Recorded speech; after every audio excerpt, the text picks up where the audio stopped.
destroy them, but challenge them to force the Israelis to do things they've never done, which is to define their borders, implement the UN resolutions that Israel said it would implement. Israel never implemented terms of acceptance into the UN in 1948. So we really should focus on how can these people live together, Iran, Arabs, Israelis. They can, I believe.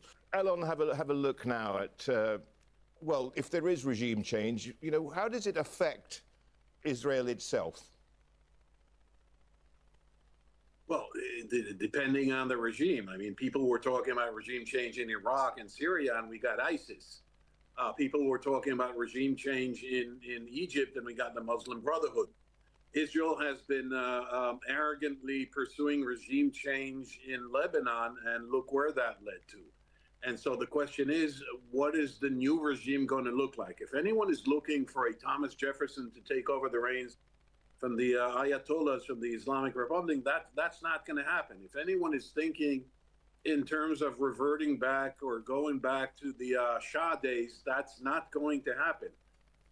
You know, regime change in history is something that is a bottoms up process. It does not and cannot be affected by an outside power unless that country is occupied, as was Iraq, as was Japan or Germany post 1945. So I don't see regime change in the absence of a clear opposition in Iran, with which Israel and the U.S., and I hasten to say Israel because I think that having strategic delusions of grandeur has damaged Israel in the past. This is not to say anything about Israel's enmity and justification for this war, justifications, plural in this sense, or in this war. But I really find it very difficult, and I think it is extraordinarily not viable to think of regime change right now. Mitchell, if we do see a change in the regime there, what is a win for Israel? What is a lose for Israel? Well, first of all, you know, I like to just give a little history. I know people don't like the history so much, but, you know, February 1979 was the last time El Al had a direct flight from Tehran to Tel Aviv. In the 1970s, we had 4 flights a week. I mean, we had relations with Iran, okay? But, you know, so Israelis and Iranians were very, very closely connected. We had a lot of businesses together, a lot of tourism, and so forth. So for a lot of Israelis, there are still Israelis that of Persian descent that are looking forward to going back and looking forward to, you know, helping develop that country. But back to your question about a win for Israel is getting rid of the threat. And they are very, very capable with the missiles that they've developed, with the nuclear capability, which we think they might have, or they were getting close to. So that first has to be stopped. That's automatically a win. And we already won, because when Israel went together with the United States, it's not like the last war in June when it was Israel first, then the United States joined. Israel and the United States started this operation together, this war together. This is absolutely unprecedented. And it is very, very important. It's an important message that the security of Israel and the United States is aligned, and both are putting their firepower and troops and people and civilians on the line. A lose? I don't see how that happens, meaning even if there isn't exactly a regime change, you know, as Secretary Hegseth just said in a live press conference, you know, after June, when the nuclear capabilities were pretty much destroyed, they said to the Iranians, it's destroyed. Now let's make a deal. Let's make a deal. They could have stayed in power. All they had to do was make a deal, and they were given chance after chance after chance, including last week and the week before, to come make a deal. And there would be no talk of regime change, and none of this would have happened. How do you respond to that, Rami? Well, I disagree with most of it, but it is a very accurate reflection of Israeli government views, which reflect the right-wing Messianic militant majority that now seems to dominate Israel, which is supported by the American right-wing government. So I think making deals is good, we should definitely make deals between Israel and all the Arab countries and Iran, but any deal has to serve the legitimate rights and interests of both sides. We can't have, when you go in and bomb somebody and destroy them and try to bring them to their knees and then make a deal, that's not a deal. That's colonial subjugation, and we've done that. We've experienced that for hundreds and hundreds of years, and the Iranians have suffered under colonial manipulation for many years. The Israelis and the Americans, by the way, for the last 75 years or so, have prevented two people in the region mainly from practicing their self-determination to live in their own system. The Israelis have hit it, and the Americans have done it to Iran, and they've done it to the Palestinians. And that's why Palestinians and Iranians today are the two groups that most vehemently resist Israel and the U.S. But this all can be resolved through negotiations, but only if the negotiations legitimately address the rights of both sides. And this is what Israel has refused to do. Israel has always put its own security as the priority, and if its security is assured and guaranteed, then the Israelis will give something to the other side. They've done this, they've tried this in other places with the Palestinians, for instance, with Oslo and other things. And look what they've got. They've got now a rampant annexation in the West Bank and a genocide in Gaza. So people don't trust the Israelis or the Americans now to keep their word. And this is why it's so critical to get some really serious mediation internationally underway, because a negotiated peaceful resolution is the ideal. And we should all work for that. This constant warfare. Yeah. I'm 77 years old. I was born in 48. I've lived with this all my life. I'd rather have a normal relationship, and it can be done if the Israelis accept that, which they don't. Alon, could the first impact on the Israeli body politic be the upcoming election, which could see this war actually help the incumbent Benjamin Netanyahu? I think it's premature to seriously assess that. There's no question, Rashad, that Mr. Netanyahu is trying to remove himself from his responsibility for the worst catastrophe and debacle in Israel's history. That is October 7, 2023, and somehow engineer or manipulate reality, geopolitics, and turning that debacle into some kind of a strategic triumph via defeating Iran. I understand the logic of that. Whether or not that would translate into electoral benefits or gains remains to be seen. There's no election date right now. Supposedly, legally, it is scheduled for October, but it could happen, if the war ends and Mr. Netanyahu concludes that it was a resounding victory, he may try and call for a snap election within 90 days. And we're already in March, so 90 days would take us to June. And we're not far away from the legally binding date or scheduled election of October. So it really depends on how this evolves, because as you began at the outset of this program, this show, we all know how wars begin, and we can all analyze and see clearly what the absolute interests and benefits of each side, but we have zero idea how they evolve. We have no idea how bad things can get, or for that matter, how quickly positive they can turn. I don't know. I think it really is premature to assess any political implications. Rami, is the worst case scenario for Israel essentially a regime change in the sense that you get an even more emboldened regime, perhaps one which is run by the Iranian Revolutionary Guard, the IRGC? That would definitely be something that Israel would not want, but we essentially have that now. I mean, you can't get much more emboldened than the government that has existed in Iran since 1979.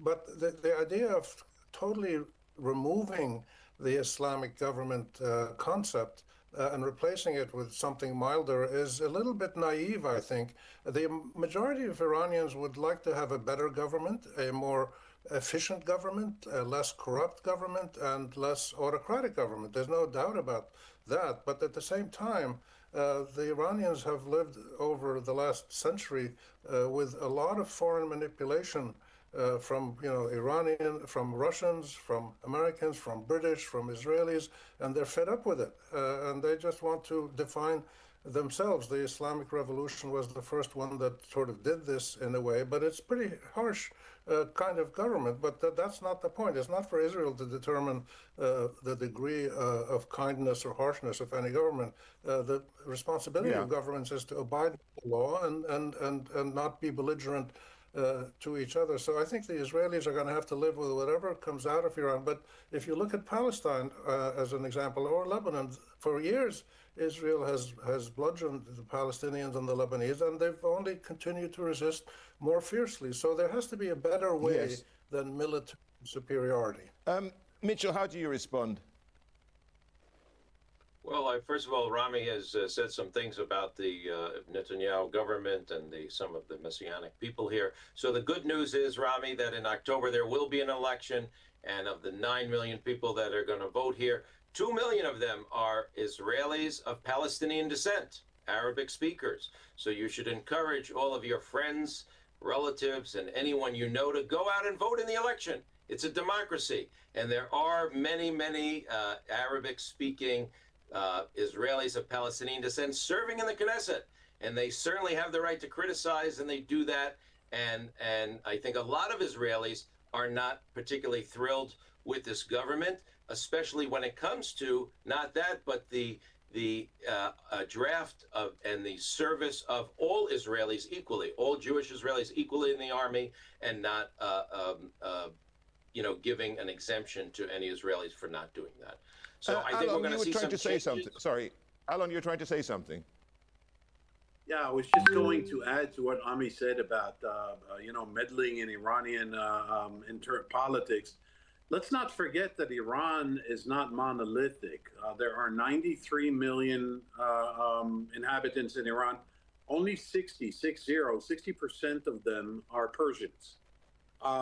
There are Azeris, and there are Turks, and there are Turkmenis, and there are Baluchis, and what have you. So when we're talking about the Islamic Republic and post-war Iran and regime change, yes, no, maybe, or to what extent and along what lines, let's not forget that Iran is not a monolithic country. A lot of things could happen there. Things, for example, that the U.S. never thought of or considered seriously when it dismembered Iraq in 2003. So you never know what's going to come out of this. It could be hell, and it could be paradise. But it's an even chance for both, either. Thank you so much. Thanks to our guests, Alan Pinkas, Rami Khouri, Mitchell Barak, and thank you too for watching the program. And you can, of course, see this program again anytime by visiting our website, aljazeera.com. And for further discussion, go to our Facebook page. That's facebook.com/AJ Inside Story. You can also join the conversation on X. Our handle is @AJ Inside Story. From me, Rashad Salamat, and the whole crew right here in Doha. Bye for now.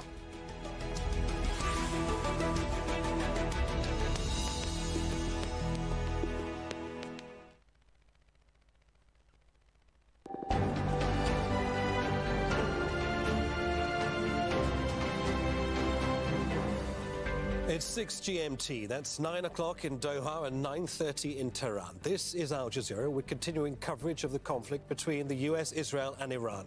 I'm Neve Barker. The Israeli military says it's carrying out simultaneous attacks on the capitals of Tehran and Lebanon.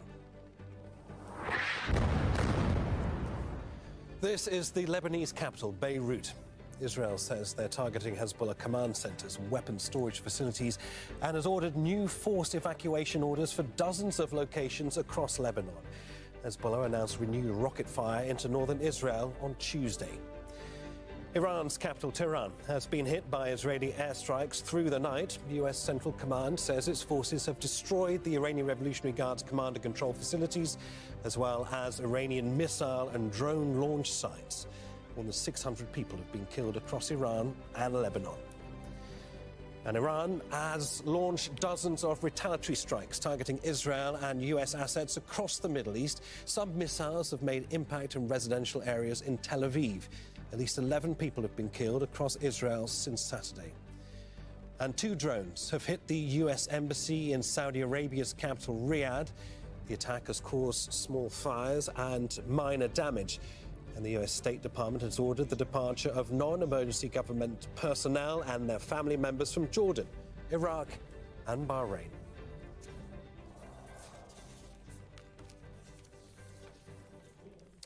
Good to have you. We have correspondents following developments in Beirut, Washington, D.C. and here in Doha. But let's go straight to Heidi Pett in the Lebanese capital. Heidi, reports, as we mentioned there, that Hezbollah has launched these drones into northern Israel on Tuesday morning. Where does that leave the prospect of another major Israeli response?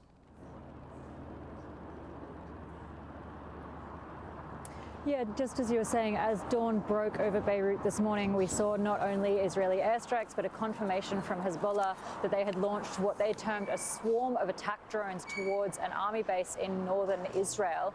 And so what that tells us is that, despite these frequent and very serious attacks across Lebanon over the past couple of days, they're signaling their intent to continue targeting Israel. And that is despite the Lebanese Prime Minister actually outlawing the military and security operations of Hezbollah just yesterday. He described those original rocket launches that spurred this latest escalation as irresponsible.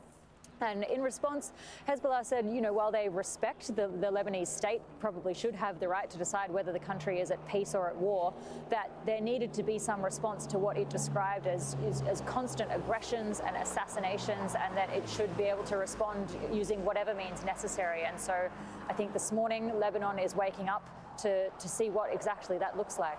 And Heidi, waking up to new forced evacuation orders from multiple locations across Lebanon. How is that being felt by ordinary people, Heidi?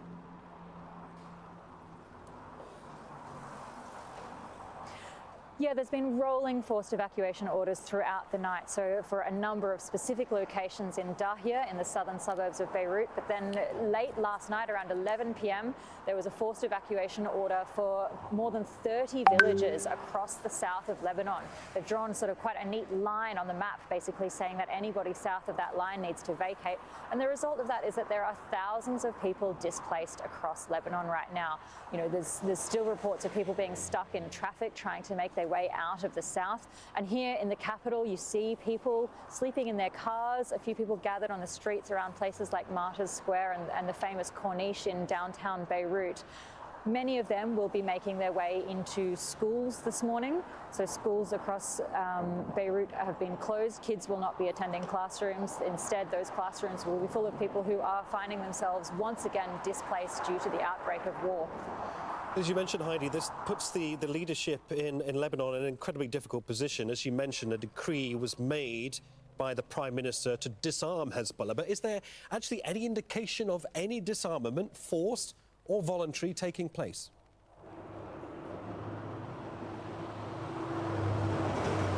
Yeah, so this disarmament is supposed to be part of the ceasefire deal that was signed between Israel and Hezbollah in November 2024. It was mediated by the US, and part of that was supposed to see the disarmament of Hezbollah, particularly south of the Litani River in the south of the country. And the deadline for that was the end of last year. So we're now about 3 months past that. And I think you can quite safely say, given the rocket launches and the drone launches that we've seen, that disarmament has certainly not been total. Now, the other factor, of course, is that, many people wondered about Hezbollah's capacity to respond, given the continued attacks on them. Because when we talk about a ceasefire, it's important to mention that Lebanon has been subject to near daily attacks from Israel, whether that is airstrikes or drone strikes, since that ceasefire was signed back in November 2024. And the aim of those has been to degrade Hezbollah as an organization. So we've seen continued attacks on leadership and fighters, but also targeting their stockpiles of rockets and other weapons. And so there was a question hanging over how much capacity and how much will even they might have to respond to these attacks on Iran. But we've seen with the statements they've made over the last couple of days that, that initial rocket launch into northern Israel, they came out and said that that was in direct retaliation for the killing of the supreme leader of Iran. And so we're seeing that they do have indeed both the capacity and the will. Heidi, many thanks for that. Heidi Pett there in Beirut. Well, in Washington, the US Secretary of State and the CIA director have briefed congressional leaders on why the Trump administration launched strikes on Iran. The answer they received, the US was following Israel's lead. Well, House Speaker Mike Johnson gave more details on the reasoning behind the move. The most critical point is that this was a defensive measure, a defensive operation. And why is that? I took some notes, and this is not classified, so I'll tell you what I think is important. Israel was determined to act in their own defense here, with or without American support. Why? Because Israel faced what they deemed to be an existential threat. Iran was building missiles at a radical and a rapid clip to the point where our allies in the region could not keep up. As you know, Iran has long vowed to take out Israel, wipe it off the map, and they have long seen that as a critical threat to their very existence. Because Israel was determined to act, with or without the U.S., our commander-in-chief and the administration and the officials I just named had a very difficult decision to make.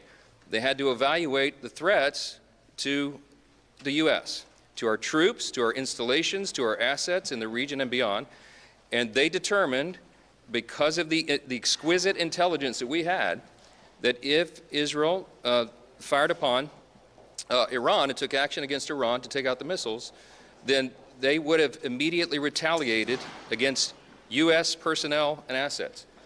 We have troops in harm's way, and we have many Americans in the region, and that was of great concern. If we had waited for all of those eventualities to take place, the consequences of inaction on our part could have been devastating. Well, Democratic Senator Mark Warner says Donald Trump needs to explain his objectives to Congress.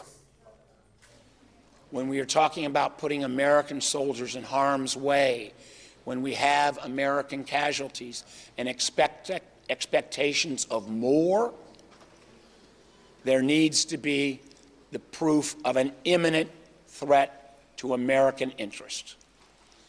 I still don't think that standard has been met. I think the president needs to come before the Congress, and for that matter, the American people, and decide amongst these 4 or 5 goals that have been laid out, what is the real goal? Well, meanwhile, in a press conference on Monday, the US Defense Secretary said the conflict is not a regime change war, but then soon afterwards, Secretary of State Marco Rubio said it could be.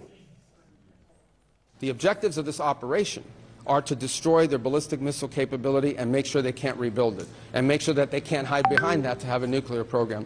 That's the objective of the mission. That said, abundantly clear, we would love for there to be an Iran that's not governed by radical Shia clerics, as I've said myself repeatedly for years. I'm not going to give away the details of our tactical efforts, but the hardest hits are yet to come from the U.S. military.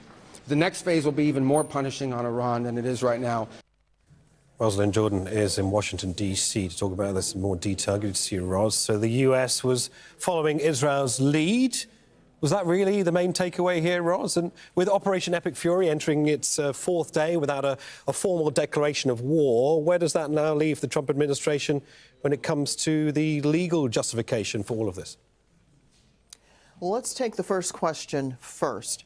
Well, there are a lot of justifications being put forward by members of the Trump administration, including the president, on why the U.S. started its air war against Iran on February 28th, going in just about 4 days ago now. This is a matter that is raising a lot of questions, because is it following Israel's lead? Is it trying to remove an existential national security threat in the form of Iran's sponsoring of groups such as Hezbollah and Hamas? Is it trying to decimate Iran's nuclear weapons potential? Is it about getting rid of Iran's conventional weapons potential? Is it about something else? Regime change? Lots of different reasons have been put forward, but it is worth pointing out that perhaps the most recent commentary on what the U.S. military is doing in Iran is a post that CENTCOM put out on the X social media platform saying that U.S. forces have destroyed IRGC command and control centers, as well as ballistic missile sites and other military apparatus in and around Iran. So all of these points have been brought forward. The Secretary of State, Marco Rubio, who was on Capitol Hill on Monday talking to congressional leaders, is going to be talking to all of the members of both the House of Representatives and the U.S. Senate later on Tuesday. And you can expect that lots of those questions are going to come up about what is it the U.S. is trying to do? Why is it doing it now? Was there an imminent national security threat to the U.S. and its allies, or was there some other reason why the U.S. felt the need to go to war right now? Now, as for the question of whether or not this war is going to be continuing for any length of time, that is perhaps the one consistent message that we heard from members of the Trump administration on Monday, which is they don't know how long this is going to go on, but they are prepared for it to last several weeks if necessary. And of course, Roz, the outstanding question of how long this might last and what success might look like in Washington's eyes is one that we don't have clear answers for at the moment. Nevertheless, the US president has spoken in his latest statement. It's about an hour ago on Truth Social. Trump warned the United States has virtually unlimited supply of weapons to fight wars, and the stockpiles at the medium and upper medium grade have never been higher or better. He said this: wars can be fought forever and very successfully using just these supplies. Well, Roz, back to you on this, because interesting message from the president. He says that wars can be fought forever and that the US is stocked. I mean, this is fighting talk from Donald Trump, isn't it? I mean, what should we make of this latest message from Trump? Well, consider some of the reporting that's been happening in the last couple of weeks.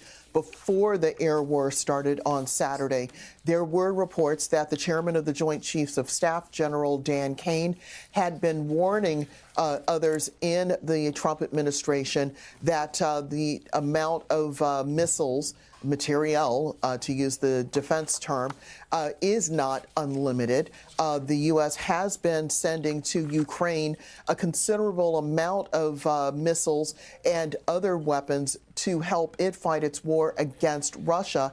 And there was already a concern, even before the Iran war, that the U.S. was not producing enough replacement missiles and ammunition and other equipment to replace what had been given to Ukraine over the last 4 years. And so now that you have this very active situation with Tomahawk missiles and other missiles being fired at targets around Iran, are the factories here in the United States that build those missiles working 24/7 to replace these armaments? That's not clear. It's probably not happening because it's very difficult to do that kind of work on a dime. So the question of whether this war can be infinite probably doesn't bear up when you consider the actual production mechanism and routine that has been happening in the U.S. military industrial industry. Thanks for that, Roz. At the same time, I think it's important to draw our attention to the fact that the Israeli Prime Minister, Benjamin Netanyahu, said something very, very different. He's defended his decision to attack Iran alongside the United States, but he says the conflict will not be an endless one. Take a listen. This is going to be a quick and decisive action, and we're going to create the conditions, first for the Iranian people to get control of their destiny, to form their own democratically elected government, which will make Iran a different Iran altogether. And I think peace between Israel and Saudi Arabia would be really possible and probably very close once this thing happens. So this is a gateway for peace, for a broader peace, and I believe that we can achieve it. Well, I'm joined by Russell Soda, who's reported extensively from Iran. He's here to help me understand a lot of what we're hearing by way of mixed messages, by the sounds of it, Russell, coming from the United States and Benjamin Netanyahu. Quick and decisive, says Israel. Donald Trump, on the other hand, saying we've got unlimited resources to drag this out as long as we want to. I mean, what might Iran think of that? Perhaps it's a little bit difference in the style, and also, of course, the objectives of two countries are not completely converged. So here, what I can see that particularly when it comes to Israel is that somehow they are going to fight and continue fight until Iran's air forces, Iran air defense systems, radars, military airports, and the missile production houses and missiles themselves are significantly reduced. And then, of course, it comes to another level. I'm still expecting that Americans could get even further involved by using B-2s again to bomb the nuclear facilities again, as they have done last year. And then they will perhaps continue until the assassination of the political leadership and the military leadership in Iran, until it becomes really difficult for Iranians to keep replacing these high-level officials.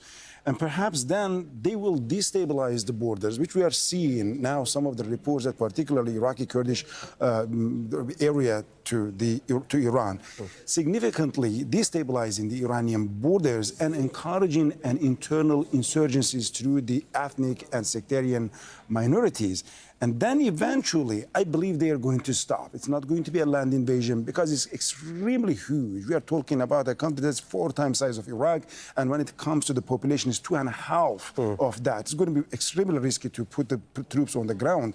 But they will stop and increase the economic pressure. And as Iran doesn't have the air forces, it will be vulnerable to the further Israeli attacks and also to the internal insurgencies. And while that's happening, the public discontent is going to further grow, and they're hoping that eventually the regime is going to fall from within.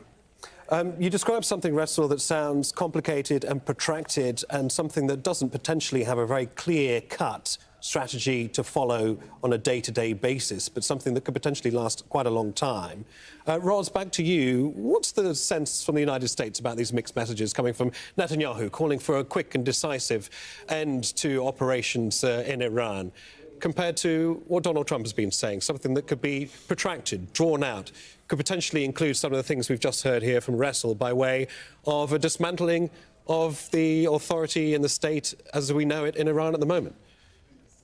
Well, Donald Trump has contradicted himself. He said earlier on Monday that the war's objectives were being achieved more quickly than had been scheduled, but that they would, certainly take advantage of that. And then he later told one of the U.S. news networks that actually things were going to be taking a while, that they weren't going to be wrapped up as quickly as he had earlier suggested. So the mixed messages have been continuing almost from the beginning of the air war on Saturday morning.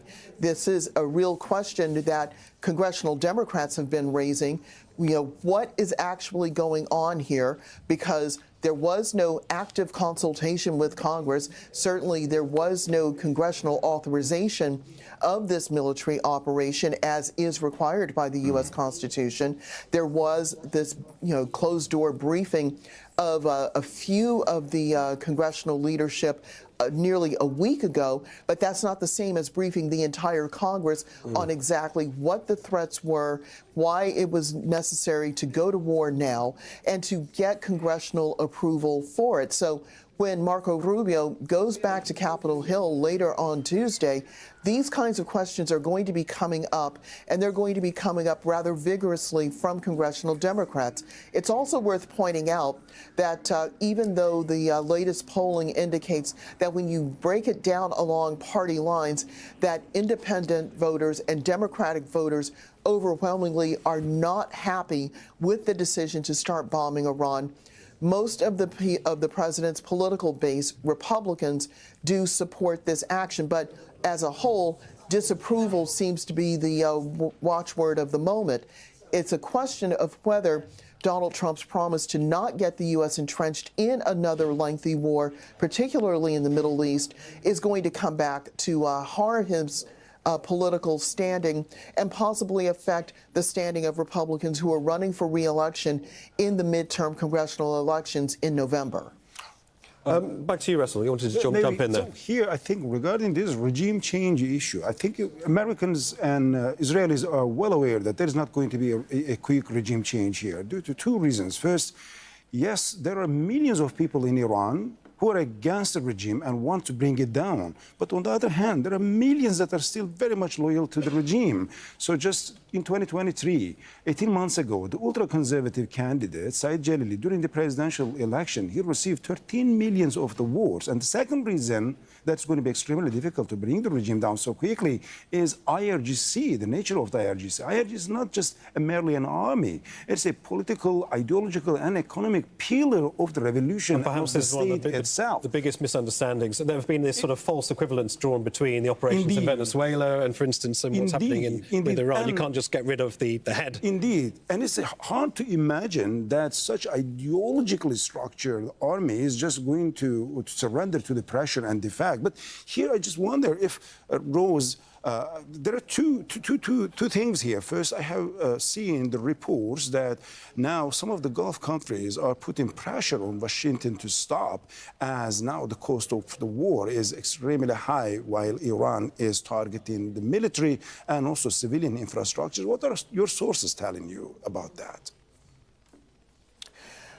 Basically, this is a situation where the Trump administration has apparently become very accustomed to doing what it wants without following the customs and the norms that have governed previous military actions. There wasn't any sort of consultation on the decision to go into Venezuela at the turn of the year to arrest Nicolas Maduro and his wife, and then to basically install the previous vice president as the acting president. There wasn't any consultation. This is not the situation that we had more than 20 years ago when the U.S. decided that it wanted to go into Iraq to remove Saddam Hussein as that country's leader and to try to stand up its version of a democratic government in that country. There was extensive political debate in Congress. There was the extensive debate at the UN Security Council. There were debates among members of NATO. There were public weigh-ins, public demonstrations about the need to go into Iraq. But none of that has been happening under this particular administration. So really, how do you check what is happening when, basically, to use the old cliche, the horse is out of the barn? More than 50,000 U.S. forces are deployed around the Middle East now and are carrying out this operation against the Iranian government. Well, if I may, just as a follow-up for the IRGC rules, the American officials are repeatedly asking the Iranian armed forces to act wise and to choose their side. Are they realistically expecting the IRGC to defect under the pressure and somehow that could lead the regime collapse? Are they having that such an anticipation?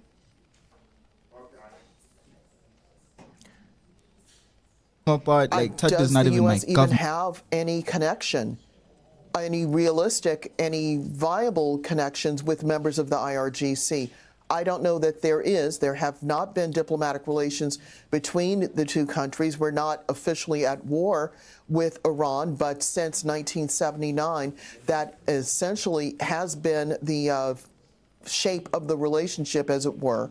It's been notable that you're even able to get Iranians and Americans in the same hotel to even have indirect talks about Iran's nuclear program because there are no official relations. So the suggestion that there could be any viable, credible outreach with members of the IRGC in such a way that they would be willing to take advice from U.S. security officials begs the question. That's not to say that there aren't backdoor channels, but realistically, given the shape of the relationship, especially given the Trump administration's decision to assassinate Qasem Soleimani during Trump's first term in office, I don't know that that is a realistic speculation.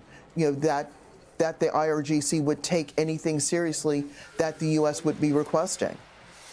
And just to add to everything we've just heard there, confirmation now that the U.S. Embassy in Kuwait says it will be closed until further notice, an indication of how protracted and unpredictable the situation is. Many thanks, Ros, and Rasul here. Now, Sami Nadar is director of the Levant Institute for Strategic Affairs. He joins us from Beirut to talk about the other degree of fighting and intensification of the war on the Western Front, I think it's fair to call it. As we've just been hearing earlier in our bulletin reports, Hezbollah launched drones into northern Israel this morning. I mean, of course, they must know that a firm Israeli response is bound to follow. Yes, definitely. I mean, Hezbollah now is totally in the fray, and his action put Lebanon under a very high risk. It looks like Hezbollah did not learn from the lessons of the last war. This war of support that he waged against Israel was the detrimental consequences on Lebanon.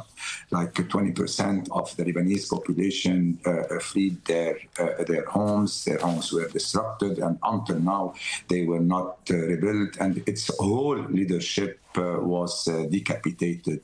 And despite all of that, and despite the domestic pressure, the huge domestic pressure, including the historic decision of the Lebanese government on August 5 to have the monopoly of force all over the Lebanese territory, and their decision yesterday, naming Hezbollah for the first time, calling his action as illegal, and calling for the dismantling of this military organization. They can keep their work as a political force, but the Lebanese government called for their military, their demilitarization. Despite all of that. On that point, Sami, let me jump in. On that point, I mean, is the Lebanese army, though, actually moving to enforce the Prime Minister's decree to disarm Hezbollah? What might and what can that look like? This is the real story. Now the Lebanese army has been assigned to implement the decision of the government. We all know that the Lebanese army lacks capabilities, but it can rely on the support of the international community, on the Arab community, especially at this moment where Iran is totally isolated and Hezbollah with Iran is isolated. So for them, this is the moment of truce in order to implement the decision of the government and to enforce their authority all over the Lebanese territory. And on that point of enforcing the Lebanese government's authority, I mean, following the strikes on Dahia in the southern suburbs of Beirut, does that now mean that the Lebanese armed forces will actively have to coordinate with Israeli forces, with the IDF, to establish safe zones? No.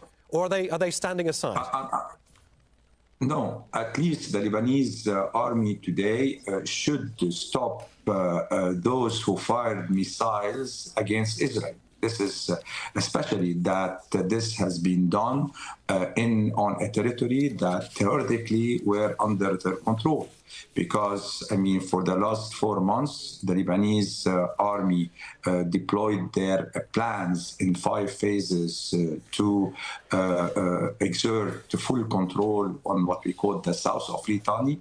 And yesterday, these missiles, part of them were fired from this region in particular. So this discredit their strategy and their plan and what they have been calling the international community that they have achieved implementing this strategy. So it's about the credit of and the trust in this institution, and the Lebanese state is today at stake. And I'm sure that the Lebanese army has the will now that is fully backed by the government, and it has the capability if it lacks some equipment, some support, I'm sure that it can find in the international community and in the Arab community all that support it requires.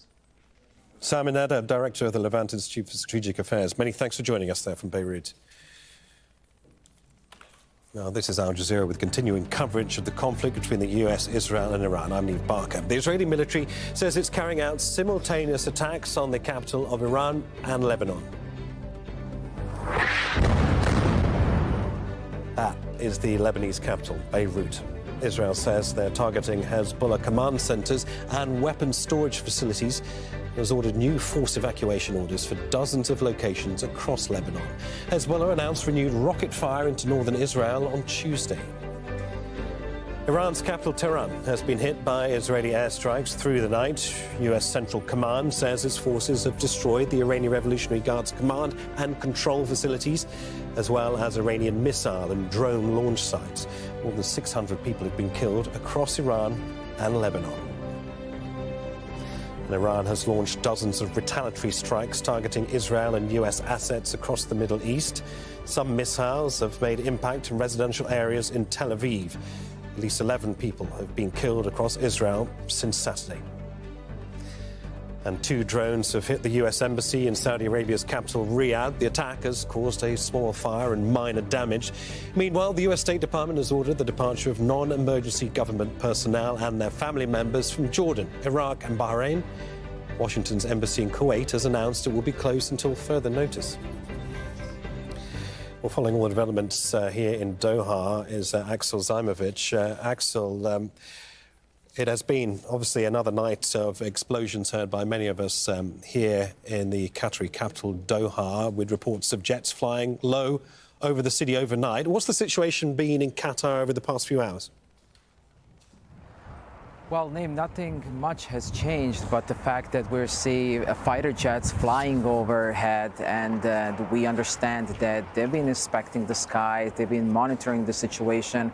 But what we heard overnight, there was an official confirmation coming from the Defense Ministry that 2 ballistic missiles were taken down offshore Qatar. So we're still hearing helicopters. I don't know if viewers can actually hear it, but they're still flying overhead, and there's still a significant number of fighter jets flying over, protecting the skies over Qatar at this hour. And Axel, concerned too that this is no longer an assault against US military assets in the likes of Qatar and elsewhere in the Gulf as well, because we have credible evidence that energy infrastructure has been deliberately hit as well. Talk us through the implications of that and what you're hearing. Well, Naeem, there's a lot of concerns in the region because it's not just about U.S. military installation. Now we see energy infrastructure being targeted, being under attack. We're talking about 2 separate attacks, 2 different countries, Qatar and Saudi Arabia. So what's really concerning here is the question of what happened next, because everybody's asking if Iran is willing to target Qatar's LNG infrastructure, the lifeblood of the economy of this country, or Saudi Arabia's oil infrastructure, then calculation has shifted, definitely.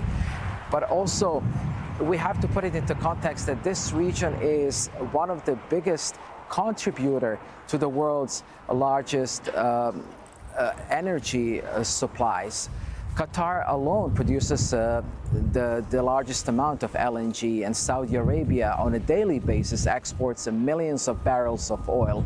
So if this prolonged disruption, it's not just going to affect the region here. Everybody else will feel the consequences. Axel, we have had, I think it's fair to call it a pretty dramatic first for the Qatari Air Force in the past 24 hours, given that they have reported downing 2 manned Iranian Su-24 jets. They are Russian-made jets that were, we believe, en route to Qatar on a possible bombing run to hit the American assets here, although we have no further details on that. I mean, walk us through the implications of what we are hearing with this admission from the Qatari Air Force. Well, what we understand, and we've seen that the strategy of the Qatar's defense ministry has shifted towards not just employing and having missiles detectors here, but we also see that the jets are flying over, and that's one of the reasons why we saw that these Iranian jets taken down. And this is obviously showing us that the conflict itself is not winding down. In fact, it's escalating, and it could have deeper consequences for the region if it's not stopped anytime soon. Axel, many thanks for that. Axel Zaimovich here in Doha. We will, of course, be checking in with Axel over the course of the day. Well, as we've just been discussing, US bases, ports and energy facilities have been targeted across the Gulf region over the past 4 days. Well, Kulsoon Sharif has more on all of that.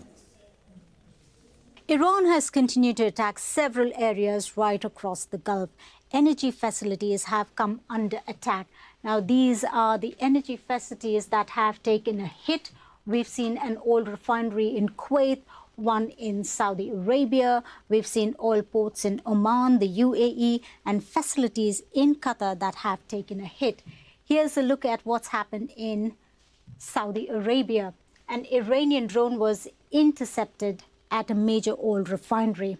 The concern is the falling debris and the damage that it can cause. So here's what's happened here. The Aramco Ras Tanura oil refinery had a fire. It was contained, but authorities decided to shut the biggest domestic oil refinery as a precaution.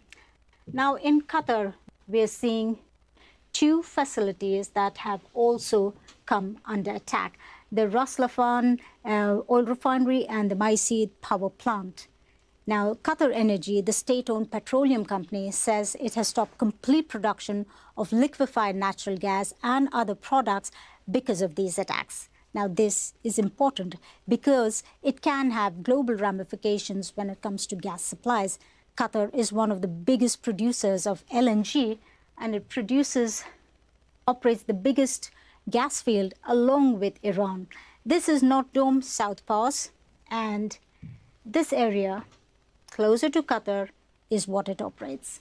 And this area closer to Iran is operated by Tehran. But there's no production happening right now. We also spoke of the oil tankers that have been hit on March 1st in the Strait of Hormuz, an important passageway. An oil tanker took a hit. There's a fire on board. People were injured. And another ship was hit in the Gulf of Oman. 1 person has been killed. Now, the US, 6 Arab and Gulf states have condemned the repeated Iranian drone and missile attacks. They've reaffirmed their right to self-defense.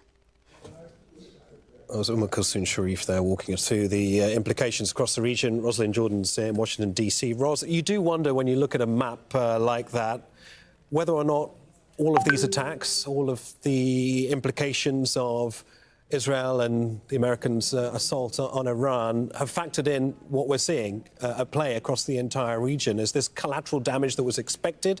Can it be absorbed? Can it be planned for? The optimistic response from Donald Trump is that we can go on forever. We've got all the missiles that we need.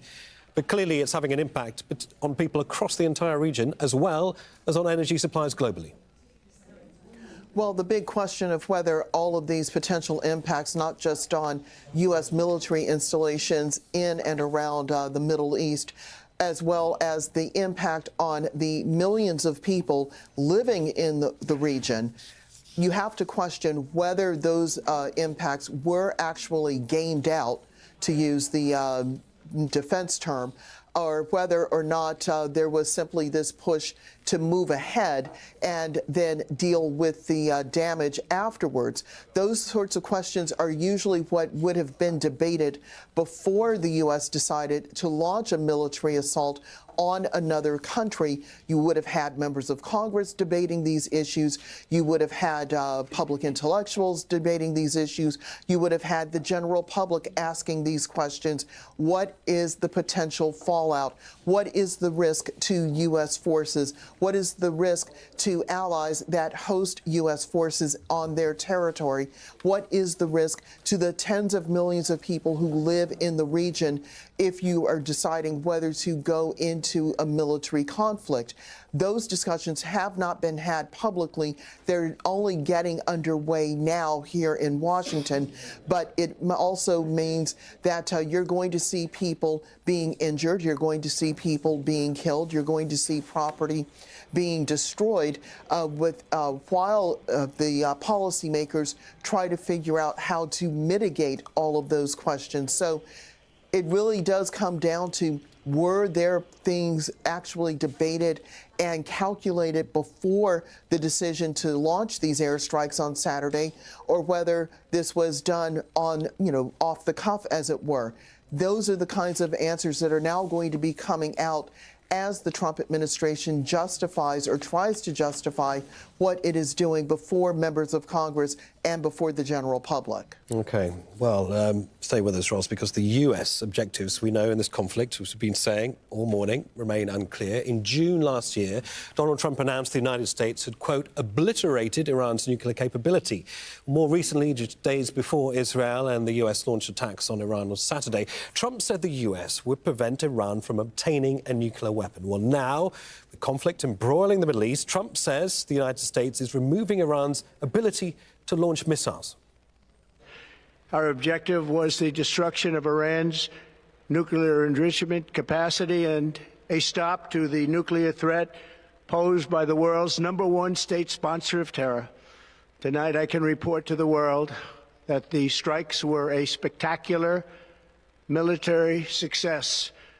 Iran's key nuclear enrichment facilities have been completely and totally obliterated. We're ensuring that the world's #1 sponsor of terror can never obtain a nuclear weapon, never going to have a nuclear weapon. They've already developed missiles that can threaten Europe and our bases overseas, and they're working to build missiles that will soon reach the United States of America. We're destroying Iran's missile capabilities, and you see that happening on an hourly basis, and their capacity to produce brand new ones. Russell Serdo has reported extensively from Iran, still with me here in the studio. Russell, looking at the map of destruction, some of it collateral, some of it expected, but an awful lot of it incredibly painful, particularly for countries across the Gulf that had, for many, many years, taken the stance of being politically neutral, albeit them having American military assets on their territory.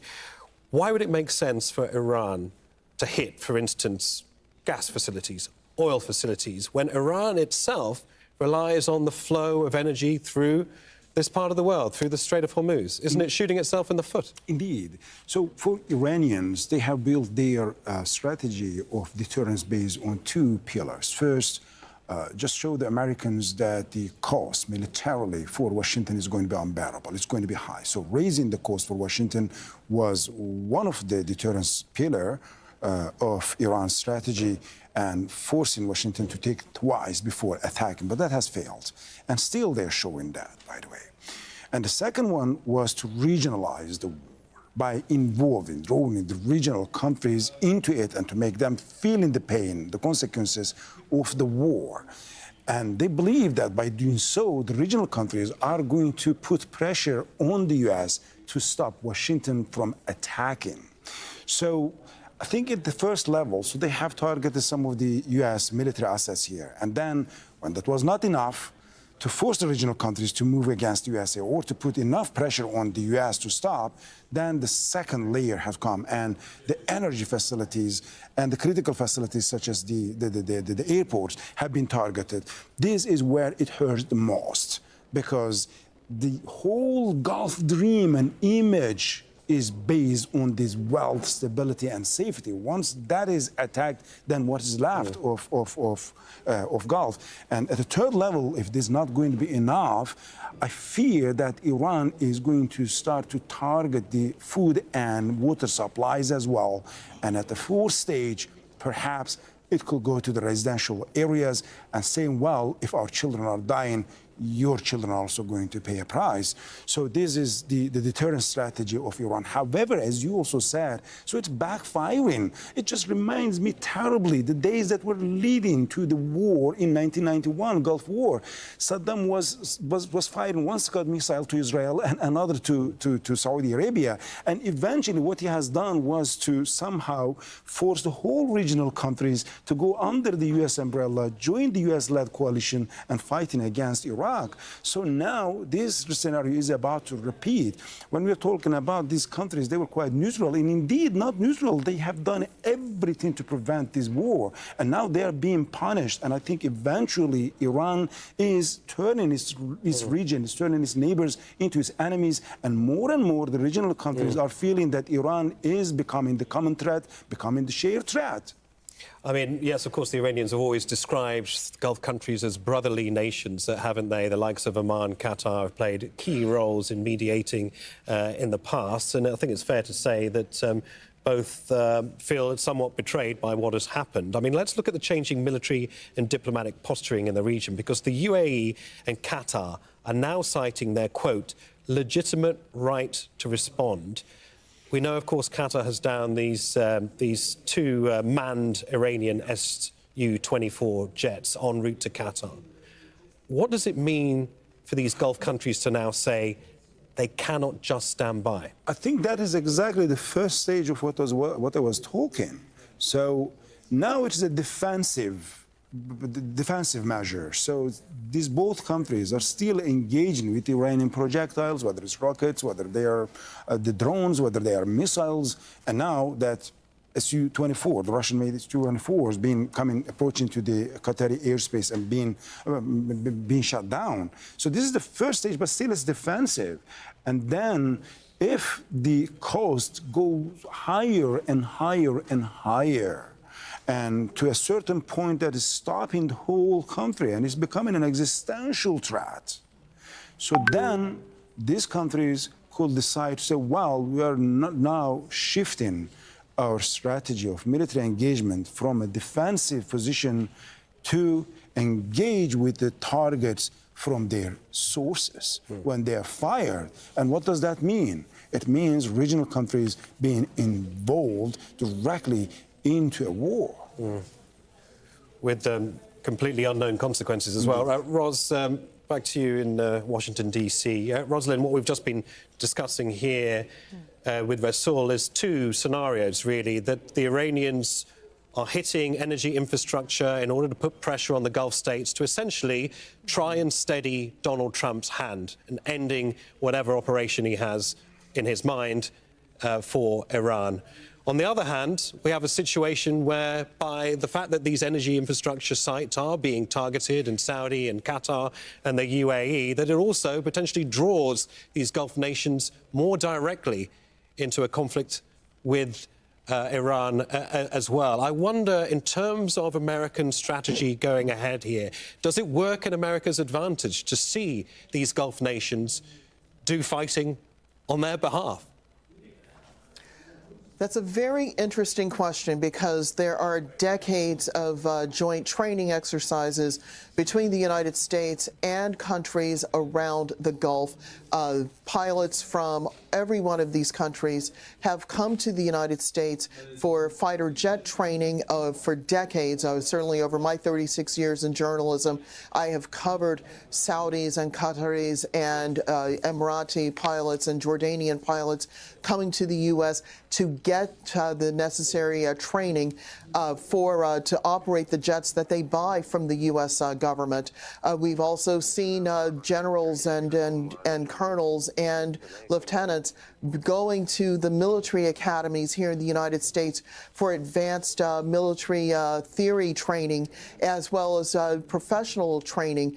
So that relationship goes a long way back. But in terms of having a multinational coalition working alongside the United States as it carries out military operations. That has been far and few between, and that's partly because in terms of the raw numbers of the people who belong to the military in these countries, far fewer than what you have in the U.S. military, more than 2 million active duty troops across 5 branches of the U.S. military. And so, there's certainly an understandable reluctance to have, for example, Saudi soldiers taking part in a regional conflict. The number of people available to replace those who are injured or who are killed is much smaller than you have here in the United States, with a population of some 340 million citizens. And so really what you see more would be people providing the backroom support, helping to do the planning and to do the strategizing, rather than having their own forces be right on the front lines. That's a really rare development. But certainly the first possibility, which Russell pointed to, which is trying to induce these countries to act as a brake on the Trump White House, certainly could be considered a more realistic possibility, because if they are suffering in any way, whether having an attack on their energy infrastructure, or worse, having an attack on their populations, that certainly raises their ability to say, hey, we need a different strategy here. We need to recalibrate. Perhaps we need to dial back what we are doing. And they have that kind of moral ability to persuade the Trump administration to change course. But to actually try to draw in Gulf militaries to engage in hand-to-hand combat against the Iranian military, I think that's much less possible, given the realities of what is available to them. All right, Ros, many thanks for that. Rosalind Jordan, Russell Soda, many thanks for that. Now, even as the Trump administration tries to sell its war to the American public, hundreds gathered in San Francisco to protest against the conflict on Monday. Demonstrators were rallying against the escalating attacks on Iran, but they were also calling for President Trump to resign. Some of those protesters are Iranian Americans who say their families are living under threat of airstrikes. Henry Ensher is a former U.S. ambassador and Deputy Assistant Secretary of State. He says the U.S. and Iran will eventually get back to negotiations. We're in a wider regional war already. Iran has struck back at several targets in the Gulf, including several capital cities. So I think we're already there.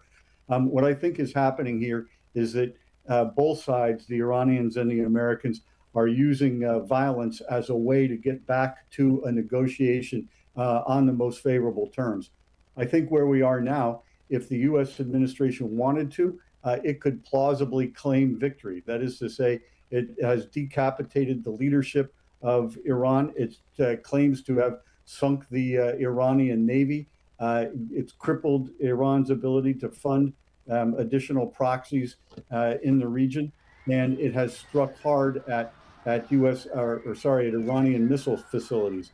They could do more on the missiles, but getting to the point now, actually, where if the administration wanted to do so, and if political calculations required it to do so, it could plausibly claim victory and head back to the negotiating table. But on the other hand, we hear that President Trump is prepared to continue for weeks. A lot of wars, most wars, end with some kind of negotiation, and I think we will be there now. This is not a war that will result in the United States driving on Tehran and actually conquering it. We've seen that a few times in the region recently, but the U.S. force is not configured to do that, which means that the only solution is some form of negotiation. So I think we'll get there sooner or later. Both sides are using violence as a message, as I said earlier, and also talking tough, but I think with a view to getting back to a negotiation on the best possible basis. OK, let's head back to Lebanon now, where Israel says they're targeting Hezbollah command centres and weapons storage facilities. But at the same time, Hezbollah says it renewed rocket fire into northern Israel on Tuesday morning. These are live pictures from Lebanon, the Lebanese capital Beirut. Huge plumes of smoke rising over the Dahia district, the southern suburbs of the city, as they have done for the past 24, 48 hours now. Monitoring developments there is Heidi Pett in Beirut. Heidi, when we see scenes like this from Beirut, it does raise the prospect of fears of a protracted conflict of the kind we have seen in recent years, ever since the October 7th attacks by Hamas on Israel. Where does this leave in the minds of Lebanese people in Beirutis the possibility of a drawn-out escalation between Israel and Hezbollah?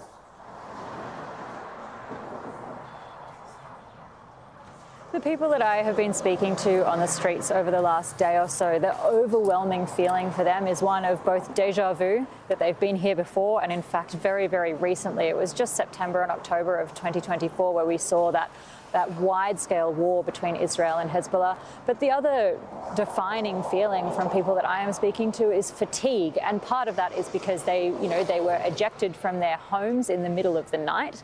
They're barely sleeping, whether that was because of that first initial bombing of which there was no warning. It struck just before 3 o'clock in the morning, or whether they've been given these forced displacement orders by the Israeli military, which again come via X, via an Israeli military spokesperson who posts them on the internet, and people are just supposed to keep track of that in the middle of the night to know when and whether to leave their homes. And so people are both physically and emotionally tired.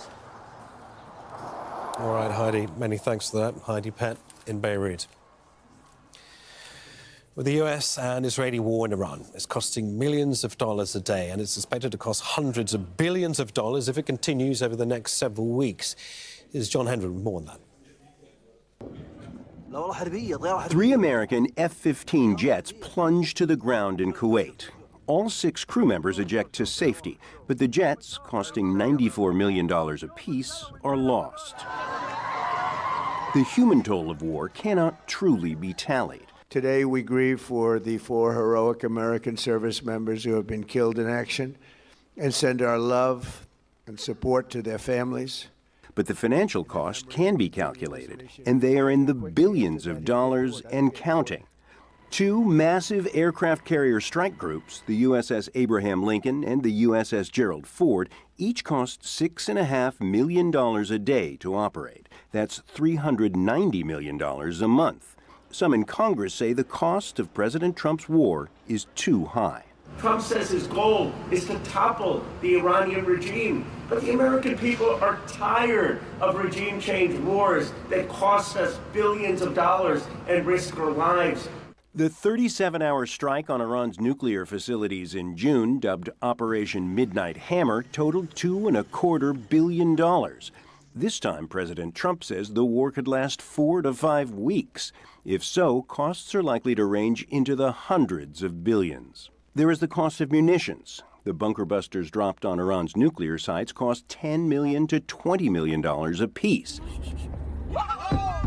For the sites targeted by Iranian bombs at American bases throughout the Middle East alone, rebuilding will cost millions, possibly billions. Those direct costs are all paid by American taxpayers, but as consumers, Americans and others will pay more in higher oil costs and in sinking stock values. The U.S. spends nearly $1 trillion on its military, more than any other country in the world, more than the next 9 countries combined, in fact. That's 3 times more than China, nearly 7 times more than Russia. And since 2001, the U.S. has spent an estimated $5.8 trillion, funding more than 2 decades of war in the Middle East and Afghanistan. And with the war in Iran, that tally is on the rise. How long the war lasts could be determined in part by how long Americans are willing to bear the financial and human toll of war. John Hendren, Al Jazeera, Washington. Iran's Islamic Revolutionary Guard Corps has threatened to set fire to any ships that try to pass through the Strait of Hormuz. Brigadier General Ibrahim Jabari, advisor to the commander of the Revolutionary Guard, says it will not allow the U.S. access to any oil. به $81 رسیده. The price of oil's reached $81 and the world's certainly waiting for it to reach at least $200. The Strait of Hormuz is closed. Our heroes in the Islamic Revolutionary Guard Corps, Navy and the Army will set fire to any ships that try to pass through the strait. We'll also target their oil pipelines in the region, and we will not allow oil exports from this region until we put pressure on the enemy. The Americans have debts of hundreds of thousands of billions of dollars, and they're thirsty for the region's oil. They'll not get a single drop. Well, as a result of all that turmoil around the Strait of Hormuz, Asian stock markets are falling for a second day. South Korea's benchmark Kospi index tumbled by as much as 6.4%. That briefly prompted regulators to halt trading by triggering a mechanism intended to prevent major market swings. Markets are also lower in Tokyo, Hong Kong and Shanghai.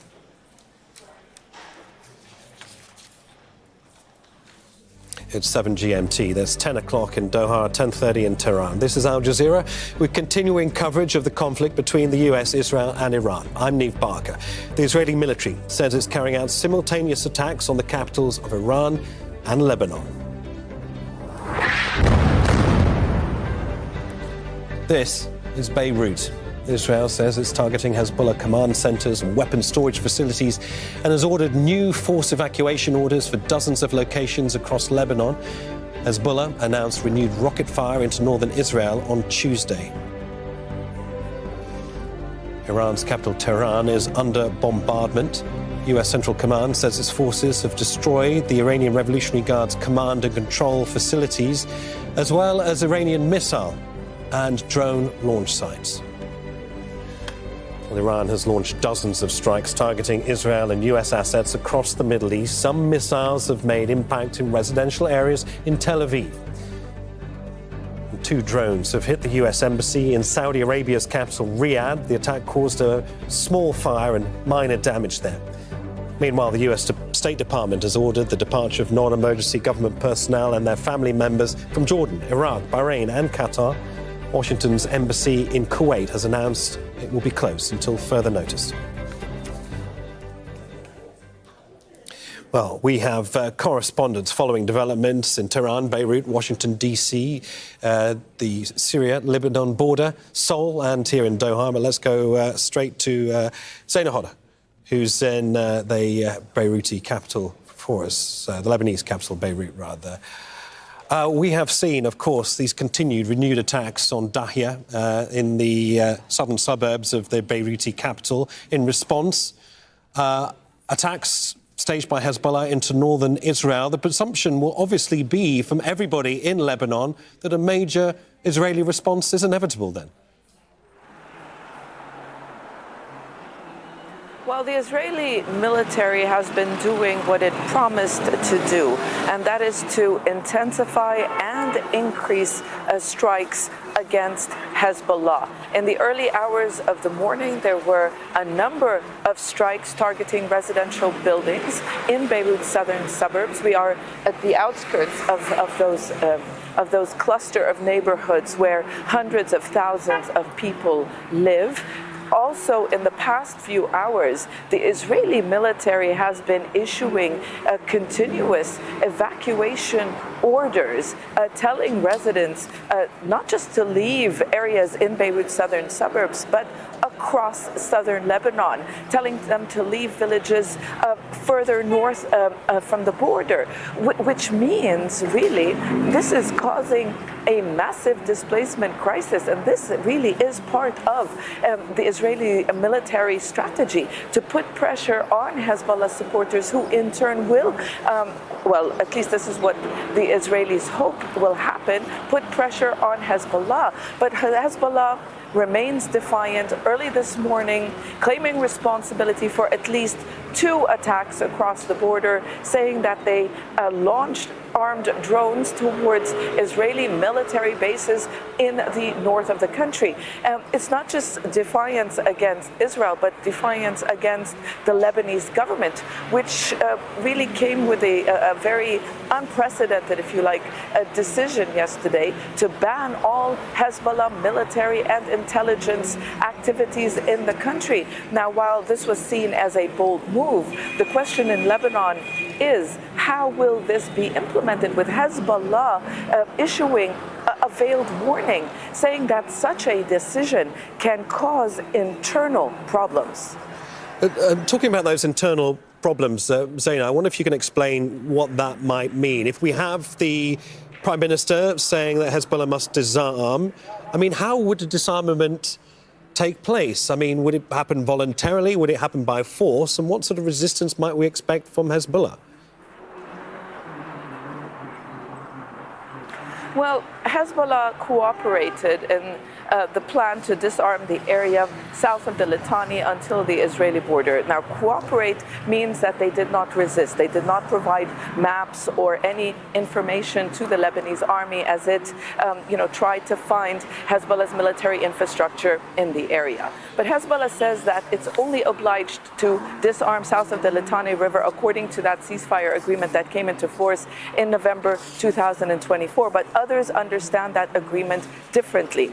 And it's not just about the agreement. The Lebanese political leadership is saying that this is a national decision to reclaim state sovereignty. This is not about pressure coming from Washington or Tel Aviv. They want the state to extend its authority across the country and disarm all non-state actors. But Hezbollah has repeatedly warned that it will not cooperate in any effort to disarm the group north of the Litani River, saying that this would submit to Israeli and American demands. So there's some fear in Lebanon that if the Lebanese army does use force, this could cause internal strife. But there are others who believe that, this is a risk that the state needs to take in order to stop these Israeli attacks. And I think what is quite telling is the fact that we haven't heard any country offer to mediate, to try to find an end or to contain this ongoing confrontation. Zaina, many thanks for that. Zaina Hodder there in Beirut. Tawhid Sadi is with us in Tehran. Tawhid, we've had these quite stark claims, haven't we, from US Central Command saying its forces have destroyed the Iranian Revolutionary Guard's command and control facilities, as well as Iranian missile and drone launch sites. How do we square what we're hearing from the Americans with what we're potentially hearing from the Iranian leadership?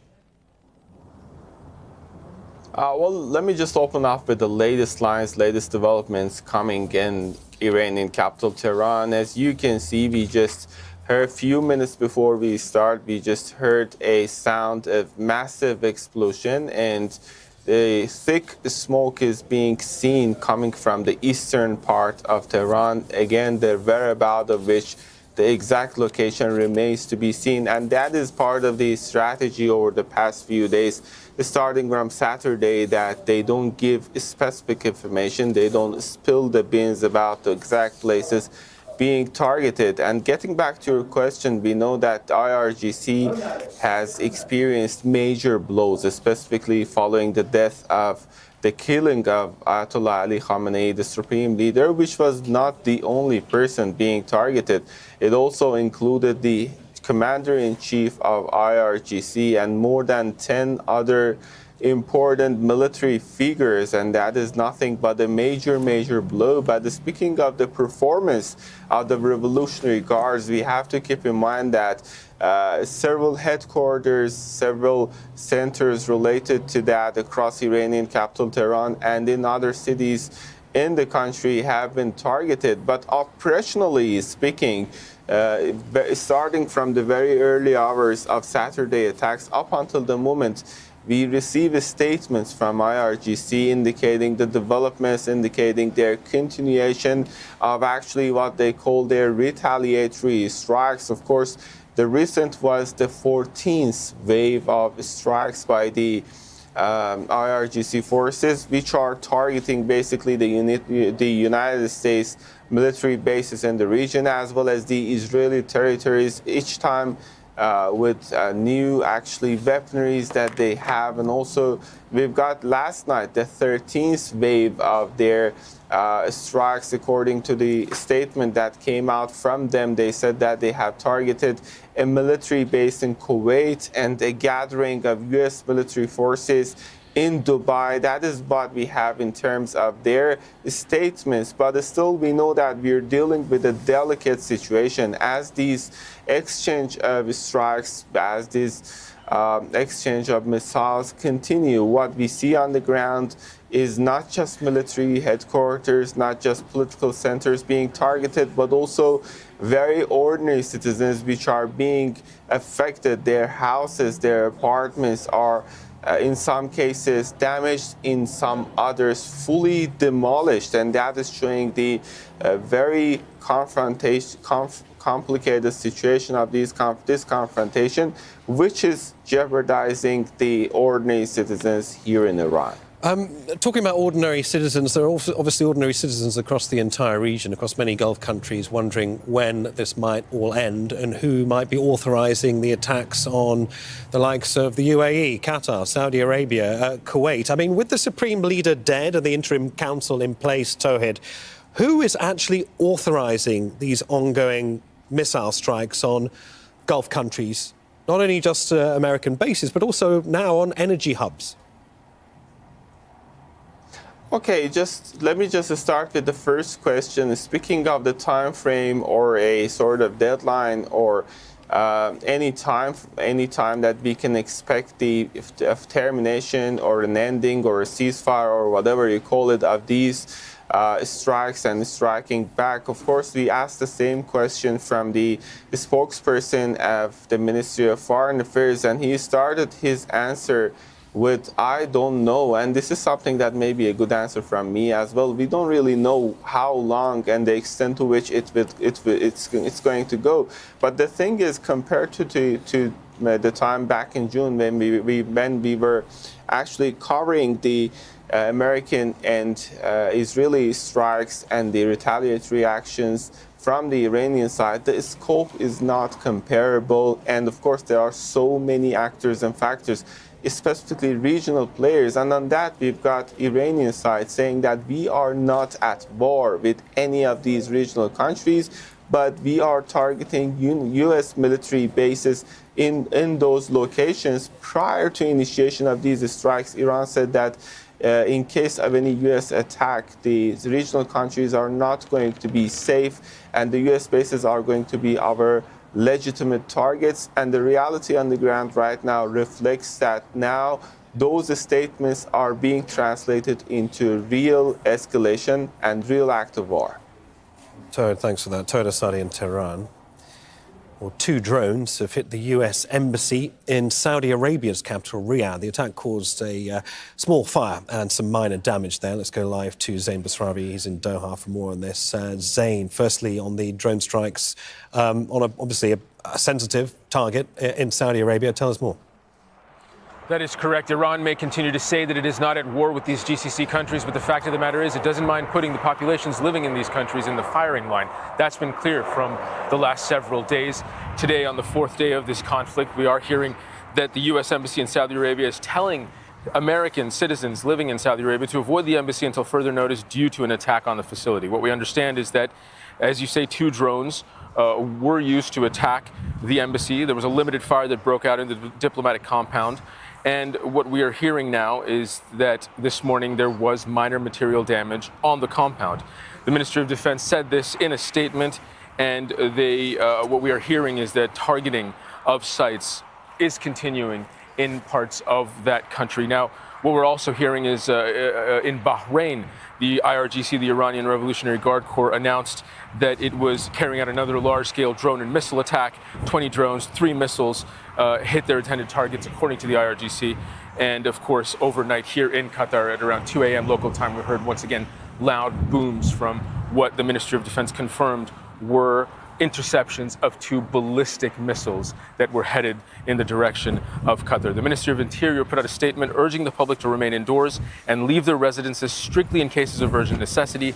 It further stressed in the statement the importance of avoiding proximity to windows and exposed areas as an essential precautionary measure during this phase. So the circumstances here, according to the statements coming out of the government, remain risky. There remains a critical threat to people living in these cities in the GCC as Iran's retaliation continues. And as a result, obviously, of that heightened threat, Zain, the US State Department, I understand now, has ordered the departure of non-emergency government personnel and their family members from Jordan, Iraq, Bahrain and Qatar. Yes, a number of countries in the region, the U.S. Government, in an abundance of caution, is suggesting that if you can leave, perhaps you should. But, the question remains how? Airspace remains closed, and this is a real problem. However, what we're hearing is in the UAE, some flights began resuming yesterday, on Monday. Etihad Airways, Fly Dubai, Emirates Airlines began resuming a handful of flights to clear that huge backlog.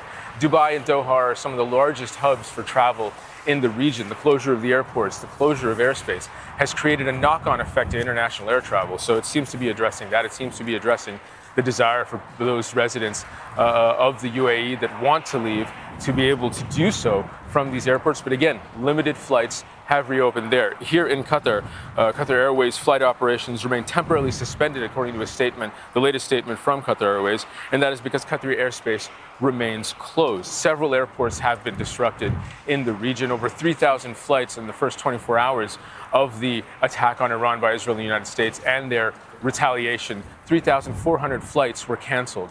So major disruptions to air travel. So even if people do want to get out, it's going to be far more complicated than perhaps just booking a flight as long as the airspace remains closed. Of course, and that is the deeply frustrating prospect of many people stranded or stuck in this part of the world while all of this is happening. Zain, many thanks for that. Zain Basravi. Well, in Washington, the US Secretary of State and the CIA director have briefed congressional leaders on why the Trump administration launched strikes on Iran. Well, the answer they received, the US was following Israel's lead. Republican Representative and House Speaker Mike Johnson gave more details. The most critical point is that this was a defensive measure, a defensive operation. And why is that? I took some notes, and this is not classified, so I'll tell you what I think is important. Israel was determined to act in their own defense here, with or without American support. Why? Because Israel faced what they deemed to be an existential threat. Iran was building missiles at a radical and a rapid clip to the point where our allies in the region could not keep up. As you know, Iran has long vowed to take out Israel, wipe it off the map, and they have long seen that as a critical threat to their very existence. Because Israel was determined to act, with or without the U.S., our Commander-in-Chief and the administration and the officials I just named had a very difficult decision to make. They had to evaluate the threats to the U.S., to our troops, to our installations, to our assets in the region and beyond. And they determined, because of the exquisite intelligence that we had, that if Israel fired upon Iran and took action against Iran to take out the missiles, then they would have immediately retaliated against U.S. personnel and assets. We have determined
Welcome to 6 for Rising family. It's your girl Lo. Join me every single Friday as I help you dial in your new favorite artist.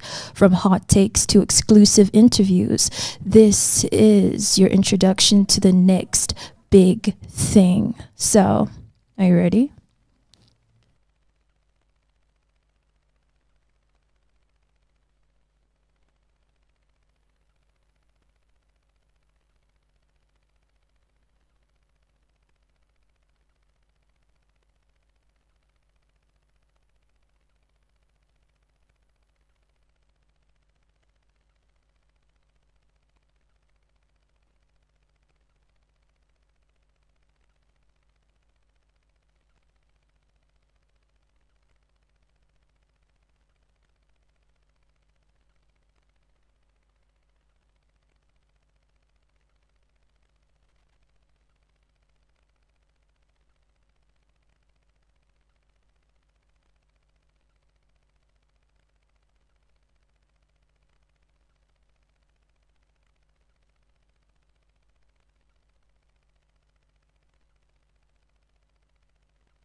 Longer beating in the distance, they are thundering at the very gates of Tehran. As I speak to you now, the sky over the ancient city of Persia is not filled with the call to prayer, but with the searing light of Israeli missiles and the ominous roar of American B-2 bombers. This is not a drill. This is the fulfillment of a sinister prophecy we have seen rehearsed for decades. 2 hours ago, the first volleys of Operation Epic Fury struck the heart of Iranian sovereignty. When the smoke rises from the office of the supreme leader, it carries with it the stench of a global order that treats the independence of nations like a disposable pawn on a grandmaster's chessboard. They tell you it is about nuclear safety, but we know better. It is about the unfinished business of 1979. It is about the humiliation of a superpower that has a memory longer than the Nile. Why should you, the sons and daughters of the African diaspora, care? Because when the invisible hand strikes Tehran today, it is the same hand that strangulates the sovereignty of Africa tomorrow. This is a masterclass in regime change, a one-size-fits-all democracy exported through the barrel of a gun. Today, we dissect the anatomy of this strangulation. We look past the headlines to see the wisdom and the warnings for every nation that dares to say no to the masters of the world. Welcome to the reckoning. Look at the streets of Tehran today. Before the missiles of Operation Epic Fury tore through the skyline 2 hours ago, a much more silent and deadly weapon had already leveled the city. I am talking about the economic asphyxiation of a sovereign state when the rial, once a symbol of Persian pride, collapses to the point where $1 American demands 1.7 million rials. You are not looking at a mere market fluctuation. You are witnessing Welcome a to 6 financial for Rising genocide. Family. It's your I girl have always Lo. said, Join and I me will say every it single again, Friday as I help an you empty dial stomach in your knows new no law, favorite but it knows artists. exactly From who hot to blame. takes to For steamy months, interviews, we have watched this the is an inflation of introduction food to all the prices soar details beyond that you need to know 70%. about the new Think and about next that. big A thing. father You in ready? Tehran, much like a father in Lagos or Nairobi, goes to the market and finds that his life savings cannot buy a carton of eggs. This is not accidental. This is the calculated, invisible hand of US. Sanctions designed to squeeze the breath out of the Iranian people until they have no choice but to rise in agony. The Western media, in their typical Eurocentric arrogance, calls this pressure for democracy. I call it what it is: economic terrorism. They have locked Iran out of the global markets. They have frozen their assets, and they have made it impossible for them to sell their oil freely. They want to create a vacuum. And why? Because a hungry nation is a desperate nation. A desperate nation is a nation ripe for regime change. History is a cruel teacher, but its lessons are consistent. We saw it in Iraq. We saw it in Libya. First, you break their back with sanctions. Then you tell the youth, the vibrant, impatient younger generation of Iranians, that their misery is solely the fault of their leaders. You whisper the sweet lies of Western freedom into their ears while you hold the noose around their necks. There is a dangerous hunger for change in the air. I hear the young Iranians saying, "We want change, and we will deal with the consequences later." Oh, what a tragic refrain. As a man who has seen the scars of Africa, I tell you, change that is not orderly is not progress. It is a descent into the abyss. Look at Iraq. Has it ever returned to its factory setting since Saddam was eliminated? No. It remains a playground for chaos. And now, as the first Israeli missiles strike the heart of Tehran, the economic collapse has found its military twin. The rial didn't just fall, it was pushed. The shops in the Grand Bazaar are closing not just because of the sirens, but because the currency has become nothing more than colorful paper. This is the Iran economic collapse in its most brutal form, the US. Sanctions have done their job, they have softened the target. The world stands by watching Middle East geopolitics as if it were a cinema screen. But for the mother in Tehran whose son is in the streets, this is not a movie. This is the reality of a nation being strangled from within and bombed from without. They are on high military alert. But how do you fight a war when you cannot even feed your soldiers without a wheelbarrow full of devalued paper? We must ask ourselves, if this can be done to Iran, a country with a history stretching back millennia, a country with nuclear ambitions and a defiant spirit, what chance do our fragmented African nations have if we do not stand for absolute sovereignty? The regime change industrial complex is at work, and its first tool is always the stomach. Bread, my friends, is the first casualty of war. And today in Tehran, the bread is soaked in the blood of a dying economy. Let us move from the empty stomachs of the Grand Bazaar to the cold, calculating rooms of the Pentagon and Tel Aviv. What we are witnessing today, with the smoke of Israeli missiles still curling over the Alborz Mountains, is not a spontaneous eruption of geopolitical fate. No, it is the deliberate, patient, and vengeful execution of a plan that began in the winter of 1967. 979. To understand why Tehran is being bombed as I speak, you must understand the long memory of an empire. Since the humiliation of the United States in 1979, the West has looked at Iran not as a nation, but as an unfinished business. They cannot forget the sight of their diplomats held captive, and they cannot forgive a nation that dared to chart a course outside the orbit of Washington. This is the regime change industrial complex at its most clinical level. They use a word that sounds like music to the ears of the young: democracy.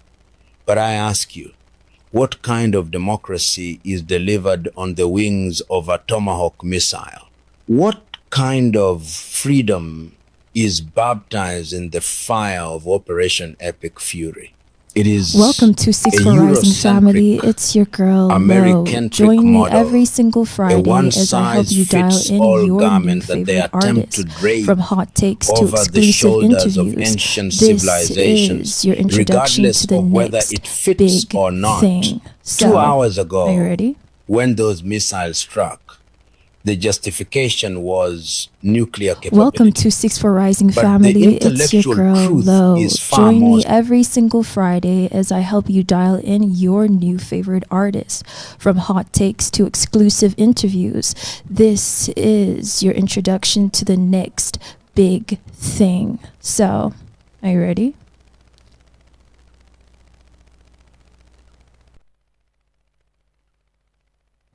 Welcome to 6 for Rising family. It's your girl Lo. Join me every single Friday as I help you dial in your new favorite artists, from hot takes to exclusive interviews. This is your introduction to the next big thing. So, are you ready?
sinister.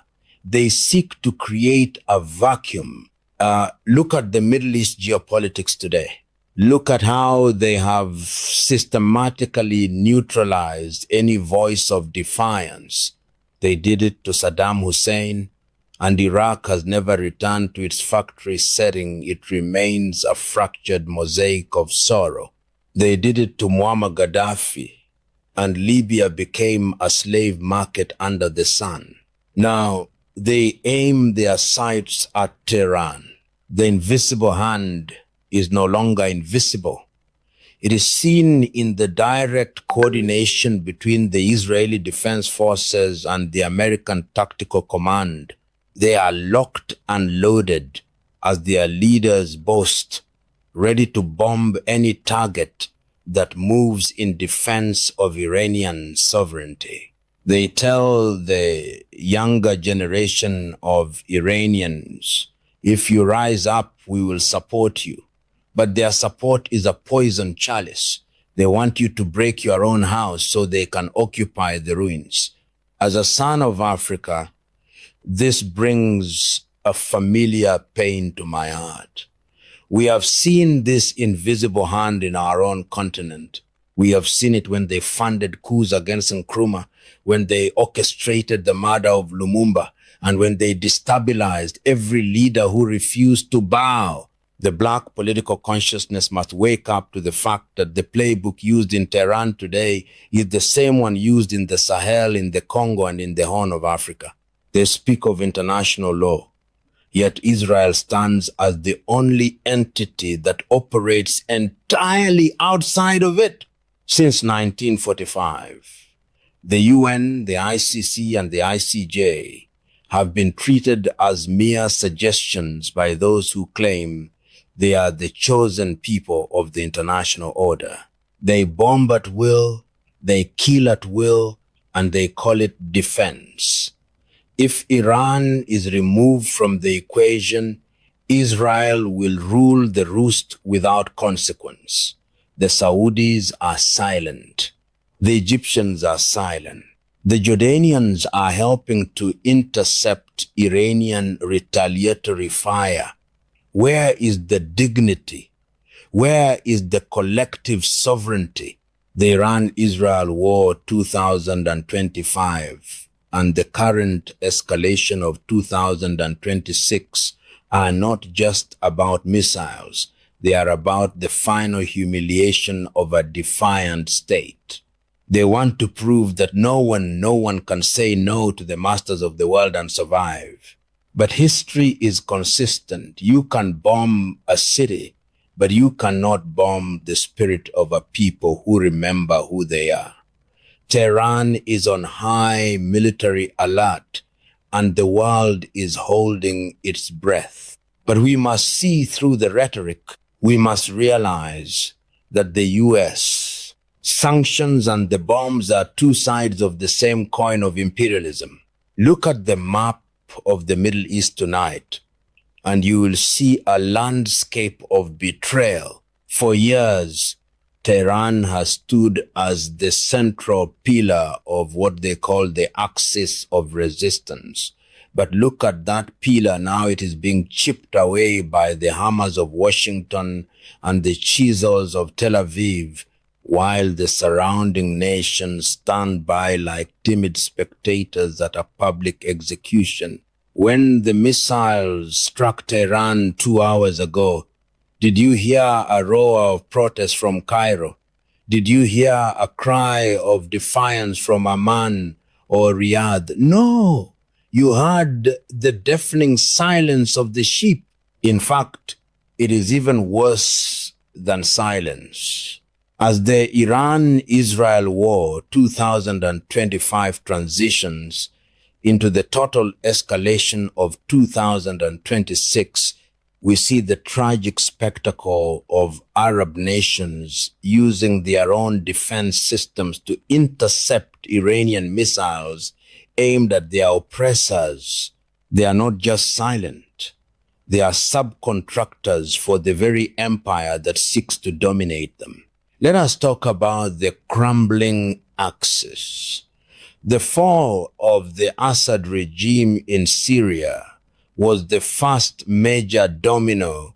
By removing the bridge to the Levant, the masters of Middle East geopolitics have cut the umbilical cord between Iran and Hezbollah.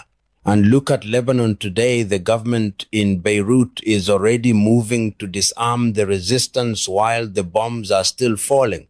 Look at the Houthis in Yemen. Without the lifeblood of Iranian supplies, their missiles will soon become silent relics of a lost cause.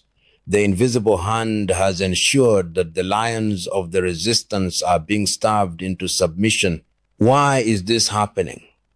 Because the regime change industrial complex knows that to kill the octopus, you must first sever its tentacles. With Syria gone, with Hezbollah neutralized, and with the Houthis isolated, Iran stands naked and alone. This is the unfinished business of 1979 reaching its cold military conclusion. The West and Israel want a Middle East where only one power rules the roost, a power that answers only to itself and ignores every principle of international law. I ask the Black political consciousness in America and across the globe, do you not see the parallel? This is the same tactic used to balkanize Africa. They isolate the defiant leader. They label him a dictator or a threat to stability. They bribe his neighbors with military aid, and then they strike. When Libya was being torn apart, where was the united voice of Africa? When the Congo was being bled dry, where was the collective resistance? We are watching the same movie in a different theater. The US sanctions were the economic poison.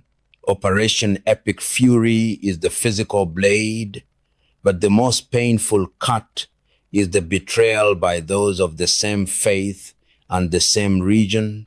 The Israelis boast that they are the chosen people and that their laws are the only laws that matter. And why shouldn't they?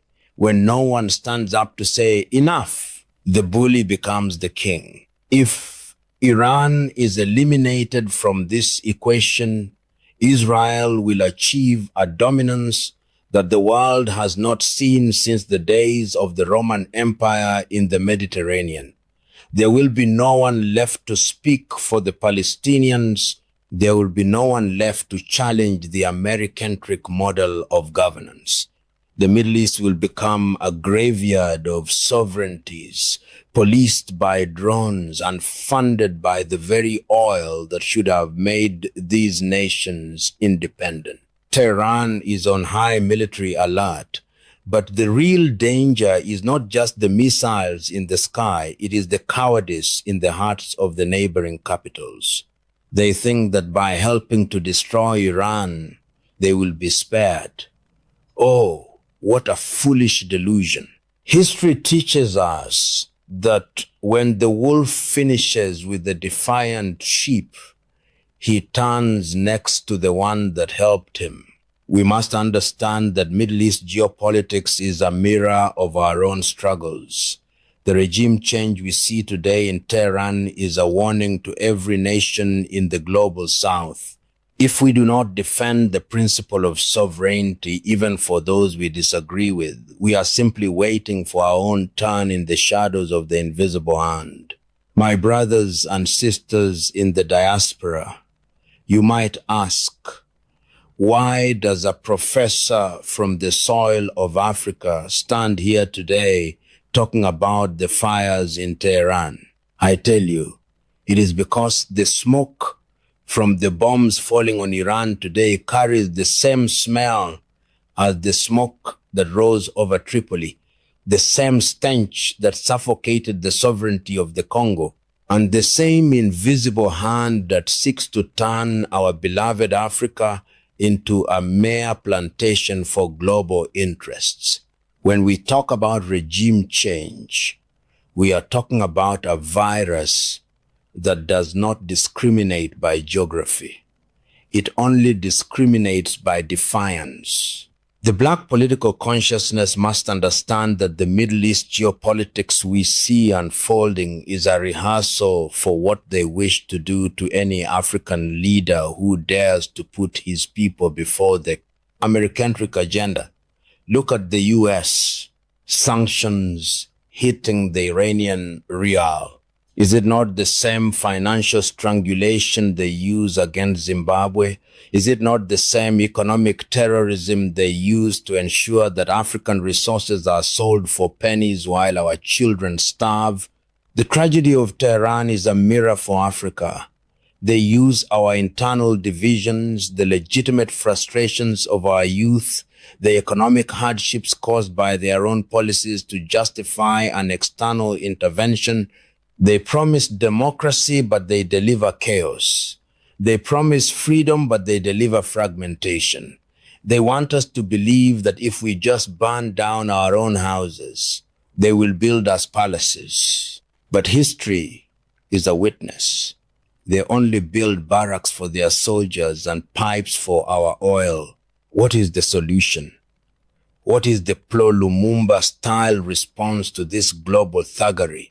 It is not to retreat into silence. It is to build an unshakable fortress of self-reliance. We must realize that as long as we depend on their markets, as long as we use their currency, and as long as we look to their international law for justice, we are nothing but prisoners on parole. The Iran-Israel war 2025 and the current strikes on Tehran prove that the only law in the world today is the law of power. The solution for Iran and the lesson for Africa is structured change. We must listen to our youth, yes. We must address the Iran economic collapse within our own borders by fighting corruption and building local industries. But we must do it with the wisdom of the elders. We cannot allow our legitimate grievances to be hijacked by invisible hands that wish to create a vacuum. Because when a vacuum is created, it is never filled by the people. It is filled by the mercenaries and the vultures of regime change. We need a Pan-African and a global South solidarity that says an attack on the sovereignty of one is an attack on the dignity of all. We must stop being the Jordans and the Saudis of our own continent. We must stop intercepting the resistance of our brothers to please our masters. We must create our own financial system so that no US sanctions can turn our currency into worthless paper. As the missiles continue to strike Tehran, let this be a wake-up call for the African continent. We are the most resource-rich land on earth, yet we are the most politically impoverished because we lack the courage to stand together. The Black political consciousness is not just about identity, it is about power. It is about recognizing that the Middle East geopolitics is just one theater in a global war for the soul of sovereign nations. Tehran is on high military alert, but Africa must be on high intellectual alert. We must see through the one-size-fits-all lies and build our own model of governance, one that is rooted in our history, our values, and our survival. Let the fire in Tehran ignite the light of wisdom in our own hearts. For if we do not learn to hang together, the invisible hand will surely ensure that we hang separately. As the smoke continues to rise over Tehran and the echoes of Operation Epic Fury reverberate across the globe, we must ask ourselves, what remains when the missiles are spent and the rhetoric fades? What remains is the eternal struggle for the soul of sovereign nations. We have dissected the Iran economic collapse. We have unmasked the invisible hand of regime change, and we have seen how Middle East geopolitics is being used as a laboratory for global domination. But this video is not just a chronicle of sorrow, it is a call to intellectual arms. To my brothers and sisters of the Black political consciousness, the lesson is clear. If you do not define your own destiny, the Americentric masters will define it for you, and their definition always involves your subjugation. The Iran-Israel War 2025 and the strikes of today are a testament to what happens when a nation is isolated. Africa, let us not be isolated. Let us build the bridges of solidarity that make us unbreakable. I leave you with this. Peace is not merely the absence of war. It is the presence of justice and the respect for sovereignty. If we allow Tehran to be sacrificed on the altar of regime change today, we are merely signing the death warrant for our own independence tomorrow. We must demand a world where international law applies to the powerful as much as it does to the weak. We must demand a world where a nation's currency is not a weapon of war.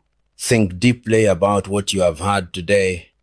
Share this wisdom, not because it is my voice, but because it is the truth that the mainstream media is too afraid to tell you. Let us engage in the comments. Let us build a community of the wise, and let us ensure that the spirit of defiance remains alive in our hearts. The road ahead is long and full of shadows, but as long as we hold the torch of wisdom, we shall not lose our way. Stand tall, stay vigilant, and never forget that your sovereignty is your most sacred possession. This is a body of knowledge that I have meticulously researched, compiled, and edited with the heart of a patriot and the mind of a scholar. I have also utilized the assistance of AI in a small part to ensure the absolute accuracy and currency of this content, for the truth deserves nothing less than precision. This script was constructed with deep research and a labor of love, and has been enhanced by AI to ensure maximum impact and accuracy. The United States of America and Israel have always taken the position that they can literally have their cake and that they can eat it. In the short to medium term, they may think that that is true. But in the long term, it is what creates resistance. It is what creates organizations and energizes organizations such as ISIS. So that you may think that you are safe as a nation, but your people are not safe.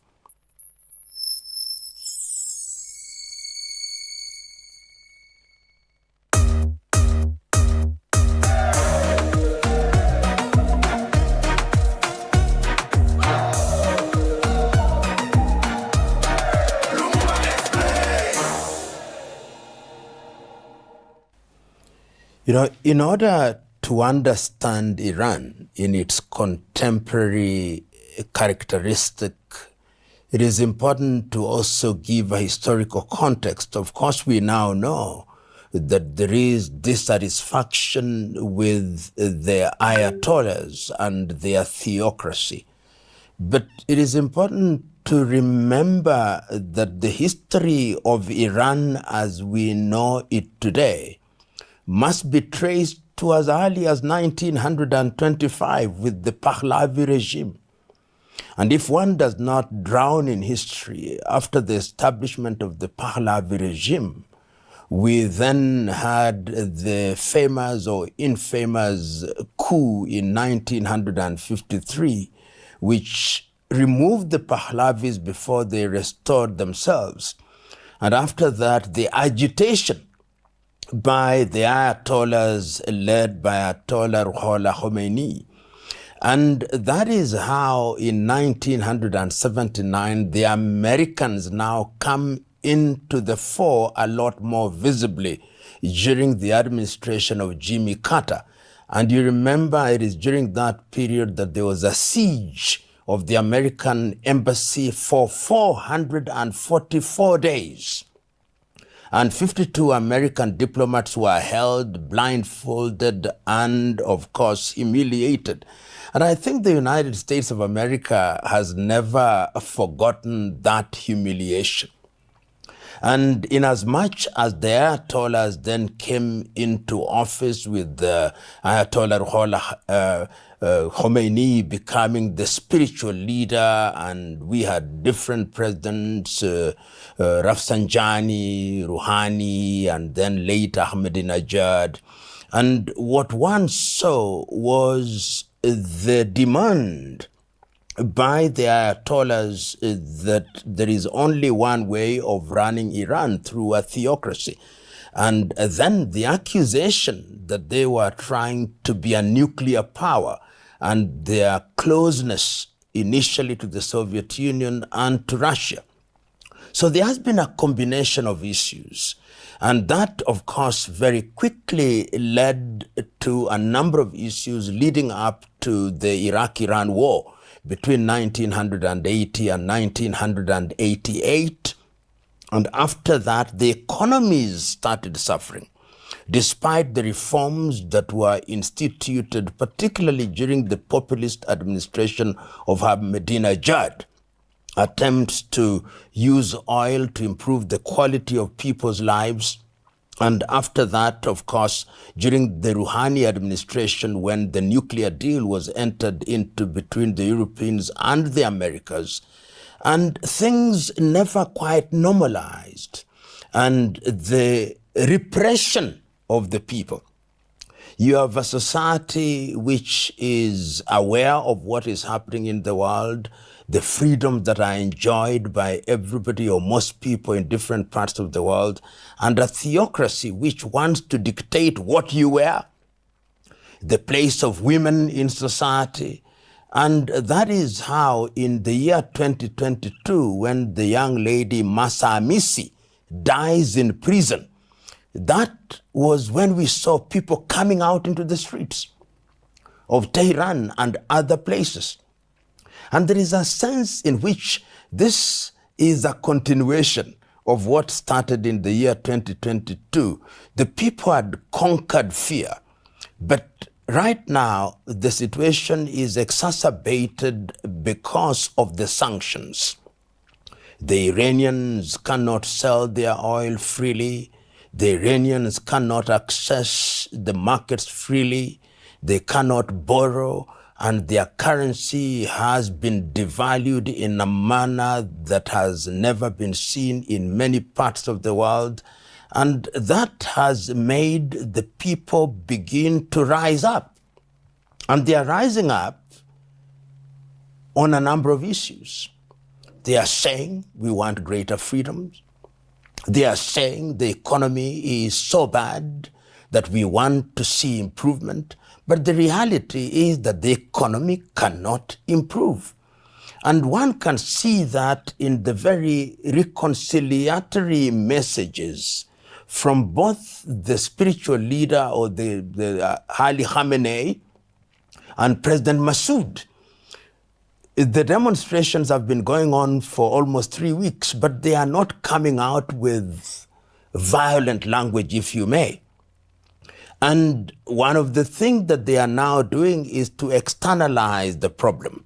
They are saying, we know we have domestic problems, but we can see the hand of the United States of America. We can see the hand of Israel. And as regards Israel, you remember in the month of June, the year 2025, there was the 12-day war. And that war, in my view, has never been concluded. There was a very loose agreement, which was midwifed by the United States of America, and there is an armistice of sorts. But technically, Iran and Israel are at war, which then begs the question, what is happening now?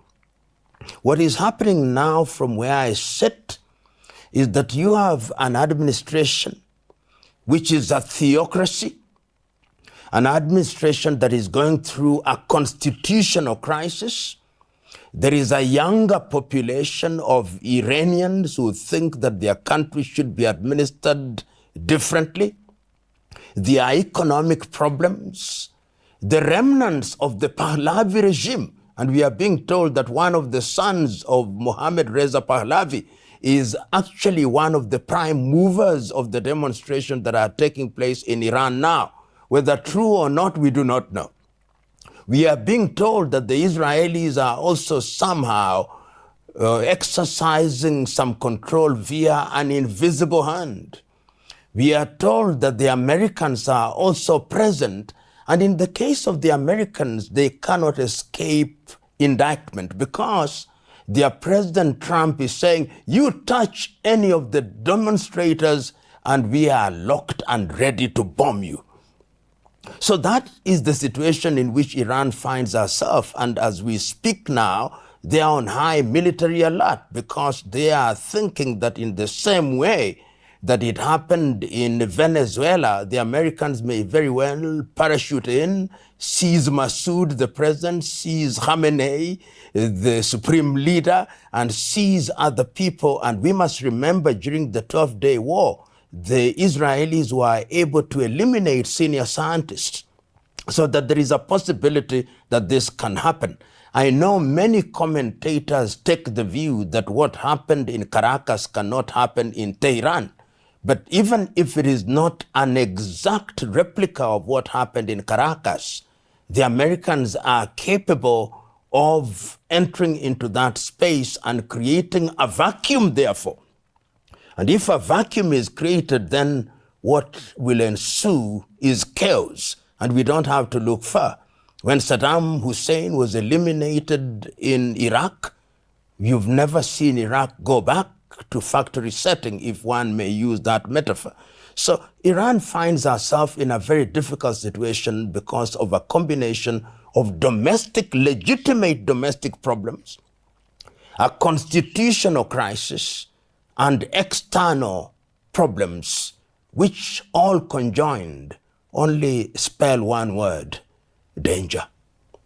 You know, whenever you see a country going through a crisis of the kind that we see in Iran, it means that institutions are no longer responding to the needs of the people.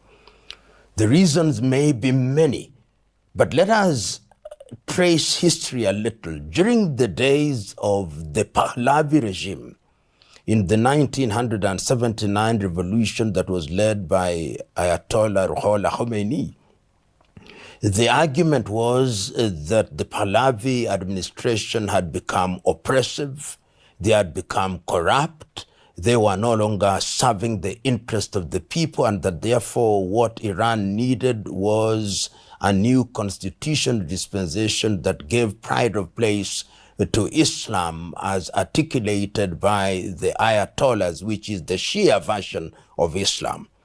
They also promised that they would undertake economic reforms, and some of these reforms were in fact evident in the early days of President Rafsanjani and Rouhani, that they were also going to ensure that whenever it was necessary, they would enter into arrangements that would ensure peace.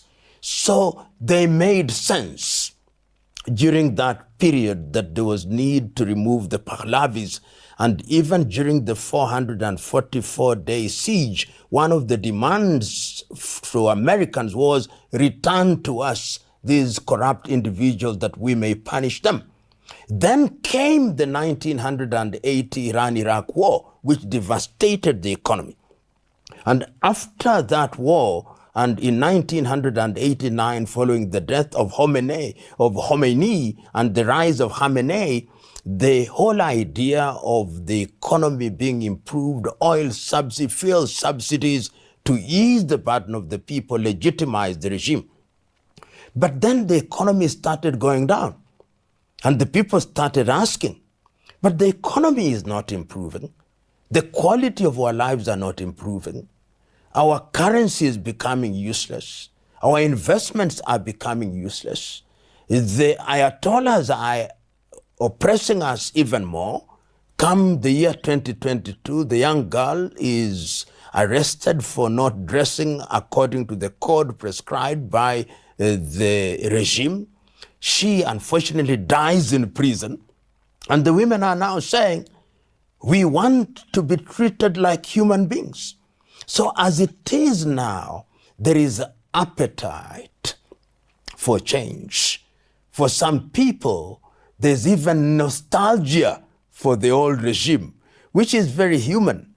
And all these factors then legitimize and justify the kind of calls that we see from the United States of America that this is a tired administration. And of course, the word that the United States of America and Western Europe always use is democracy, a one-size-fits-all Eurocentric, Americocentric model of governance. And the younger generation are responding to this rhetoric. And I hear some of them saying, what we want is change. We'll deal with what change brings later. A dangerous thing to say, because history is consistent in telling us that when you make change and that change is not orderly, restoring order can take time.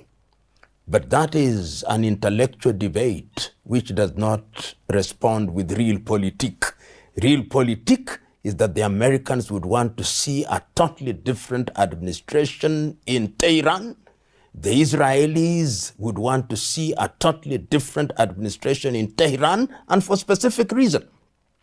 During the 12-day war, for the first time in an impactful way, a missile landed in Tel Aviv from Tehran. Missiles supposedly supplied from Tehran emanated from Yemen. So in the context of geopolitics, Israel sees Iran as the only viable threat, which is so close to nuclear capability, and that if you neutralize this regime, then you kill that possibility. And remember that the Americans also bombed some of the facilities, and they think that this is an unfinished business. So when they talk about regime change, they also want to finish the unfinished business. And from where I sit, that unfinished business started in 1979 with the humiliation of the United States of America, and it must be concluded. Iran, the Ayatollahs must be humiliated. American administration, the presidents notwithstanding, has a long memory. And they remember 1979. You know, there is the assumption, particularly from Washington, that if you remove the Ayatollahs, then you will simply impose a regime that will pander to the whims and diktats of the United States of America. But I think that is not going to be that easy. The Ayatollahs also have a very critical support base.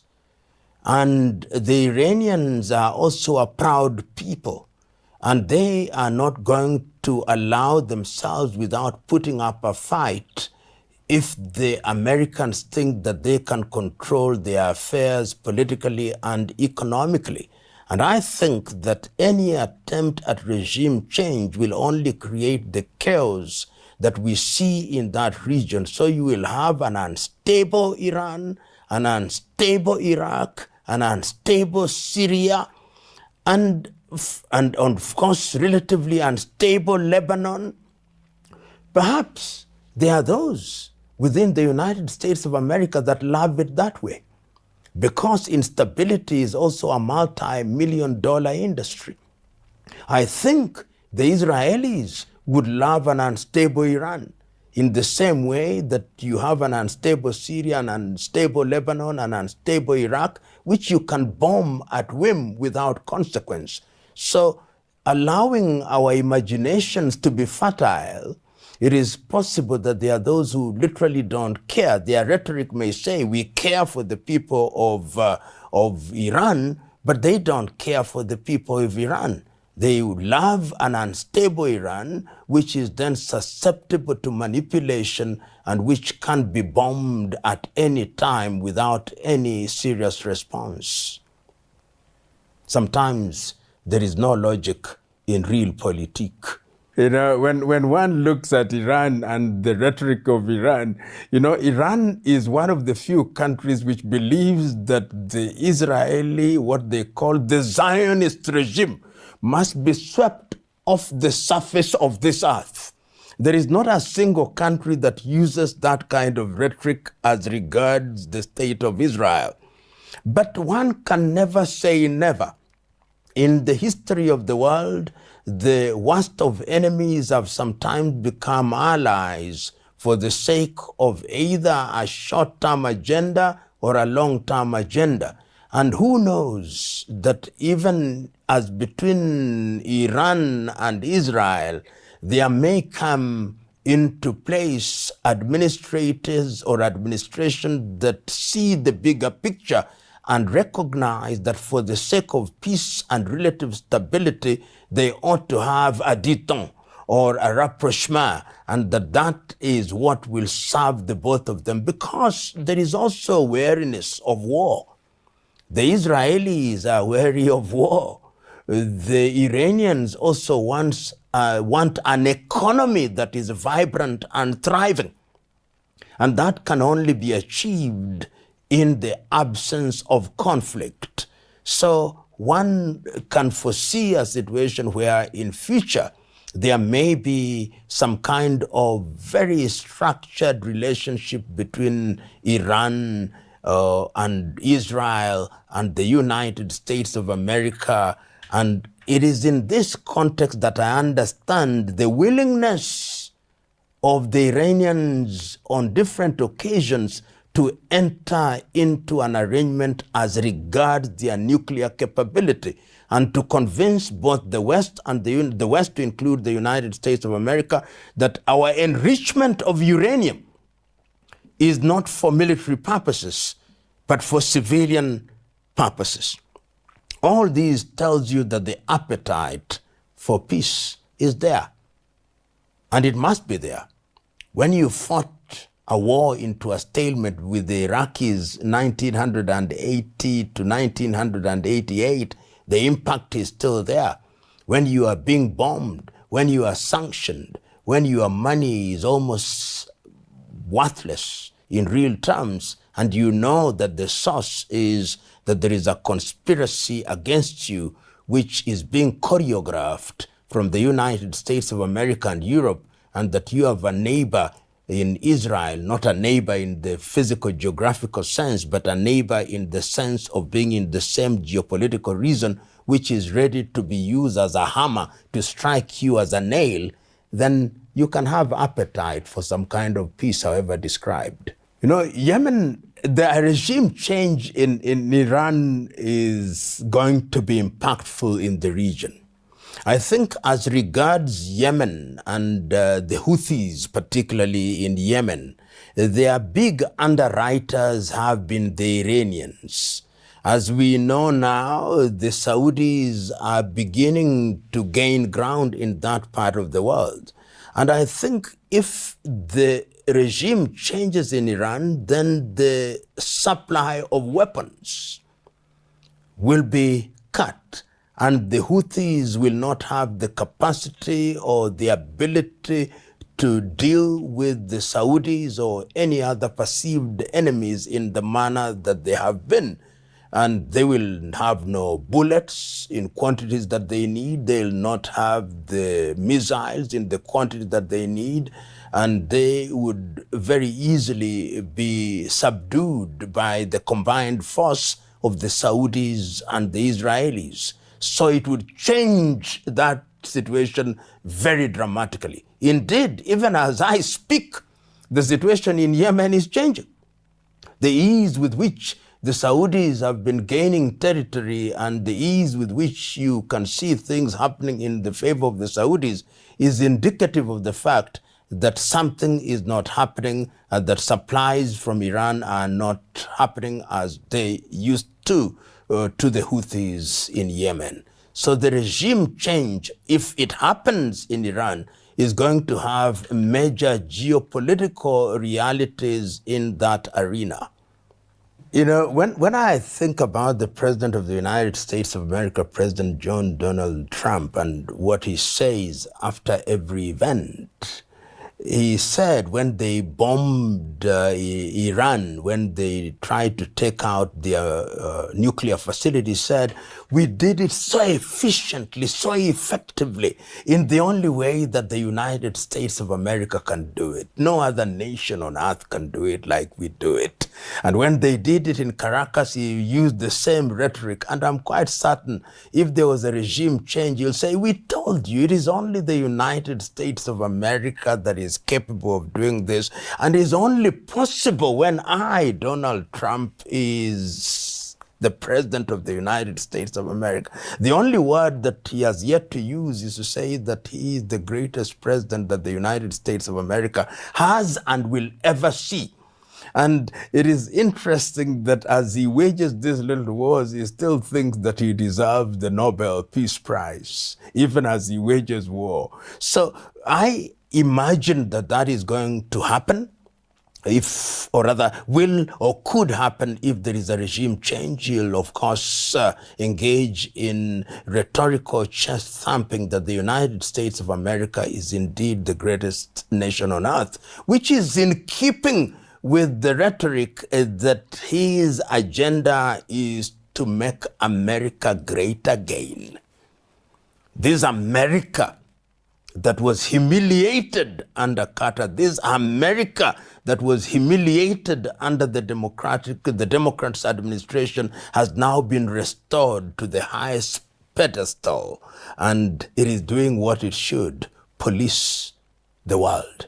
And that is demonstrated by his own statement that the only thing that restricts him, and therefore by extension the United States of America, is his own morality. In the recent past, no leader has ever said that the only restraining thing is his own morality as judged by himself.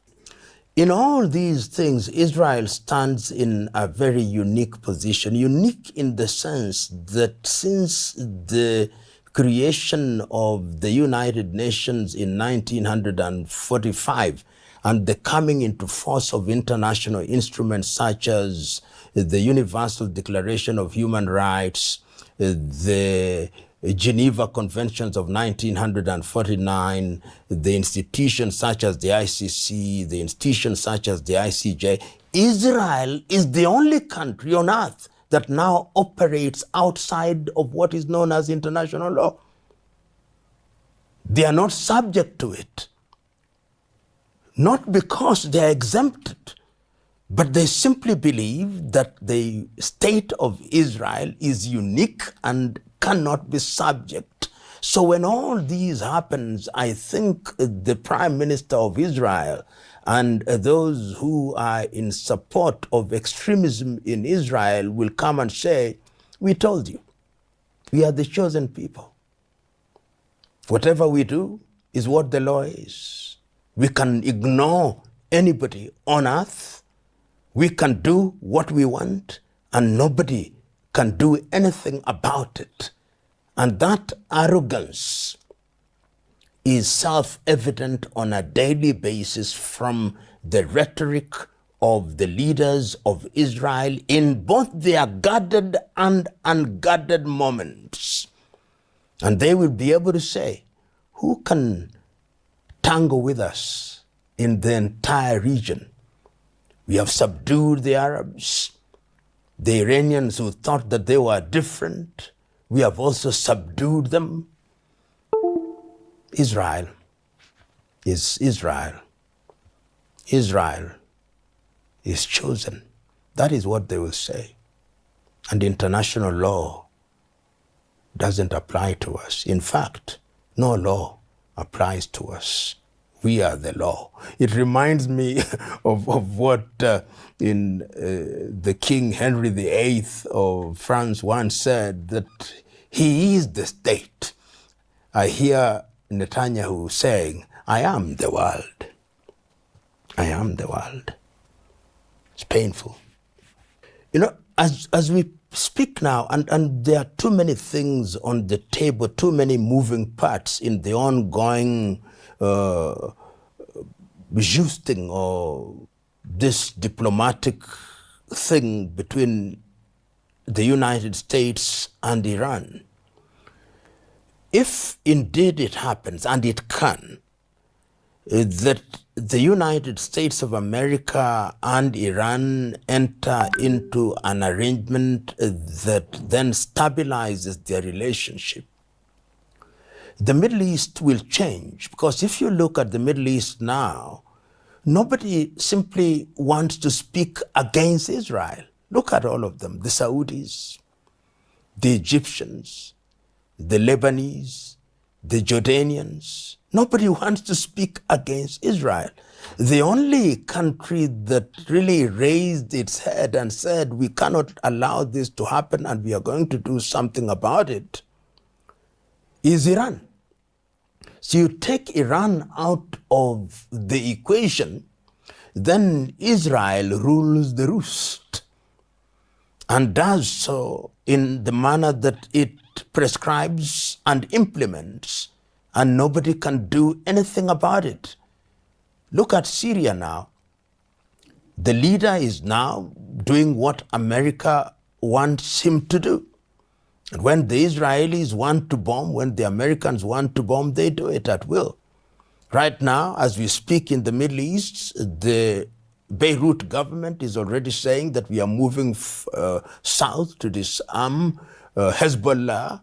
And of course, the Jordanians have nothing to say. So eliminate Iran from the equation, Israel is Welcome the to 6-4 Rising Family. It's your girl, Lo. Join me every single Friday as I help you dial in your new favorite artist. From hot... When you look at the dynamics in the region, the metaphor, or is it the idiom, have your cake and eat it, occupies a very interesting position. The United States of America and Israel have always taken the position that they can literally have their cake and that they can eat it. In the short to medium term, they may think that that is true.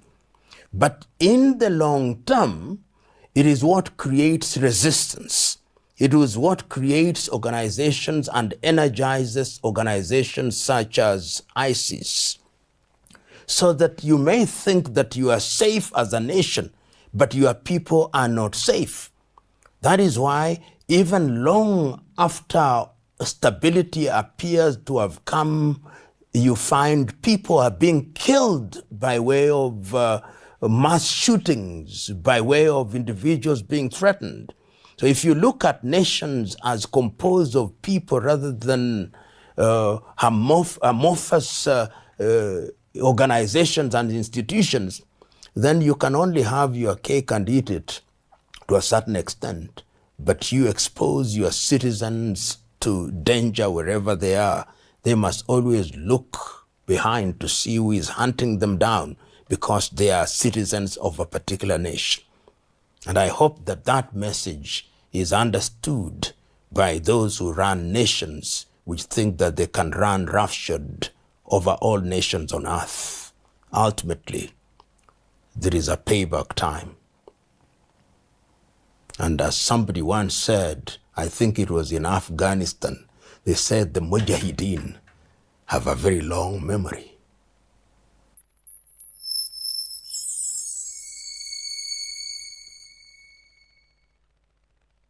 The situation between Israel and Iran is one that poses very many questions and does not lend itself to easy answers.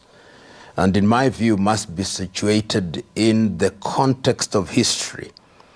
If you look at Iran, the Iran that we know now, we've got to go back to the 1920s when the Reza Pahlavi family became the dominating dynasty until the Reza Pahlavi was removed in 1941 by the Allied powers, the British and the Soviet Union, for being not willing to do their bidding.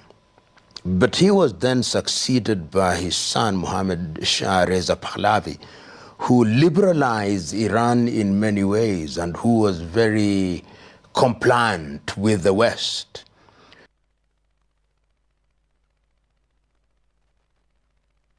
Welcome to 6 for Rising family. It's your girl Lo. Join me every single Friday as I help you dial in your new favorite artist. From hot takes to exclusive interviews, this is your introduction to the next big thing. So, are you ready?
Welcome to 6 for Rising family. It's your girl Lo.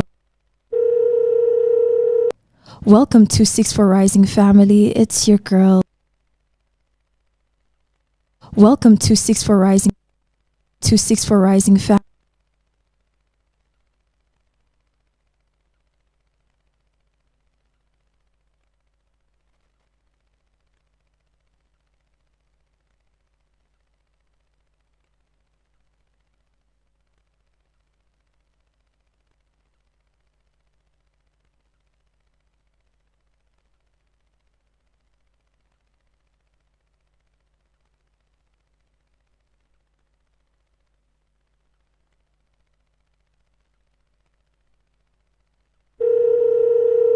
Welcome to 6 for Rising family. It's your girl Lo. Join me every single Friday.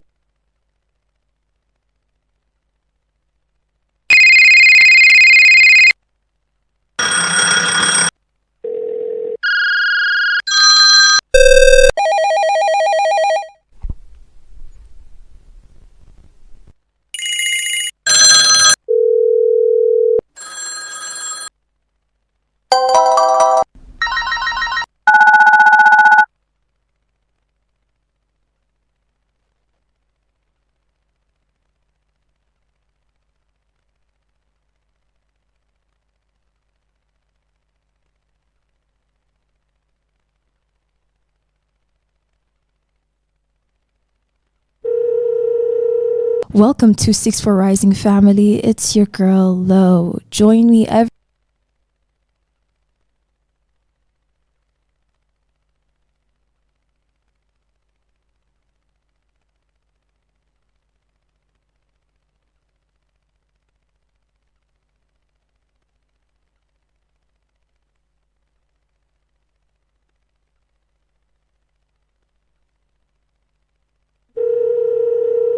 Welcome to 6 for Rising family. It's your girl Lo. Join me every single Friday as I help you dial.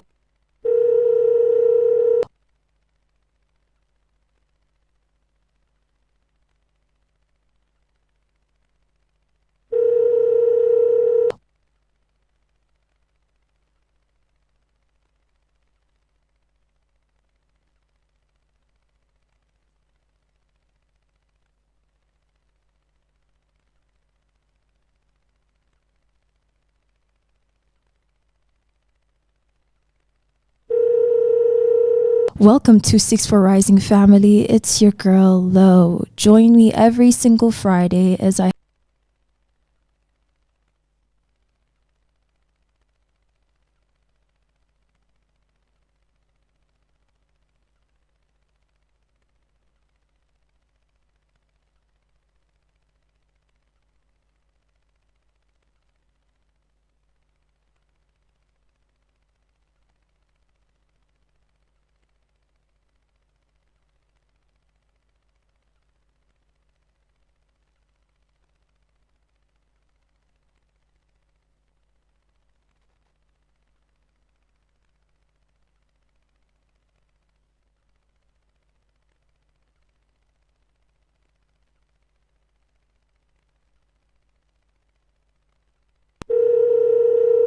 Welcome to 6 for Rising family. It's your girl Lo. Join me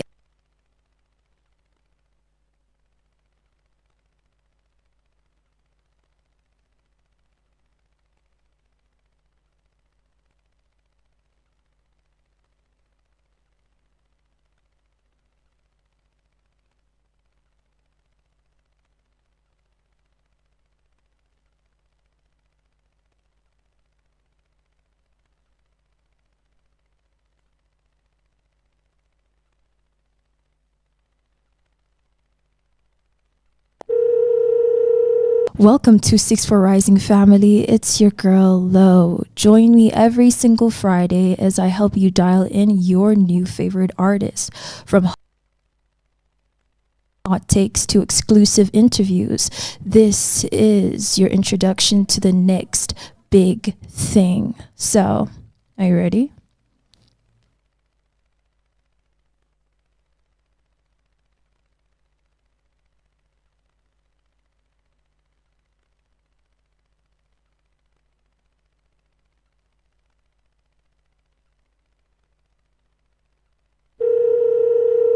Welcome to 6 for Rising family. It's your girl Lo. Join me every single Friday as I help you dial in your new favorite artist. From hot takes to exclusive interviews, this is your introduction to the next big thing. So, are you ready?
And of course, that then led to the emergence of the Ayatollahs, and culminating in the 1979 emergence of the Ayatollahs.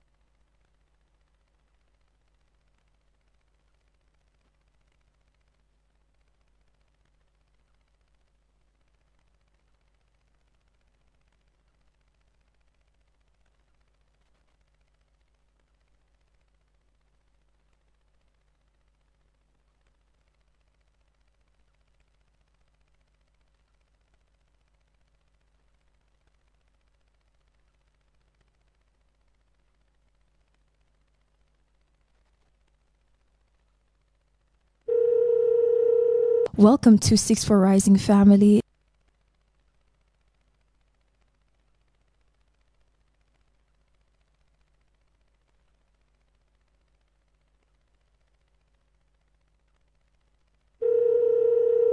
Welcome to 6 for Rising family. It's your girl Lo. Join me every single Friday as I help you dial in your new favorite artists, from hot takes to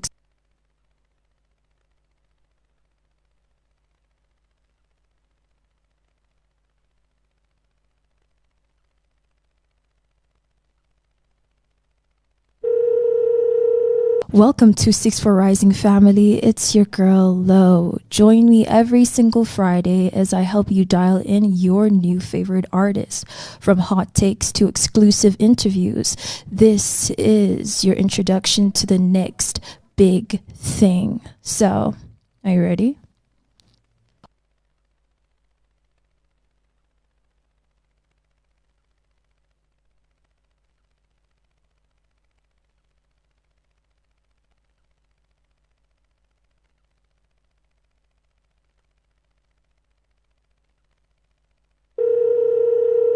Welcome to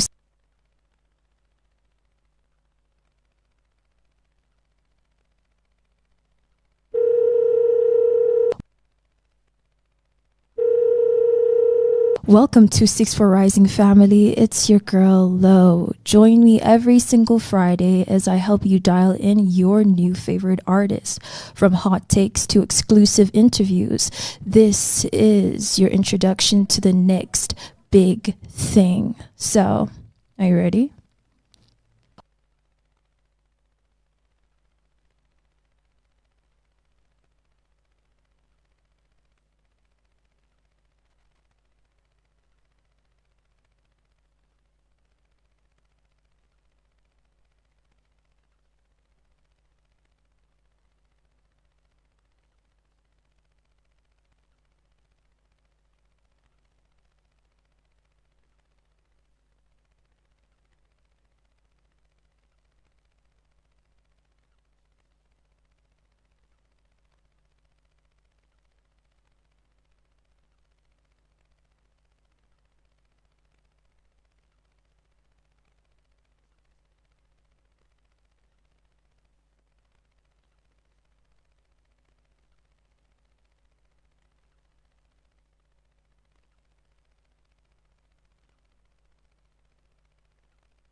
and the abolition of the Pahlavi dynasty. And something begins to happen at that time because the Ayatollahs come in with a theocratic regime which clearly states that they do not recognize the state of Israel, and that in fact the state of Israel must be wiped off the surface of the earth. And they say that this Zionist regime must actually go. So that is the official stated position of the Iran regime or the Tehran regime. And the fact that then they started enriching uranium, almost reaching weapon-grade enrichment, then raised alarm, particularly in the United States of America and in Israel. And the argument that is being put forth by the Netanyahu regime is that they have credible evidence, or that they had credible evidence that the Iranians had crossed the red line in terms of enrichment, and that they cannot allow the regime to have a nuclear weapon. It is instructive that at the time when the attack on Iran took place, there was a diplomatic effort, or there were diplomatic efforts which were being mediated in Saudi Arabia and within that particular environment, with a view to convincing the Iranians that they ought not to use the uranium for non-peaceful purposes. And to the casual observers, like all of us, we thought that they were going on very well. At least when you listen to the President of the United States of America, one took the view that the negotiations would give birth to a result which would be acceptable to all, and the International Atomic Energy was supervising. But for some reason, in what in the eyes of many appears to be a unilateral decision by the Israelis, but what we now know, had the nod of the United States of America, there is a conflagration which has resulted in a tit for tat and which is affecting populations. We have seen in the last one week the Israelis saying that they now have air domination over the whole of Tehran. We have seen the use of hypersonic missiles which have hit Tel Aviv and have hit Haifa. And for the first time, we see a disruption of normal life in Israel, which had not taken place during the conflict in Gaza, and even when the Houthis were launching their ballistic missiles from Yemen. The question is, should the world be worried? Yes, the world should be worried. The world should be worried because there is a powder keg. What one fears is that if indeed you are to hit some of the bunkers where the enriched uranium is stored, what would be the impact in terms of the pollution that would take place? Who else will be drawn into the conflict? Remember that the Tehran regime has a satellite, or what one would call client organization, that work with it or work for it. You talk about the Houthis, and that is in Yemen. You talk about the Hezbollah in Syria and in Lebanon. What will they do? And one can also not discount what is being heard in the grapevine, that the North Koreans have said, we are ready to help. The Chinese are also said to be said, we are ready to help, even if it is in a subterranean manner. And the United States of America thus far has not entered into the conflict directly, but we know that their military assets are moving closer and closer to the theater of war. So if Welcome to 6 for Rising family, it's your girl Lo. Join me every single Friday as I help you dial in your new favorite artists, from hot takes to exclusive interviews. Welcome to 6-4 Rising family. It's your girl Lo. Join me every single Friday as I help you dial in your new favorite artist. From hot takes to exclusive interviews, this is your introduction to the next big thing. So, are you ready?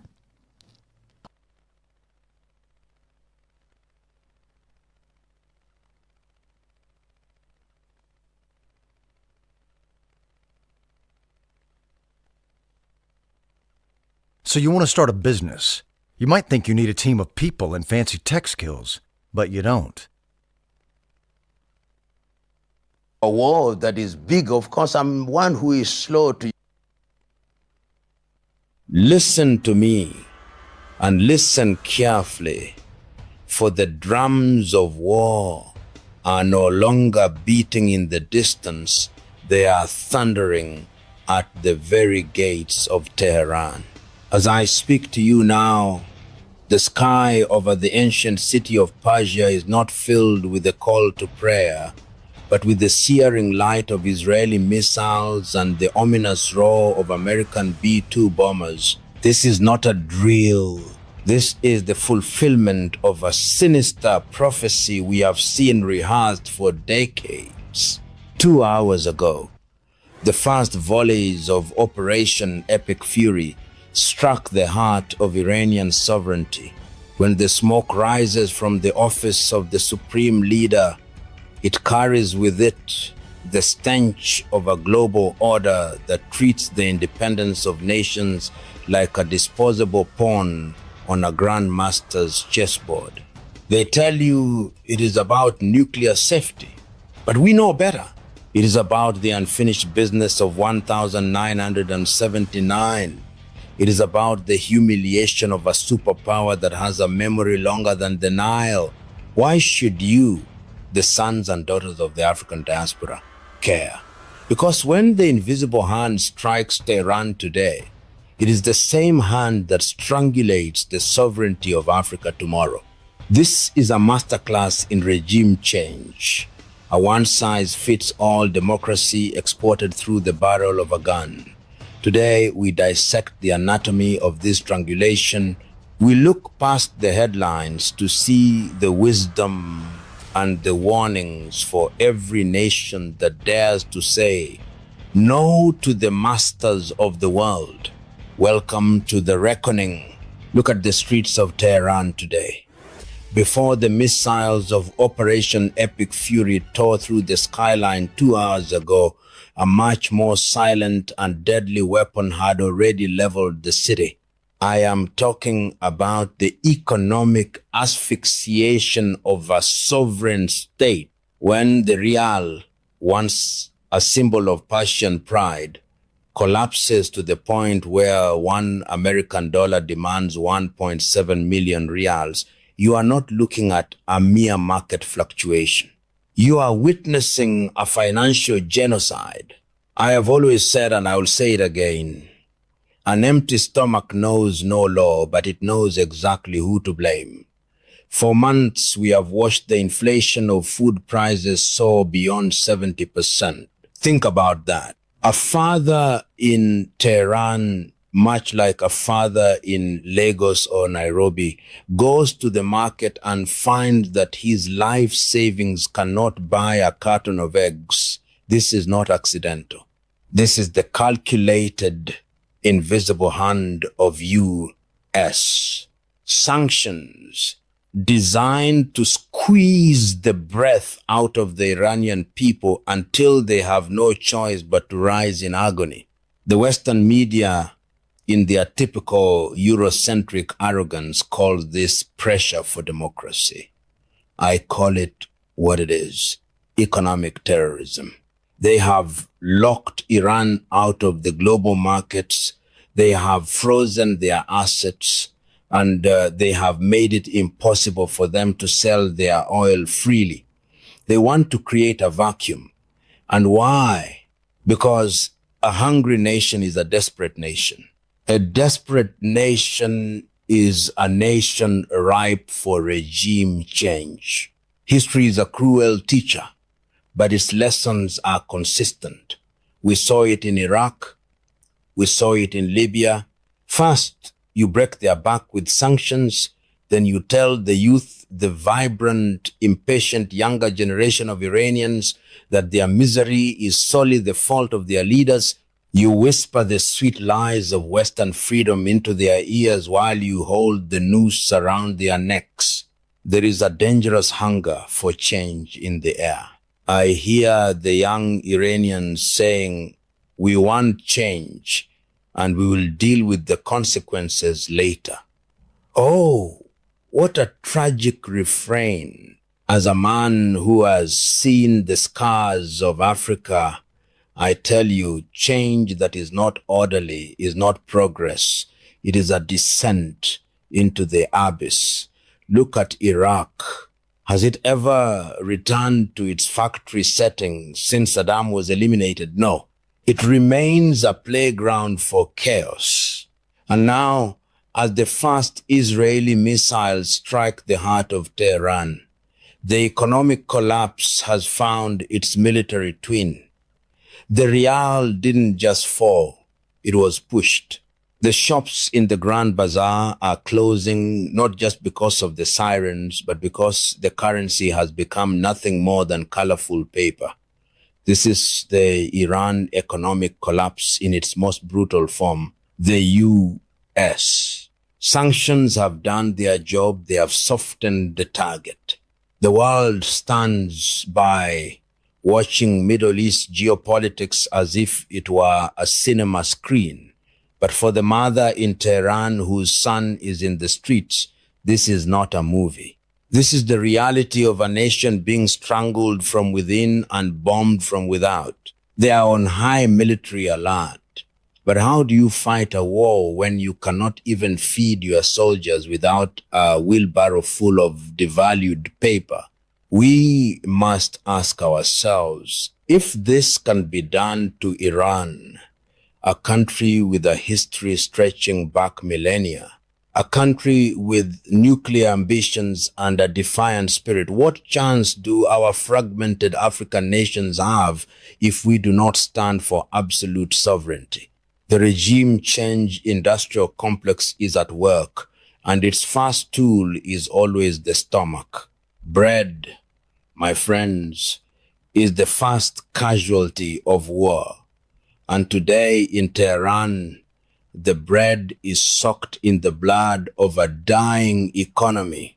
Let us move from the empty stomachs of the Grand Bazaar to the cold, calculating rooms of the Pentagon and Tel Aviv. What we are witnessing today, with the smoke of Israeli missiles still curling over the Alborz Mountains, is not a spontaneous eruption of geopolitical fate. No, it is the deliberate, patient, and vengeful execution of a plan that began in the winter of 1979.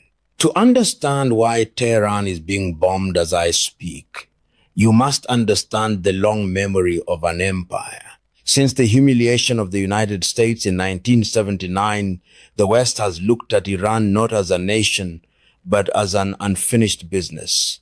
They cannot forget the sight of their diplomats held captive, and they cannot forgive a nation that dared to chart a course outside the orbit of Washington. This is the regime change industrial complex at its most clinical level. They use a word that sounds like music to the ears of the young, democracy. But I ask you, what kind of democracy is delivered on the wings of a Tomahawk missile? What kind of freedom is baptized in the fire of Operation Epic Fury? It is a Eurocentric, Americentric model, a one-size-fits-all garment that they attempt to drape over the shoulders of ancient civilizations, regardless of whether it fits or not. 2 hours ago, when those missiles struck, the justification was nuclear capability. But the intellectual truth is far more sinister. They seek to create a vacuum. Look at the Middle East geopolitics today. Look at how they have systematically neutralized any voice of defiance. They did it to Saddam Hussein, and Iraq has never returned to its factory setting. It remains a fractured mosaic of sorrow. They did it to Muammar Gaddafi, and Libya became a slave market under the sun. Now, they aim their sights at Tehran. The invisible hand is no longer invisible. It is seen in the direct coordination between the Israeli Defense Forces and the American Tactical Command. They are locked and loaded, as their leaders boast, ready to bomb any target that moves in defense of Iranian sovereignty. They tell the younger generation of Iranians, if you rise up, we will support you. But their support is a poison chalice. They want you to break your own house so they can occupy the ruins. As a son of Africa, this brings a familiar pain to my heart. We have seen this invisible hand in our own continent. We have seen it when they funded coups against Nkrumah, when they orchestrated the murder of Lumumba, and when they destabilized every leader who refused to bow. The black political consciousness must wake up to the fact that the playbook used in Tehran today is the same one used in the Sahel, in the Congo, and in the Horn of Africa.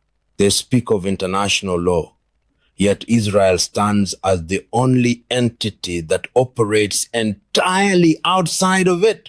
Since 1945, the UN, the ICC, and the ICJ have been treated as mere suggestions by those who claim they are the chosen people of the international order.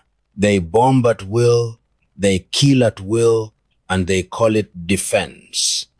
If Iran is removed from the equation, Israel will rule the roost without consequence. The Saudis are silent. The Egyptians are silent. The Jordanians are helping to intercept Iranian retaliatory fire. Where is the dignity? Where is the collective sovereignty? The Iran-Israel War 2025 and the current escalation of 2026 are not just about missiles. They are about the final humiliation of a defiant state. They want to prove that no one can say no to the masters of the world and survive. But history is consistent. You can bomb a city, but you cannot bomb the spirit of a people who remember who they are. Tehran is on high military alert, and the world is holding its breath. But we must see through the rhetoric. We must realize that the US, sanctions and the bombs are two sides of the same coin of imperialism. Look at the map of the Middle East tonight, and you will see a landscape of betrayal. For years, Tehran has stood as the central pillar of what they call the axis of resistance. But look at that pillar now, it is being chipped away by the hammers of Washington and the chisels of Tel Aviv, while the surrounding nations stand by like timid spectators at a public execution. When the missiles struck Tehran 2 hours ago, did you hear a roar of protest from Cairo? Did you hear a cry of defiance from Amman or Riyadh? No, you heard the deafening silence of the sheep. In fact, it is even worse than silence. As the Iran-Israel War 2025 transitions into the total escalation of 2026, we see the tragic spectacle of Arab nations using their own defense systems to intercept Iranian missiles aimed at their oppressors. They are not just silent. They are subcontractors for the very empire that seeks to dominate them. Let us talk about the crumbling axis. The fall of the Assad regime in Syria was the first major domino By removing the bridge to the Levant, the masters of Middle East geopolitics have cut the umbilical cord between Iran and Hezbollah. And look at Lebanon today. The government in Beirut is already moving to disarm the resistance while the bombs are still falling. Look at the Houthis in Yemen. Without the lifeblood of Iranian supplies, their missiles will soon become silent relics of a lost cause. The invisible hand has ensured that the lions of the resistance are being starved into submission. Why is this happening? Because the regime change industrial complex knows that to kill the octopus, you must first sever its tentacles. With Syria gone, with Hezbollah neutralized, and with the Houthis isolated, Iran stands naked and alone. This is the unfinished business of 1979 reaching its cold military conclusion. The West and Israel want a Middle East where only one power rules the roost, a power that answers only to itself and ignores every principle of international law. I ask the black political consciousness in America and across the globe, do you not see the parallel? This is the same tactic used to balkanize Africa. They isolate the defiant leader. They label him a dictator or a threat to stability. They bribe his neighbors with military aid, and then they strike. When Libya was being torn apart, where was the united voice of Africa? When the Congo was being bled dry, where was the collective resistance? We are watching the same movie in a different theater. The US sanctions were the economic poison. Operation Epic Fury is the physical blade. But the most painful cut is the betrayal by those of the same faith and the same region. The Israelis boast that they are the chosen people and that their laws are the only laws that matter. And why shouldn't they? When no one stands up to say, enough, the bully becomes the king. If Iran is eliminated from this equation, Israel will achieve a dominance that the world has not seen since the days of the Roman Empire in the Mediterranean. There will be no one left to speak for the Palestinians. There will be no one left to challenge the Americentric model of governance. The Middle East will become a graveyard of sovereignties, policed by drones and funded by the very oil that should have made these nations independent. Tehran is on high military alert, but the real danger is not just the missiles in the sky, it is the cowardice in the hearts of the neighboring capitals. They think that by helping to destroy Iran, they will be spared. Oh, what a foolish delusion. History teaches us that when the wolf finishes with the defiant sheep, he turns next to the one that helped him. We must understand that Middle East geopolitics is a mirror of our own struggles. The regime change we see today in Tehran is a warning to every nation in the global south. If we do not defend the principle of sovereignty, even for those we disagree with, we are simply waiting for our own turn in the shadows of the invisible hand. My brothers and sisters in the diaspora, you might ask, why does a professor from the soil of Africa stand here today talking about the fires in Tehran?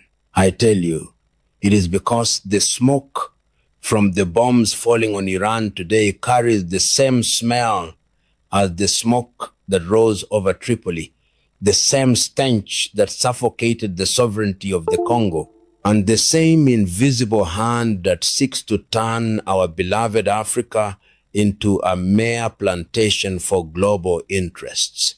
When we talk about regime change, we are talking about a virus that does not discriminate by geography. It only discriminates by defiance. The Black political consciousness must understand that the Middle East geopolitics we see unfolding is a rehearsal for what they wish to do to any African leader who dares to put his people before the Americentric agenda. Look at the US, sanctions hitting the Iranian rial. Is it not the same financial strangulation they use against Zimbabwe? Is it not the same economic terrorism they use to ensure that African resources are sold for pennies while our children starve? The tragedy of Tehran is a mirror for Africa. They use our internal divisions, the legitimate frustrations of our youth, the economic hardships caused by their own policies to justify an external intervention. They promise democracy, but they deliver chaos. They promise freedom, but they deliver fragmentation. They want us to believe that if we just burn down our own houses, they will build us palaces. But history is a witness. They only build barracks for their soldiers and pipes for our oil. What is the solution? What is the Pro Lumumba-style response to this global thuggery? It is not to retreat into silence. It is to build an unshakable fortress of self-reliance. We must realize that as long as we depend on their markets, as long as we use their currency, and as long as we look to their international law for justice, we are nothing but prisoners on parole. The Iran-Israel War 2025 and the current strikes on Tehran prove that the only law in the world today is the law of power. The solution for Iran and the lesson for Africa is structured change. We must listen to our youth, yes. We must address the Iran economic collapse within our own borders by fighting corruption and building local industries. But we must do it with the wisdom of the elders. We cannot allow our legitimate grievances to be hijacked by invisible hands that wish to create a vacuum. Because when a vacuum is created, it is never filled by the people. It is filled by the mercenaries and the vultures of regime change. We need a Pan-African and a global South solidarity that says an attack on the sovereignty of one is an attack on the dignity of all. We must stop being the Jordans and the Saudis of our own continent. We must stop intercepting the resistance of our brothers to please our masters. We must create our own financial system so that no US sanctions can turn our currency into worthless paper. As the missiles continue to strike Tehran, let this be a wake-up call for the African continent. We are the most resource-rich land on earth, yet we are the most politically impoverished because we lack the courage to stand together. The Black political consciousness is not just about identity, it is about power. It is about recognizing that the Middle East geopolitics is just one theater in a global war for the soul of sovereign nations. Tehran is on high military alert, but Africa must be on high intellectual alert. We must see through the one-size-fits-all lies and build our own model of governance, one that is rooted in our history, our values, and our survival. Let the fire in Tehran ignite the light of wisdom in our own hearts. For if we do not learn to hang together, the invisible hand will surely ensure that we hang separately. As the smoke continues to rise over Tehran and the echoes of Operation Epic Fury reverberate across the globe, we must ask ourselves, what remains when the missiles are spent and the rhetoric fades? What remains is the eternal struggle for the soul of sovereign nations. We have dissected the Iran economic collapse. We have unmasked the invisible hand of regime change, and we have seen how Middle East geopolitics is being used as a laboratory for global domination. But this video is not just a chronicle of sorrow, it is a call to intellectual arms. To my brothers and sisters of the Black political consciousness, the lesson is clear. If you do not define your own destiny, the Americentric masters will define it for you, and their definition always involves your subjugation. The Iran-Israel War 2025 and the strikes of today are a testament to what happens when a nation is isolated. Africa, let us not be isolated. Let us build the bridges of solidarity that make us unbreakable. I leave you with this. Peace is not merely the absence of war.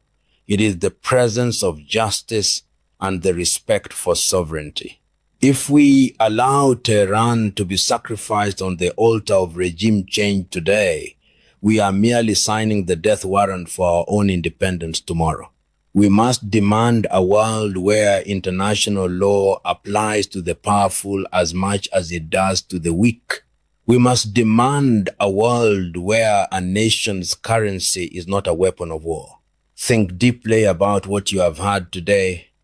Share this wisdom, not because it is my voice, but because it is the truth that the mainstream media is too afraid to tell you. Let us engage in the comments. Let us build a community of the wise, and let us ensure that the spirit of defiance remains alive in our hearts. The road ahead is long and full of shadows, but as long as we hold the torch of wisdom, we shall not lose our way. Stand tall, stay vigilant, and never forget that your sovereignty is your most sacred possession. This is a body of knowledge that I have meticulously researched, compiled, and edited with the heart of a patriot and the mind of a scholar. I have also utilized the assistance of AI in a small part to ensure the absolute accuracy and currency of this content, for the truth deserves nothing less than precision.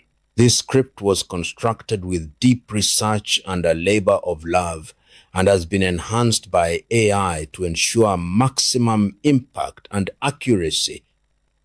The United States of America and Israel have always taken the position that they can literally have their cake and that they can eat it. In the short to medium term, they may think that that is true. But in the long term, it is what creates resistance. It is what creates organizations and energizes organizations such as ISIS. So that you may think that you are safe as a nation, but your people are not safe.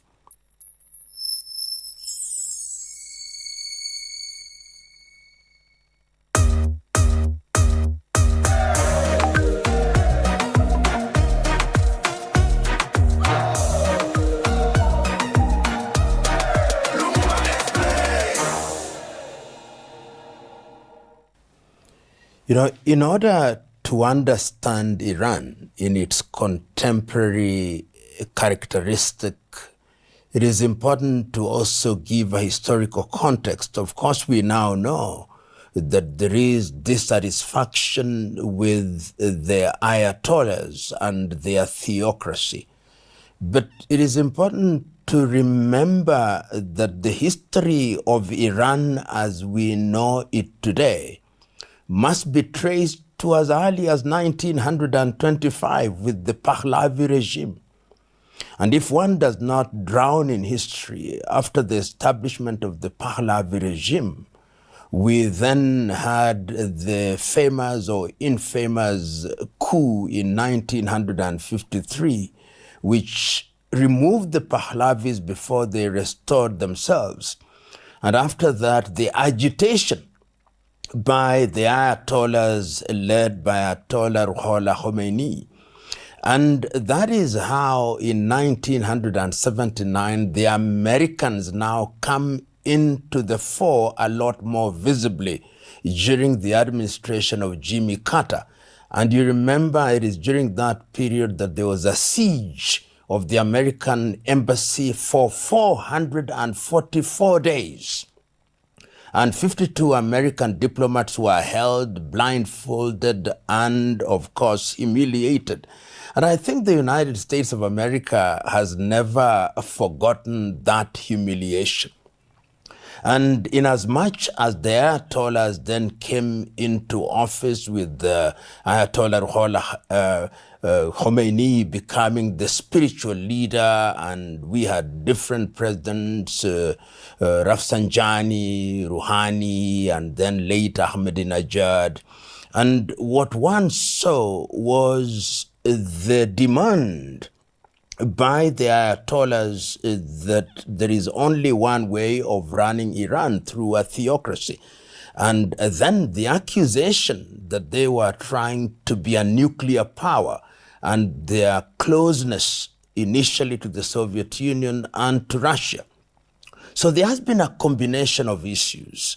And that, of course, very quickly led to a number of issues leading up to the Iraq-Iran war between 1980 and 1988. And after that, the economies started suffering, despite the reforms that were instituted, particularly during the populist administration of Ahmadinejad. Attempts to use oil to improve the quality of people's lives. And after that, of course, during the Rouhani administration, when the nuclear deal was entered into between the Europeans and the Americas, and things never quite normalized. And the repression of the people. You have a society which is aware of what is happening in the world, the freedoms that are enjoyed by everybody or most people in different parts of the world, and a theocracy which wants to dictate what you wear, the place of women in society. And that is how in the year 2022, when the young lady Mahsa Amini dies in prison, that was when we saw people coming out into the streets of Tehran and other places. And there is a sense in which this is a continuation of what started in the year 2022. The people had conquered fear, but right now the situation is exacerbated because of the sanctions. The Iranians cannot sell their oil freely. The Iranians cannot access the markets freely. They cannot borrow. And their currency has been devalued in a manner that has never been seen in many parts of the world. And that has made the people begin to rise up. And they are rising up on a number of issues. They are saying we want greater freedoms. They are saying the economy is so bad that we want to see improvement. But the reality is that the economy cannot improve. And one can see that in the very reconciliatory messages from both the spiritual leader or the Ali Khamenei and President Massoud. The demonstrations have been going on for almost 3 weeks, but they are not coming out with violent language, if you may. And one of the things that they are now doing is to externalize the problem.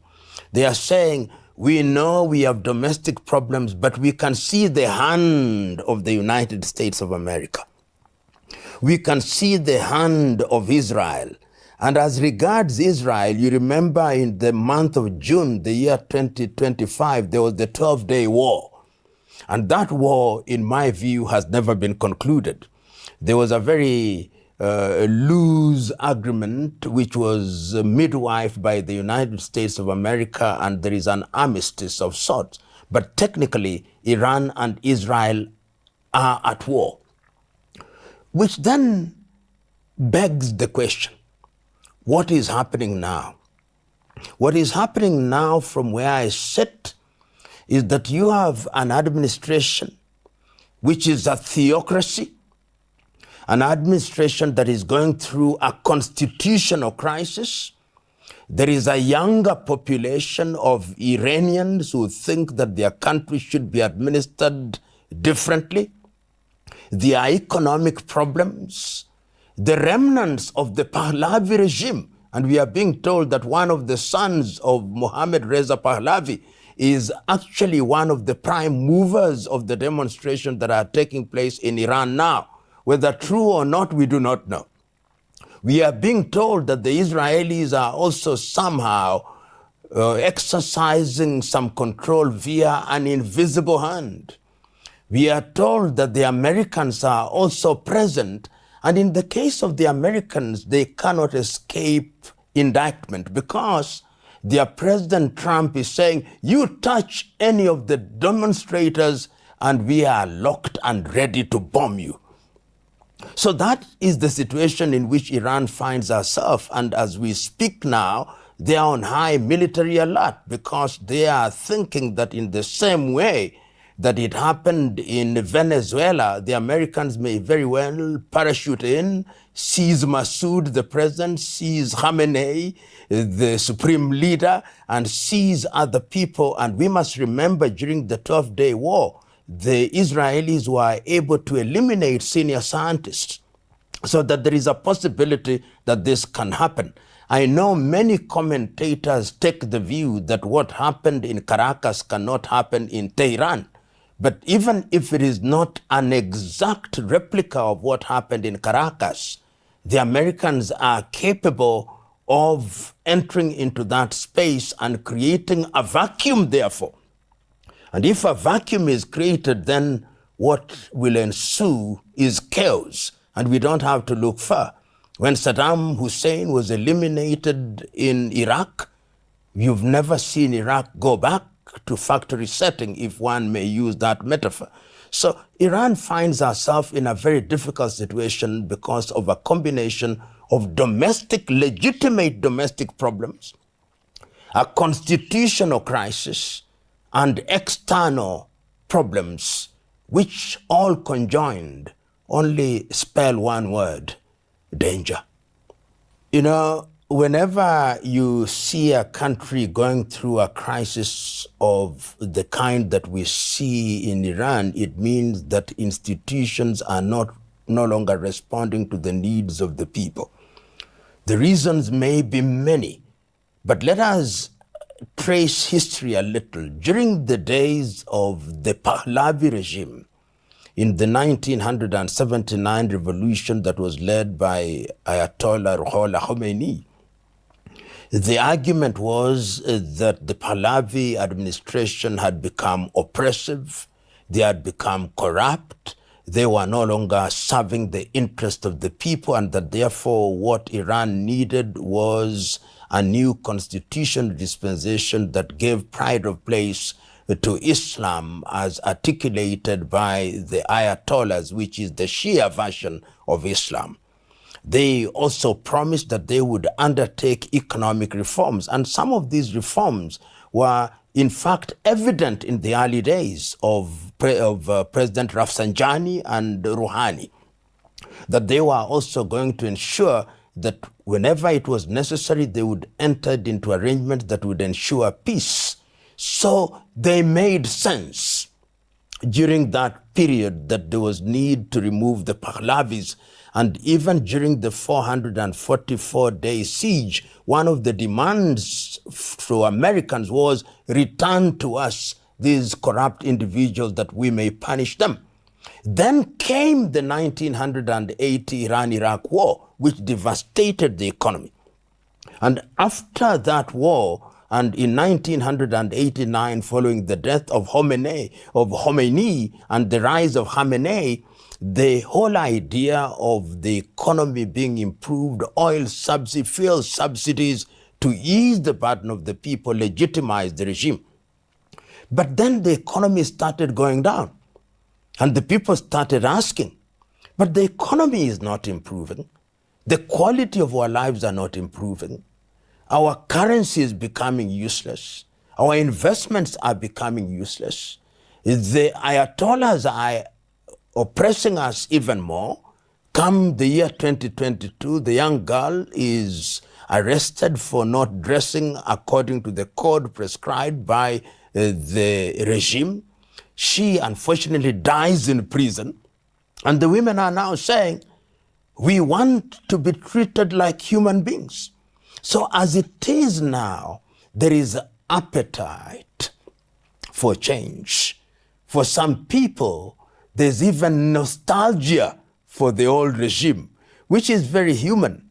And all these factors then legitimize and justify the kind of calls that we see from the United States of America that this is a tired administration. And of course, the word that the United States of America and Western Europe always use is democracy, a one-size-fits-all Eurocentric, Americocentric model of governance. And the younger generation are responding to this rhetoric. And I hear some of them saying, what we want is change. We'll deal with what change brings later.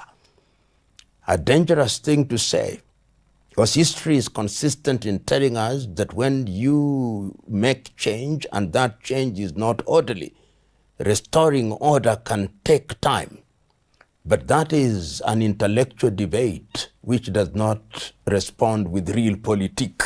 Real politique is that the Americans would want to see a totally different administration in Tehran. The Israelis would want to see a totally different administration in Tehran, and for specific reason. During the 12-day war, for the first time in an impactful way, a missile landed in Tel Aviv from Tehran. Missiles supposedly supplied from Tehran emanated from Yemen. So in the context of geopolitics, Israel sees Iran as the only viable threat, which is so close to nuclear capability, and that if you neutralize this regime, then you kill that possibility. And remember that the Americans also bombed some of the facilities, and they think that this is an unfinished business. So when they talk about regime change, they also want to finish the unfinished business. And from where I sit, that unfinished business started in 1979 with the humiliation of the United States of America, and it must be concluded. Iran, the Ayatollahs must be humiliated. American administration, the presidents notwithstanding, has a long memory. And they remember 1979.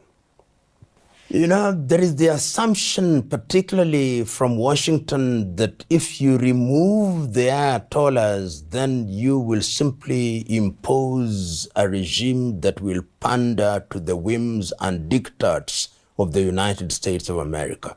But I think that is not going to be that easy. The Ayatollahs also have a very critical support base. And the Iranians are also a proud people, and they are not going to allow themselves without putting up a fight if the Americans think that they can control their affairs politically and economically. And I think that any attempt at regime change will only create the chaos that we see in that region. So you will have an unstable Iran, an unstable Iraq, an unstable Syria, and of course, relatively unstable Lebanon. Perhaps there are those within the United States of America that love it that way, because instability is also a multi-million-dollar industry. I think the Israelis would love an unstable Iran, in the same way that you have an unstable Syria, an unstable Lebanon, an unstable Iraq, which you can bomb at whim without consequence. So allowing our imaginations to be fertile, it is possible that there are those who literally don't care. Their rhetoric may say, we care for the people of Iran, but they don't care for the people of Iran. They love an unstable Iran, which is then susceptible to manipulation and which can be bombed at any time without any serious response. Sometimes there is no logic in realpolitik. You know, when one looks at Iran and the rhetoric of Iran, you know, Iran is one of the few countries which believes that the Israeli, what they call the Zionist regime, must be swept off the surface of this earth. There is not a single country that uses that kind of rhetoric as regards the state of Israel. But one can never say never. In the history of the world, the worst of enemies have sometimes become allies for the sake of either a short-term agenda or a long-term agenda. And who knows that even as between Iran and Israel, there may come into place administrators or administration that see the bigger picture and recognize that for the sake of peace and relative stability, they ought to have a détente or a rapprochement, and that is what will serve the both of them, because there is also wariness of war. The Israelis are wary of war. The Iranians also want an economy that is vibrant and thriving. And that can only be achieved in the absence of conflict. So one can foresee a situation where in future there may be some kind of very structured relationship between Iran and Israel and the United States of America. And it is in this context that I understand the willingness of the Iranians on different occasions to enter into an arrangement as regards their nuclear capability, and to convince both the West and the West, to include the United States of America, that our enrichment of uranium is not for military purposes, but for civilian purposes. All these tells you that the appetite for peace is there, and it must be there.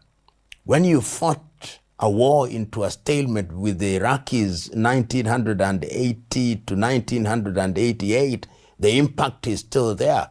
When you are being bombed, when you are sanctioned, when your money is almost worthless in real terms, and you know that the source is that there is a conspiracy against you which is being choreographed from the United States of America and Europe, and that you have a neighbor in Israel, not a neighbor in the physical geographical sense, but a neighbor in the sense of being in the same geopolitical region, which is ready to be used as a hammer to strike you as a nail, then you can have appetite for some kind of peace, however described. You know, Yemen, the regime change in Iran is going to be impactful in the region. I think as regards Yemen and the Houthis, particularly in Yemen, their big underwriters have been the Iranians. As we know now, the Saudis are beginning to gain ground in that part of the world. And I think if the regime changes in Iran, then the supply of weapons will be cut, and the Houthis will not have the capacity or the ability to deal with the Saudis or any other perceived enemies in the manner that they have been. And they will have no bullets in quantities that they need. They'll not have the missiles in the quantity that they need. And they would very easily be subdued by the combined force of the Saudis and the Israelis. So it would change that situation very dramatically. Indeed, even as I speak, the situation in Yemen is changing. The ease with which the Saudis have been gaining territory and the ease with which you can see things happening in the favor of the Saudis is indicative of the fact that something is not happening, that supplies from Iran are not happening as they used to the Houthis in Yemen. So the regime change, if it happens in Iran, is going to have major geopolitical realities in that arena. You know, when I think about the President of the United States of America, President John Donald Trump, and what he says after every event, he said when they bombed Iran, when they tried to take out their nuclear facility, he said, we did it so efficiently, so effectively, in the only way that the United States of America can do it. No other nation on earth can do it like we do it. And when they did it in Caracas, he used the same rhetoric. And I'm quite certain if there was a regime change, he'll say, we told you, it is only the United States of America that is capable of doing this. And it's only possible when I, Donald Trump, is the President of the United States of America. The only word that he has yet to use is to say that he is the greatest president that the United States of America has and will ever see. And it is interesting that as he wages these little wars, he still thinks that he deserves the Nobel Peace Prize, even as he wages war. So I imagine that that is going to happen, if, or rather, will or could happen if there is a regime change. He'll, of course, engage in rhetorical chest thumping that the United States of America is indeed the greatest nation on earth, which is in keeping with the rhetoric that his agenda is to make America great again. This America that was humiliated under Carter, this America that was humiliated under the Democrats' administration has now been restored to the highest pedestal, and it is doing what it should, police the world. And that is demonstrated by his own statement that the only thing that restricts him, and therefore by extension the United States of America, is his own morality. In the recent past, no leader has ever said that the only restraining thing is his own morality as judged by himself. In all these things, Israel stands in a very unique position, unique in the sense that since the creation of the United Nations in 1945 and the coming into force of international instruments such as the Universal Declaration of Human Rights, the Geneva Conventions of 1949, the institutions such as the ICC, the institutions such as the ICJ, Israel is the only country on earth that now operates outside of what is known as international law. They are not subject to it, not because they are exempted, but they simply believe that the state of Israel is unique and cannot be subject. So when all these happens, I think the Prime Minister of Israel and those who are in support of extremism in Israel will come and say, we told you, we are the chosen people. Whatever we do is what the law is. We can ignore anybody on earth. We can do what we want, and nobody can do anything about it.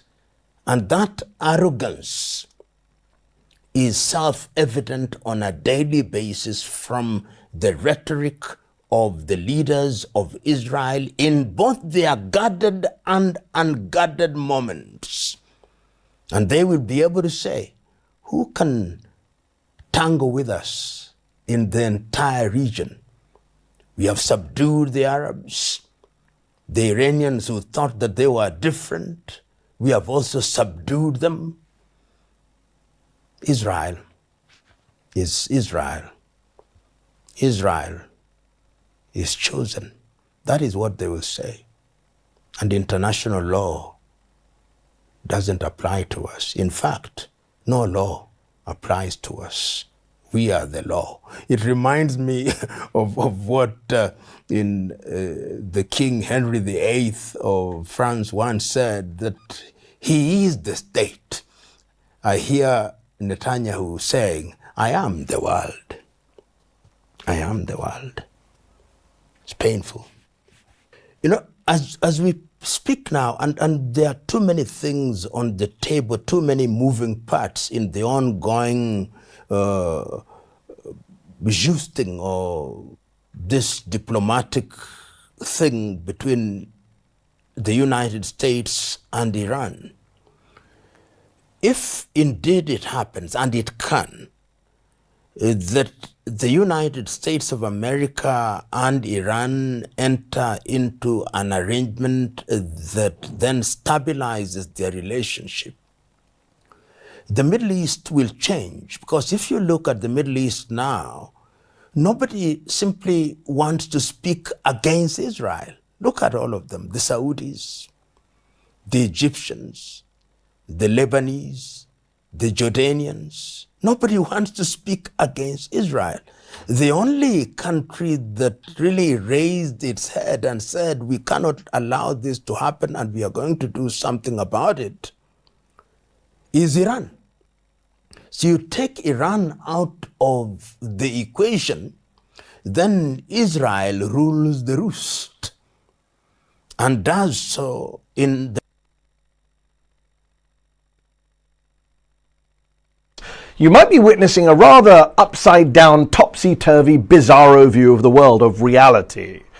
You're not being told everything. You're being given skewed perceptions. For example, if you're watching Western media coverage, you might come away with the impression that Iran attacked Israel out of the blue and Israel is responding, when it's the other way around. We all saw on Thursday night that it was Israel that launched an illegal act of aggression against Iran. He said, I don't know, I'm not going to talk about.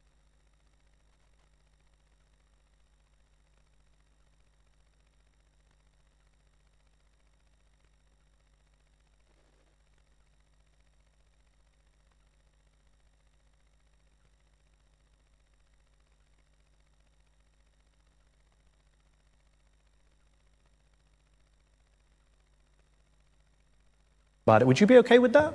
You'd be outraged. Of course, and yet you sit here as a former minister of the Israeli government saying, "Oh, I don't know, never talked about nukes with anyone." Because there was like 16 United Nations Security Council resolutions against Iran. And there is against Israel. And there is against Israel as well. About your nuclear program. No. Yes, there is. UN Resolution 487. Let me read it to you. The UN Security Council in 1981 says, calls upon Israel urgently to place its nuclear facility. Now I'll take some questions, please. Sikander Kamani from Channel 4 News. Khamenei, the Iranian regime, have clearly done terrible things, particularly to their own people. But your prime minister is a wanted war criminal. You don't have the moral high ground here at all. This is a war crime. This is a war crime.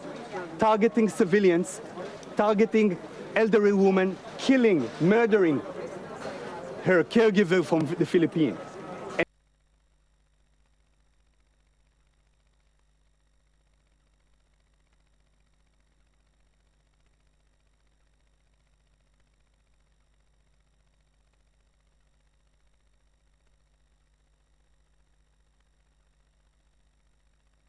I believe is the agreement that Iran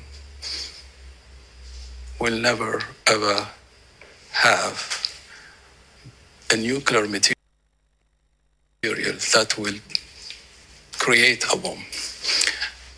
This is, I think, a big achievement. This is something that is not in the old deal that was negotiated during President Obama's time. One day later, this was never about what they said it was about. Just like with Venezuela, it was never about the so-called trafficking situation. It's always been about control. The US has had beef with Iran since the 1950s, and it's about the same thing it's always about. It's about location, it's about oil, and it's about the country controlling its own destiny. In real time, in our generation, in our lifetime, we are watching the US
the manner that it prescribes and implements, and nobody can do anything about it.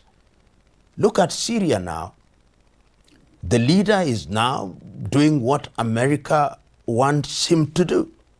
And when the Israelis want to bomb, when the Americans want to bomb, they do it at will.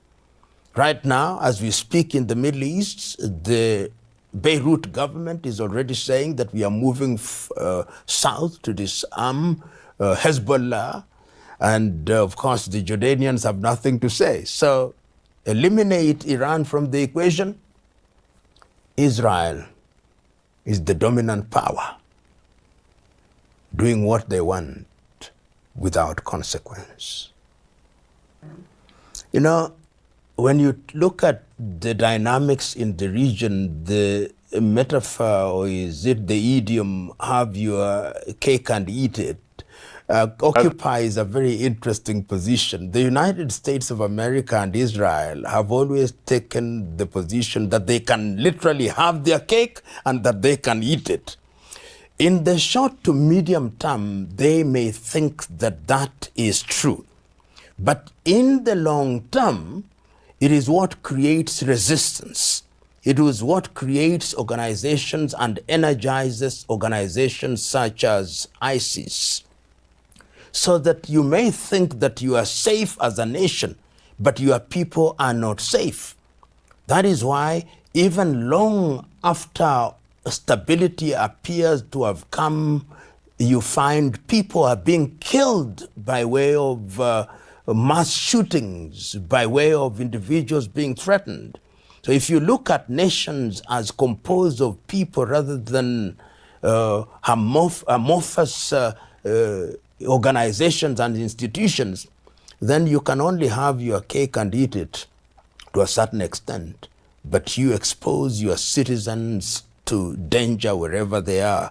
They must always look behind to see who is hunting them down, because they are citizens of a particular nation. And I hope that that message is understood by those who run nations which think that they can run roughshod over all nations on earth.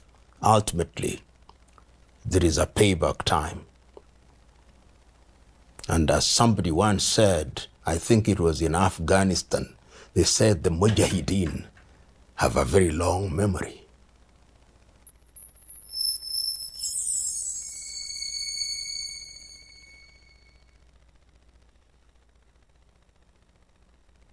The United States of America thus far has not entered into the conflict directly, but we know that their military assets are moving closer and closer to the theater of war. So if those are the early signs of a war that is big, of course I'm one who is slow to use the term world war, but there are those who are already saying that these are the early signs of a third world war. But I would be much more hesitant, because one can see that there are voices in different parts of the world that are calling on Israel and calling on Iran to step back and ask themselves what value is going to be achieved if the conflagration continues in the manner that it is. But as the saying goes, the jury is still out, there is a tit for tat, and there are internal contradictions, both in Israel and in Iran. In Iran, there are segments of the population who are anti the theocratic regime of the Ayatollahs, and they possibly think that this is an opportunity for regime change. Within Israel, there are those who are fatigued that there is little economic activity that is taking place in different parts of Israel. We know that Ben Gurion Airport in Tel Aviv is almost out of commission or is under constant danger. A number of airlines are no longer flying to Tel Aviv. So all these factors conjoined is sending an unequivocal message to the players that diplomacy should be given its pride of place. As to whether that will happen is another debate. But I would want to imagine, as other commentators are saying, that it is critical that the United States of America enters into the arena of diplomacy, because they had initiated these negotiations, that if indeed they did so, then there would be a ceasefire, and that would create an environment where the parties who are actively in the theater of war would reassess their positions going forward. You know, it is a very complex situation. I've had an argument being put forth that the Iranians were going on with enrichment, all the negotiations notwithstanding, that the Iranians were not responding to the ultimatum that was given by the United States of America, and the President of the United States of America has actually said we gave them 60 days, and it's on the 61st day that we saw Israel do what they did. And further, it is also being said that they were engaged in proxy activities through the Houthis and even through Hezbollah. So what changed? I think a number of things changed, but as one must always do, is to look at the history of it. What is the history of it? That there are geopolitical reasons why the United States of America, which until a few years ago has been the hegemon, would want to ensure that it does not lose its foothold in that region, and that they would not allow a regime which they consider to be rogue in Tehran to have a military that has in its arsenal a nuclear device. So I think that when all these things were assessed, the Israelis must have received the green light. You go and test the waters. And it is also possible that the Israelis, when they entered into this arena, did not imagine that the response would be like it is. And right now, it is, as Shakespeare once said, that they have waded so deep into blood that to go forth is as tedious as to go back. And they find themselves between the devil and the deep blue sea in a catch-22 situation. The question is, what do you do? And that is why I think, therefore, that the voice, for example, of the United Nations, for whatever it is worth, because the United Nations now has become such a weak organization whose resolutions are honored in breach, and other players that are interested in this particular situation. So there are many moving parts in this particular situation. And those parts are such as to send danger signs to America and to Israel, and they could wait no more. But we cannot forget that there are other activities that are going on in the world. One cannot forget that there is activity between Russia and Ukraine. One cannot forget that there are activities within the Middle East, as it is called now. One cannot forget that there is a rising power in China, and that all these factors are also making the United States a little bit worried, and they do not want a client state, if one may, of a side that is not their own. And remember, at one time, Benjamin Netanyahu is on record as saying that Israel is the largest warship for the United States of America in the Middle East. It is a stationary warship from which you can launch many things and neutralize enemies, real or perceived. And I think that their own assessment must have told them that even internally, the Ayatollahs are very weak, and to weaken them now would lead to a regime change. I think there is appetite for diplomacy in the region. There is fatigue. The populations are tired. And we know that the Russian administration led by Vladimir Putin has a soft heart for the Iranian administration. We know that the Chinese have a soft heart for the Iranian administration. We also are aware that the North Koreans have a soft heart for the Iranian administration. If soft-heartedness is equal to being allies, then they are in that region. But we also know, on the other hand, that the state of Israel is almost seen as a pariah state in that neighborhood, and that the only friend they have, real friend, if you may, is the United States of America. Because even Europe has been sending very clear messages to Europe, particularly the Portuguese have spoken, the Spaniards have spoken, the French not as loudly as they should, the Germans have historical baggages so they can't speak about and against Israel.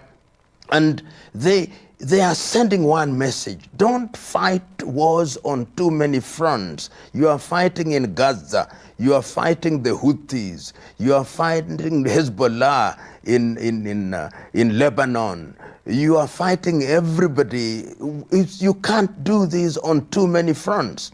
Whether those messages, blatant and subtle, are being listened to is a totally different debate. But I think that there is the danger which is being seen by the international community.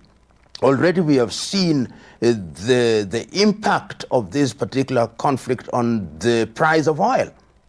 And when you talk about the price of oil, everybody is affected.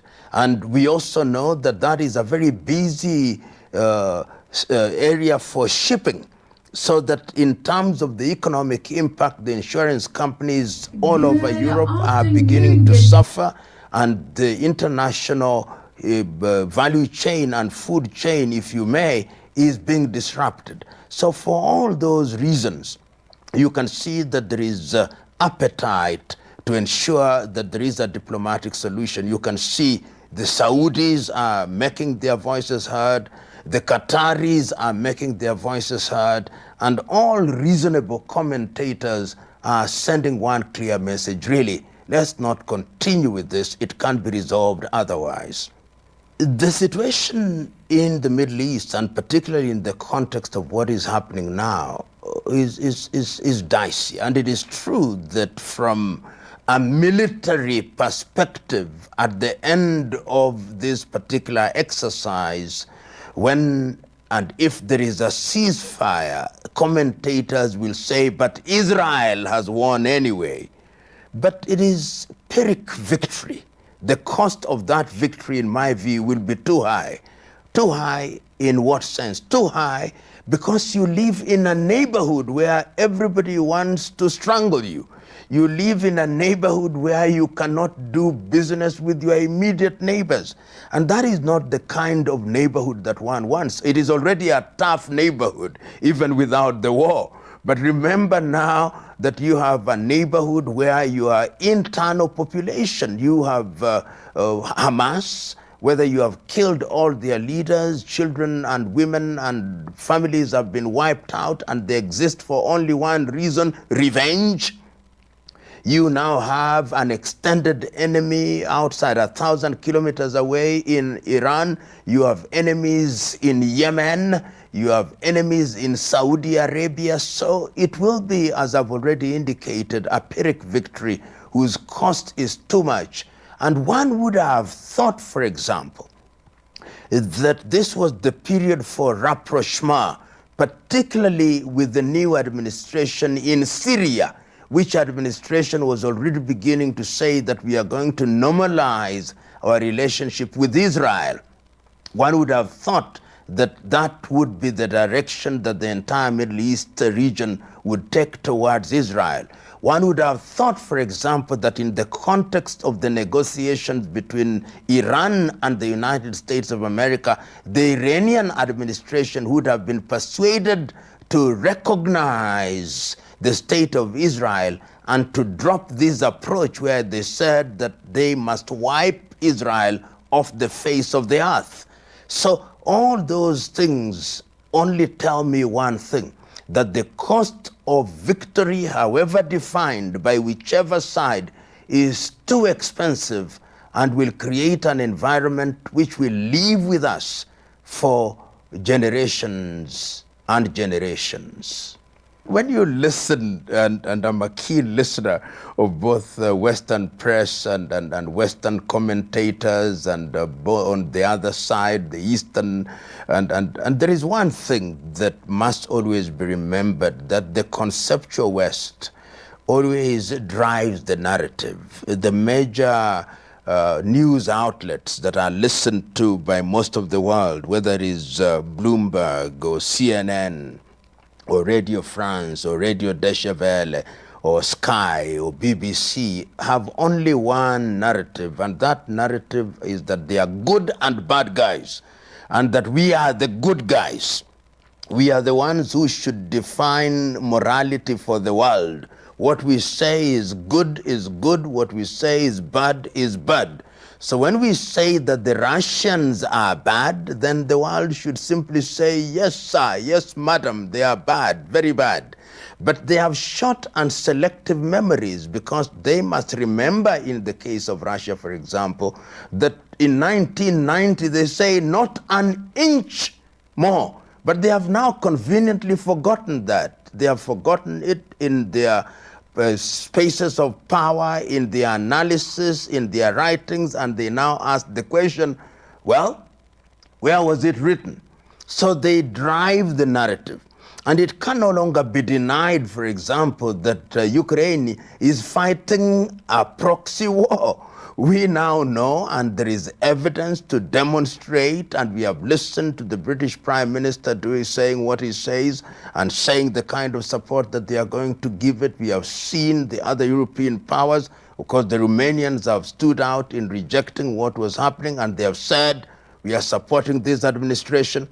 And I have no doubt in my mind that they share intelligence with the Ukrainians. So all those factors must be seen in the historical context, that the world from a Western perspective was always bad guys and good guys, and they are the good guys. And of course, if you don't play ball, then you are the bad guys. Israel, on the other hand, must be seen in the context of the Balfour Agreements in 1900s. And you remember, somebody once said that all the problems of the world are actually traceable to the British.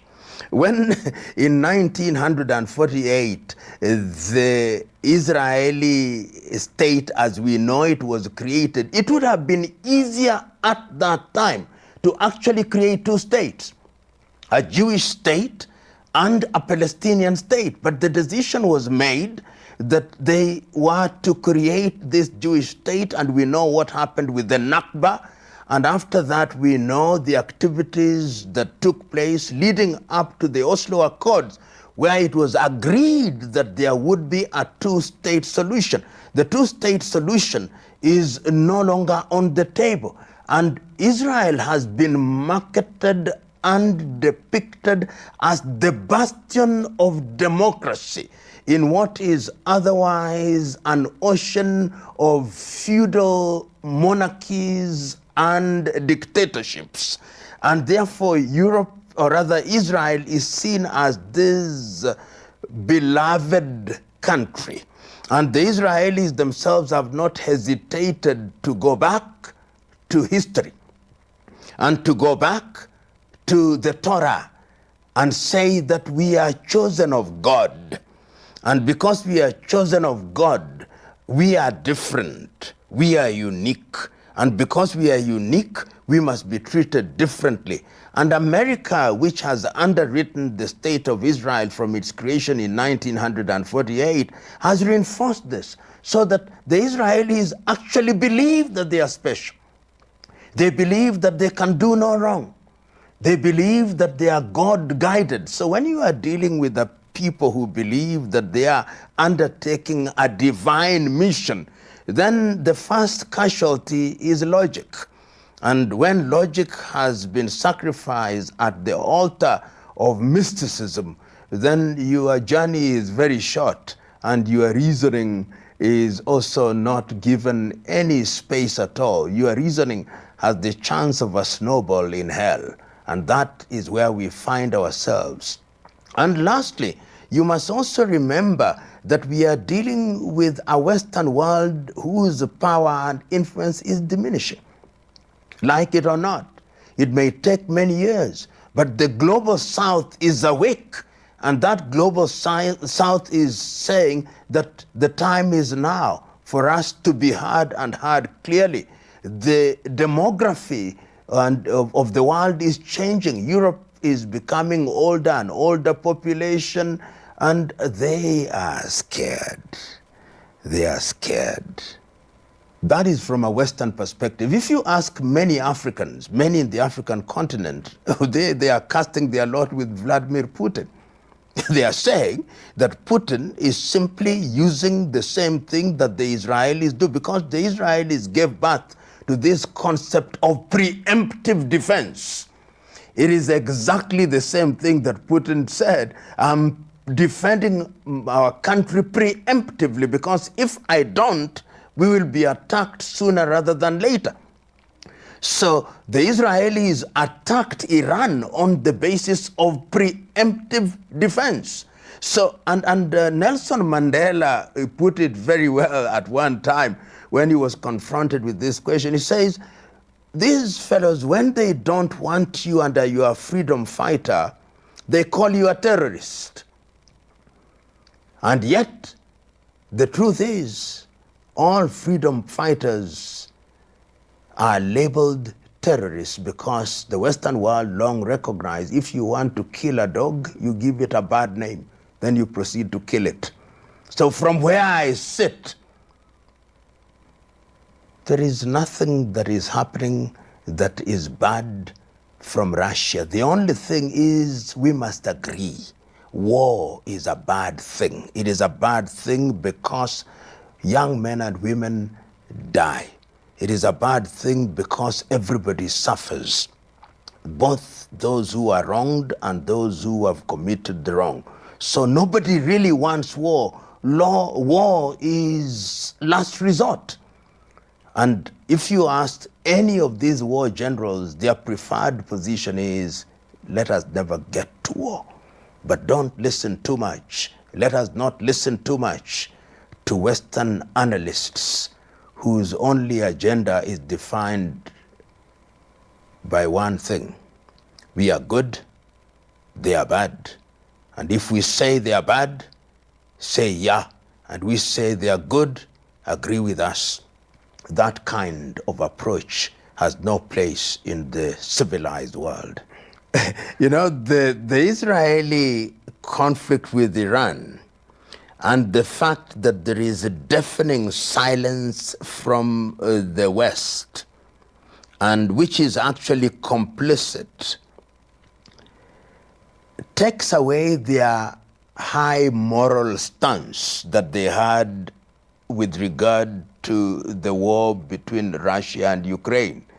The same arguments are no longer available to them. And in the last 1 week, when the Israelis have been jousting with the Iranians, you no longer hear as loudly as it was that the Russians are bombarding Kiev. In fact, the conflict between Russia and Ukraine is no longer occupy acres and acres of space in the newspapers as it was 2 weeks ago, because it has taken away the moral argument that the conceptual West had. And that is why you can see now they are a little bit slow to judge, or even if they are doing so, they are not doing it as loudly and as boldly as they were doing, which is good. It is good because it is creating an environment where, in fact, all combatants, all parties who are involved in conflict can be brought to the negotiating table. It is a bad route to take, but I think it is the route that has been taken. And sometimes there is a storm before the lull. I hope and pray that this storm between Iran and Israel is the storm that will create a lull, which will lead to peace, even if it is merely a modus vivendi where people live and let live without permanent peace, it will be good for the world to reassess and to reassess the institutions that were created after the World War II, to look at the UN Charter again, to look at the architecture of the United Nations again. I think for the first time since the World War II, all these institutions are being reassessed. The International Court of Justice, the International Criminal Court, all these are now under scrutiny because it would appear to me that the 21st century and the conflicts that have arisen require different approaches going forward. We are fighting at a time where fights are not even, there are no men and women in boots on the ground. Drones have taken space. Ballistic missiles. How do you prosecute this war? How do you deal with it in the context of the instruments that we have, which were created after World War II? Many questions, begging many answers, and it will take bold people, bold leadership at the political level to arrive at the desired destination. The question as to what could happen if the Ayatollahs are removed is one that does not lend itself to easy answers. But there are things that tell us how dangerous and how confused it could be. Look at Libya post-Gaddafi. One would have thought that after Gaddafi, then Libya would be El Dorado, the land of gold. We now know and see the confusion. See Iraq after Saddam Hussein. One would have thought that after Saddam, you'd have a regime that responds to the West in the manner that the West wants. See Syria after Assad, and look at the situation. There may be stability in and around Damascus, but what about the rest of Syria? And I dare say that Iran could be a lot more complex because you have people who are inclined toward the theocratic regime, which is Shia Muslim of their own kind. There are people who are remnants of the Pahlavi dynasty. And all these factors which we thought were dead were possibly in a state of comatose. And if they arise and they are armed, we could see in Iran a civil war. We could see in Iran what we are seeing in Afghanistan. Those are the possibilities, those are the scenarios that lend themselves to being taken into consideration if the Ayatollahs were to leave the scene. While the West pretends to be the guardian of human rights and international law, it continues to fund wars, arm oppressors, and destabilize sovereign nations.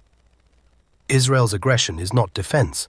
It is colonial expansion, sustained by American bombs and European silence.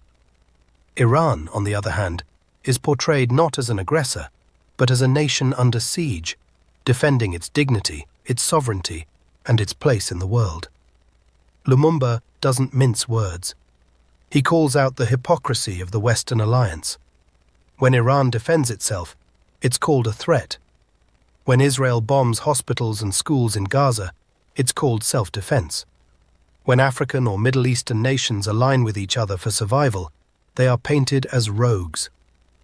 But when NATO wages illegal wars in Libya, Iraq, and Syria, it's labeled humanitarian intervention. These lies are no longer fooling the world. The speech isn't just about Iran and Israel. It's about a global system of domination where Western powers act with impunity while the rest of the world suffers the consequences. But Lumumba offers hope. He reminds us that the global South is rising.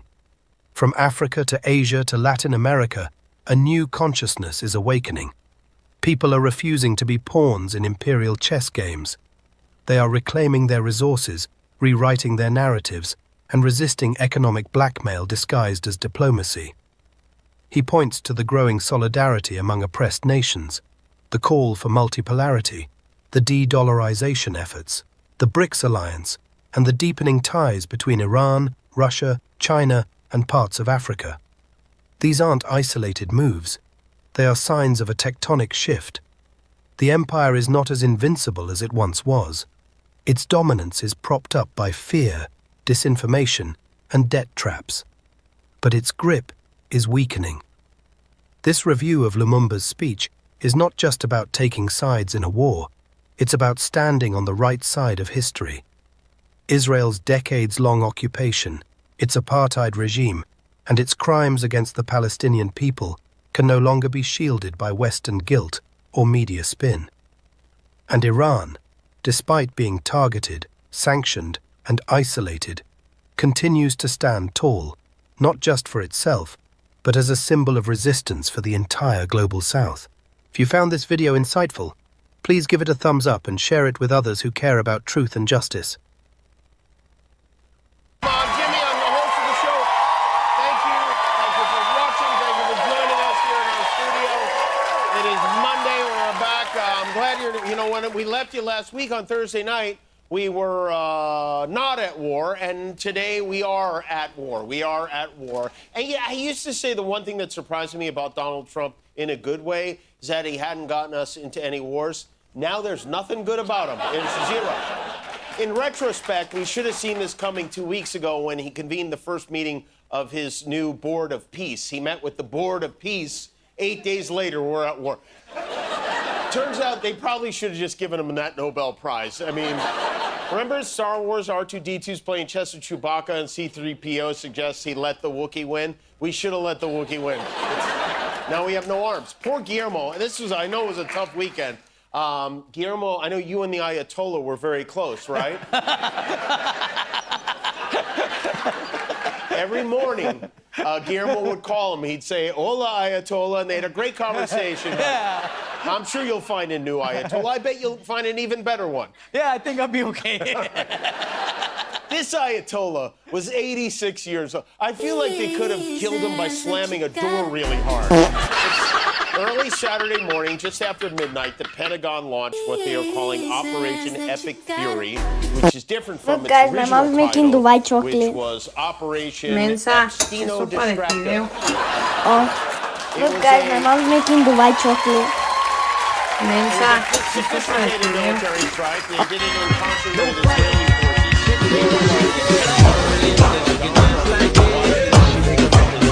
Only beach resort in Florida, from the very spot on which just 2 months ago Vanilla Ice performed on stage with a Ninja Turtle, just as the prophecy foretold. The president monitored the attack from his super secure bunker at Mar-a-Lago. Don't worry, I'm sure these fabric curtains are totally soundproof. The ceiling is open. Trump probably just came in from the golf course. He's sitting there. He's sweating like a yam in a hat. And for whatever reason, they released a photo with a map in the background that revealed all the Iranian-American target locations, which surprises me. It's not like them to be sloppy. He launched a top-secret military strike from the same kind of enclosure they use to sell hummus at a farmer's market.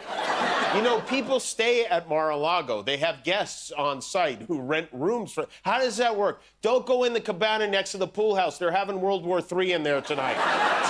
Trump claims the operation in Iran could last 4 to 5 weeks or longer, and also that it won't be difficult. Of course, our supremacist leader launched this attack without getting approval from Congress, which is something regular presidents do all the time.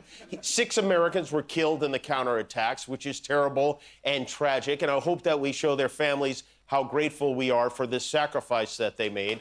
And of course, our president would have gone over there to fight himself were it not for those pesky bone spurs that still haven't healed up. And look, I think we could all probably agree that the world's a better place without the Ayatollah, but no one seems to understand why it was so urgent that we attack immediately. They got no approval from Congress. Even Ted Cruz said he saw no indication that Iran was close to getting nuclear weapons. And wasn't Donald Trump supposed to be the president of peace? I will prevent World War III as only I can. I will prevent World War III. We're not going to have World War III. I will prevent World War III. I will prevent, I promise, World War III. I promise I will be your peacemaker. I'm going to be a peacemaker, and I'll be your peacemaker. I will be your peacemaker. Before I even arrive at the Oval Office, I will have the disastrous war between Russia and Ukraine settled. I will get it settled before I even become president. I'll get that thing settled before I take the office. I will have that war settled in one day. 24 hours. I'll have that war settled in 24 hours. My proudest legacy will be that of a peacemaker and unifier. That's what I want to be, a peacemaker and a unifier. Apparently you can go from 0 to a complete site in just a single prompt with Wix Harmony. I don't know if this is going to be possible. Where vibe coding meets drag and drop freedom. We'll see about that. All right, let me try to make up a site to sell some like theoretical kombucha. Make me a site about kombucha. Make it look nice and pretty and highlighting the product. Refine my prompt. Okay, let's do that. All right, that's so much better. All right, generate my site. So now Aria, my AI assistant, is planning things out a bit, so I'm going to let it cook. Okay, just finishing the build, and wow, are you kidding me? I typed in like the dumbest prompt, and then I refined it, then I generated a site. Now I have an actual website. Oh, and I like how I have full customization. Like, look at this. I could just change the text, I could change the corners, the formatting, the menu, or I could ask Aria. I really like this hybrid approach where AI does like a bulk of the speed work at the beginning, and then I have the control to customize it at the end. It blends vibe coding, agentic AI, and drag and drop all into one editor. And here I am in the center just making any adjustments I want. So with Wix Harmony, you get flawless functionality, total security, and lightning speed from the get-go. Behind the scenes, Wix is handling all security and site management, so you can just focus on optimizing your website. So go ahead and make a website today.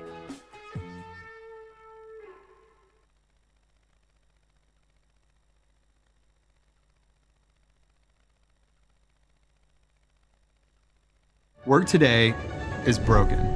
Every day, people juggle so many different tools just to get work done.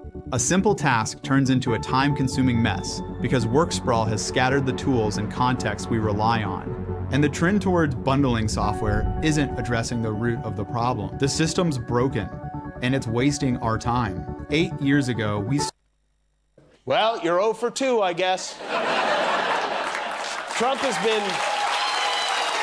now, after the bombing, calling for the Iranian people to rise up to topple the regime, which is the opposite of what he said he would do. Usually, he usually only calls for the overthrow of a government when he loses an election. But now it's different. Immediately after the attack, the president offered this message of hope and liberation to the people of Iran. Now, okay, you ready? Can you handle this? Hamburgers for all. Oh, well, you know what? That was him at Whataburger on Friday. That's what he should be invading, fast food restaurants. Trump is suddenly all about toppling regimes, which is interesting because I remember a time when the idea that a president would start a war because he couldn't make a deal was seen by some as a negative. Our president will start a war with Iran because he has absolutely no ability to negotiate. He's weak and he's ineffective. Look at that, another prediction he got right. That's Nostradamus has done it again. But hey, you know what? When your best friend was a pedophile and you're losing bigly in the swing states with an election coming up, what do? I'll tell you what you do. You fire the weapons of mass distraction. Yes, I believe that we will end up in a war with Iran because I think Obama views that as politically good for him. But he's losing in swing states. I have said for a year and a half that in the end, we'll end up with somewhere before the election, we will end up in a form of war with Iran. And I think he's doing it for political reasons. And since Obama didn't do it, Trump said, well, why not? I'll do it. And this is another one. This is from 2012. He tweeted, now that Obama's poll numbers are in a tailspin, watch for him to launch a strike in Libya or Iran. He is desperate. Well, I guess at least we know why he did this.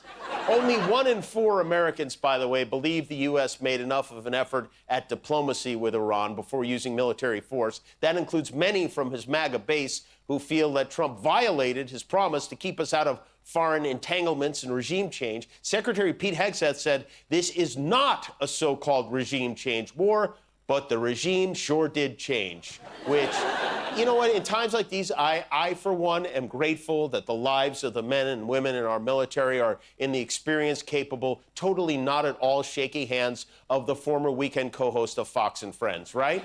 They're so casual about this. Blob Vila hosted a Medal of Honor ceremony today. He was supposed to be honoring veterans who lost their lives in Afghanistan in World War II, but along the way, he got distracted and started rambling about the curtains and drapes. I picked those drapes in my first term. I always like gold, but I think we can save a lot of money. I just saved curtains. He saved Christmas. He saved curtains. He saved drapes. He's a drapist. You know what? Which one? He's an alleged drapist. Would someone please check the expiration date on his brain? Meanwhile, Melania was in New York today, presiding over a meeting of the UN Security Council. This is the first time ever that a First Lady has presided over a Security Council meeting less than 72 hours after her husband started a war. It looks like the worst season of The Bachelorette yet, I will say. But even though it was her first time, Melania handled it like a seasoned old pro. Good afternoon. The 10,113th meeting of the Security Council is called to order. Very good. My husband wanted to be here, but your escalator is trying to kill him. And the First Lady was there purportedly to promote education and as a means to advance tolerance and peace around the world. And even though an event like this is largely ceremonial, an appearance by the spouse of the leader of the free world is significant. Collectively, your mission to maintain security while upholding the responsibility of preventing conflict during times of both war and peace is significant. That's right. That's how it's pronounced now. Actually, significant is her new signature perfume. AI is democratizing knowledge.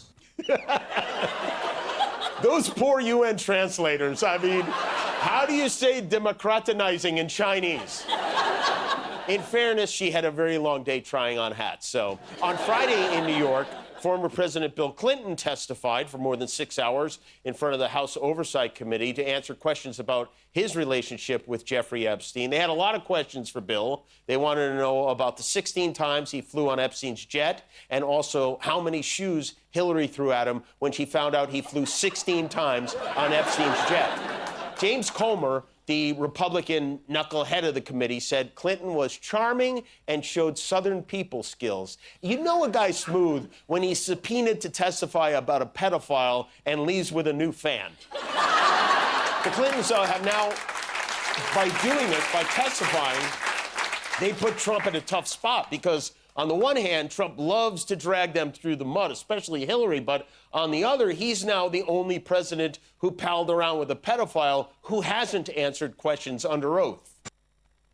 All right, I'm making $1,000 a month for the rest of my life because I helped this family stop their foreclosure. Let me explain. I use something called creative finance. My name is Pace Morby. I have a TV show on A&E, and I have a book that I wrote that's a Wall Street Journal best-selling book that's all about this exact topic called creative finance. I find homeowners that are in a bad situation, like this house, 3821 West Sheridan, and I show brand new people how to bring these deals to me. I had a brand new person, followed instructions, brought this deal to me. I paid them $10,000. I negotiated the deal, and I'm putting the house in my portfolio. The seller stops their foreclosure, and they move on with their life with a little bit of money in their pocket, and I get this house in my portfolio at 2.75% interest. I'm not using banks, I'm not using credit, and I'm not using any of my own money, and most importantly, I don't have a license. I want to show you how me and all my friends are doing this in all 50 states, including Puerto Rico and Canada and Mexico, are doing this all over the world. All you have to do is click the link down below and I'll give you a case study on how we're doing it.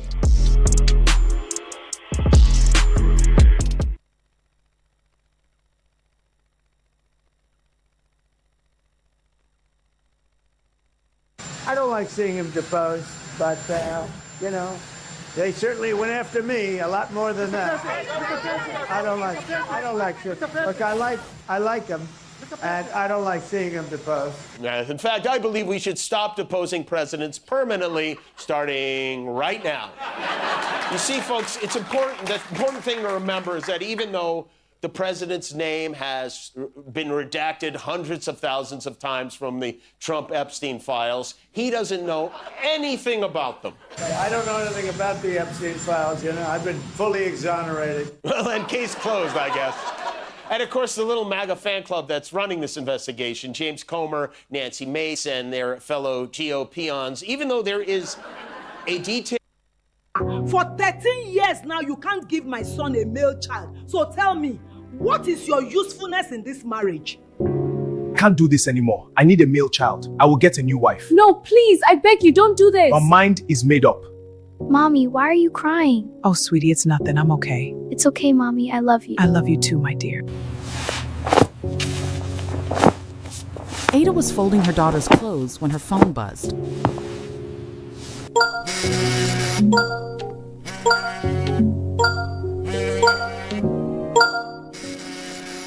Oh my God! What? How is this possible? A video. What? Her This husband, can't be happening. in traditional No way, I don't attire, believe this. This is smiling unbelievable. wide, next to a young woman in a wedding dress. Your husband's second wife. Congratulations. She'd been married to him for 12 years. This can't be true. My Chidi is getting married. No, this can't be true. My 3 loves, daughters, shall we 8 begin our years story? living with his mother under the same roof. See, because you are successful, you think you can rub shoulders and carry anyhow yourself like peacock. You have no right to speak to me like that. You can't even give my son a male child. Something where most women, they give birth like water. How can you say that to me? He'd kissed her goodbye that morning, said he had a business meeting in Enugu. Goodbye. I love you. I love you too. Stay safe.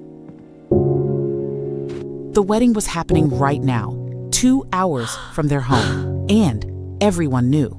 Everyone except her. This can't be true. Stay with My me, Chidi is because getting what married. Ada did No, next this can't be shocked true. the entire family I have the and taught results. every woman watching a lesson This can't about be real. self-worth, Oh my heavens. silent strength, and the power of a woman who knows her value.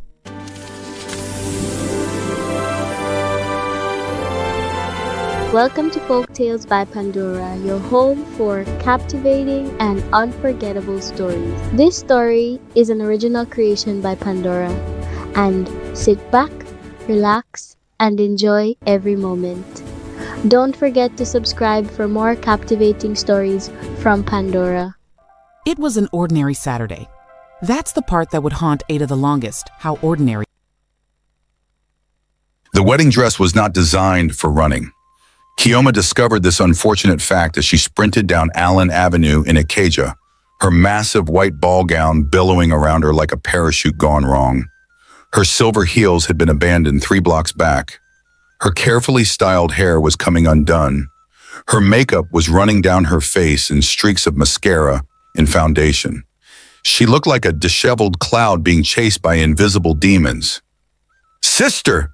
Sister, where are you going?" a street vendor shouted as she flew past. Kioma didn't answer. She couldn't. She was too busy trying not to die. Behind her, she could hear Mr. Tony's desperate voice. "Sister Kioma! Please come back. Your mother will kill me. Literally kill me." A Danfo bus screeched to a halt beside her. The conductor leaned out, eyes wide. "Sister, you okay? You would need help? You run from armed robbers? Worse!" Kioma gasped without stopping. "I'm running from marriage." "Ah," the conductor nodded sagely as if this made perfect sense. "Marriage is truly scarier than armed robbers. Run, sister, run." People on the street were stopping to stare. Some pulled out their phones to record.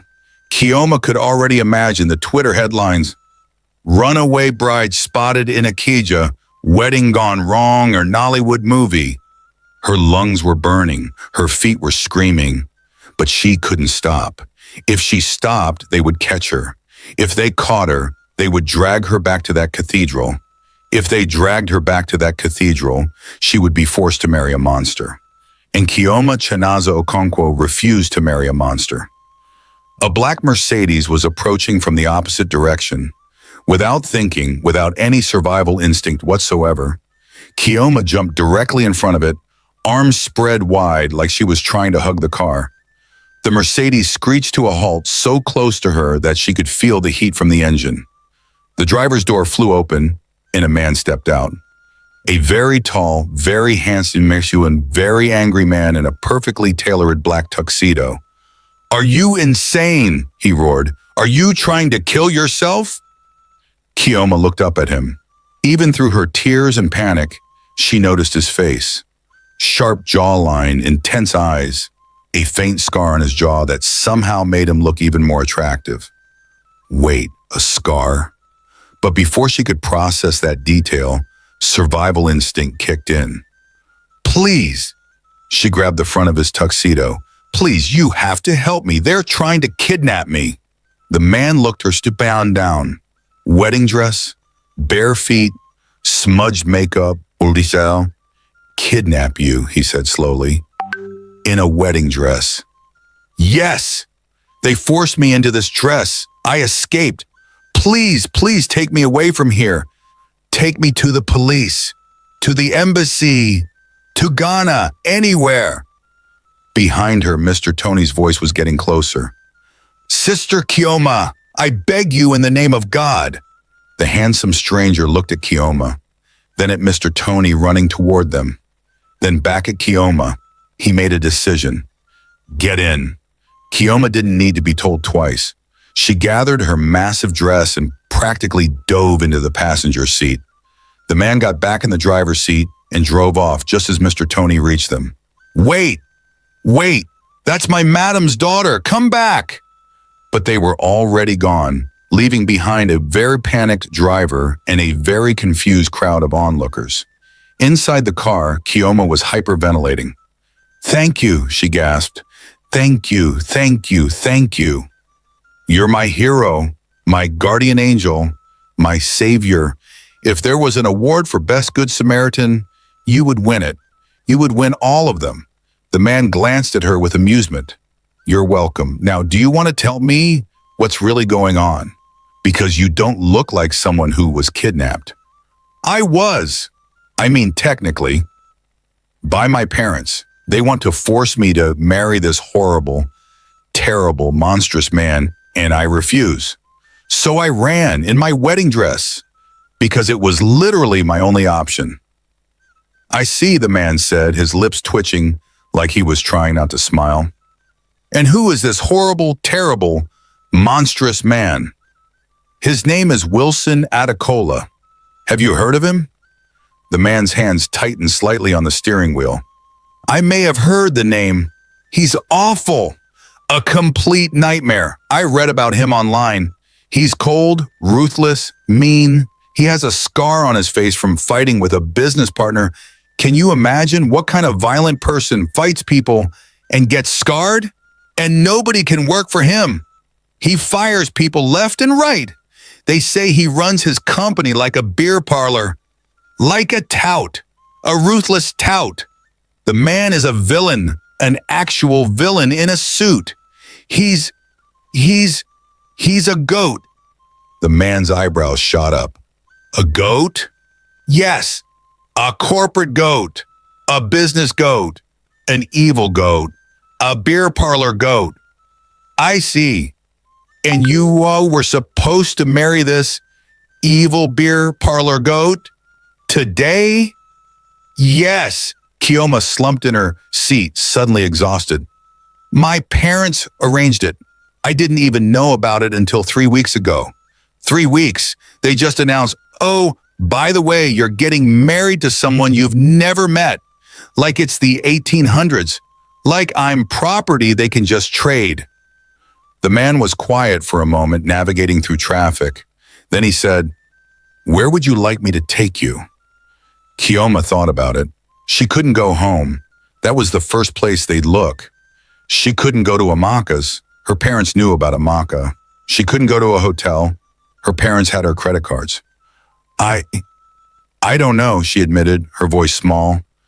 "I have nowhere to go." The man glanced at her again. This time his expression was softer. You can stay at my place until you figure things out. Kioma looked at him with wide eyes. Really? You would do that? But you don't even know me.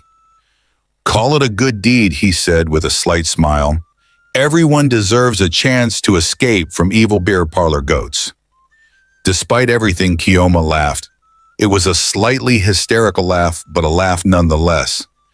Thank you, she said sincerely. I don't even know your name. The man's smile widened.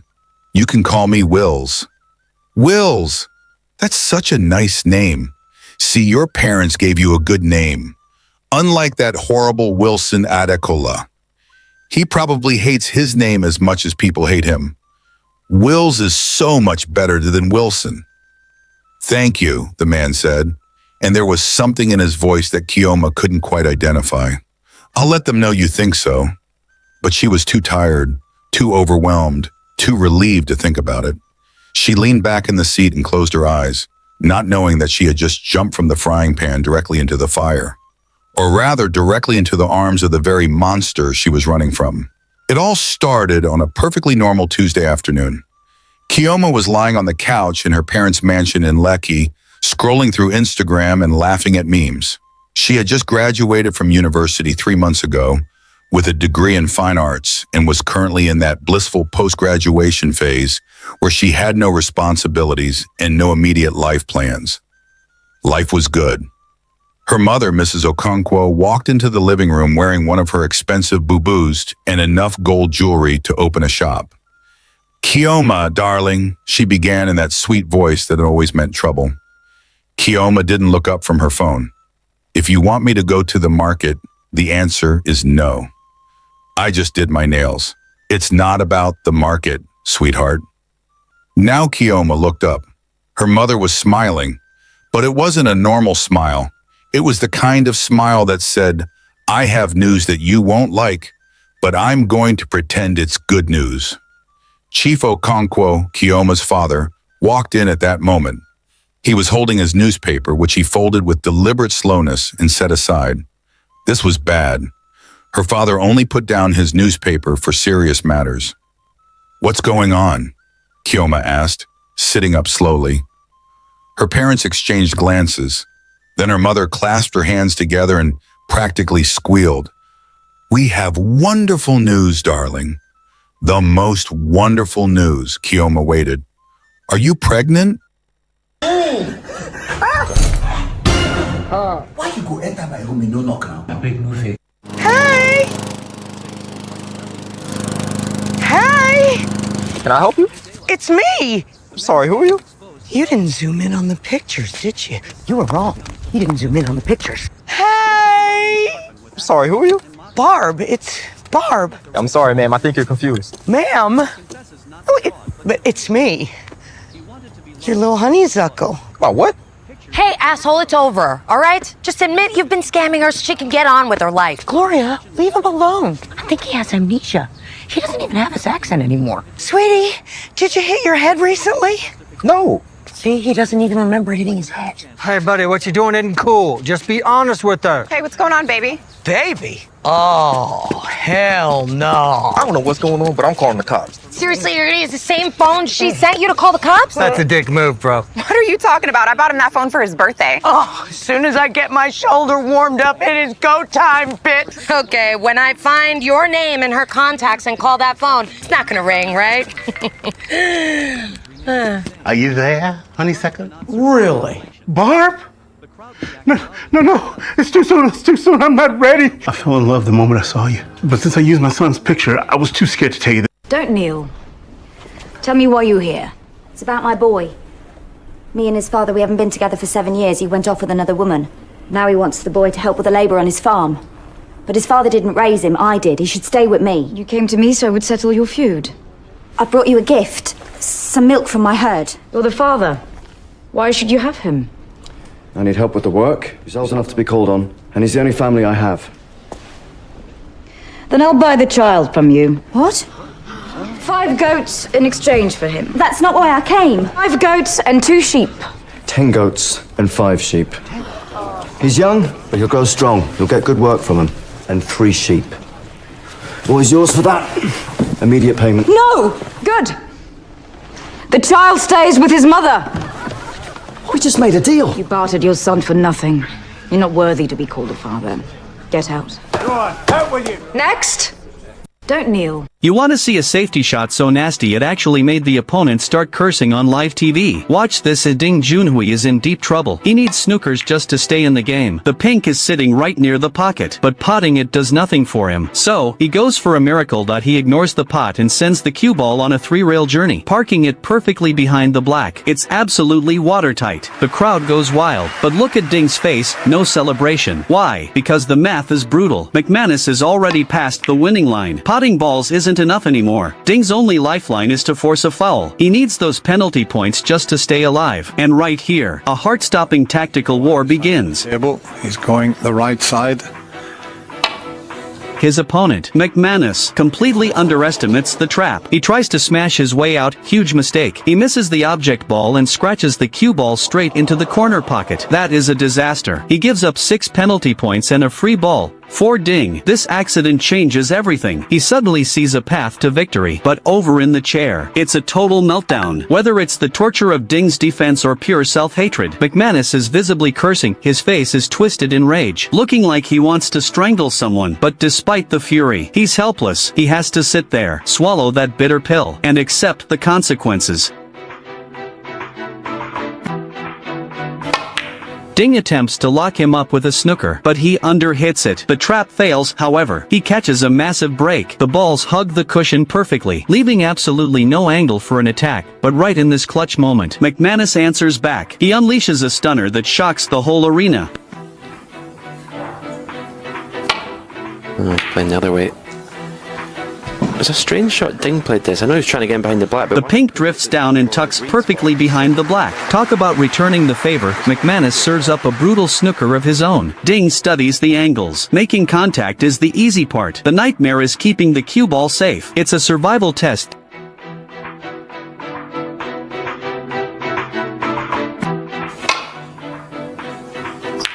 He makes contact off one rail, but the pink runs out of steam on the return. It stops short, leaving a tempting long pot. McManus sees the match winner. Excuse me, I'm asking international students how much they pay for their car. I don't know, my papa bought this car from you. Oh. Do you have other cars? I have a few more. Do you want to... Roses are red, snow is white, your booty cheeks are my favorite size. Move away from my window with all this mess. Take this rock, bitch. Oh, you gonna hit her sick, my nigga. The knocked over cup soiled the woman's table mat. The gang... Zach would have someone go open up a bank account using a fake ID. He'd then put like $10,000 in the bank. Then when they got the debit card mailed to them, Zach would clone it. He'd mail it several states away. Someone would walk into, let's say, a post office and they would use it at the point of sale and they would buy $10,000 worth of money orders. He would then call the person who had opened up the bank account and say, go in the bank and try and get out $200. So they would walk in the bank and they'd say, hey, I need to get out $200. The teller would pull up their account and say, you have like whatever, $12 in the account. And they'd say, what are you talking about? I have $10,000 in that account. They'd say, no, it was just removed. When? 30 minutes ago. Where? And they go, hold on, some kind of like a post office in Tampa, Florida. And they go, oh my gosh, well, that wasn't me. I didn't do it. They're in Ohio. I'm here. That's 5 hours away. And they go, do you have your debit card? They'd be like, I got my debit card right here. And they'd be like, oh my gosh, go see the manager, Sally. They'd go see Sally, say, look, and Sally would pull it up and say, oh wow, yeah, there's no way you could have done this. Okay, we're going to return your money. They'd return the $10,000.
Thank you all so much. And Dion, thank you so much for the prayer.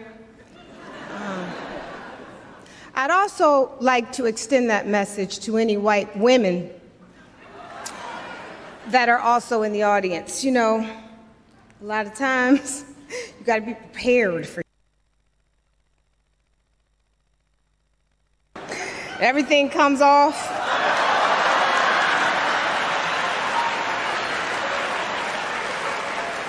We may be dressed well, but we remember where we're from. Now, I'd like also to just take a moment to the two kings who are in this audience. Excuse me. No truth. I'm a police officer, huh? I mean, what am I gonna shoot you in the God. dick? You said nothing crazy, and that is a no-no. Turn around. I need you to pass a polygraph. No. Don't worry, she's not gonna do it. Oh, okay. So you just want to go and gamble with your scrotum and your testicles? Okay, gamble away. I'll tell you what we're gonna do. We're gonna play a little game.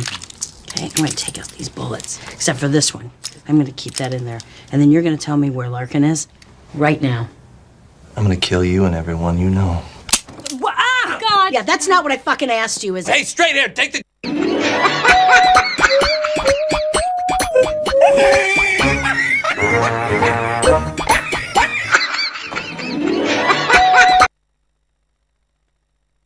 Paper for serious. Unforgettable stories. This story is an original creation by Pandora. I'm the greatest sales rep ever! That sounds a bit exaggerated. I just closed the biggest deal of the year using Monday CRM. Okay, you got my attention. So, I used AI to generate a killer mass email. And by the time I got back from lunch, I was drowning in leads. Lots of leads is nice, but that takes forever to sort through. No. Monday CRM works fast. AI pulled all the leads info, sorted them, and automated the follow-up. So I had time to prep for the big call. Yeah, well, I don't like to prep. I just wing things. It keeps me on my toes. Anyways, everything was going great, but suddenly out of nowhere, AI flagged the deal at risk because the sentiment was neutral. Neutral. Okay, that's dead. You would think, right? Mm-hmm. Wrong. Because Monday CRM caught it early. My director jumped in, reassured the lead, and we moved on to the next stage. I admit, that's pretty boss. I negotiated the contract, legal approved, and bam, deal one. Confetti everywhere, champagne flowing, reps breakdancing. It was beautiful. There's nothing better than closing a big deal. Holding your newborn for the first time? Yeah, well, there's that.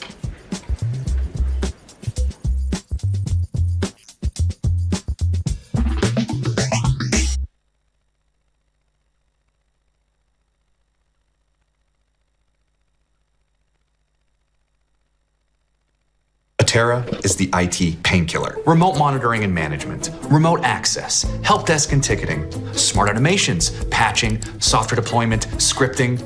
And the amazing thing is that it does all this while still being easy to use. It's magical. Just this clean, intuitive UI where everything is where it's supposed to be and does what it's meant to do. Sorry, I get emotional. Not to mention, with predictive alerts, you solve real IT issues before they become IT problems. I'm sorry, I can't hear you over the sound of how awesome I am at fixing your computer. And with advanced reporting and analytics, management can finally understand why I'm the real MVP. Why is it therefore that when there are coup d'etats, people are beginning to celebrate like they celebrated in the 70s? Why is it that the administration in the Sahel region are becoming popular? Because people are disillusioned and they think that political parties stand in their way. The ballot had been abused in Burkina, and that is why I support those extraordinary changes of power as a medium measure to restore the country to normalcy. And you know that since that period, Traore has survived several assassination attempts and coup attempts, one as recent as Friday, last week.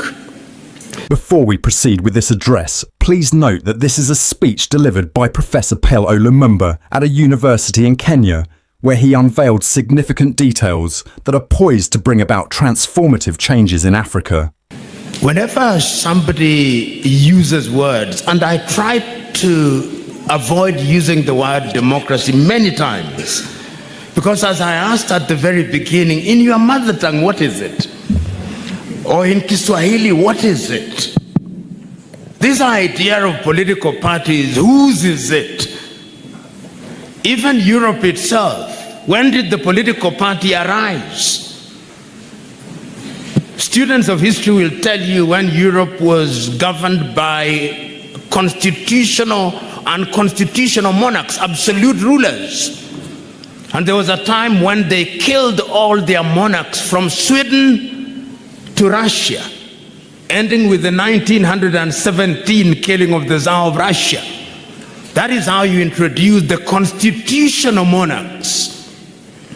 It is with industrial revolution, when parties are now divided into classes in Europe, that you now begin to see the emergence of political parties as ideologically founded.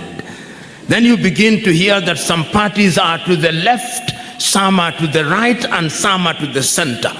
If you ask in any of these Kenyan political parties, are you to the left or to the right or to the center, they'll tell you we are ODM, our base is in Luo Nyanza, we are Wiper, our base is in Ukambani, we are UDA, our base is in Kalenjin, we are the other one, CDCP, our base is where? In Murima. So our political parties are not ideologically founded. They are personality cults in certain cases. And when we were doing the constitution, one of the things that we proposed in order to institutionalize political parties is to give them political parties fund. We thought that that would help them to create structures.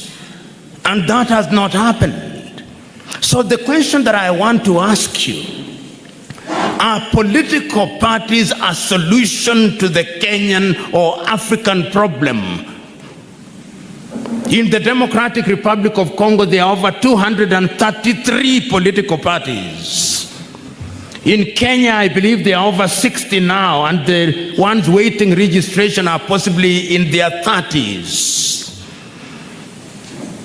That is the first question that I want you to ask. I'm just giving you this so that you may think. In the 1960s and 70s, we thought that because of multiple ethnicities, we should have single parties. That is why we had KANU in Kenya, saying it was a single party. We had TANU and Afro Shirazi in Tanzania, which became Chama cha Mapinduzi. We had MPLA in Angola. We had Frelimo in Mozambique. We had UNIP in Zambia. We had Mouvement Populaire in the Democratic Republic of Congo called Zaire. Then we discovered that all these single parties also became dictatorial. Then after Berlin in 1989, Western countries told us that democracy equals to one, political parties, multi-party state, equals to 2 term limits, equals to 2 allowing NGOs and the civil society to thrive, equals to 2 economic rights and political rights, and we swallowed it line, hook, and sinker. Are we the better because of political parties? I want you to look at Kenya. Since we reintroduced multi-party politics in the 1990s, tell me, which political party or which presidential candidate has ever contested an election in the same political party in the succeeding election? None. Of all the major politicians, and I will not name some of them, but you know them, they have belonged to no less than 13 political formations in the last 20 years. 13 political formations. What is their fidelity to the party? The Chinese have only one political party called the Chinese Communist Party, and they call it democracy with a Chinese character. The Chinese political party is the largest political party in the world with 100 million members registered and paying every month. Not this membership which you claim by rally attendance. In Kenya alone, the Chinese political party has 50,000 members in Kenya. The question that I want to ask you, therefore, why is it, therefore, that when there are coup d'etats, people are beginning to celebrate like they celebrated in the 70s? Why is it that the administration in the Sahel region are becoming popular? Because people are disillusioned and they think that political parties stand in their way. Do I have an answer? No. I think that we must search for a form of governance which will be acceptable to the majority. Whether it will be led by political parties, I do not know, but I don't think so. Not on the basis of the evidence that I have. And that brings me to the question about Gen Zs. Forming political parties does not solve everything. I told you we formed one, Chama cha Uzalendo. It is still alive. Did it solve it? Why?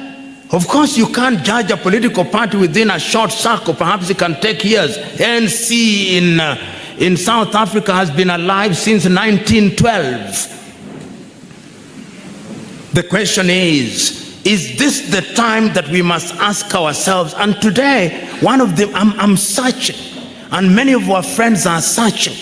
Are there things in our traditional governance systems which, if we used, can help us? When we were doing the Constitution, Professor Ali Maruzurui wrote a paper and gave a presentation like this. If African politics are ethnic prone, can we make constitutions that are ethnic proof? Can we?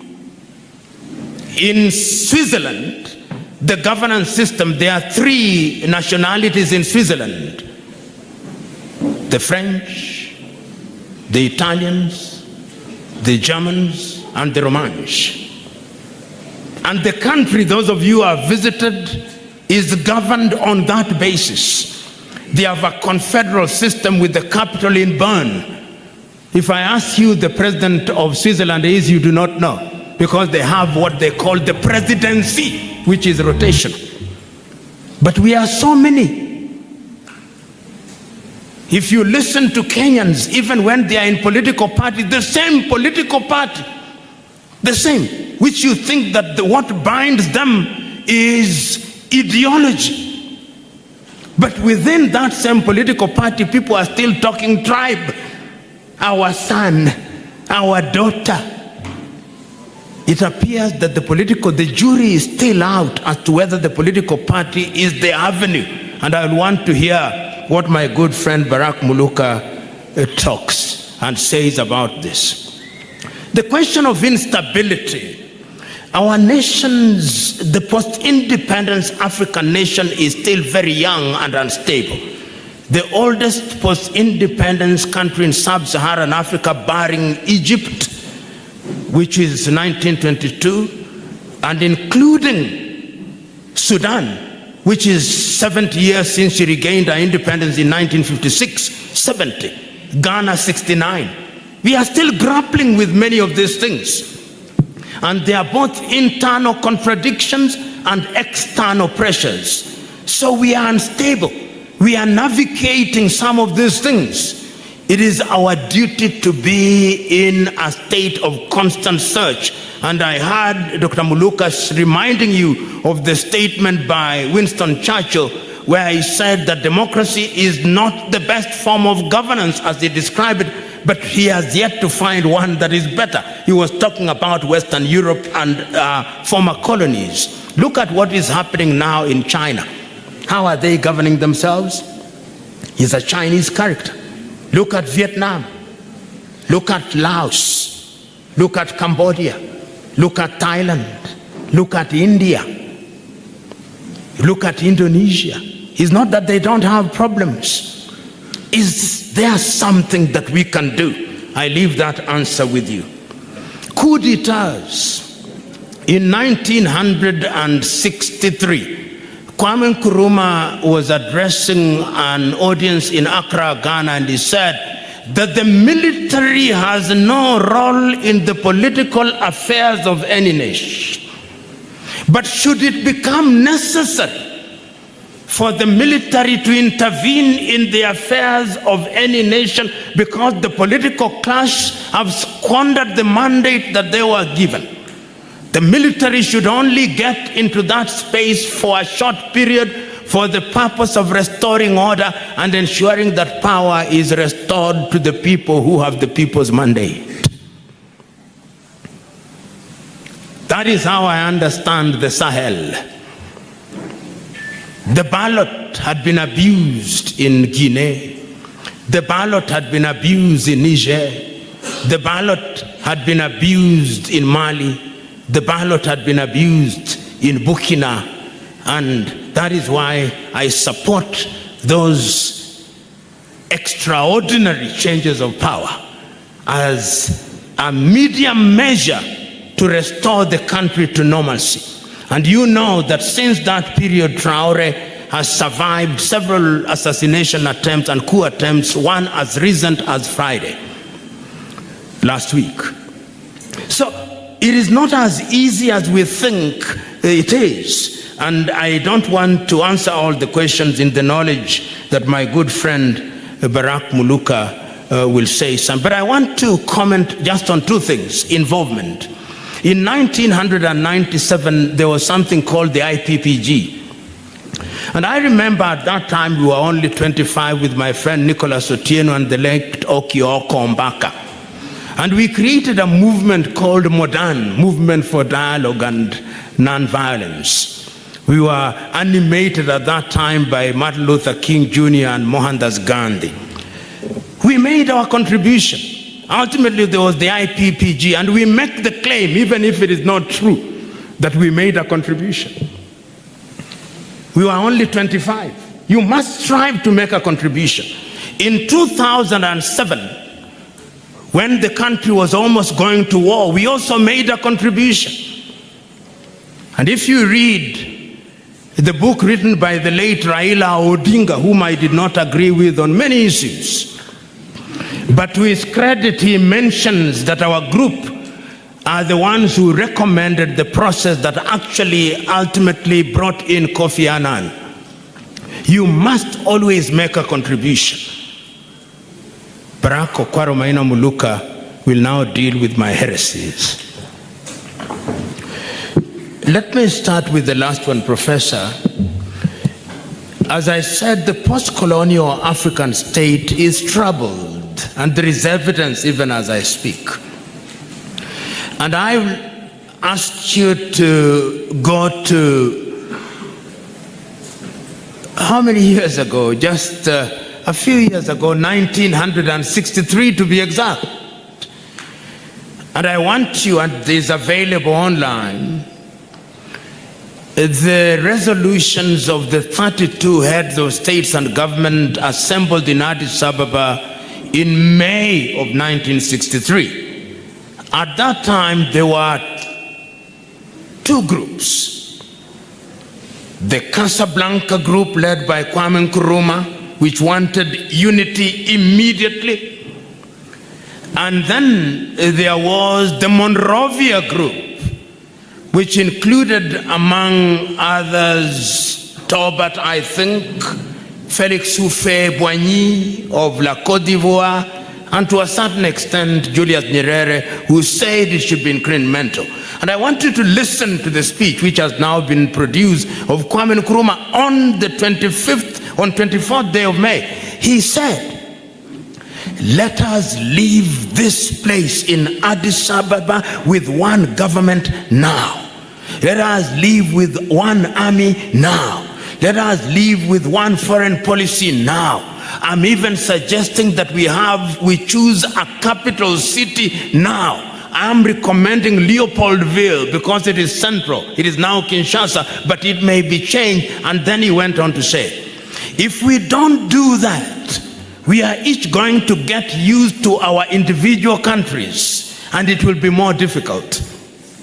The argument was at that time that the boundaries should be changed. Nkrumah said, no, if we begin fighting about boundaries, there'll be no end to wars. And that is why a meeting was convened in 1964 in Cairo, Egypt, in which it was decided that we'll retain the boundaries that we inherited, because anyway, they would just be administrative. A third meeting was convened in 1965 in Accra, Ghana, at which people thought we would now announce one common African government. It never happened, and in 1966, Nkrumah was overthrown. In 1997, on 6th of March, 40 years, Ghana's independence, Nyerere apologized. He said Nkrumah was right, we were wrong. Africa cannot grow without unity. We then started forming the East African Community. At that time, those of you who are older will remember, even examinations were common: East African Certificate of Education, East African Post and Telecommunication, East African Airways. Then they collapsed in 1997. As I speak to you now, with Kenya as the chair of East African Community and the Secretariat of the East African Community, workers at the EAC have not been paid for the last 3 months. To its credit, however, Kenya has made 100% contribution, Kenya and Tanzania. We are becoming weaker and weaker, and borders are hardening on a daily basis. In Accra, Ghana, on the 4th to the 6th, I was a part of a group. We have now launched a program called Borderless Africa, and we are looking for 10 million signatures. I actually invite you to go and look for Borderless Africa and sign our petition. We want that petition signed in the next 3 months. We are handing over the petition to all the heads of states and government in Africa. It is not going to be easy. So when we talk about unity and a common goal, we know what it is. But somehow we are not doing the right thing. We are still being divided. In the month of May this year in Nairobi, Kenya, France will be meeting former French colonies here in Kenya, in Nairobi. Our French president has invited Macron here. Why? We are being divided on a daily basis. In Addis Ababa, the week before last, on the 39th meeting, the Prime Minister of Italy was meeting Africans. Africa and Italy, there is a new scramble for Africa. So it is your duty to rise up and to ensure that it does not happen. The last question I'm answering is transformation. Once again, we are prisoners of the way we are taught and think. Somebody asked a very simple question yesterday at a meeting, somebody from Zimbabwe. He said, ask in a group of young Africans at any institution to name for you foreign ministers of 5 African countries. They will not know. But they know Marco Rubio of the United States of America. You ask African students at any university to name the capital of the Democratic Republic of Sahrawi. They do not know. Ask them the capital of Madagascar. Many of them do not know. But I'm saying, as I conclude, that Africa is going to be turbulent if we don't contain this energy. And if we don't elect the right people into office. In Madagascar 16 years ago, Africans elected a DJ. I have no problem with DJs. But you cannot be elected simply because you know how to spin the disc. Andy Rajwell, they removed him via street riots a few weeks ago. In Liberia, they elected John or George Opongwea because he played good football. Surely, let him play good football, but on matters of governance, let's be a little serious. We can transform our countries by doing the right things. And I want to also to remind people, the Gen Zs are not the first young people in Kenya to go to the streets and to bring changes. It started before independence. You are only playing your role. Your luck is that you are playing your role during the era of social media. Therefore, you are more pronounced. Student participation is what has propelled countries to greater heights, to greater thinking. China never changed after the Tiananmen Square in 1980. That is how Deng Xiaoping came into power. And today China changed with Chinese, or rather democracy with a Chinese character. GDP conservatively of China, 14 trillion. In 1968, it was the student riots in France, organized riots, not stone-throwing riots, organized protests that changed France. South Korea, 1980s, Park Chung-hee. Students, organized, no looting, no stealing, ideas, and the Park Chung-hee government changed. It is your duty to transform, and my good friend has already stated, it is your duty to say no. And truth is not democratic. It is not the number of people who are with you. When you are speaking the truth is the truth, whether you are in the minority. History will vindicate you in the fullness of time. That is what we urge. The question as to powerlessness, my good friend of power, Barack Okwaro-Maina Muluka, will powerfully deal with it.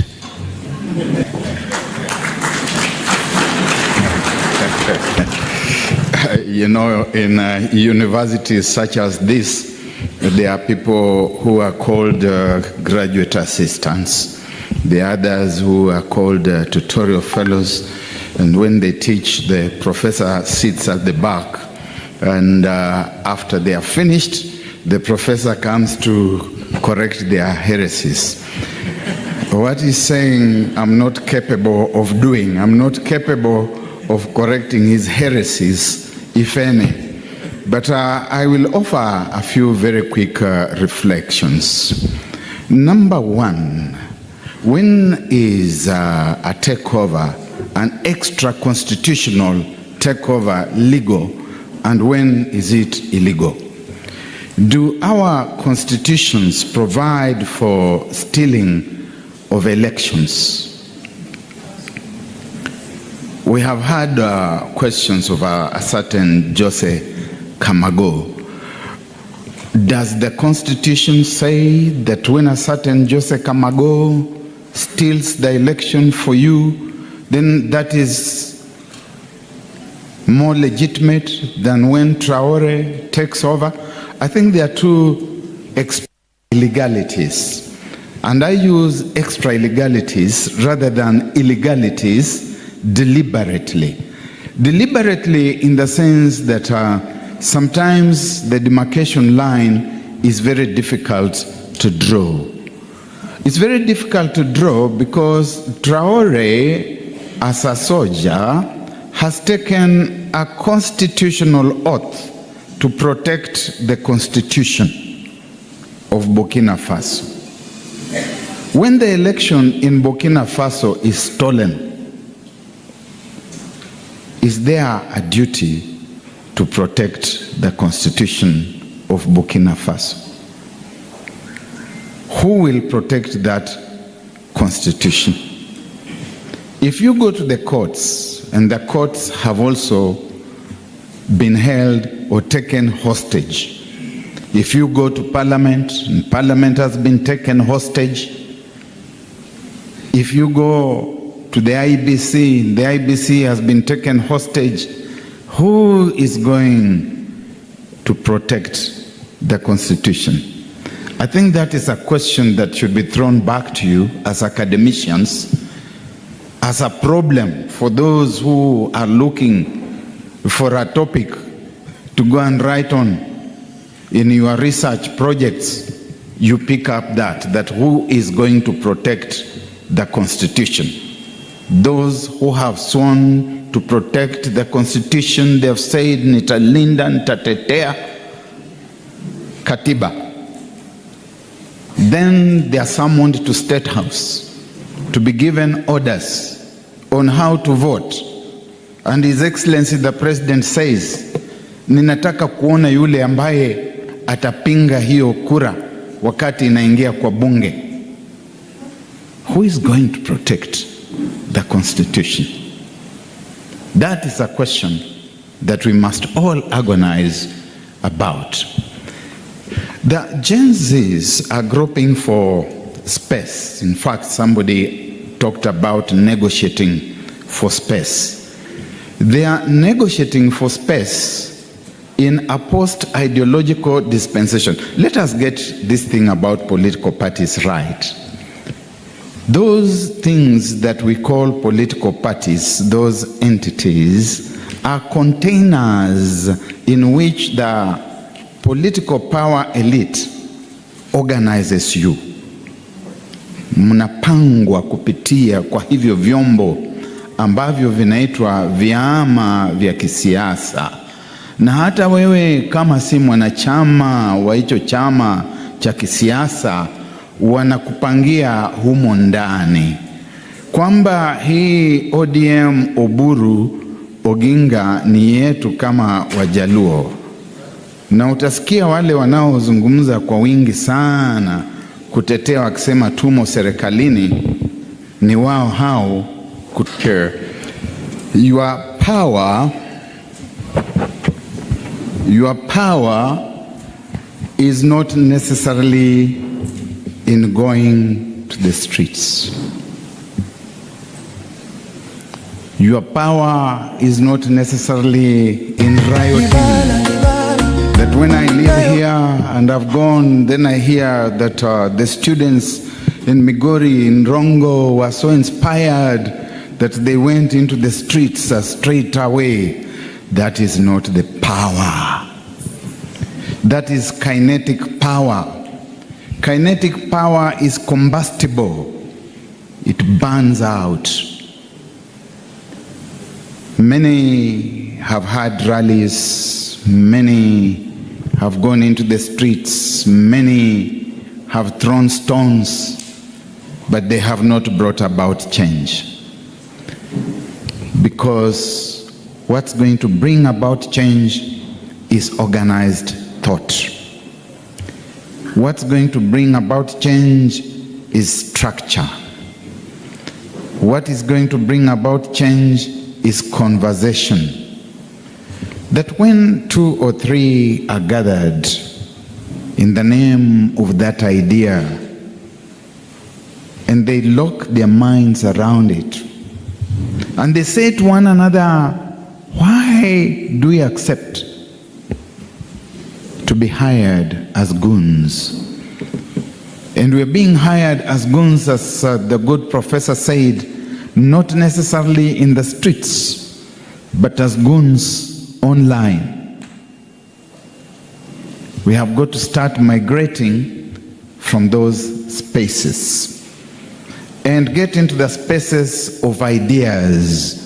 The university, for example, is a place of ideas. The university, the Vice Chancellor will tell us, is a place where we come to search for the truth. Is a place where we come to search, to gather, to process, to disseminate, and to store knowledge. When we do that, we are making a contribution. So it's not necessarily that we are going to go into the street that we are going to go into the villages to disrupt life there. The good Professor Wangari Maathai was forever talking about the hummingbird. When there's this big fire and the hummingbird comes with a small beak, she gathers some little water on the beak and drops it into the fire. She is making her contribution. If, as a 22-year-old, you talk to one person, you talk to two people, you are making a contribution. The numbers that are going to make change need not be gargantuan. As a Christian gentleman, I'm always reminded that Jesus Christ, being God, had only 12 people that he was talking to.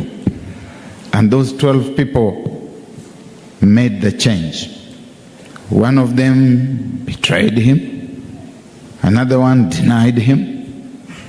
But the small number was what made the change, so that today, 2,000 years and going, we still talk of the gospel of Jesus Christ.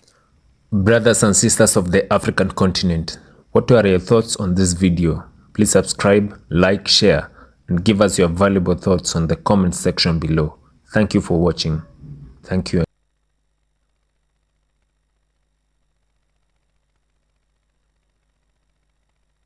Pia wanakupa ushauri tofauti, ushauri mbadala. Ni wababaishaji tu, si ni Wakenya tu.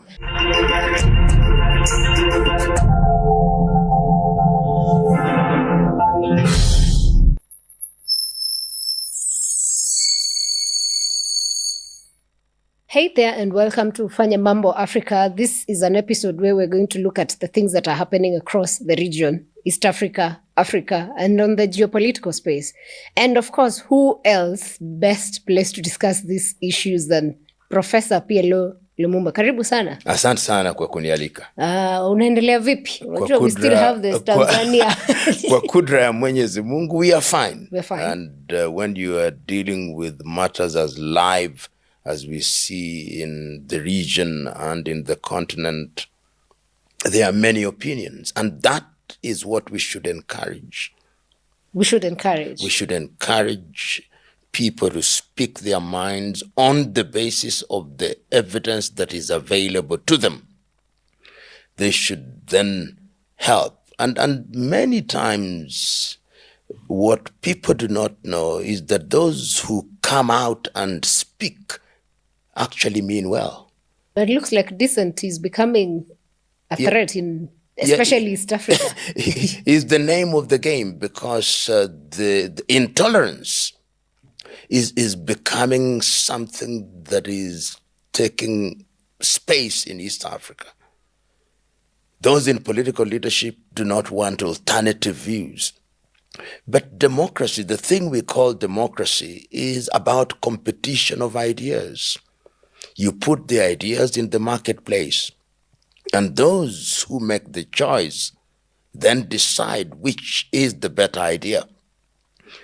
But why do we have, because we've seen it, we've had Kenyans abducted in Uganda, we've had a Tanzanian abducted in Kenya, we have had a Ugandan abducted in Kenya also, Kizza Besigye.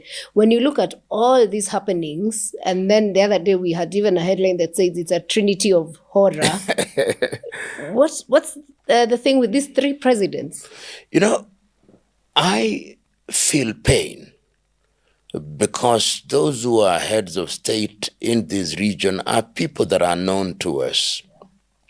They are people who, if you look at their history, at least some of them, you can say that they had good ideas. If I look at Yoweri Kaguta Museveni and his views in the 1980s when he was in the forefront of the liberation of Uganda, his clarity and his vision could not be questioned. He took the view that people should not stay in power for too long. He took the view that he should have successors. He took the view that views should be articulated. It therefore pains some of us who are sympathetic to that history to see the level of intolerance. Mama Samia Suluhu Hassan came from a history and a legacy of a great man, Julius Kambarage Nyerere, who believed in a competition of ideas. Nyerere would attend the University of Dar es Salaam and debate with students. And it therefore pains us, those who are sympathetic to that history and that legacy, to see the level of intolerance. I do not agree with my good friend Tindi Lisu on many issues, but I don't believe that he has committed the offense known to law as treason on the basis of the evidence that is available. And I do not believe that when you are going into an election, you ban people from participating in the election. It is the electorate that should make that decision. And if the electorate is not made or given the opportunity to make that decision, then whatever outcome there is illegitimate. So are you saying she's an illegitimate president? There is a crisis of legitimacy. You know, many people don't make this distinction, that which is legal is not necessarily right. So from a legal perspective, he has gone through the process of the electoral process as prescribed under Tanzanian law. So to that extent, her presidency is legal. But is her presidency legitimate and anchored in morality as seen by the reasonable public opinion? The answer to that question is no. It is no, because when you hear voices of reason, and the voices of reason that I know and that I talk to are actually sympathetic to Tanzania. Because then Tanzania is the only country, or was the only country, where ethnicity had been killed as the basis of mobilization. Its economy is on the up. For it to happen that through an electoral period, people die, it is painful. And it is for the love of Tanzania that we see this pain. Kenya, of course, to complete the circle, is also problematic. It is in this country that Nnamdi Kanu was abducted, and I acted for Nnamdi Kanu, and we have gotten a judgment in his favor. The government has been condemned to pay 10 million and taken to Nigeria and is in prison in Nigeria. It is in this country that Kizza Besigye was abducted. It cannot be right. If you look at international law, rendition is something that we should not allow. People should be allowed to exercise their democratic rights, even if we don't agree with them. So you see, there is a crisis. We are signatories to the African Charter on Human and People's Rights. We are signatory to the Universal Declaration of Human Rights and all the UN charters. Why do we create an environment where people who don't agree with us become our enemies? It is a competition of ideas, so that what is happening in this region is that fear is being used by those in political leadership as an instrument of paralyzing the population into silence. Will the population agree to that when you look at it? History is consistent that you can only paralyze a population for so long. The things that we see, for example, that we saw in the Arab Spring that brought down governments, what we have seen in the streets of Africa, it started in Nairobi, Kenya. It did not go the full length. We saw it in Cameroon. It did not go the full length. We saw it in Abidjan. It did not go the full length.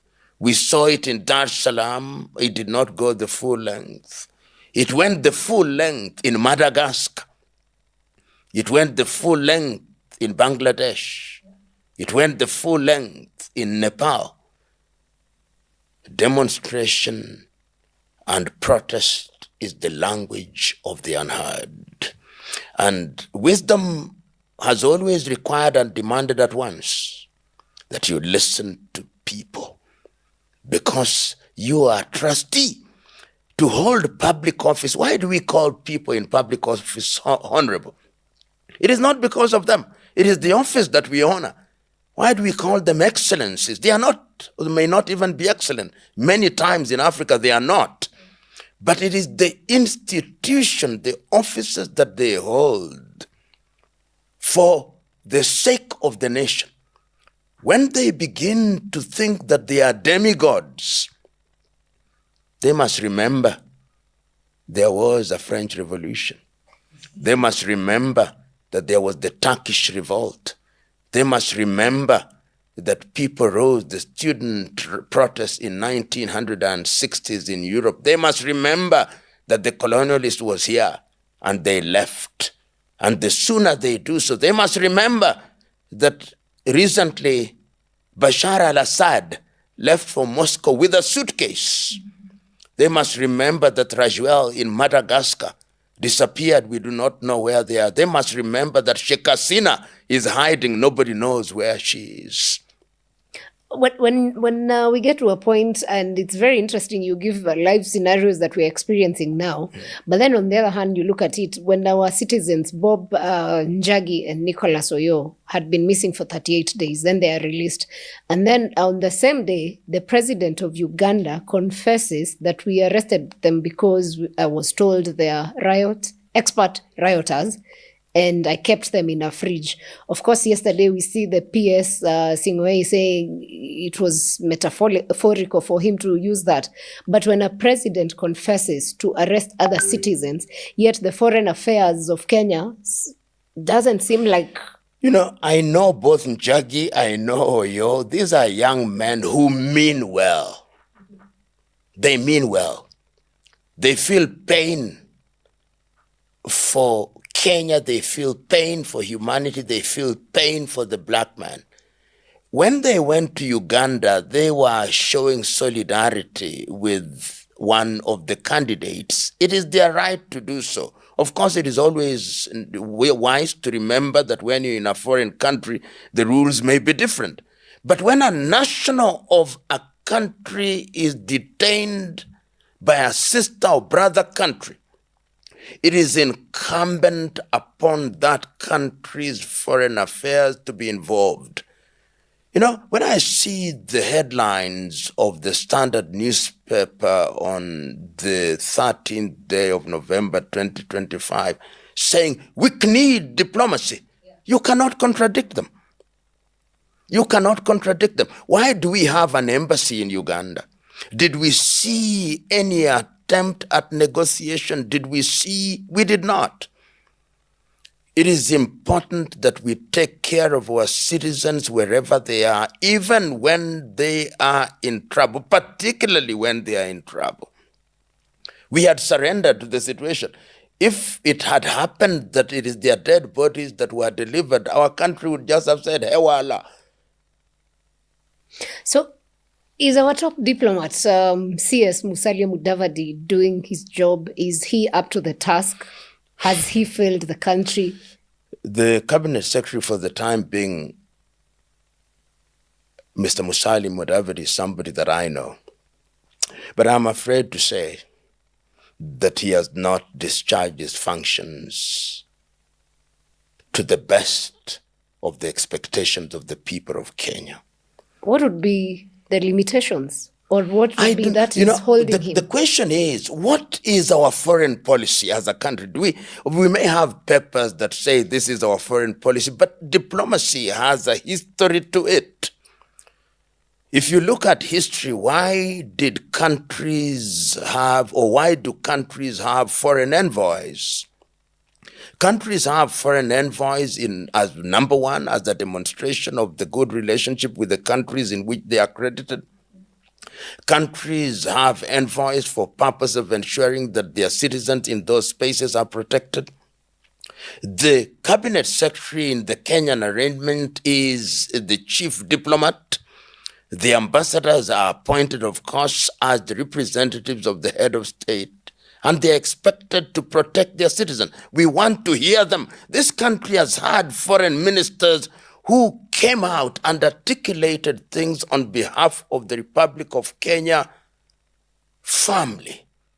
I remember Munywa Wayaki discharging his functions firmly. I remember Robert Ouko. And whether you disagreed with them or not, they occupied those positions with dignity, and they were heard and they were respected. I'm nostalgic about those days. But today, and I know, and I am involved in a number of cases of Kenyans who are outside and are suffering outside of the Republic of Kenya, and you ask for assistance, not even an acknowledgement letter is written to you. We've even lost citizens in Tanzania. And nobody appears to be bothered. We have citizens in Dubai who are detained. Nobody is talking about them. We have citizens in the United States of America. Nobody is talking about them. And one therefore wonders, why do we have these individuals who are paid using taxpayers' money in those spaces? There is no shortage of Kenyans who can discharge this function. And when we speak as we do, then we are vilified and demonized. And they use the Kiswahili word, wachache wasiotosheka. How can we be satisfied when we can see that pain is being visited upon our kith and kin? We cannot be satisfied. We cannot afford that luxury. I would have thought right now, in light of what is going on in the East African region, in Kenya, Uganda, Tanzania, South Sudan, Somalia, and Democratic Republic of Congo and Burundi, I would have thought that an extraordinary meeting of the East African community would be summoned to discuss the crisis, because there is a crisis in the region. I would have thought that this is the time to convene such a meeting, to discuss what is happening, because the East African community is threatened. We thought that we would now be moving towards integration. But listen to the rhetoric. Are we talking as people who are moving towards integration? We've even been threatened by about the Indian Ocean, accessed by the president of Uganda.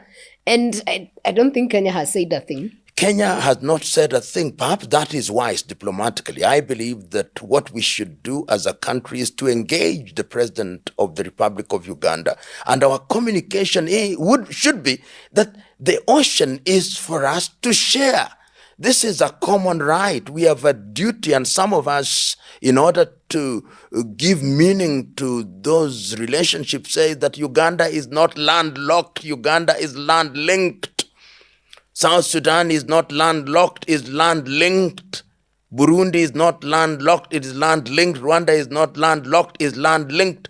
In other words, the ports of Bagamoyo in Tanzania, Tanga, Mtwara, the port of Mombasa, the port of Lamu are available to them. If there are any hitches, these are things that should be handled diplomatically.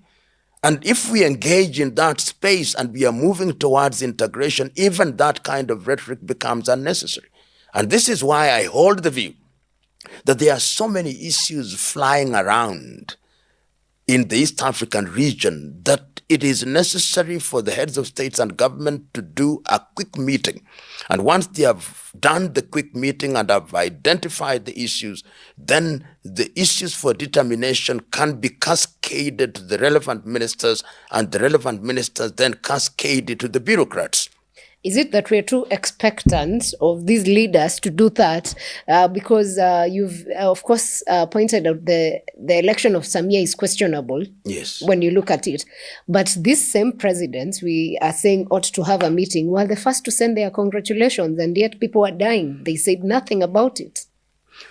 You know, we also in a space of what I call hear no wrong, see no wrong, be politically correct. And in this era of political correctness, a lot of things are being swept under the carpet. But who is your friend? He or she is your friend who tells you that you have made a mistake. Because if you have a friend that does not tell you the mistakes you have made, then you don't need enemies. And that is, in my view, the space in which we find ourselves. Mama Samia Suluhu Hassan, whom I know and respect, will have it very difficult to even travel outside of Tanzania. It will not be easy because the environment is being created in which wherever she will be going, there'll be people who will be questioned. And I travel across the continent of Africa and I read the sentiments across the continent of Africa. They are not favorable. So the first thing that would have done would be to say, yes, you have an election. Perhaps we cannot take it back, but engage the opposition. Release everybody who is in detention.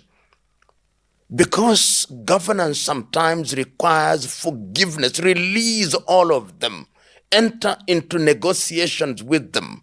Begin the process of constitution review so that Tanzanians have a conversation. Mwalimu Julius Kambarage Nyerere said it many years ago, that the moment you stop listening to the people, that is the moment you expose yourself to danger. The moment you dismiss your population as nincompoops who have nothing to offer, that is the moment you begin to lose it. The moment you begin to believe that you have a monopoly of knowledge and wisdom and that you cannot be advised, that is the moment you begin to lose it. And history is consistent. It has examples. So we must have the moral courage to speak the truth and let the chips fall where they are and where they may. And you know, when you are a speaker of the truth, you don't need to rehearse. It is liars who rehearse. Speakers of truth just speak the truth because they mean well, even when it does not appear as if they do. Do you think she means well? Because you're saying they ought to have had conversations before. Yes. But just the other day, the deputy party leader of Chadema had been arrested again, I think on Monday, Tuesday. John Heche, and released. When they were released, they were asked what happened. They were saying they didn't even question us. There was nothing major. So when you look at it, how is this presidency, this term going to be like for her? In my view, if it continues in this way, it's going to be very painful. Because when you are in a space where you are not engaging those who you consider to be your opponents, your political opponents are not your enemies. You are all talking about the same country, just the perspective. Some people think the country should be run this way in matters agriculture, in matters health, but otherwise you are working towards the benefit of the same country. But if you consider your political opponents as your mortal enemies, then you end up being paranoid. You see enemies emerging from every corner, even when they are not there. You begin to have enemies, real and imagined. And when you are in that space, then you are in a very dangerous space. And that is why it is incumbent upon those who mean well for these conversations to begin in earnest. In this country, to our credit, whenever we have found ourselves in such situations, whenever we were on the brink, we have had these painful conversations. In 2007, 2008, the country was on the brink, and we had painful conversations. We made painful decisions. We created offices that were not necessary, sometimes just to massage people's egos in order to calm the temperatures and protect the country. Sometimes it becomes necessary for the long-term health of the country, because if you don't, then the country can collapse. Ask Sudan. The country has collapsed. Ask Central African Republic. The country has collapsed. Ask the Cameroonians, the country is collapsing. Ask our good friend, the Somalis, how long it has taken to rebuild that country again. So there are examples, but it is tragic that it appears that we do not learn anything from history and examples that are before us. We say we are different. No, history is consistent. They say we are Tanzania, we're not Kenya. But there are conversations that this could be somehow the end of the reign of CCM as a party as we have known it. And also there are questions as to why former President Jakaya Kikwete has been quiet all this time. Yet when Kenya was actually going through the turmoil in 2007, he was a key figure. You know, Chama cha Mapinduzi has a history. And you remember that Chama cha Mapinduzi has its origin in the union between TANU, Tanganyika African National Union, of Mwalimu Nyerere at that time, and Afro-Shirazi of Sheikh Amani Abeid Karume in 1964. And after that, it became Chama cha Mapinduzi in 1977. And is a party with roots. Chama cha Mapinduzi is the political party with roots in the villages and hamlets of Tanzania, in people's hearts. Of course, when multi-party came and the political space was opened, we have seen the emergence of parties such as Chadema, ACT, Mazalendo, CAF, and all these other parties, both in mainland Tanzania and in Zanzibar. And Nyerere in 1995, when he was called at the meeting of CCM to give a speech on who ought to be the candidate for Chama cha Mapinduzi, he said three things. Lazima tumchague mtu ambaye hana udini na ukabila. A candidate who will not use ethnicity and religion for political mobilization. Lazima tumchague mtu ambaye ataipiga vita rushwa. Somebody will fight corruption. And he's made these words, which are taken from the Arusha Declaration. He said, rushwa ni adui ya nchi, sitatoa wala sitapokea. Corruption is the enemy of the nation. I'll not give and I'll not receive. And he warned them that if we do not have that candidate within Chama cha Mapinduzi, that candidate will come from somewhere else. Those words of Mwalimu Julius Kambarage Nyerere ring true to my mind to date. And he said, once again in Swahili, siri ya maendeleo ni watu, ardhi na siasa safi. People, land, and clean politics. And he then said, siri ya maendeleo ni vijana wenye malezi bora, siha njema na bongo kali. Young people who are well-bred and are sharp. He said this thing, and Tanzanians know. They are playing those snippets in Tanzania even now. But unfortunately, to answer your question directly, CCM has now been shaken, but is still a party that you cannot dismiss. CCM is in the tradition of African National Congress. Which they was don't also collapse. Shaken. They are shaken, but they don't collapse immediately. It is in the tradition of Frelimo in Mozambique. They are shaken, but they don't collapse immediately. They are in the tradition of SWAPO in Namibia. They can be shaken, but they don't collapse. In tradition of MPLA in Angola, the tradition of ZANU-PF in Zimbabwe, because they have credentials over a long period. But you must have a sense of history. And that is what brings me to your question about Jakaya Mrisho Kikwete, who, as a former president, retired president, who was very present in attempts at negotiation, many Tanzanians are asking, where is Jakaya? We want to hear Jakaya's voice. And many are speculating that perhaps he has been too intimately involved, quietly. And that is why he's not coming out. But I want to give him the benefit of doubt. Jakaya, come out. Nyerere used to say, you are not successful until your successor succeeds. He has a history, a vested interest in ensuring that Tanzania does not collapse, that the legacy of Nyerere, the legacy of Mzee Mwinyi, the legacy of Mkapa, the legacy of John Joseph Pombe Magufuli are preserved for this generation and generations yet to be born. Tanzanians are posing these painful and difficult questions, and they must be answered. They cannot be wished away. Anybody who thinks that what has happened can be wished away is deluding themselves.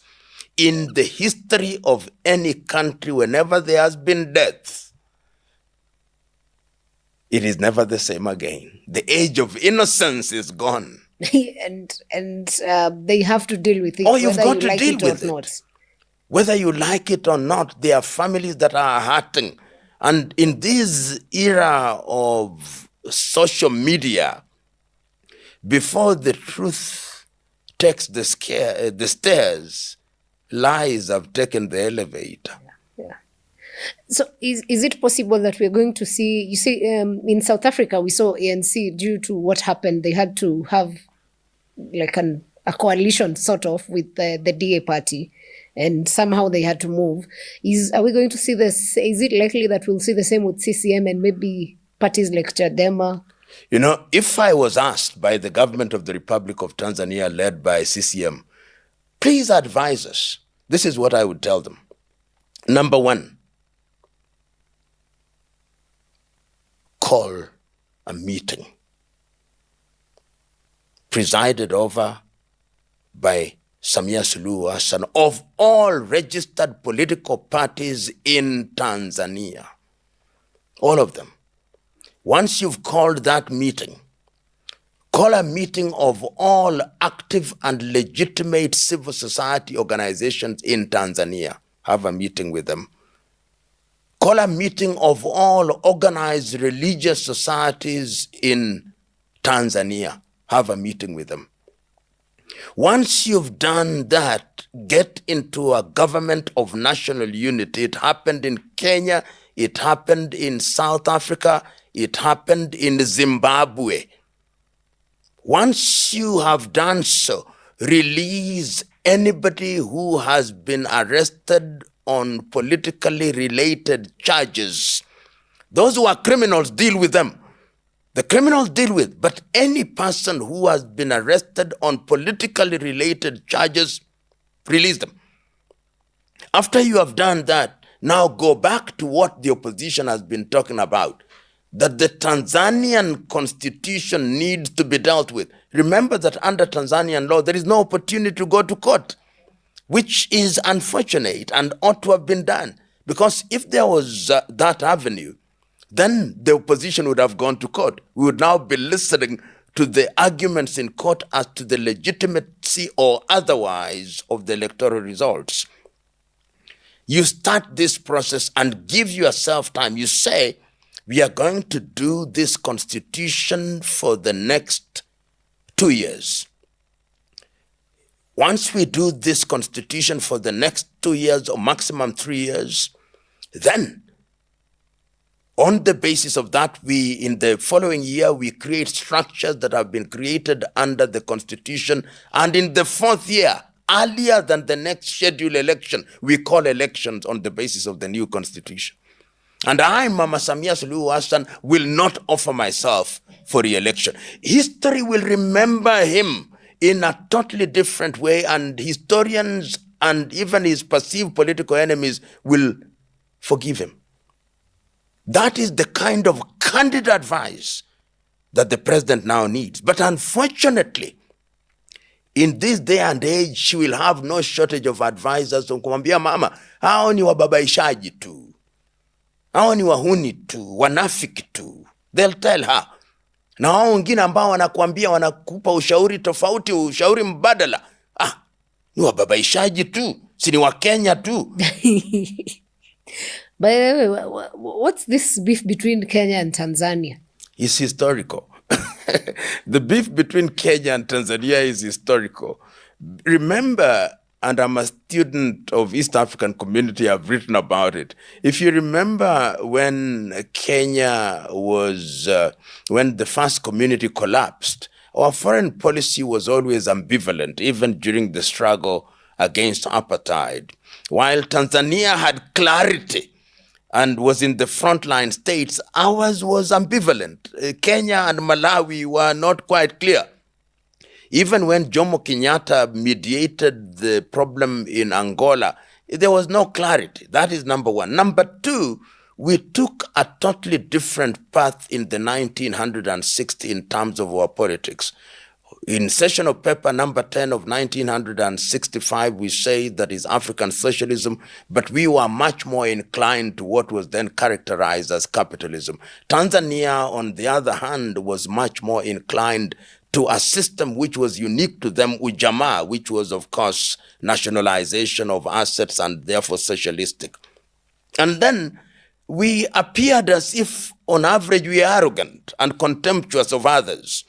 And Tanzanians tend to be a lot more polite, even when they are arresting you, as they say in Tanzania, the police officers request that naomba nikutie nguvuni. So our perceived arrogance, and there is something when the East African community was collapsing, what was called the Nairobi mentality. The Nairobi mentality is the misguided belief by Kenyan officialdom that we are better than everybody in East Africa. And that rubs the Tanzanians the wrong way. And unfortunately, over the years, we have not succeeded in changing that image. And it's not all Kenyans who are in that space. It's only a few. But remember, stereotyping is something that takes root and is very difficult to eliminate. And that is the reason why even now we are seen to be anti-Tanzania. And it doesn't help when the Tanzanians have a problem and we are seen to be in a celebratory mood in certain quarters. It doesn't help.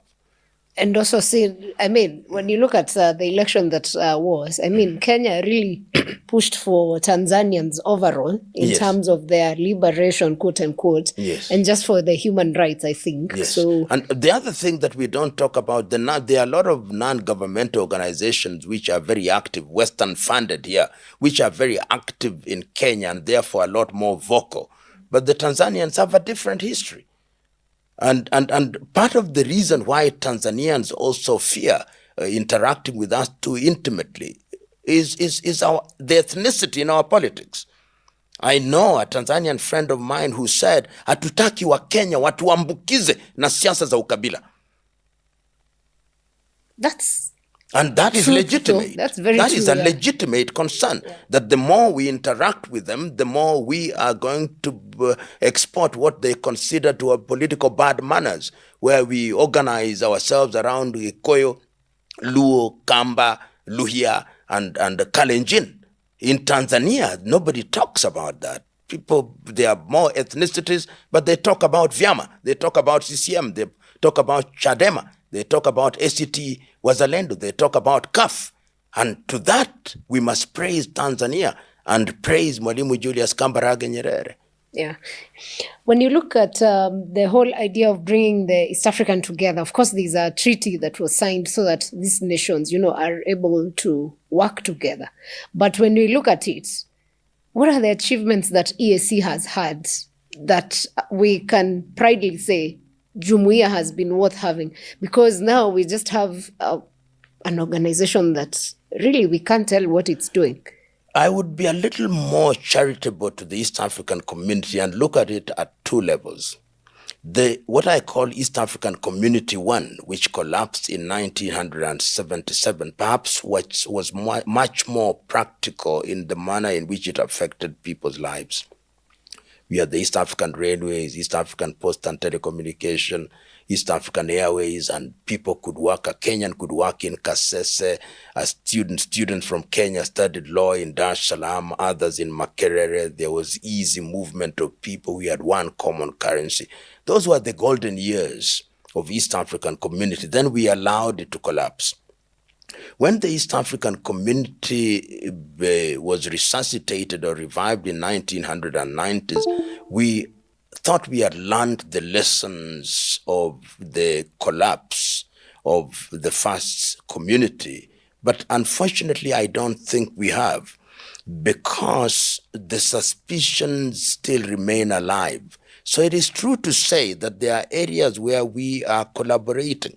If you look at the ease, the free movement of peoples, that is something to be commended. I think between Kenya and Uganda, we use identity cards to move. We see buses plying Tanzania and the Kenyan routes, Rwanda up to Burundi. We see people trading across the region. So there are things that you can talk about that affect people's lives. In the borders are porous. You go to the border in Arusha, the Taita Taveta area is porous. You go to Isebania, the same thing. Go to Kenya-Uganda border. Go to Rwanda, it's porous. Between Rwanda and Burundi is a different kettle of fish. So people to people, there is a sense in which we are doing very well. Where we are not doing well is at the official level, where we talk about tariff and non-tariff barriers, we talk about common market, we talk about harmonization of education. These are the areas where you don't see the dividends. And then we went on this expansion mode, where we brought in countries which were not traditionally within the East Africa, the original East Africa. In Europe, which has a better method, before a country becomes a member, you become a candidate under the Copenhagen rules. So that we bring your economy up to scratch, so that Burundi would have been a candidate first. Rwanda is a good candidate because it has this act together. Somalia would have been a candidate. The Democratic Republic of Congo would have been a candidate. South Sudan would have been a candidate. But that is water under the bridge. The net effect of this is that we are not harmonized. That is why you see the Congo is a member but behaves the way it is behaving. And then the other thing is multiple membership in regional organization. Tanzania is a member of SADC for historical reason. Congo is a member of SADC for historical reason. And for that reason, you have countries which are sometimes sleeping on the same bed, but they have different dreams. And people are questioning that. Remember, in 2004, there was the fast tracking of political federation. If you look at the treaty, it says it's called Common Market, Customs Union, and ultimately political federation. But in 2004, the heads of states and government said, let us expedite political federation. And if we had expedited, the first president of East African Federation should have been sworn in on the first day of January, the year 2010. All the landmarks have not been fulfilled. We ought to have had a common currency. We ought to have had a common working customs union. We ought to have harmonized our education. All these have not happened. And as I talk now, I see the centrifugal forces are becoming stronger and stronger by the day. So there are things, there are dividends that you can say these are the dividends that we have earned out of the East African community, and that we are sharing a number of things. But we are saying on a scale of 1 to 10, we are performing at 4. We ought to be performing at 8. And that is our concern. And when you hear that countries have not made their contribution to the East African community and that workers are not being paid, then you get worried. Kenya makes a contribution. I think they have made 100% contribution as I speak. Leading. Yes. I think Tanzania has made part of our contribution. Rwanda has made part of our contribution. Uganda has made part of our contribution. Somalia also did make a contribution. Democratic Republic of Congo, zilch. Nothing. Burundi, zilch. But are we expecting too much from countries like Congo? Yet we are being accused of being the perpetrators of the war. Like we are playing a part of the war that is happening, and then we expect them to pay. I mean, what relations are those? That is the confusion, Sarah. This is the confusion. That if we are part of the same family in certain cases, and we are also undermining members of the same family. You've seen, for example, that the Kinshasa government had a problem with us. They had a problem with us when Kenya had a candidate for the African Union. We misbehaved. And they went away. Right now, we have accommodated leaders who are seen to be anti-Kinshasa administration. So there is a sense in which there is no coherent terms of engagement. On paper and at treaty level, you may say, but the treaty is clear. But the treaty is a broad document. What are the necessary, ordinary, practical terms of engagement? What are the taboos that we just don't engage in? And what are the ethical issues that we must engage in as part of the community? You know, the European Union borrowed from many things from the original East African community. And you can see whenever there is a problem within the EU, like them or hate them, they call each other to order. But we don't. And I agree with you that, look at, for example, when we had a force in the Democratic Republic of Congo, they told us, go away. Yeah. They went to SADC. So that is the problem. You call a physical meeting, people are not willing to attend. You call a virtual meeting, they are not willing to attend. So we must rethink and revisit the fundamentals. And people have been questioning in terms of the people in leadership and questioning that we need to have conversations. Yeah. But then the people we expect to have conversations with are actually the warlords. You know, we have this, there's something that I call gramophone diplomacy, where the things you ought to say silently are the things that you are speaking at public rallies and in press conferences. You poison the environment. That is gramophone diplomacy, sometimes described when it escalates into gunboat diplomacy. Proper diplomacy, diplomats will guide us, requires that things are done subterraneanly, under the water. You only see the submarine when it is emerging, but the things that he has done are great.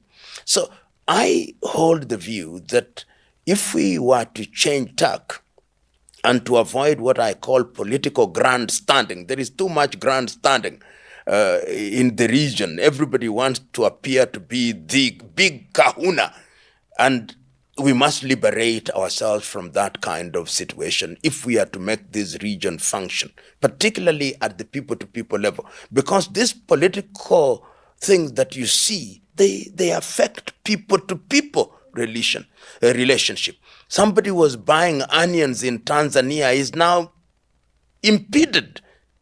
Somebody was buying bananas in Uganda is impeded. Somebody was riding in the ENA bus from Nairobi to Rwanda is now impeded. Is that necessary? Is that leadership? Is that what we want in the region? Is that what will make Africans to work together when we are talking about Africa Agenda 2063 and Africa Continental Free Trade Area beyond the rhetoric? These are critical questions. And unfortunately, we are not engaging in these issues or engaging with them as intimately and as practically as we should. The SADC, after the elections in Tanzania, SADC was seen to be like one of the bodies that actually called out and spoke the truth, while EAC, African Union, they all massaged and went around it and not spoke out. Do you think then the relationship that Tanzania is going to have with SADC moving forward is going to be the same? I've read the reports. I've read the SADC report. I've read the AUC report. I've read the report of the East African community. And I think if you look at the dishonest reports, they say many things, this was prepared. But you see, if you have a cup of coffee like this, the coffee is good and noble. But when a fly gets into it, you pour the whole thing out. This is what we are saying. That no matter how good it was, a fly has dropped. We cannot just continue to drink it. We have to remove the fly and possibly take the coffee to be boiled again, so that if there was any germs there, it is killed in the heat. And I hold the view that when sobriety returns,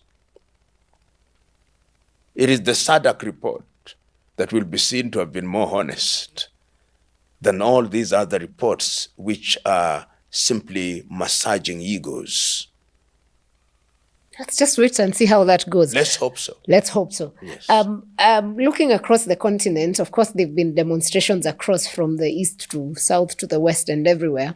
And recently we saw the president of Zambia stoned in, I think, one of the campaigns moving. He was moving around. Yes. I mean, our own president in Kenya, someone once threw, was it a shoe or something? Yes. When you see these things, and the young people say it's a dissatisfaction, and they're finding ways to communicate. Do you think this older generation understands the frustration that the youth have? If they don't, they are better. And I've said this on a number of occasions. The crowd, and borrowing from the Bible, the crowd that tells you Hosanna in the highest is the very same crowd that cries, crucify him. Because young people are impatient. Young people can see people in political leadership becoming overnight millionaires. And they are graduating as engineers, as lawyers, as doctors, as teachers, and they cannot get jobs. Or if they get them, they are not paid. And if they are paid a pittance. They look at their countries and they see a presidential motorcade with 20 cars complete with a toilet. And they say, how can we allow this kind of provocation? Look at Madagascar.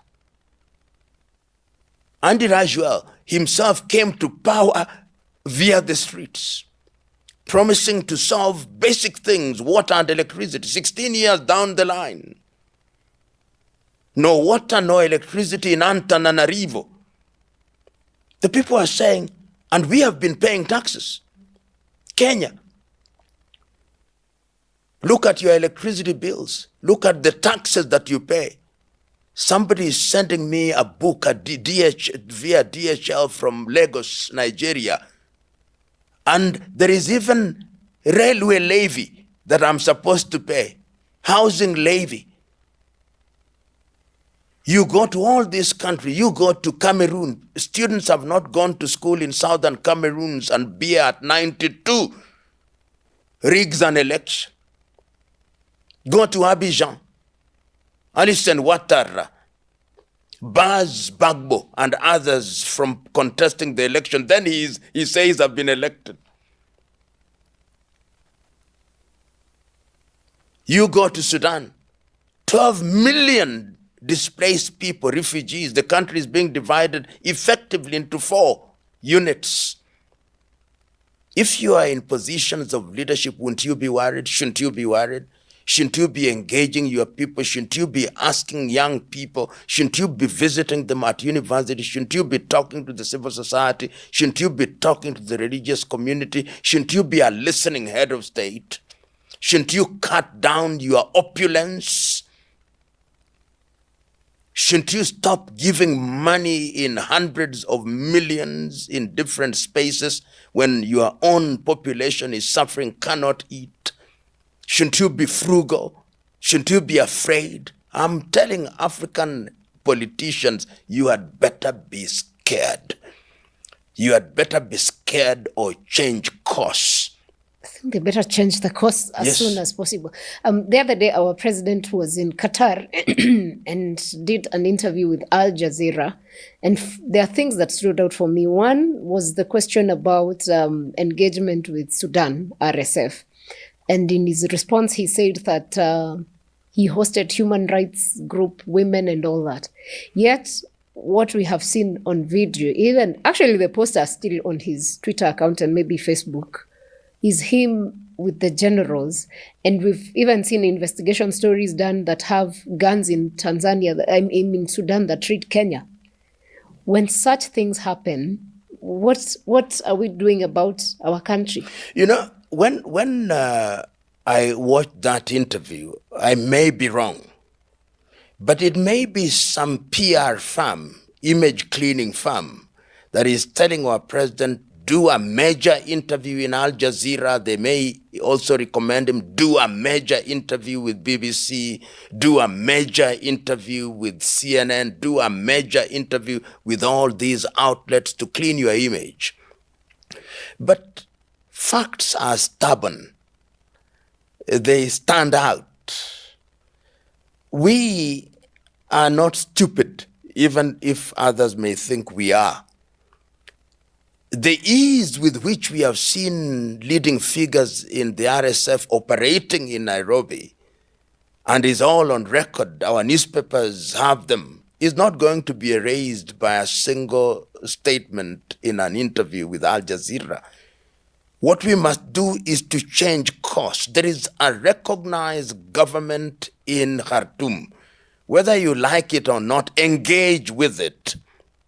Diplomatically, if you are accommodating people from that country, let the embassy of Sudan know it. We have an embassy of Sudan here in Nairobi. Did they approve? Just so they haven't paid rent for. Yes, that is south. Yeah. Yes. So engage with them. Tell them, we have the embassy of the Democratic Republic of Congo here. When their nationals are coming here, particularly of a certain level, it is good manners to engage them. At the Pan-African Institute, we just invited President Serese Kama, Ian Kama, as our guest. But we informed the Embassy of Botswana, we informed the Ministry of Foreign Affairs.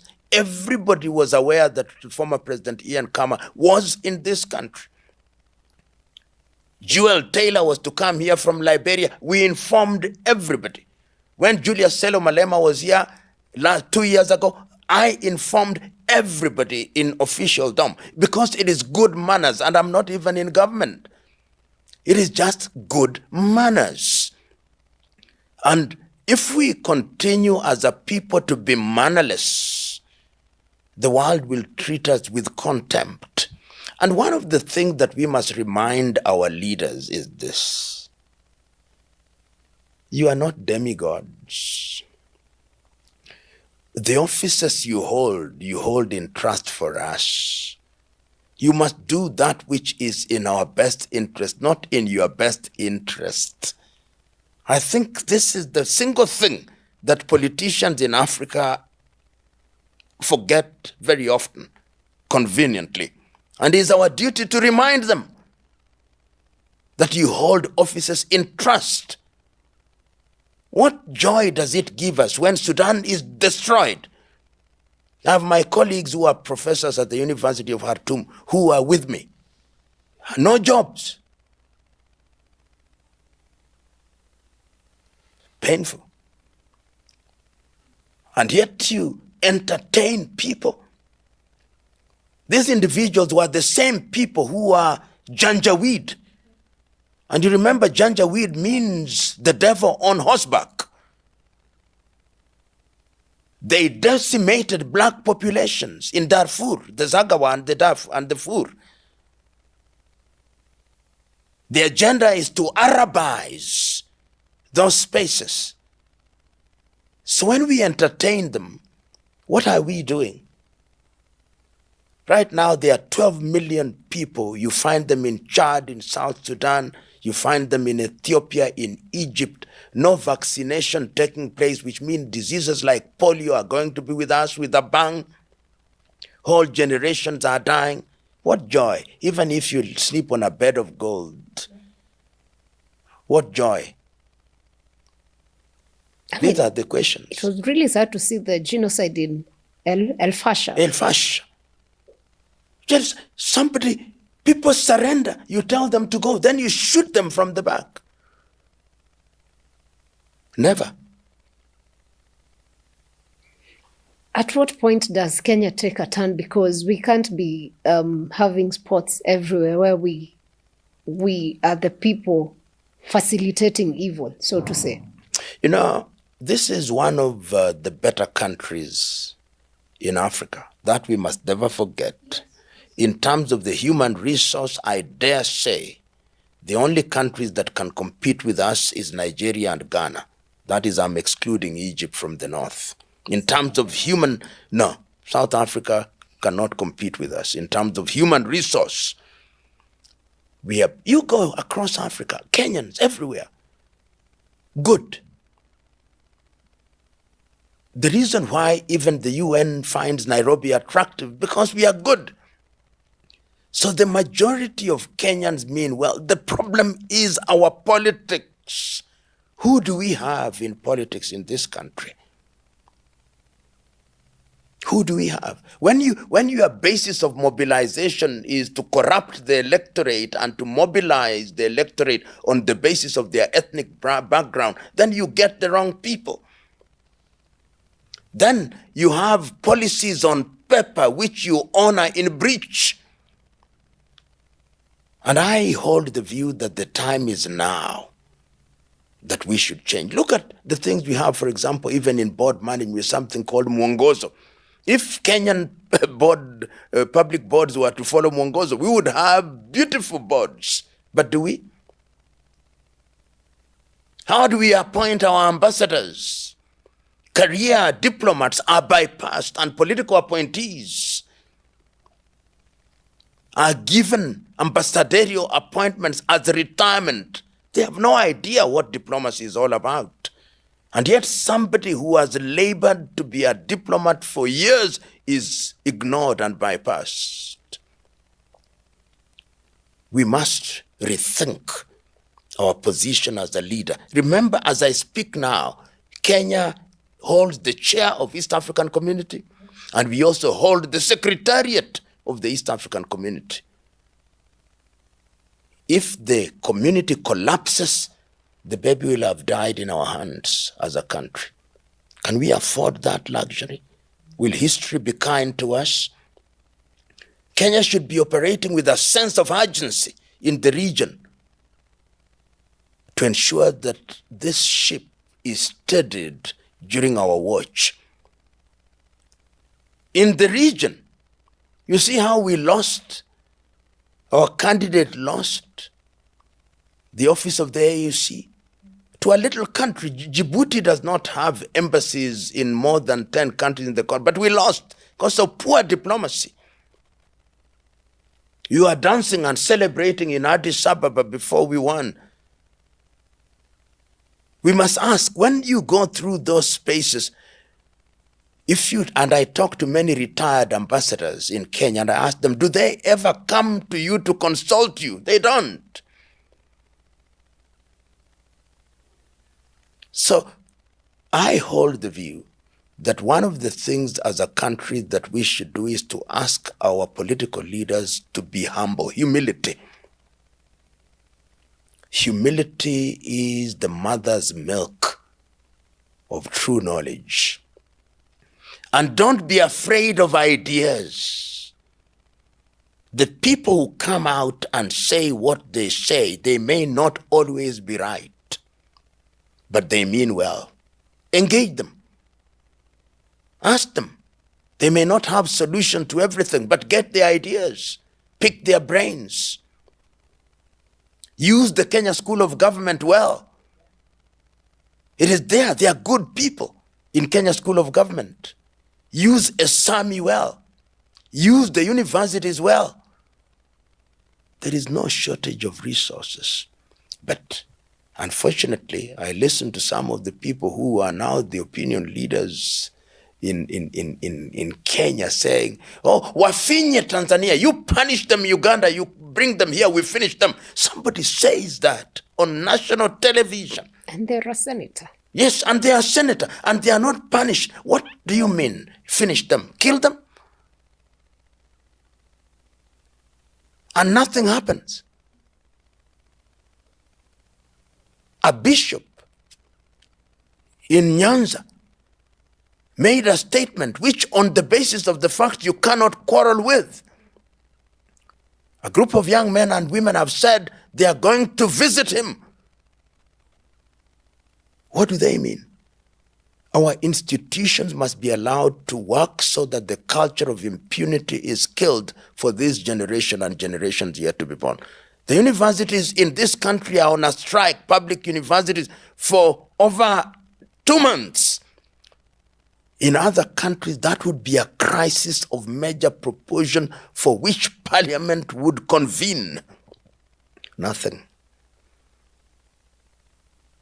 Kenya must provide leadership through humility, through consistency, through compassion, and through good neighborliness. We have a lot to work on. We have a lot. Our plate is full. Yet we want our tentacles out there instead of dealing with what we have. Okay, the other day, just going down further, the other day, Trump cancelled the G20 visit, or is it participation from the US. We know J.D. Vance was supposed to come. And of course, he was actually supposed to come in Kenya after that, either before or during the G20 meeting. But then Trump said South Africa is a no-go zone because genocide of white people is still happening. Yet in May, we had the president of South Africa in the White House. They showed videos of Congo and everyone was like, why is Trump after South Africa? Two things. I think South Africa is bearing the brunt of foreign policy that is difficult to understand from the United States of America, what I call gunboat diplomacy from the United States of America. And I think South Africa is being punished for 3 reasons. Reason number 1, you dared take Israel to the International Court of Justice for Gaza. Sin number 1. Sin number 2, you dared say that you have the muscle to broker peace between Ukraine and Russia. Who are you? Sin number 3, you dared join BRICS, an organization that is giving prominence to China, Brazil, and India, and is talking about de-dollarization. Those are the 3 sins. The others, that there is genocide. There is no such genocide in South Africa. In fact, some South Africans who had gone to the United States have gone back. They have discovered that life is nicer in Western Cape, in Durban, and in Johannesburg, and in Free State. But if you want to kill a dog, you give it a bad name. So the idea is to punish South Africa and is therefore being given a bad name. And of course, Western media can be very effective by propagandization. And that is what is being done, propagandization. How will they get themselves out of this? They must be bold, they must be courageous. And that is why some of us always take the view that the only way in which Africa is going to immunize ourselves from bullying is to speak with one voice as Africa. Because if you are dealing with Africa, then you will not isolate countries and deal with them in the manner that Nigeria is being targeted, the manner that South Africa is being targeted, Zimbabwe is being targeted, the Sahel countries are being targeted. My own view is we must move with jet-like speed, easier said than done. Either if we can't do it initially as African Union, let's do it as regions, SADC, ECOWAS, East African Community, Central Africa, Maghreb, and if we, the Horn, if we do that, then how do you deal with us? But unfortunately, because in Africa, we also love it when our neighbors are being punished. I am quite certain that there are certain leaders in Africa that are happy that South Africa is being dealt with in the manner that is being dealt with. Divide them, keep them weak, and dominate them. That is what is happening to Africa. And that is how you see the United States of America behave that way. The European Union behaves that way towards Africa. And even individual countries behave that way. The French will behave that way. The British will behave that way. It is the same thing that they did in Berlin in 1884 and 1885. Déjà vu. Divide 2.0 and conquer. Indeed, you've got it so very well. So if for instance, if Vance was to come, what do you think What conversations was Kenya going to? I do not know. You know, the United States of America is now so unpredictable. They may cancel today and revive it tomorrow. But this must be seen in the context of fighting China. The United States of America is now upping the ante in Africa, knowing as they do that the Chinese, in very subtle diplomacy, are occupying space in a number of countries. The Russians are also occupying those spaces. The Turkey is also occupying those spaces. And I think the whole idea was to come and remind Kenyans, you know, we are traditional friends, you know, new UN agencies are moving from the US and they are coming here. You know, we have historical ties. Therefore, continue to be a good boy, good girl, so that we may favor you. We can extend AGOA. We'll give you a few more billions. The IMF and the World Bank will be more favorable to you. We can invite you once again to the United States on a state visit and you feel nice.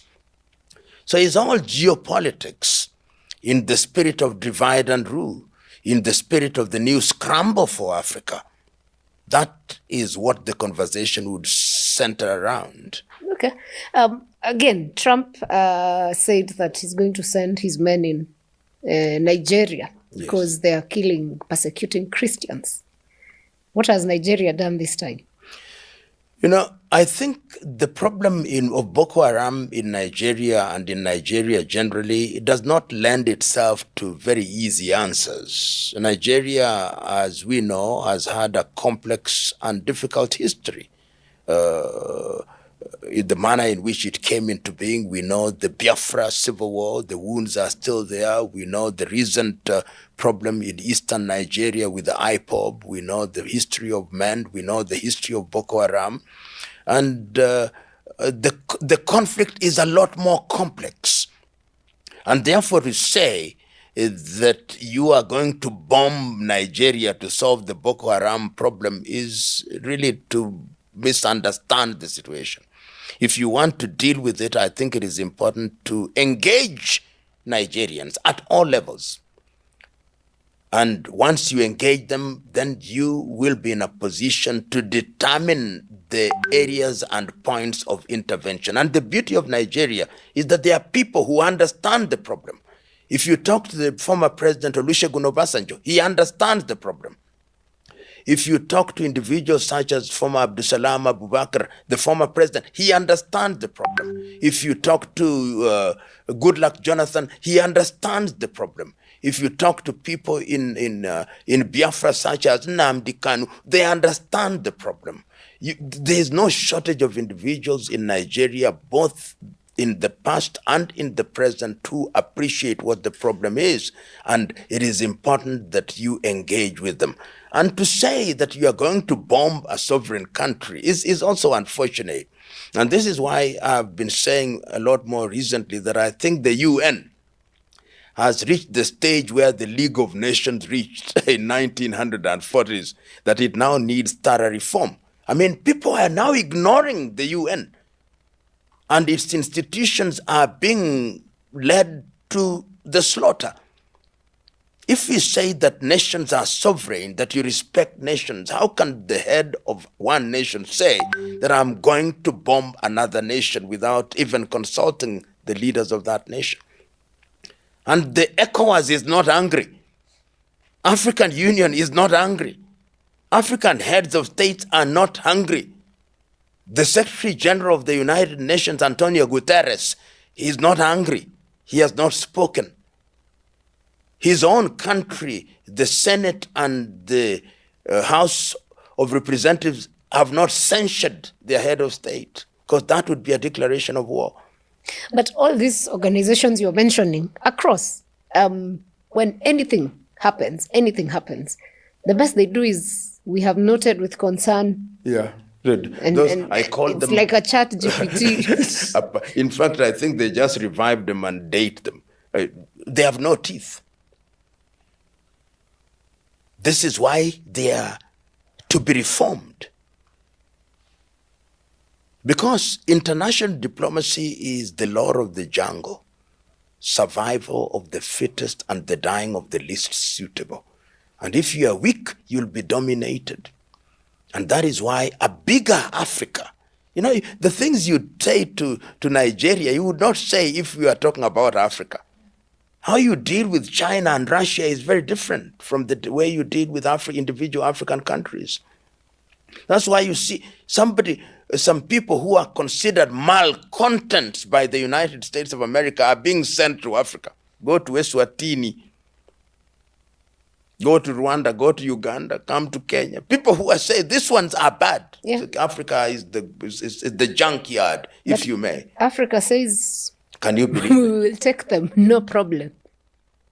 What greater contempt can there be for a people once humiliated by slavery, dominated through colonization, and being humiliated through neocolonialism, and accepting it and swallowing it lock, stock, and barrel? Sad. Wow. As we close, which way for Africa? I mean, ECOWAS, Africa Union, EAC, SADC, you know, all of them. In Greek mythology, they say when they opened the Pandora's box, the only thing that remained was hope. But there is the hope of the hopeless. I believe that there is hope, and my hope is in younger Africans.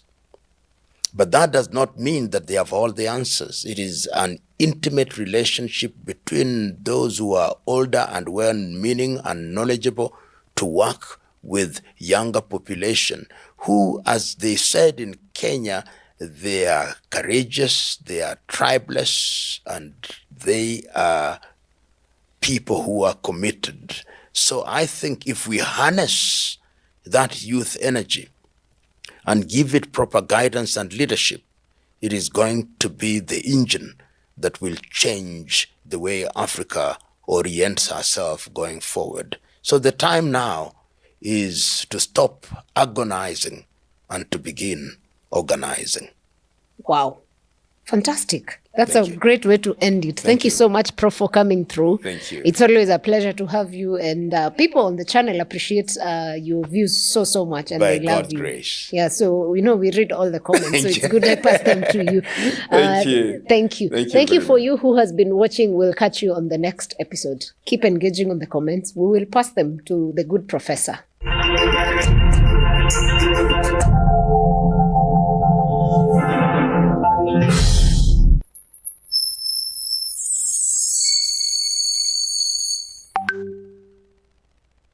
The Zimbabweans are saying our problems are Zimbabwean and we'll solve them like Zimbabweans.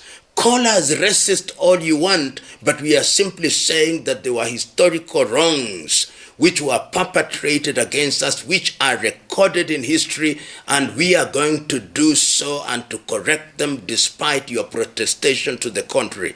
You have punished us through sanctions because, in a manner of speaking, they are saying you are essentially thieves who don't want to admit that you are thieves.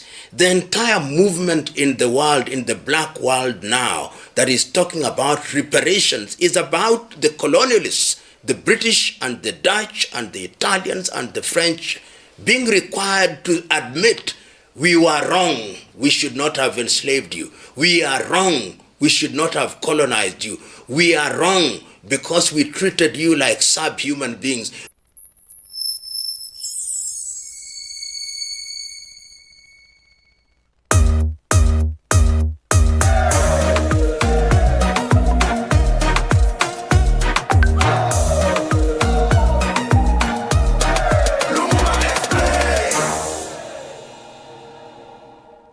You know, as a law student who was being taught law, I remember my professor of land law, we used to call it land law then we now call it the law of property in land, used to tell us that the last colonial question is the land question.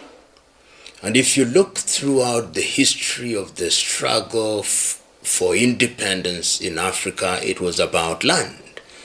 And I had the advantage of listening to the interview that was subjecting the president of Zimbabwe, President Mnangagwa, to certain very irritating questions, if you may. And it is very easy to simplify the question. But this must be understood in the context of colonial conquest.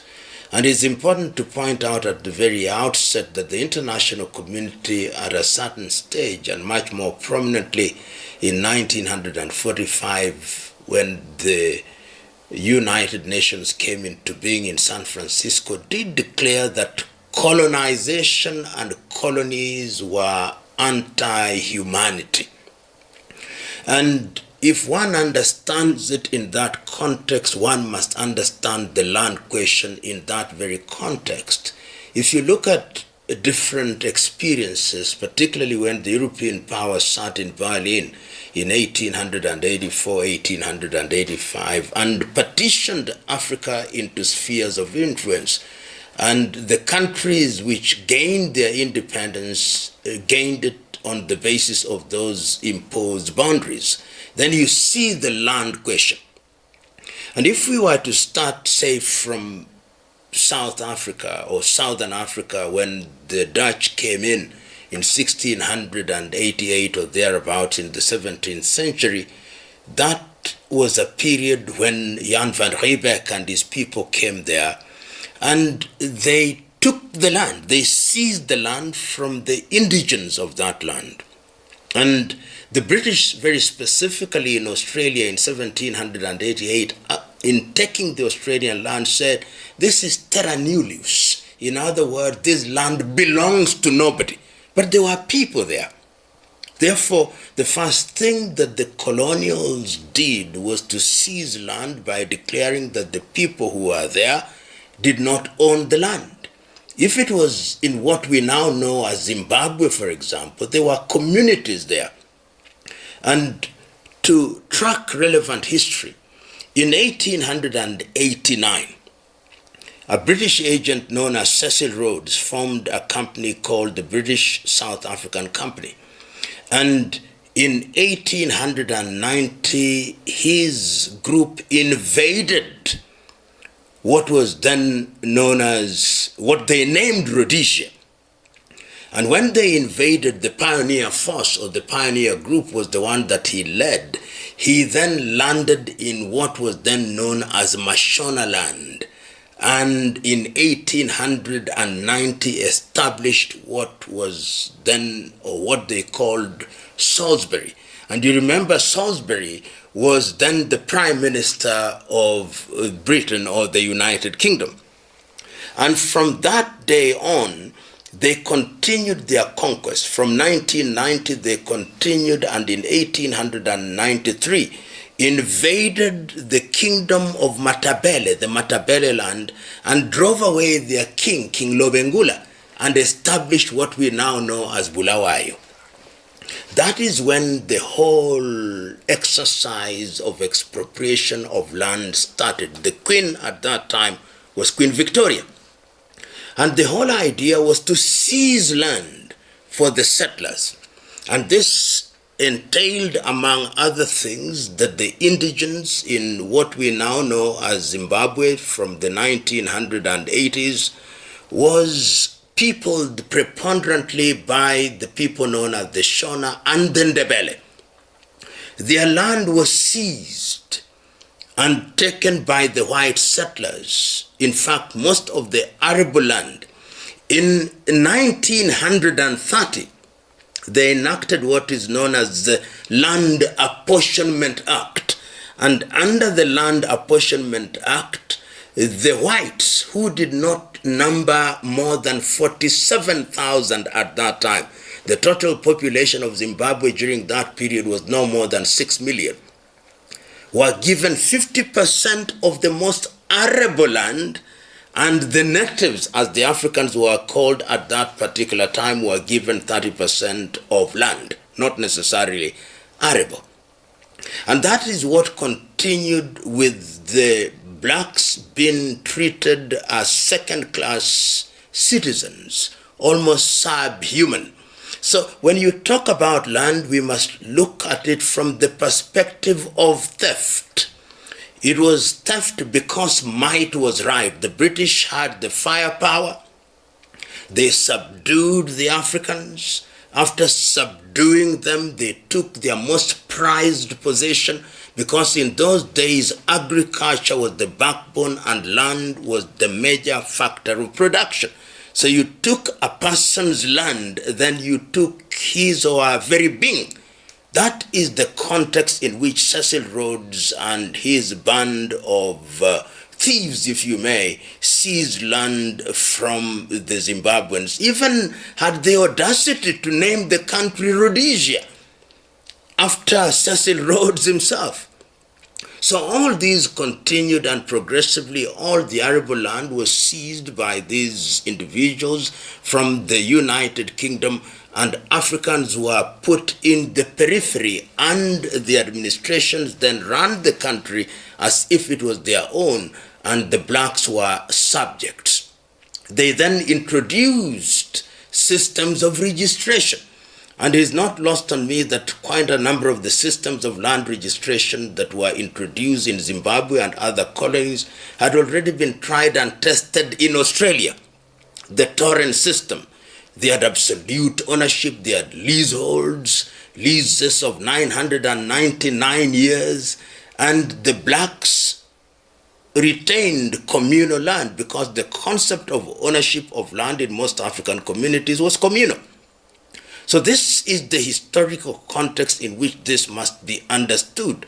So when the blacks have been treated in the manner that they were from the 1930s, particularly much more in the 1940s, not only in modern day Zimbabwe, but everywhere in Africa, people were fighting to regain our land.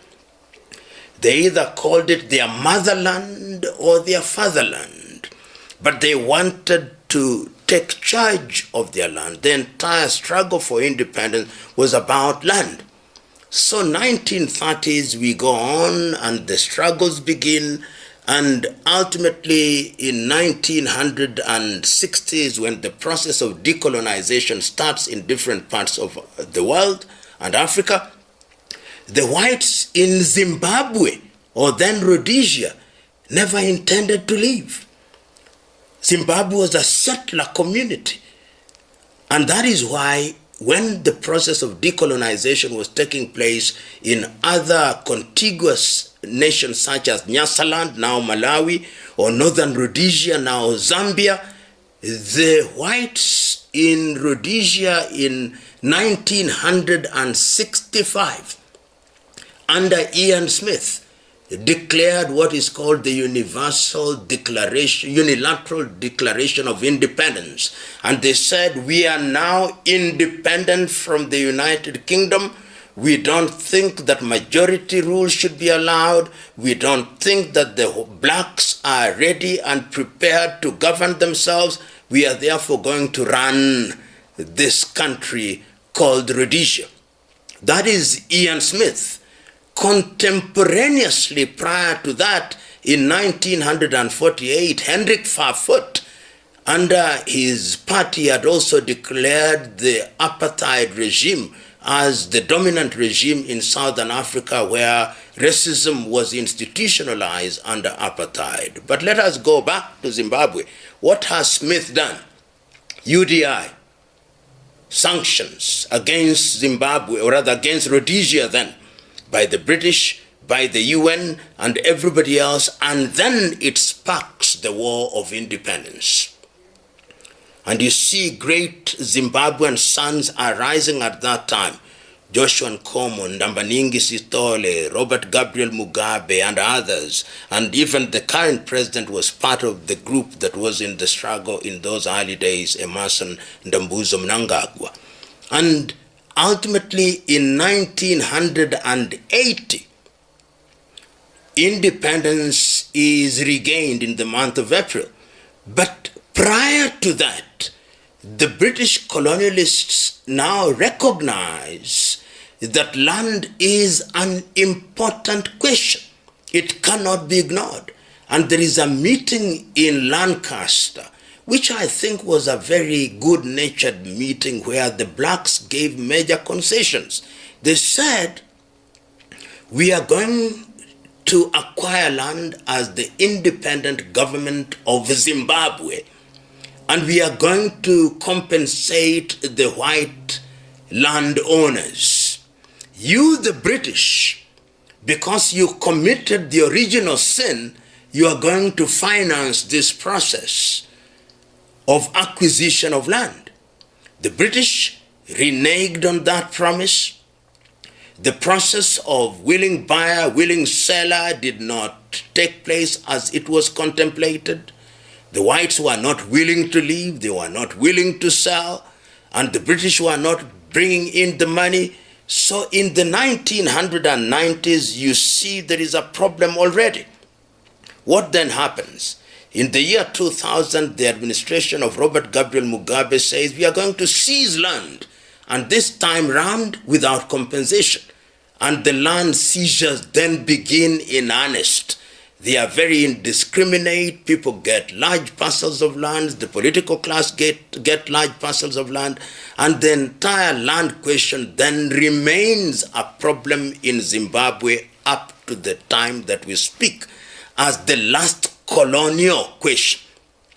What then happened, of course, is that people seized land without expertise in agriculture, and we also know that Zimbabwe was then subjected to sanctions so that it became problematic for the new black farmers, even when they were working in collaboration with their white counterparts, to produce at the levels at which the white farmers were producing in those early days.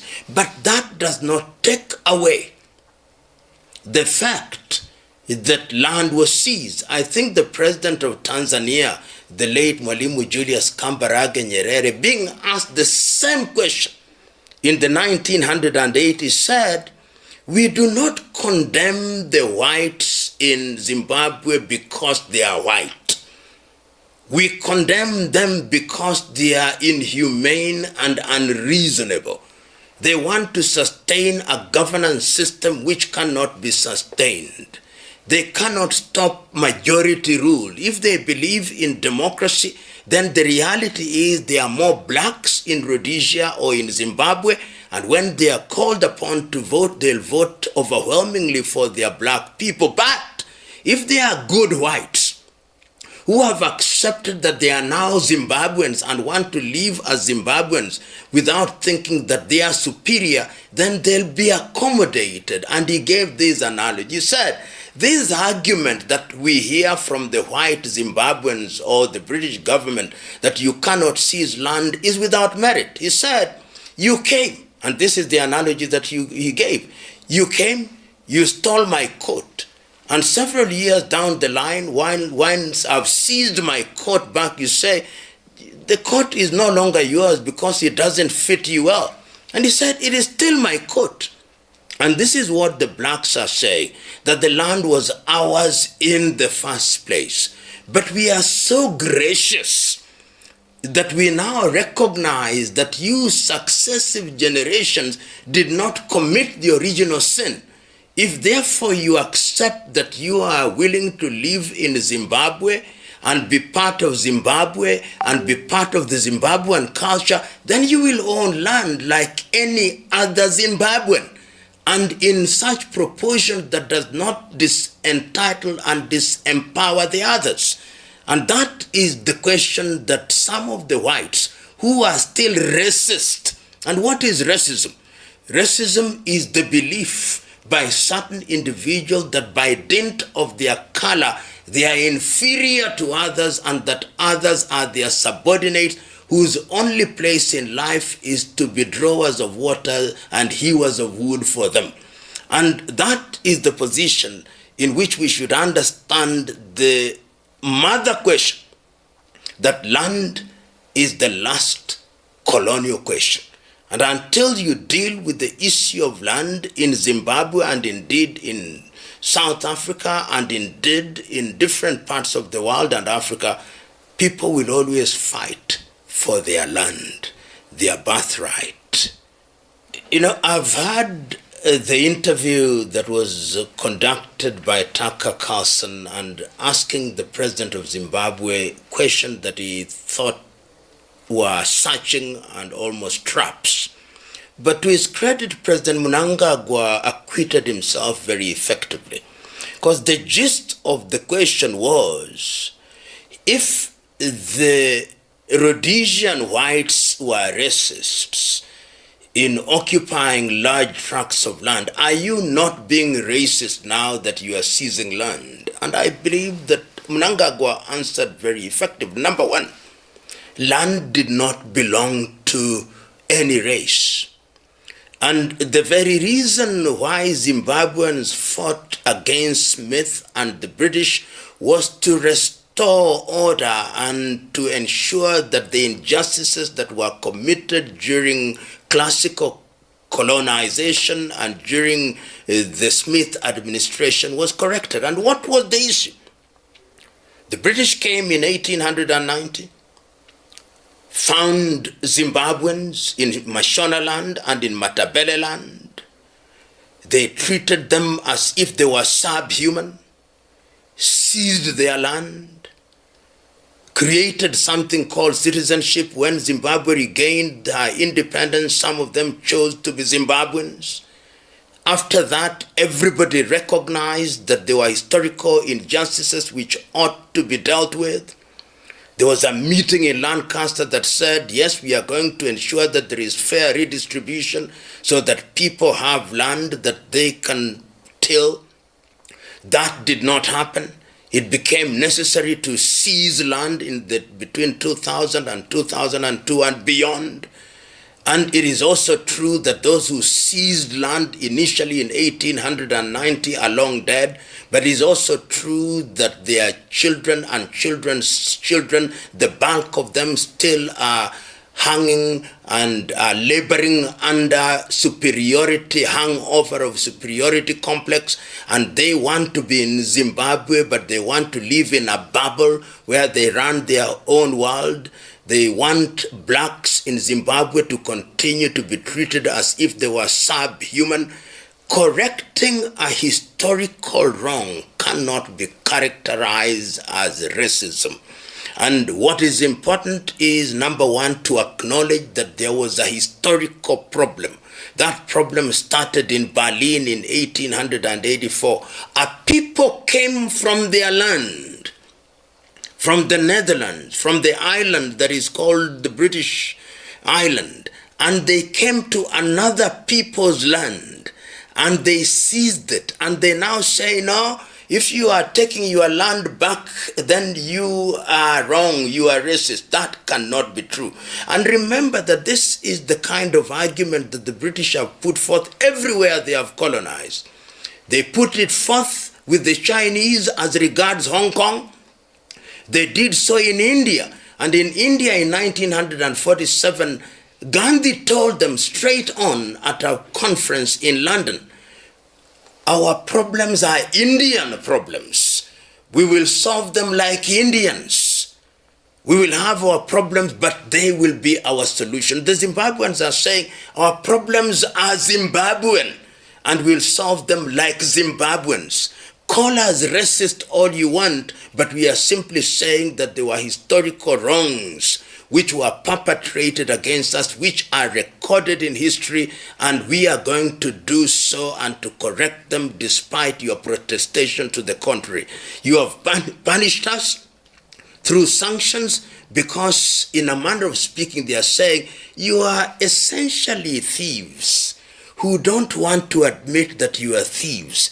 The entire movement in the world, in the black world now, that is talking about reparations is about the colonialists, the British and the Dutch and the Italians and the French being required to admit we were wrong, we should not have enslaved you. We are wrong, we should not have colonized you. We are wrong because we treated you like subhuman beings. We are wrong, and therefore what we want to do is to compensate you. Not because the money will solve all our problems. They are psychological scars, but this is our token of requiring forgiveness from you. But the tragedy is that Western media particularly, and popular media in the West, and those who are still prefects of colonialism and neo-colonialism want to create the impression that the victim is actually the wrongdoer. That cannot and must not be allowed, and indeed it will not be allowed. And one must applaud President Mnangagwa in standing his ground and telling the world, you made a mistake. You, the British, we are going to take back our land because it is our birthright. The white Zimbabweans who are the children of those who committed the original sin may have atoned for their own grandfathers and grandmothers' mistakes if they now come and say, yes, color does not matter. We are all of the human race. We are Zimbabweans. We are going to live with you. We are going to earn our keep. We are going to respect you. And in that way, we build a greater Zimbabwe. Then that is good. And there are many whites in Zimbabwe who are living as we speak and who have accepted to be Zimbabweans. But those who are suffering from colonial hangover will suffer. South Africa presents a very unique scenario. Unique in the sense that this is one of the few societies in the world where a group of whites in 1948, led by Hendrik Verwoerd, institutionalized racism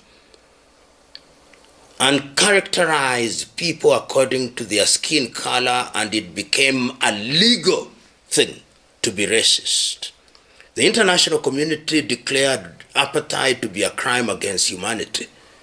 It was decimated in 1994, and all residents of South Africa, we are told, we are now South Africans, we are now a rainbow nation with blacks and whites and everybody else. That is the theory of it. But underneath, there are people who still believe that they are superior. They are slave masters who cannot even begin to imagine that the former slaves have left and want to be treated as equals. And you can see that there is resistance. That is how you see the creation of white-only enclaves such as Orania. That is why you see in the rhetoric of some of the whites, they actually want to create a white state. And they want the Western Cape and the Orange State and those others to be the fulcrum so that they have their white-only state. But they are whites. They are persons of Asian origin who long liberated themselves from this belief. And historically, you'll find that there were whites who are involved in the struggle against apartheid. People like Ruth First, people like Ahmed Kathrada, who are not of African origin, but Mark Maharaj. These were individuals who believed, as Robert Sobukwe once said, that there is only one race, the human race. So today when you hear people complaining about what they call reverse racism, is because they are being denied the opportunity to be slave masters again, and they cannot believe it. They are the ones who are attracted by this suggestion that they can go to the United States and liberate themselves. And no sooner do they arrive in the United States than they recognize that life is much better in South Africa and they come back. There is no reverse racism. What the South Africans want to reverse is the inequality. And South Africa is the home of inequality. If you go and see the kind of land that is still controlled by whites in that part of the world, particularly in the Western Cape, you will be shocked. So the whole idea of reparation, the whole idea of bringing equality, and the whole idea of the movement of having land redistribution is to correct the past, the injustices of the past. And peace can only be sustainable where there is no injustice.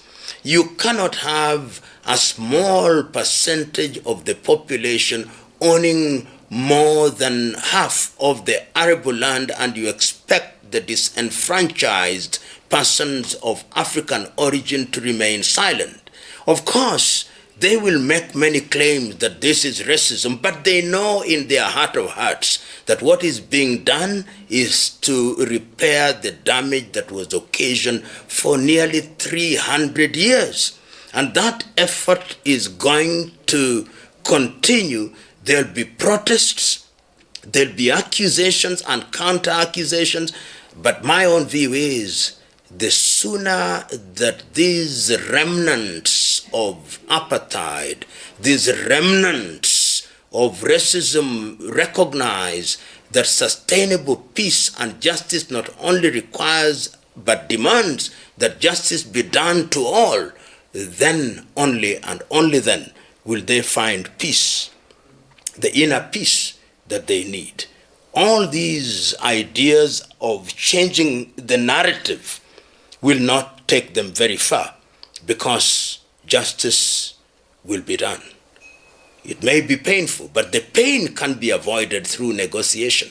And I think this is what the successive administrations in Zimbabwe, in South Africa, have tried to do, despite the pushback from the remnants of white racism. You know, whenever the question of racism is brought forth in circumstances where historical injustices are being righted, if you may, those who bring forth that argument normally try to say, you are going too deep into history. That is not our history. We are different. But they say with their mouths what they do not do and do not believe in their hearts, because we judge them by their conduct, not by their history. And the question put very plainly is this: if your grandfathers gave you land of 1,000 acres and took it from me, and as I'm talking to you, I only have 1 acre, and I'm saying out of your 1,000 acres, remain with 100. Allow 900 to be distributed to your black brothers and sisters. And you say, no, this land, I inherited it. This one I'm not going to give you. Just remain nice. We are friends. In your condition with your 1 acre, feel happy. And let me feel happy with my 1,000 acres. But I'm not like my grandfather. Surely, you are like your grandfather. You are trying to keep what you do not own. If you are different from your grandfather, you would say, my grandfather was very unfair. It cannot be right that I have 1,000 acres and 1,000 of my brothers and sisters who are black don't have any, or if they do, they only have 1 acre each and is in the worst, most difficult parts with stones and pebbles. So they are being convicted by their own conduct. They say with their mouths what they do not believe in their hearts, and the evidence that is available confirms that they perhaps are much worse than their grandfathers, particularly being as enlightened as they should be or ought to be in the context of what the world is now talking about, in the face of declared human rights, in the face of declared positions which are known to the world and all and sundry. So this accusation, where the slave master's son tells the sons of the former slaves, we are now all equal, but I can continue to live in the mansion while you continue to live in the shack, and we say hallelujah, both of us, is a position, in my view, that is untenable. But the tragedy is that sometimes people get so used to being unjust to others that even when they are told, even when justice sits on their laps and shouts at the top of its voice saying, I am justice, you are unjust, they have become deaf. They cannot hear. It is therefore our duty to remove the wax from their ears and to remove the scales from their eyes that they can see. And sometimes how do you do it? By taking away what they have and distributing it so that justice is done. Because justice also aids the vigilant. And that is what is being done in South Africa, that is being done in Zimbabwe, and that is how it will be done. I remember one famous saying, and I want to be understood in context. It is the German Otto von Bismarck who once said, I think it is in 1862, that the issues of that day will not be solved by speeches and resolutions, but by iron and blood. In a totally different context, I'm saying that the position of land and restoration of justice in Zimbabwe and South Africa will not be solved by declarations and speeches. It will be solved by action. And that action means that there will be laws which are enacted, which will be implemented, which will cause pain to some people. Sometimes justice is the child of pain. There is a beautiful saying in Kiswahili, mjinga akierevuka mwerevu yu mashakani. That when one who was thought to be a fool becomes wise, one who thought he was wise gets worried. And I think that is what is happening. Different communities in different parts of the world have now woken up to the reality that they have been abused, they have been suppressed for too long. And those who are classical racists who still want to remain racist are now feeling threatened. And in order to ensure that their positions are reserved, they are now calling those who are waking up racists. Do we remember the age-old English saying, if you want to kill a dog, you give it a bad name? They are now seeing this dog, metaphorically speaking, which has woken up, and they want to kill it by giving it a bad name. That will not work. It can appear to work. You can use the media all you want. You can change the narrative all you want. You can embellish things all you want. You can try to change history all you want. But history has this uncanny habit of always rising up.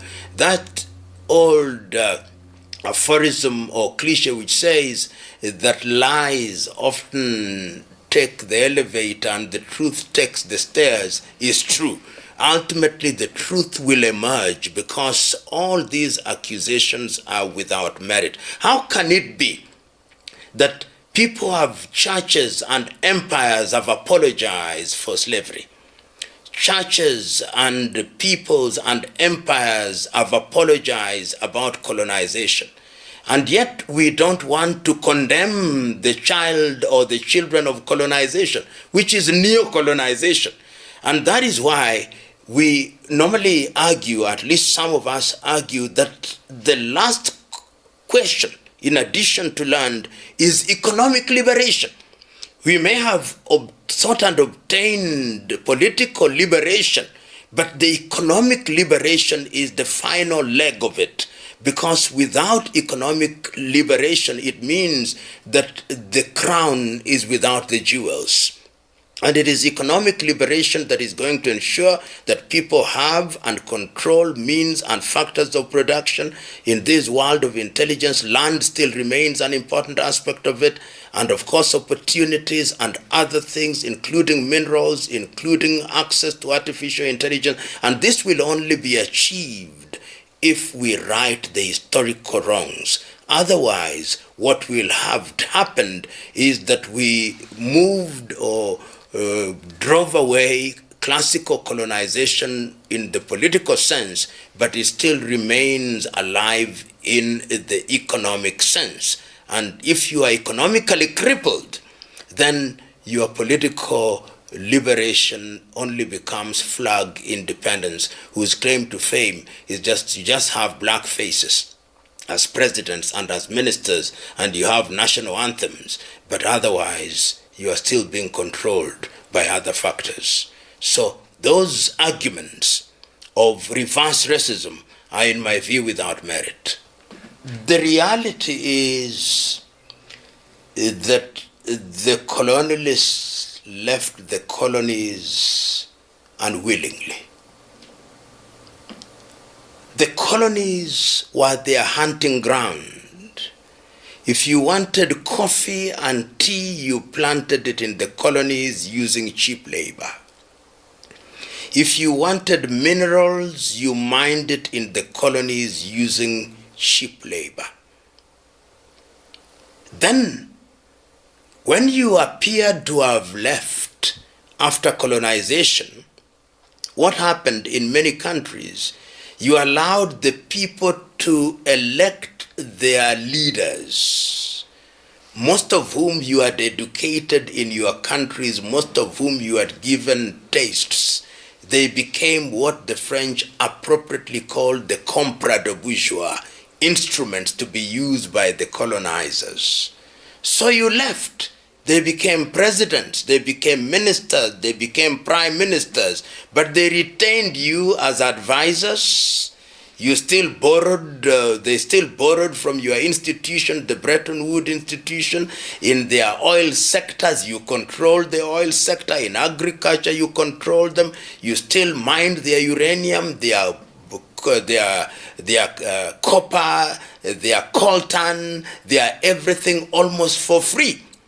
And a new generation of Africans are coming and are saying, no, we were shortchanged. We thought we had the real deal, but it was a raw deal. And the young people in the Sahel region, for example, in Niger, in Mali, and Burkina Faso are saying, we are now going to bring back the real deal. We are going to take charge of our agriculture. We are going to take charge of our mines. We are going to take charge of our politics. We are going to take charge of our culture. And in this way, when we exploit, we'll engage with the rest of the world, we'll sell these items and improve the quality of the lives of our people. Of course, when that happens, the former colonizers are now asking, so some of them have actually woken up. They are annoyed. They are worried. Because in the long run, if this happens, the quality of life in France will change. The quality of life in most of Europe will change. Because the things they used to get for free are no longer free. And that is why you can see France now frantically trying to do things to undermine the administrations in the Sahel region. That is why you see France trying to get new clients. These clients which were not their former colonies. That is why you see them going out of their way to entice everyone. It's not only France. All the former colonizers are busy. There is a new scramble for Africa. And it comes in the form of loans, it comes in the forms of bilateral arrangements, it comes in the form of private-public sector arrangements, and it comes in all these guises, but the agenda and the DNA remains one and the same: to control the continent of Africa in the same way that they controlled it after Berlin in 1884. The beauty is that there is now a critical mass of Africans at all levels who are saying not again, not again. And they are saying this because they have looked at other parts of the world which were colonized and who have successfully said not again. The Indians have said not again, and you can see where they are going.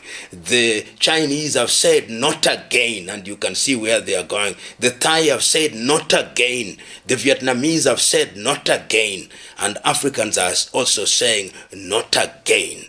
We were once beaten, we will not be beaten again. And this is making the European powers very angry. Very angry. They will not stop. They'll try to use every means available in their arsenal to torpedo what is happening in the continent of Africa. And this time round, I don't think they are going to succeed. When one talks about the neo-colonial project and one talks about the role of France in particular, and in particular in the Sahel, this is the context in which it ought to be understood. When the coups took place initially in that part, in Mali, in Niger, and in Burkina, and ECOWAS threatened these administrations, particularly Niger, which came later.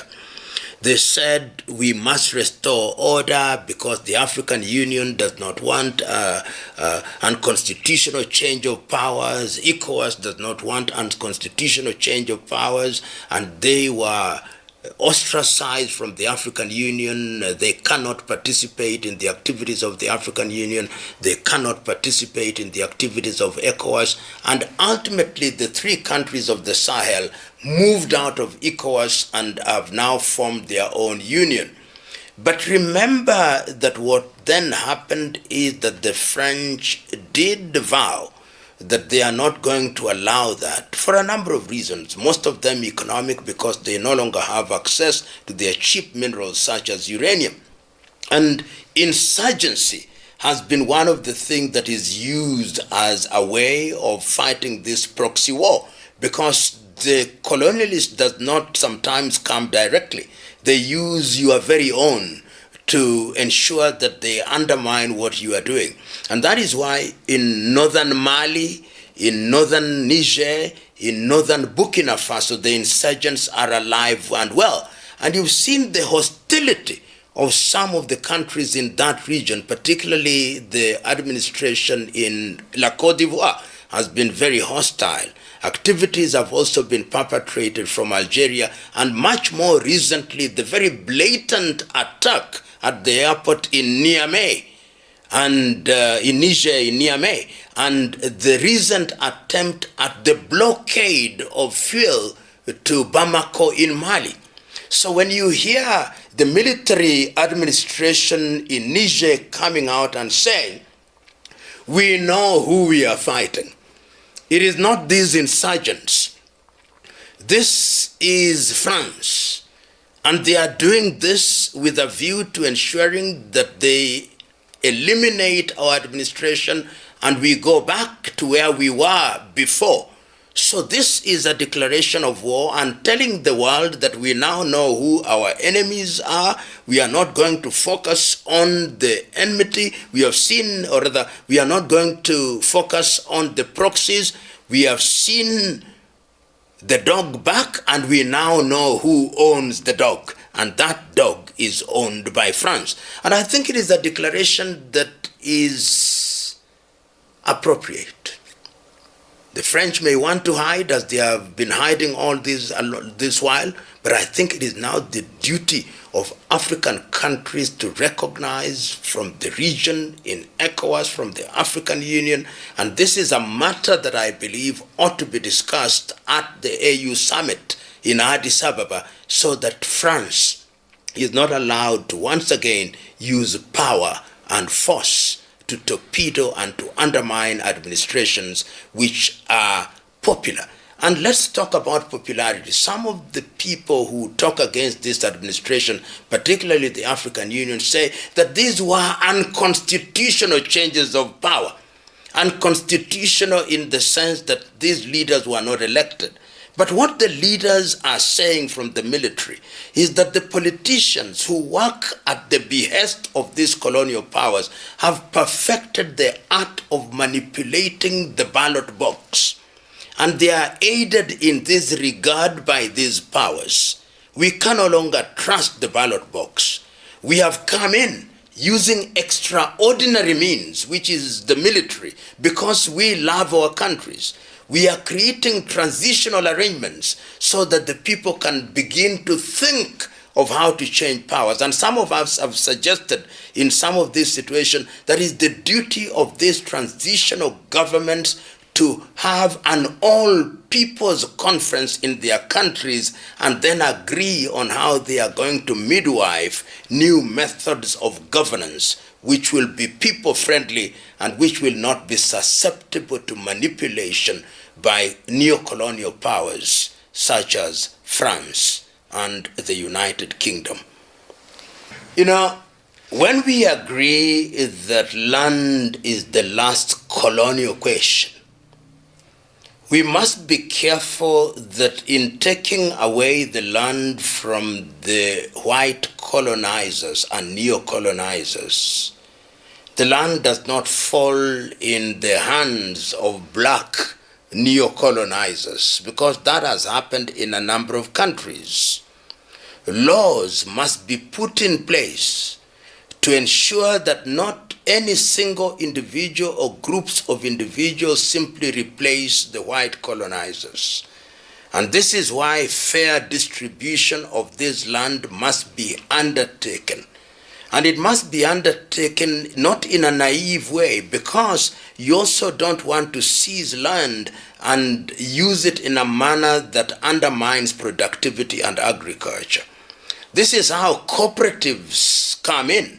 This is how you organize communities to own large tracts of land by them buying shares in companies and then having those parcels of land tilled in a manner that is in keeping with modern technology. It can be done. The Zimbabweans can borrow the cooperative method that was used to some good effect in countries such as Kenya. The South Africans can do so. Because what we have realized, not only in Zimbabwe and in South Africa, but in countries such as Kenya, where land was seized from the whites, it ended up in the hands of politicians and senior civil servants who literally replaced the white colonizers.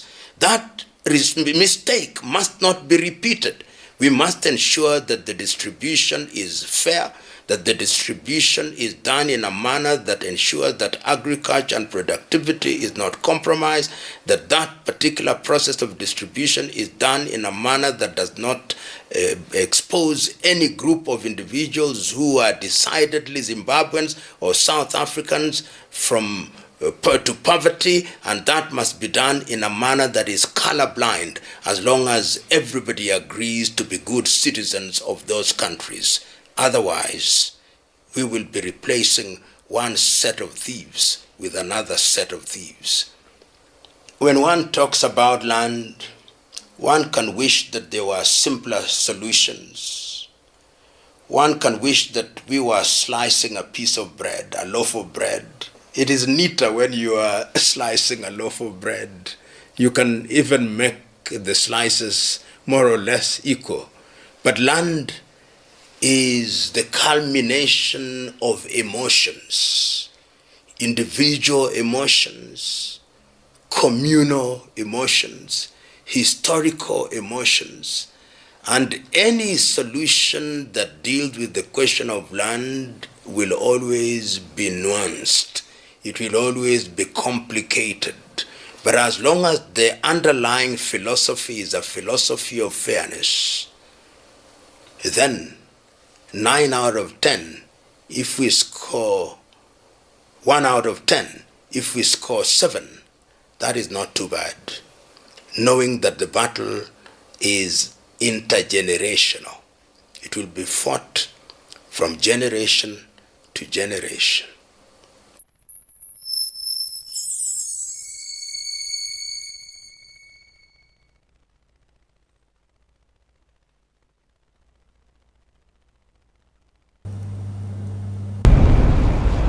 April 18th, 1955.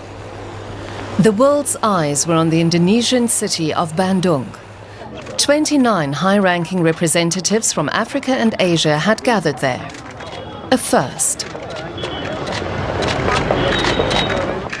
This is the first intercontinental conference of colored peoples, so-called colored people, in the history of mankind. In Bandung, representatives from the so-called Third World, including India, China and Vietnam, stepped onto the international stage. They voiced their national interests and called on oppressed nations to reject colonial rule. In the wake of the Second World War, European powers were losing their overseas empires. The process, which had begun in Asia, was now spreading to Africa. New states were searching for their place in an international order dominated by the Cold War between the United States and the Soviet Union.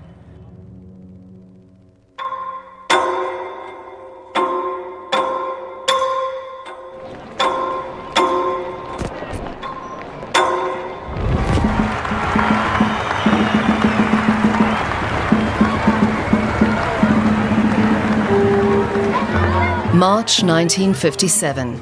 Jubilation in the streets of Accra, the capital of the former British Gold Coast. The country had just declared its independence and was renamed Ghana. Ghana, we now have freedom. Ghana, land of freedom. Toils of the brave and the sweat of their labors. Toils of the brave which have brought results.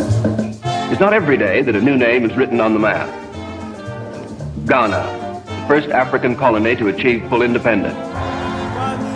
The central figure in the independence movement was Dr. Kwame Nkrumah, an economist and a committed anti-colonialist since his youth.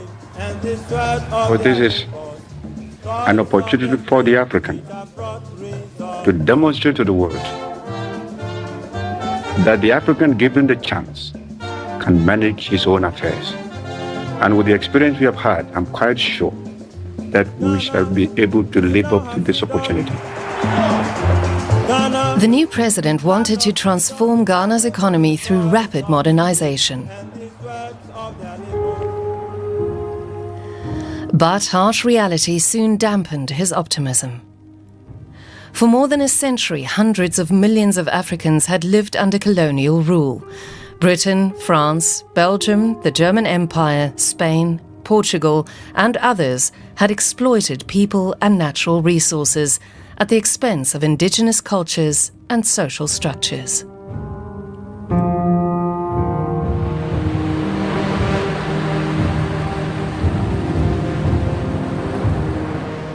In the 1950s, Ghana and many of the countries represented at Bandung lacked the financial resources needed for development. The promises of close cooperation made there were only partially fulfilled in the years that followed.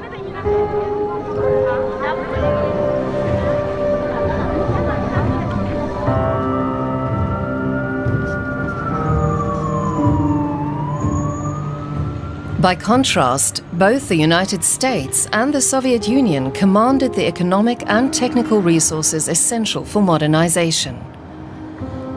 Since 1945, the two superpowers had shaped a divided world with the Iron Curtain running through the heart of Europe.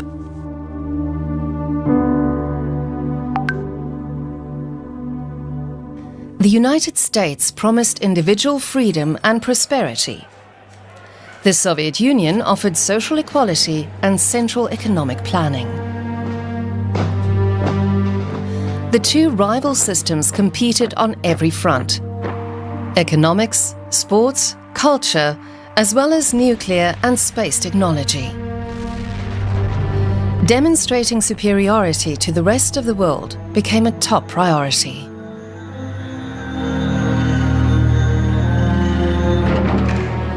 Given this Cold War rivalry, it seemed almost impossible for newly independent nations to remain neutral.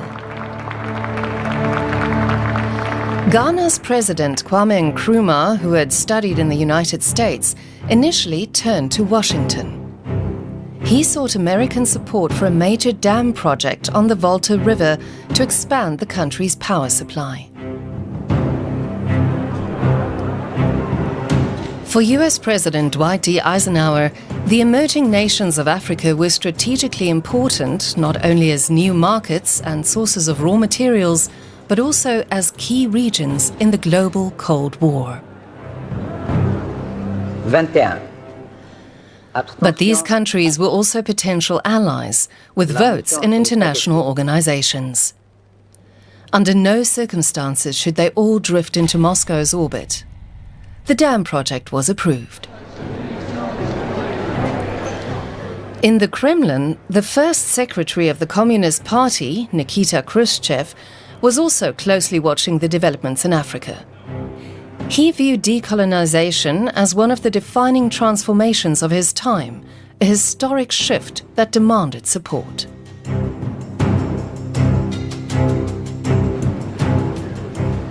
To pursue these goals, Khrushchev expanded departments dedicated to international relations. The Soviet intelligence services, the KGB and the GRU, were briefed on developments across Africa. The race for influence in Africa had begun again. But this time, Africans refused to be passive observers of their own fate. To avoid a new form of domination, Nkrumah relied on competition. No sooner had he returned from Washington than he contacted Moscow, seeking support for another project, the construction of a hydroelectric power plant. Nkrumah was impressed by the Soviet model of development, built on central planning, collective organization, and the mobilization of the masses.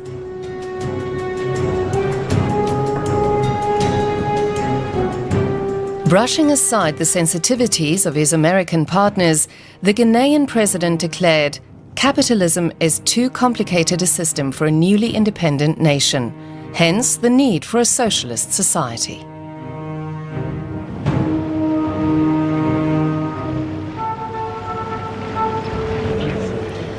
The shift alarmed Washington. But withdrawing American support would have risked pushing Ghana fully into the Soviet camp, an unacceptable outcome.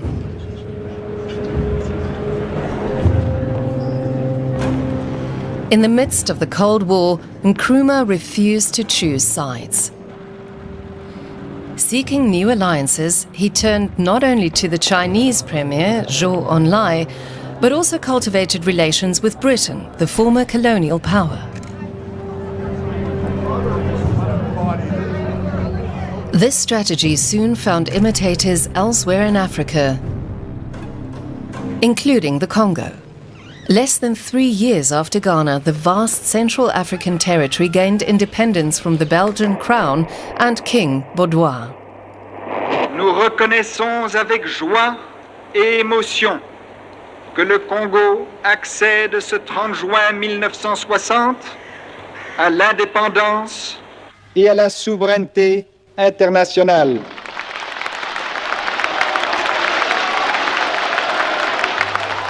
The man of the hour was Patrice Lumumba. After years of bitter struggle and a prison sentence, the 35-year-old trade unionist became Prime Minister of an independent Congo. Cette indépendance du Congo ne signifie pas chasser le Belge du Congo ou nous séparer de la Belgique. Mais au contraire, nous voulons constituer un gouvernement souverain où les Congolais et les Belges pourront travailler main dans la main au service de la nation congolaise. But this idealistic appeal soon proved illusory. In reality, little had been done to prepare the country for independence. And many Belgians in the Congo were unwilling to give up their power and privileges. 5 days after Lumumba's speech, black soldiers mutinied against their white officers. The revolt led to a general strike, demonstrations, and widespread unrest. Many white residents fled the country. Dans le Bas-Congo, il y a eu des brimades, des exactions, il y a eu des viols, il y aura des morts. C'est l'exode massif par le fleuve vers Brazzaville. Lumumba tried to stabilize the situation by removing Belgian officers from the army. At the same time, he faced a second flashpoint, the rebellious southern province of Katanga.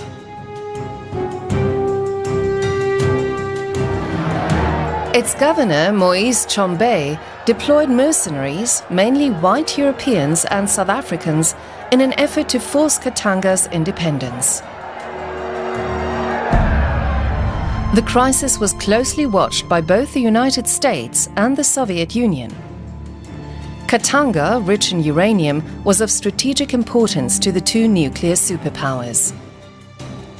Through agreements with Belgian colonial authorities, the Americans had long enjoyed privileged access. Uranium from Katanga had been used in the atomic bombs dropped on Hiroshima and Nagasaki. When Lumumba considered turning to Moscow for help, Western leaders feared their worst suspicions were coming true. La concorde nationale. Êtes-vous communiste, Monsieur Lumumba? Je dois toujours rire quand on me pose cette question. Je suis simplement un nationaliste, un leader nationaliste qui lutte pour un idéal. Je ne suis pas du tout communiste et je ne le deviendrai jamais. But his words did little to reassure Western powers trapped in Cold War thinking. Belgium deployed around 10,000 soldiers to the Congo, ostensibly to protect the white population from unrest. In reality, the Belgian government, anxious to safeguard its economic interests, covertly supported the secession of the resource-rich province of Katanga. Just 11 days after Congo's independence, Moïse Tshombe proclaimed the unilateral independence of Katanga. Faced with this violation of national sovereignty, Lumumba appealed to the United Nations for military assistance to restore control over Katanga.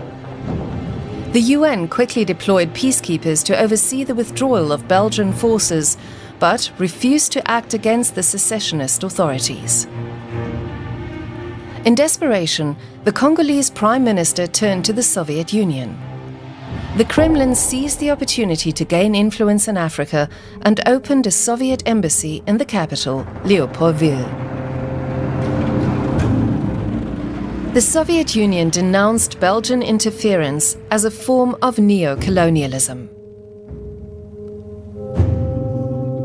Meanwhile, Lumumba became an international symbol of resistance to Western imperialism.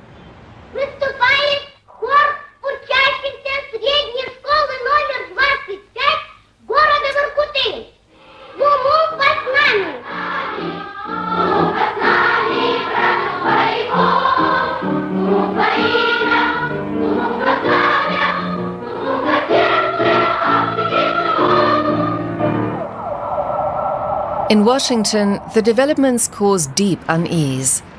Lumumba's growing ties with Moscow alarmed US officials.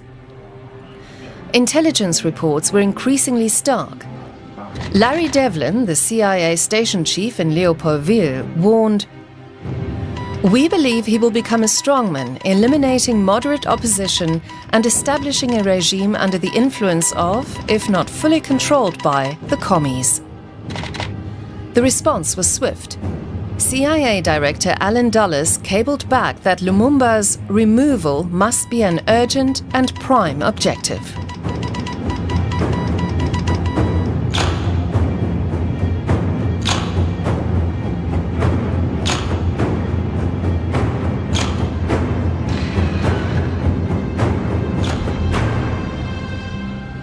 To carry out this objective, the United States backed a powerful figure within the Congolese army, Joseph Mobutu, a former protege of Lumumba and a staunch anti-communist.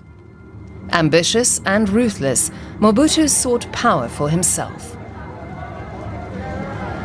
Bolstered by American financial and military support and backed by Belgium, he staged a coup against Lumumba, placed him under house arrest and began persecuting political opponents.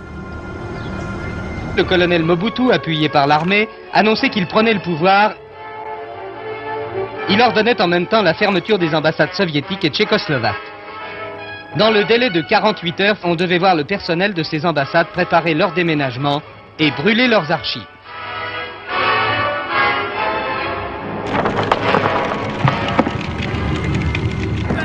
Hidden in a small car, Lumumba initially escaped from house arrest. But a week later, Mobutu's troops captured him and handed him over to the secessionists in Katanga. On January 17, 1961, the Congolese Prime Minister was murdered. His body was dissolved in acid to prevent his grave from becoming a pilgrimage site. In Washington's view, Mobutu was the ideal replacement. In a telegram to CIA headquarters, Larry Devlin strongly endorsed Colonel Mobutu as a necessary counterweight. He emphasized that Mobutu was prepared to follow American guidance both immediately and in the future. And so Washington secured its pro-Western strongman in the Congo. The Kremlin was forced out of the contest.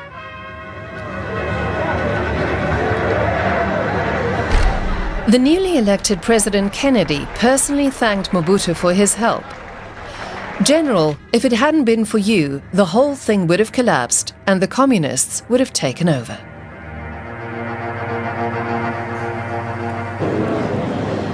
Covert CIA funding continued to flow to Mobutu, by some unconfirmed estimates as much as $20 million.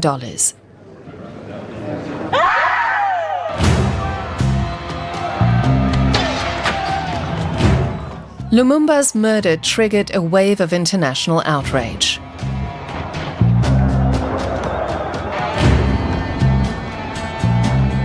In New York, militant African-American protesters stormed a UN meeting accusing the United States of complicity in the killing.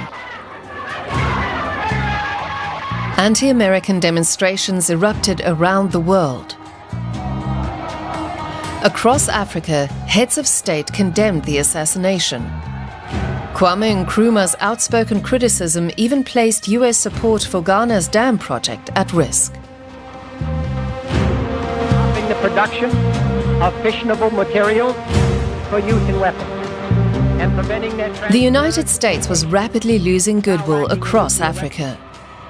Matters were made worse by its continued support for apartheid South Africa, a system of rigid racial segregation imposed by a white minority that claimed divine justification for its rule over the black population.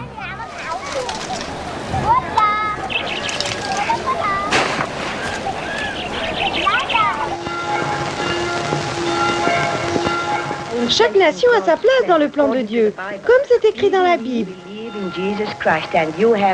Faites que l'indigène croie en Jésus-Christ et vous aurez résolu la moitié de vos problèmes. Ensuite, il vous obéira et il apprendra à aimer son maître.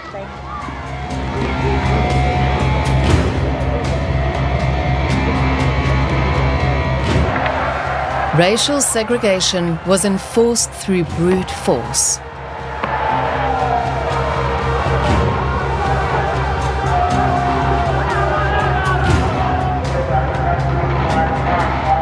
The African National Congress, the main black opposition movement, had been banned since 1960.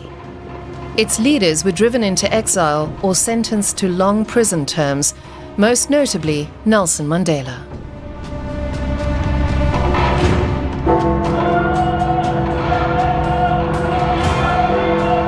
Despite mounting international criticism, the United States was unwilling to abandon this key ally. South Africa was seen as a bulwark against communist influence in the region. It was also rich in strategic resources, uranium, diamonds, and precious metals such as gold. With the ANC forced underground and into exile, its leaders saw little alternative but to seek assistance from the Soviet Union. Sympathetic to anti-colonial struggles, Moscow offered to train ANC leaders and use the opportunity to denounce racial discrimination and segregation in the United States. By the early 1960s, the Soviet Union had become a sought-after partner across Africa. Soviet Union's top salesman of communist doctrine gets the VIP treatment in Ghana as he arrives with a briefcase full of promises. Reciprocal visits by African and Soviet leaders followed. Dozens of cooperation agreements were signed.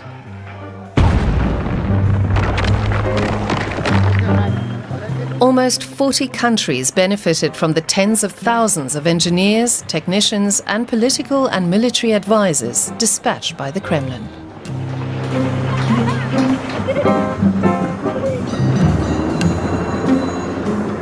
And that was not all. In 1961, the People's Friendship University in Moscow was renamed the Patrice Lumumba People's Friendship University. It offered generous scholarships to students from Africa. Moskva, Университет дружбы народов имени Патриса Лумумбы. Подготовка специалистов ведется здесь на 6 факультетах: физико-математических и естественных наук, инженерном, медицинском, сельскохозяйственном, историко-филологическом, на факультете экономики и права. Language courses were mandatory. Как вас зовут? Меня зовут Шила. Сколько вам лет? Мне 21 год. A visit to Lenin's mausoleum on Red Square and a first encounter with the Russian winter were also part of the experience. Русская зима, русская тройка, русская песня. Это останется на всю жизнь.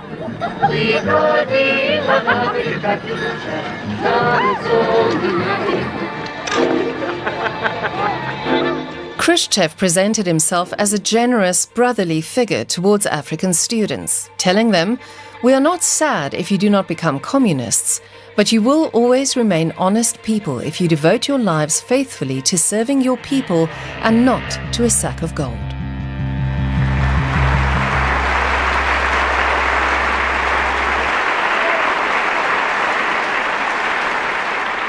Faced with the expanding Soviet presence, President Kennedy felt compelled to respond. So long as it does not... For Washington, allowing Africa to slip into the Soviet orbit was not an option. We can welcome diversity, the communists cannot. For we offer a world of choice, and they offer a world of coercion. At the heart of this new American soft power strategy was the Peace Corps, founded in 1961. Young volunteers were sent abroad on humanitarian missions, teaching English, mechanics, and medicine. I'm gonna join the Peace Corps, hard-working Peace Corps. Gonna be a Valentino across the blue. I'm gonna join the Peace Corps, ever-loving Peace Corps. Gonna teach them foreign gals a thing or two. Our Peace Corps, I want to emphasize, is not designed as a weapon of propaganda, is not designed as a tool in the Cold War. It is a genuine effort by the people of the United States to play their part in working for peace. They will live at the same level as the citizens of the country which they're sent to, doing the same work, eating the same food, speaking the same language.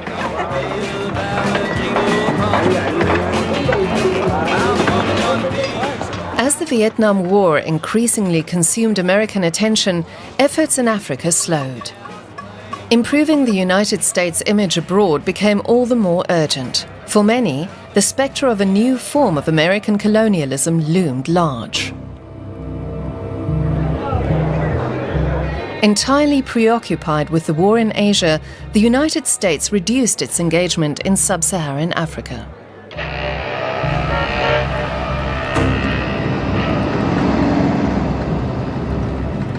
But Africa too was entering a period of stagnation.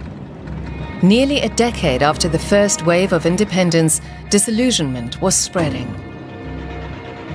Grand promises of social justice and economic growth often remained little more than rhetoric.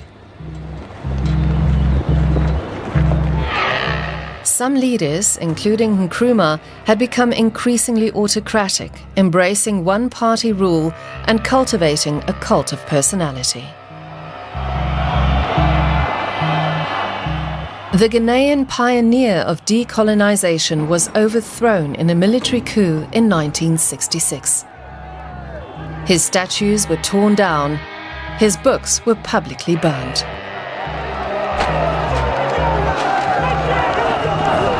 The cost of Nkrumahism became too great for the people to bear. Vast prestige projects sapped the country's dwindling wealth. The rulers lived in opulence, while the average Ghanaian worker would be lucky to earn $40 a month.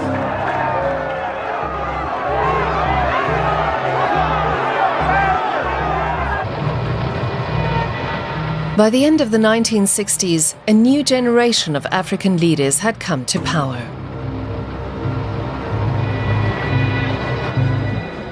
In 1969, Somali General Mohammed Siad Barre led a coup against the pro-Western government in Mogadishu. A year later, he announced, "In order to realize the interests of the Somali people, we solemnly declare Somalia to be a socialist state."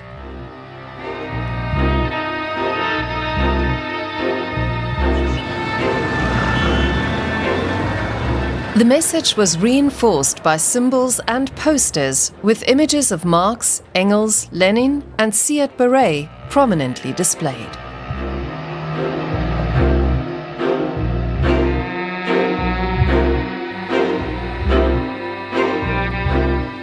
It was a signal that Leonid Brezhnev, the new strongman in the Kremlin, could not ignore. Strategically, Somalia was highly valuable. Its ports offered control over vital shipping routes between the Suez Canal and the Indian Ocean.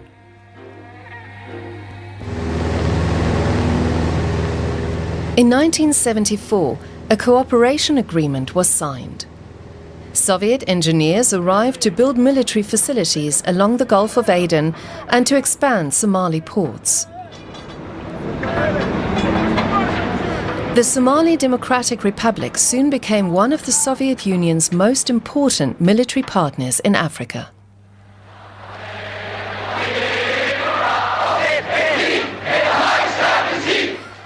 In the same year, the Carnation Revolution brought an end to 4 decades of dictatorship in Portugal, once a major European colonial power.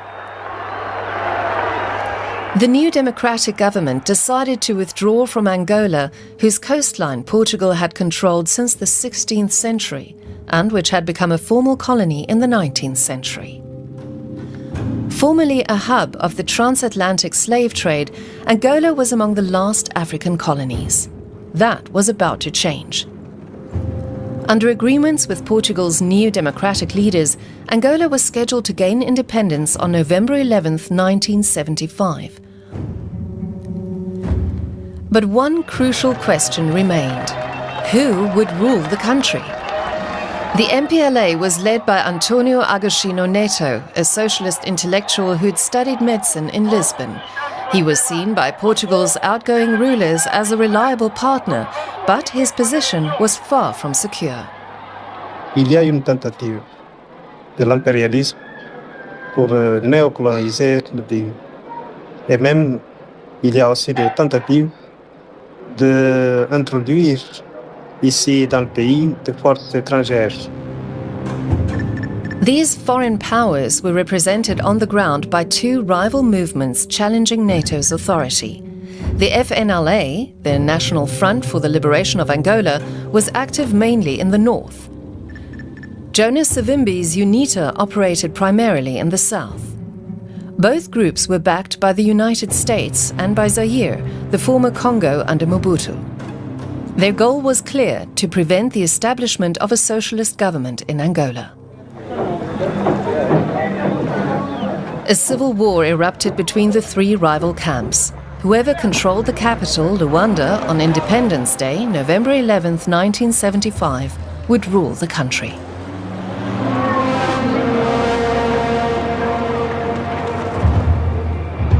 Both superpowers saw Angola as a new opportunity to expand their influence in Africa.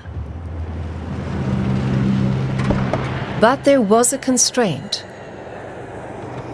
For several years, Washington and Moscow had been pursuing a policy of détente. Under this strategy of de-escalation, direct military intervention by either side would have risked a dangerous provocation. After a brief hesitation, Moscow nevertheless decided to act. In order not to jeopardize détente, neither the United States nor the Soviet Union sent its own troops to Angola. But with Soviet weapons and logistical support, MPLA leader Agostinho Neto was able to secure control of Luanda by August 1975, much to the dismay of officials in Washington. The Soviet Union had sent close to $200 million worth of military equipment to Angola, Soviet actions in Angola, if continued, are bound to affect the general relationship with the United States. Deeply alarmed, Henry Kissinger, the US President's national security advisor, convened a meeting with CIA Director William Colby in the Oval Office. The advance of the MPLA, backed by the Soviet Union and Cuba, was to be stopped at all costs. The CIA launched a covert operation supplying NATO's opponents with weapons and equipment worth around $50 million. Much of it was funneled through Mobutu's Zaire, a key American ally. And Zaire was not the only partner Washington mobilized. South Africa also entered the conflict. As part of Operation Savannah, the apartheid regime in Pretoria sent around 3,000 troops into Angola. One of the bloodiest proxy wars of the Cold War had begun. Armed with American weapons, rebel forces advanced towards Luanda from the north and the south.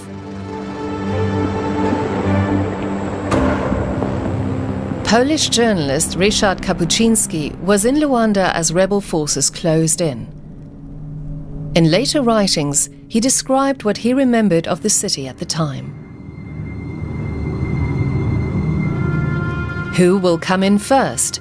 The FNLA is a cruel army. One day earlier, Lukala had been recaptured from an FNLA unit. There was not a single living person. Heads of women had been thrown in the roadside grass, corpses with hearts and livers cut out. On November 2nd, just 1 week before Independence Day, rebel forces were within 30 kilometers of Luanda. NATO's MPLA fighters were nearly encircled.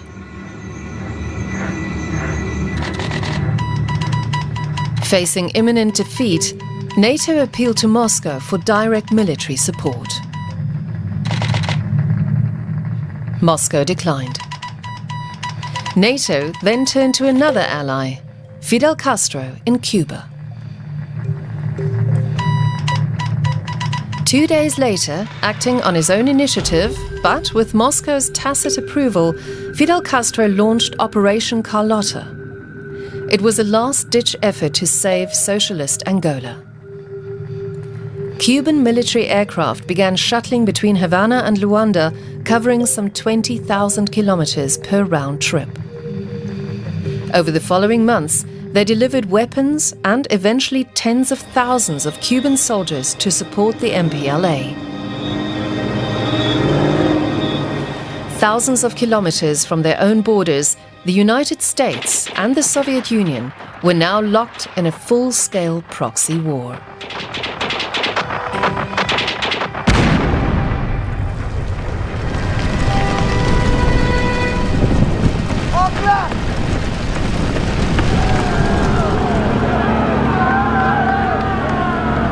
The fighting ended in a clear victory for the Cubans and for Agostinho Neto's MPLA.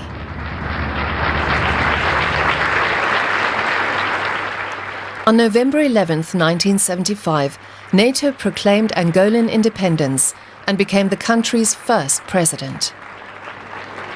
Officially, Moscow had stayed out of the war, but few were deceived.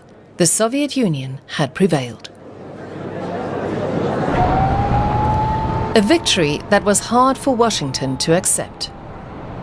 We don't think the Russians are going to have any permanent foothold in Africa, in Angola, or anywhere else. The whole record of the African countries is that while they may smile for once in a while on Russian help, they get rid of them as soon as they're able to.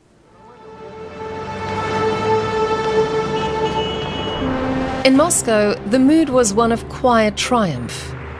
In the Kremlin's view, the tide was finally turning.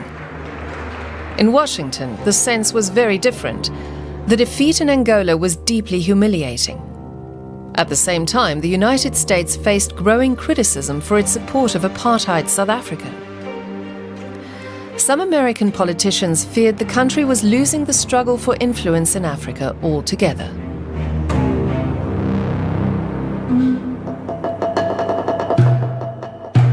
Emboldened by its success in Angola, the Kremlin pressed ahead elsewhere on the continent.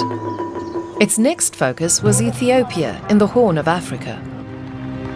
Apart from the Italian occupation between 1936 and 1941, Ethiopia had remained independent for most of its history.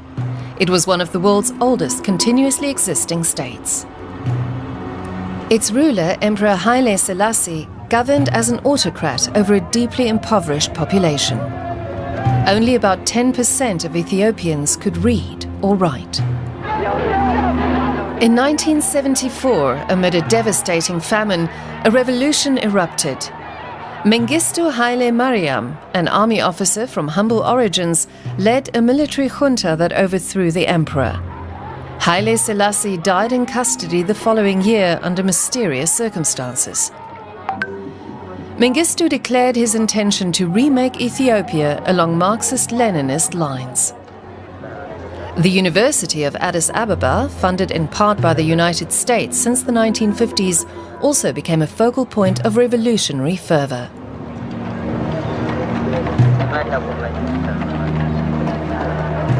Mengistu soon unleashed a campaign against his opponents. In a chilling public speech, Ethiopia's new leader smashed bottles filled with red liquid, a warning that the blood of counter-revolutionaries would be spilt.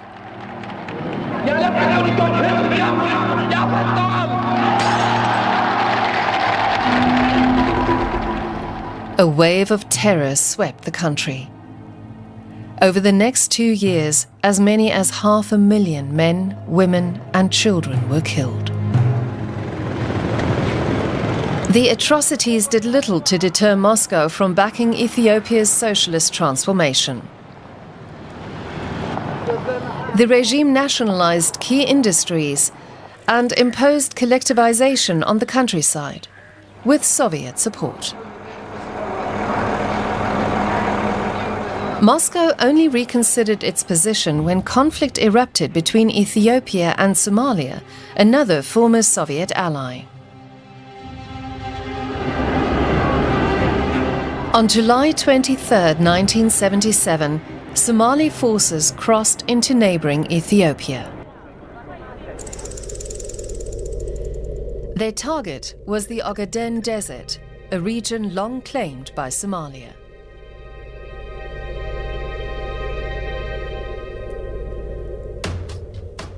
Before choosing sides, the Kremlin carefully weighed its options. On the one side stood Somalia, with its valuable geostrategic position.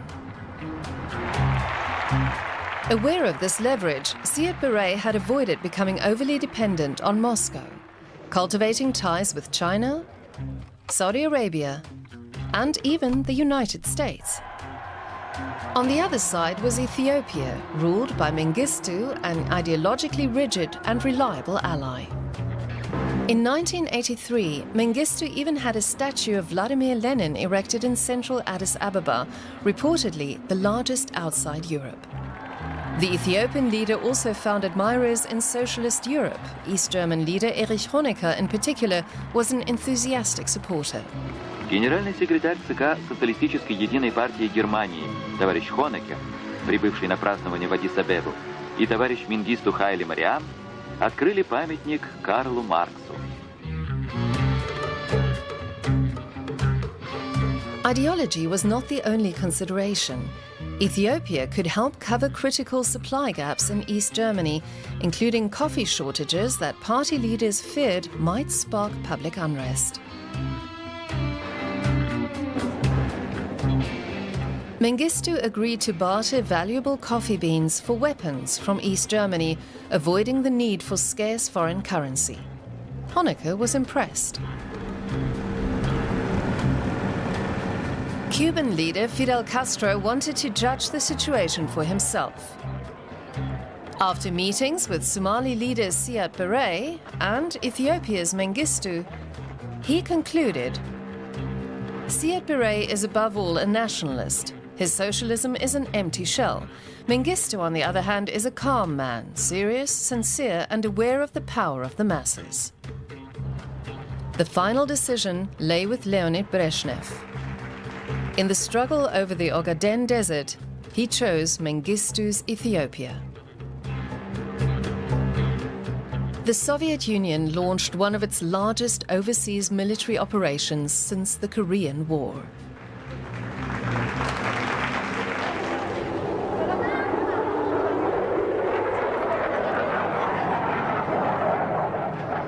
In the 6 months leading up to the summer of 1978, Moscow supplied Ethiopia with weapons and equipment worth roughly $1 billion. According to CIA estimates, Fidel Castro also dispatched some 11,000 Cuban soldiers. The combined force proved overwhelming. The Somali army, backed by the United States, was decisively defeated. This Cold War proxy conflict ended in another victory for the Soviet Union.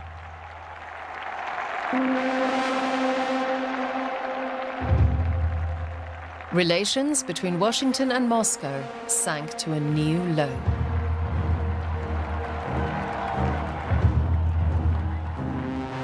Zbigniew Brzezinski, national security advisor to President Jimmy Carter, later summed it up: "Détente lies buried in the sands of the Ogaden Desert." A new wind was blowing in Washington. From 1981, the occupant of the White House was Ronald Reagan. To him, the Soviet Union was an evil empire that had to be confronted at all costs. No forceful action or no bloodshed. The moment seemed opportune.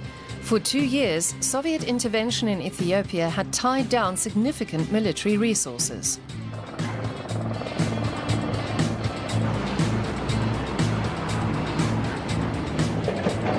Reagan aimed to deliver a decisive blow, launching a new phase of the arms race, this time in space.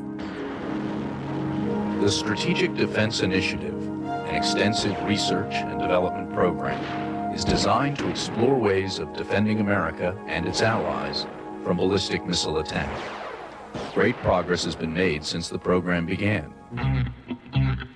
Under President Reagan, the United States again sharpened its focus on Africa.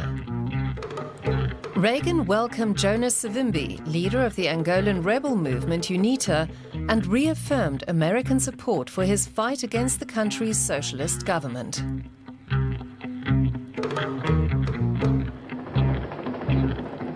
At the same time, Washington began to rethink its ties with South Africa. The apartheid regime was becoming ever harder to defend. By the mid-1980s, unrest erupted in the overcrowded black townships and was brutally suppressed by South African security forces.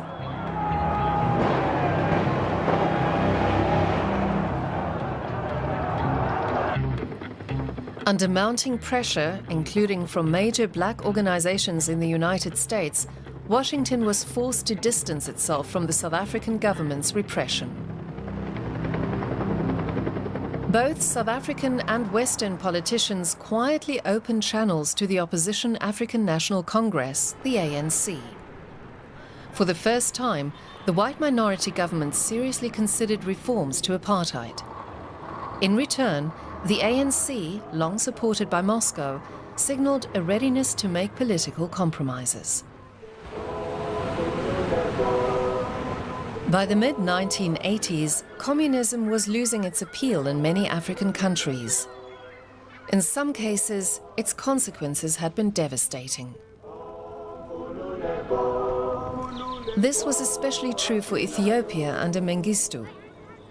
Forced collectivization of agriculture combined with drought and civil war contributed to a catastrophic famine. Estimates put the death toll at up to 1.2 million people.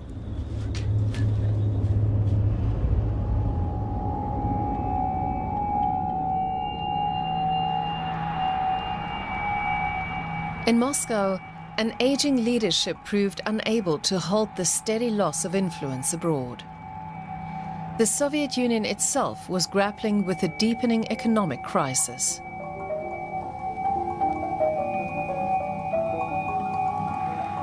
In 1985, Mikhail Gorbachev became General Secretary of the Communist Party. He began pulling the Soviet Union out of Africa. When Eritrean rebels sought to break away from northern Ethiopia, Mengistu was denied Soviet support. This was partly due to financial constraints, but also because Gorbachev's priorities had shifted towards relations with Europe and the United States.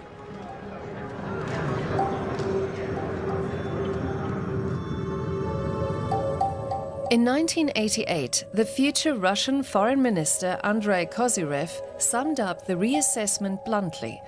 Most developing countries suffered less from capitalism than from its absence. This candid admission sounded like the definitive end of Soviet ambitions in Africa.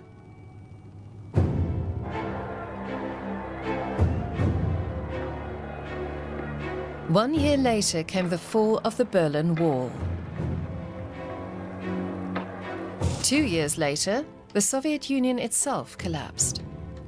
Я прекращаю свою деятельность на посту президента СССР. It marked the end of the Cold War. In Africa, alliances built over more than 3 decades fell apart almost overnight. The United States abandoned former anti-communist partners, including Mobutu in Zaire and Savimbi in Angola.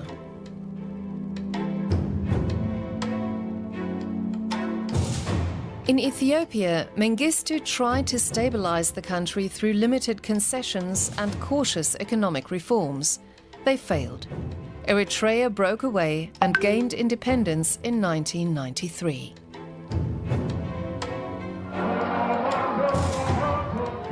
After 27 years in prison, Nelson Mandela became the first president of a democratic South Africa in 1994.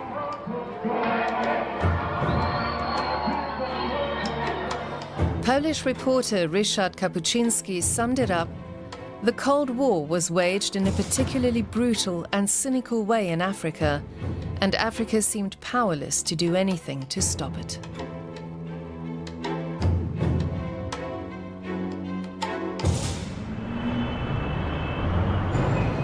The end of the Cold War finally gave Africa the chance to shape its own future. In 2002, the Organization of African Unity was replaced by the African Union. It was conceived as a platform for economic and political cooperation, and as a safeguard against outside interference. Yet Africa soon found itself exposed once again. The United States, Europe, Russia, and China all intensified their presence, drawn by the continent's vast natural resources.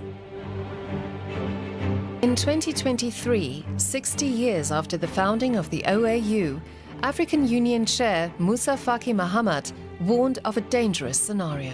La volonté des uns et des autres menace de transformer l'Afrique en terrain de bataille géostratégique, recréant de ce fait une nouvelle version de la guerre froide.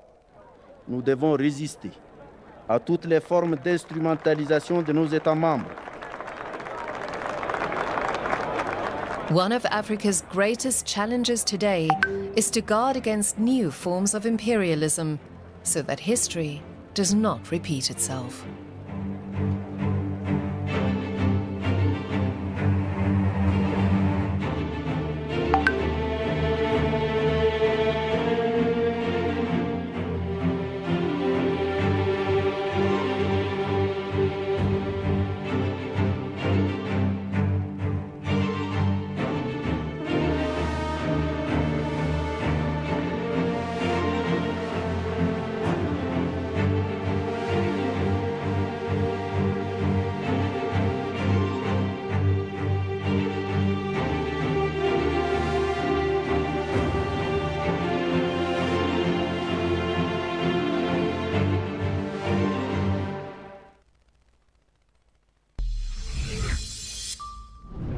Over the past 36 hours, the United States and its partners have launched Operation Epic Fury, one of the largest, most complex, most overwhelming military offensives the world has ever seen. Nobody's seen anything like it.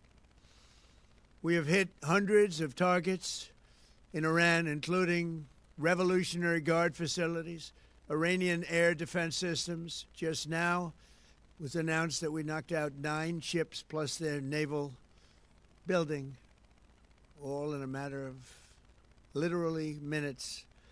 Iran's formerly supreme leader, Ayatollah Khamenei, is dead. My people, it's been quite a weekend.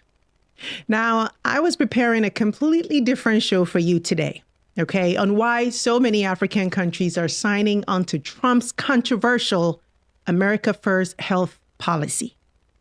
But then, as you all know, the world shifted over the weekend. Yes, the United States and Israel struck Iran.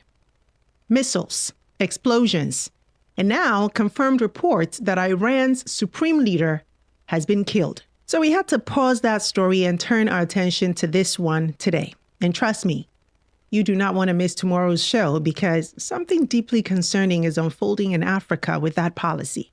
And we're going to talk about it. But today, we need to talk about Iran. And before you say, Sandra, that's the Middle East, that's not our problem, let me stop you right there.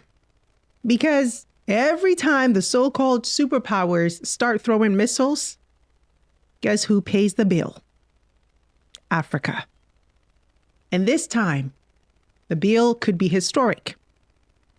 You see, Iran is not just any country. Iran sits at the heart of global energy flows. Nearly 20% of the world's oil supply moves through one narrow choke point, the Strait of Hormuz. If that corridor closes, if shipping is disrupted, if war spreads across the Gulf, we're not talking about a minor price increase. We're talking about an oil shock that could rival 1973. Fuel shortages, currency collapses, food prices surging, debt pressure tightening. And for import-dependent African economies, that is not foreign news. That is domestic crisis. So today we're breaking this down properly, not from Washington's lens, not from Tehran's lens, not from Moscow's lens, but from an African lens. We're going to examine why Trump did what he did, what the strategic motive really is, why some are celebrating the strike and others are condemning it. But then we're going to go further because the real questions are not being asked. What happens to African fuel prices if this escalates? How exposed are African economies structurally? What protection, if any, does BRICS actually offer its members in moments like this? How is the African Union responding? And is that response enough? And most importantly, are we witnessing another moment where the great powers clash and Africa absorbs the shock? Because, my people, multipolarity sounds good in theory, but when missiles fly through the Gulf, sovereignty is tested at the fuel pump. This is The Breakdown.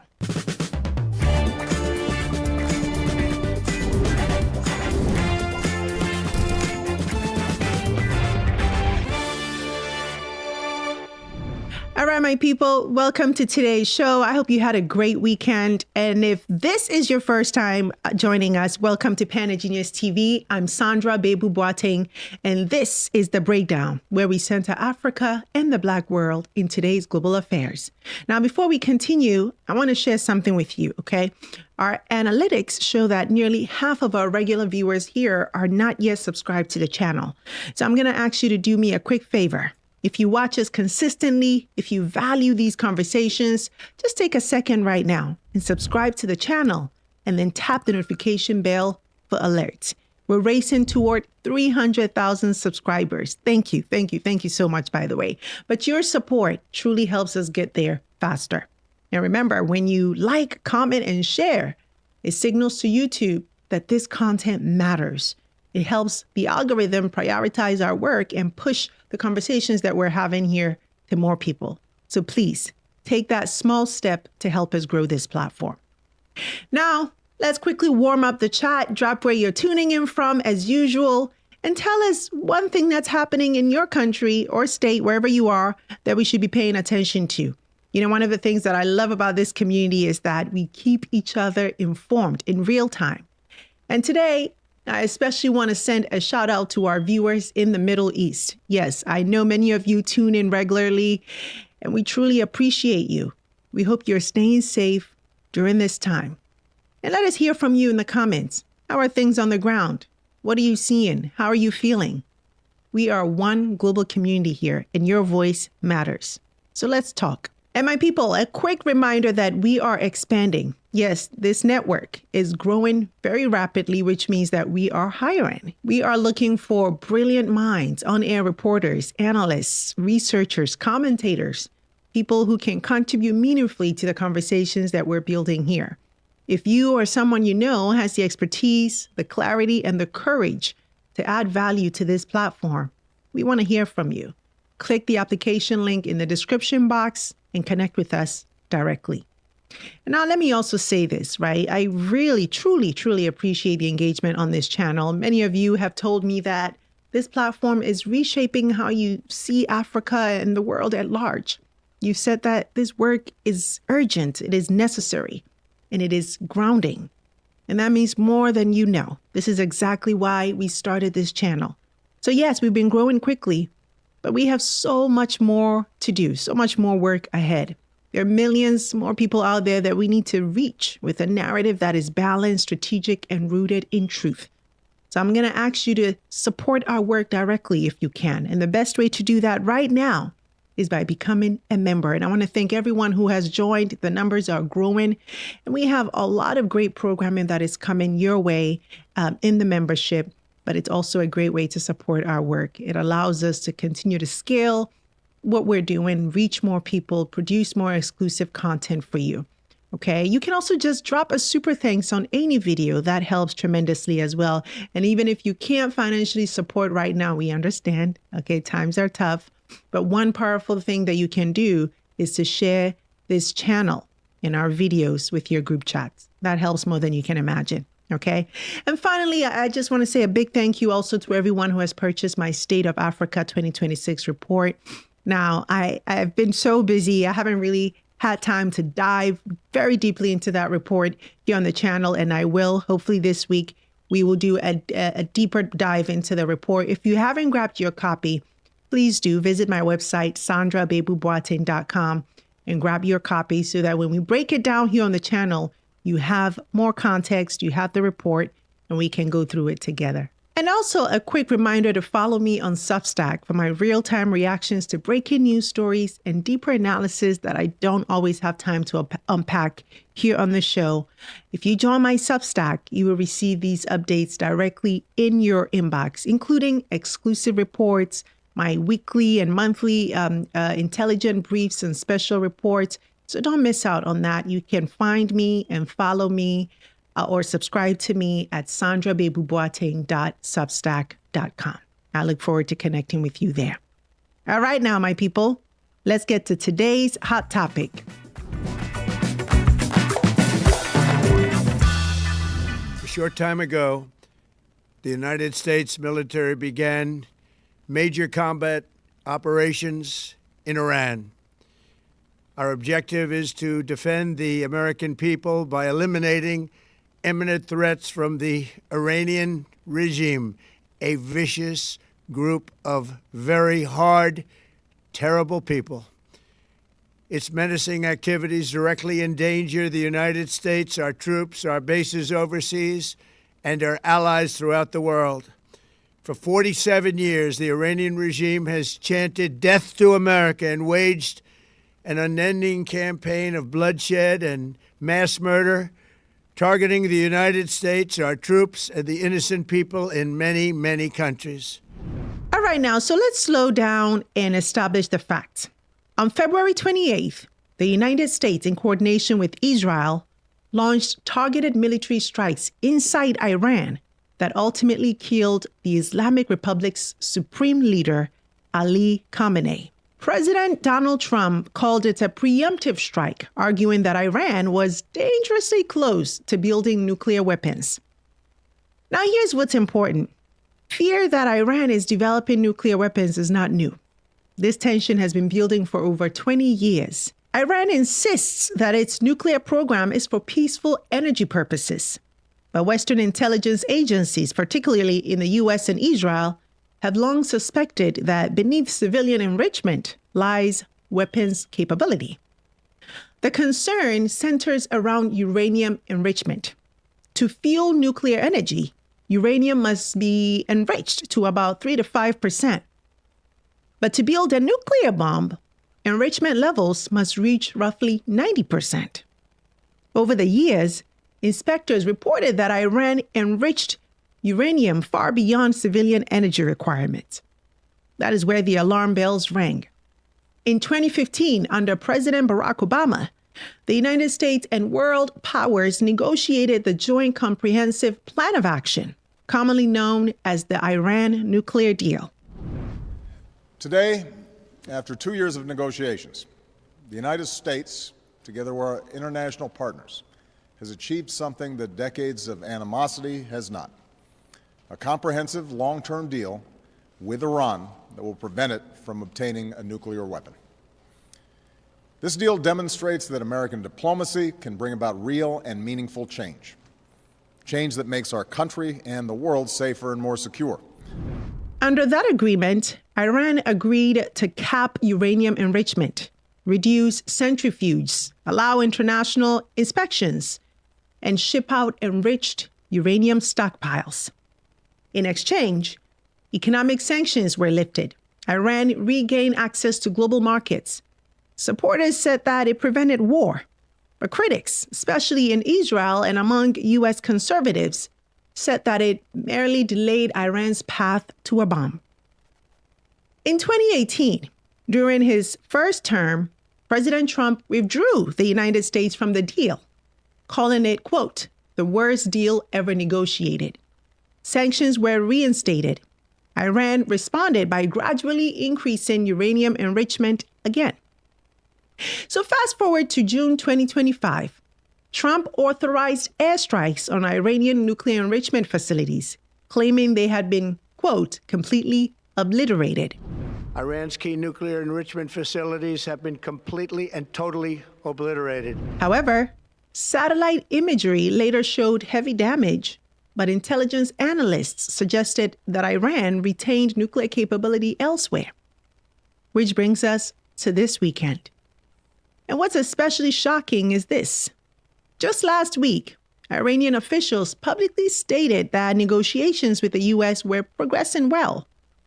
There were signals, cautiously optimistic, that a new framework might be emerging. But President Trump expressed frustration with the pace and substance of the talks. I'm not happy with the fact that they're not willing to give us what we have to have, so I'm not thrilled with that. And 14 hours later, U.S. strikes began. And by Sunday, March 1st, Iranian state media confirmed that Supreme Leader Ali Khamenei had died as a result of injuries sustained in the strikes. That confirmation transformed this from a military operation into a regime-shaking moment. Removing a sitting supreme leader is not tactical. It is strategic. It creates a power vacuum inside a theocratic state. It risks internal instability. It risks retaliatory escalation. It risks regional war.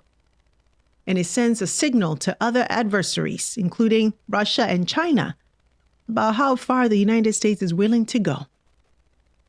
This is no longer about centrifuges. This is about deterrence. It's about power and the balance of global order. Now, that's a whole other story that hopefully we'll have time to unpack on another show. My reaction of this attack is excitement and hope for the Iranian people, for freedom and democracy in Iran. As you can see, the atmosphere is almost like a party. I think that it was the only option left because I believe people inside of Iran had no other choice. They were literally begging for help. They wrote it on walls. They put it all over. They needed this to happen in order for them to be a secular, free Iran.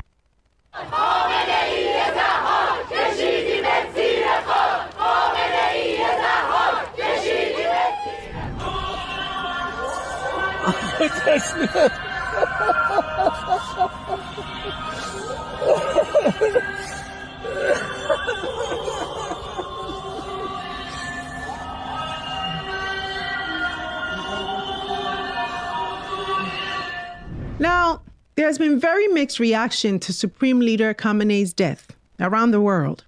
And to understand why, we have to look at who this man was and how he ruled Iran. Ali Khamenei was not just a political figure. He was the central authority in Iran for nearly 4 decades. From 1989 until his death, he was the supreme leader of the Islamic Republic of Iran, the highest office in the country's political and religious hierarchy. Unlike presidents in most countries, Khamenei was not a ceremonial head of state. Under Iran's constitutional system, the supreme leader holds ultimate authority over the government, the armed forces, foreign policy, the judiciary, and intelligence services. Born in 1939 in the holy city of Mashhad, Khamenei studied under leading clerics, including the founder of the Islamic Republic, Ayatollah Ruhollah Khomeini. He was a participant in the 1979 revolution that overthrew the Shah, and later served as Iran's president before being selected as supreme leader after Khomeini's death in 1989. Khamenei's leadership style was defined by centralization of power. He exercised near absolute control, shaping domestic politics, appointing key officials, and setting the direction of Iran's foreign policy. He also maintained close ties with the Islamic Revolutionary Guard Corps, a powerful military and political institution that helped enforce his will, both at home and regionally. His rule was marked by a hard-line stance toward the United States and Israel, and a foreign policy that elevated Iran's influence across the Middle East through alliances with groups like Hezbollah, Hamas, and other partners often referred to as the Axis of Resistance. Domestically, Iran under Khamenei saw periods of both repression and unrest.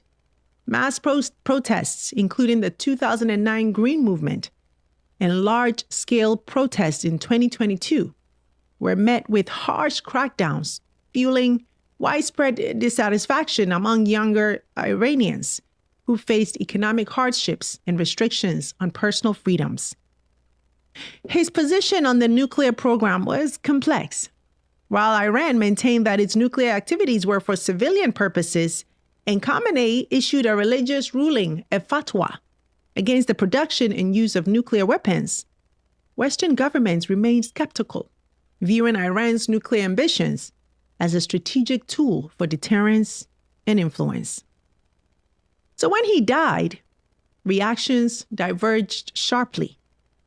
Some see him as a defiant leader who stood up to the global powers and maintained Iran's sovereignty in the face of relentless external pressure.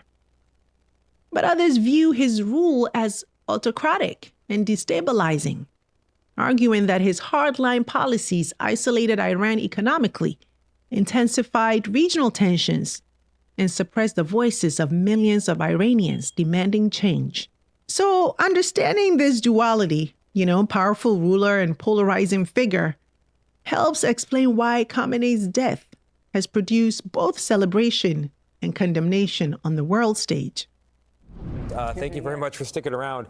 What's going to happen to oil and gas prices? Yeah, so we've been looking into this, and essentially, you know that the oil is traded on a global market. Because oil trades on that market, any disruption to the supply can spike oil prices worldwide. Now, the bigger concern may be access to the Strait of Hormuz, a key area used to carry roughly 20% of the world's oil. How these oil markets react will depend on how long this conflict lasts. Bottom line, Tony, if crude oil jumps significantly, drivers in the U.S. could see prices go up within a matter of days.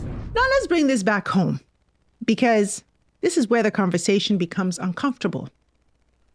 When major powers clash, markets react immediately.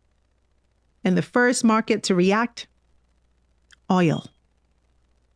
Nearly 20% of the world's oil supply moves through the Strait of Hormuz. Not produced there, moves through there. That narrow corridor connects Gulf producers to the global economy. If shipping is disrupted, even temporarily, oil prices spike. Insurance premiums spike. Freight costs spike. And that ripple effect moves faster than diplomacy, you see.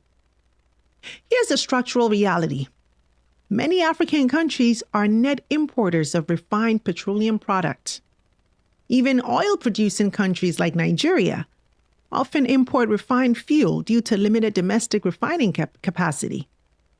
So when global crude prices rise, fuel subsidies become more expensive, government budgets tighten, currencies come under pressure, inflation accelerates, transport costs increase, food prices rise, electricity costs climb up. And for countries that are already navigating debt, distress, and inflation volatility, this becomes a multiplier effect.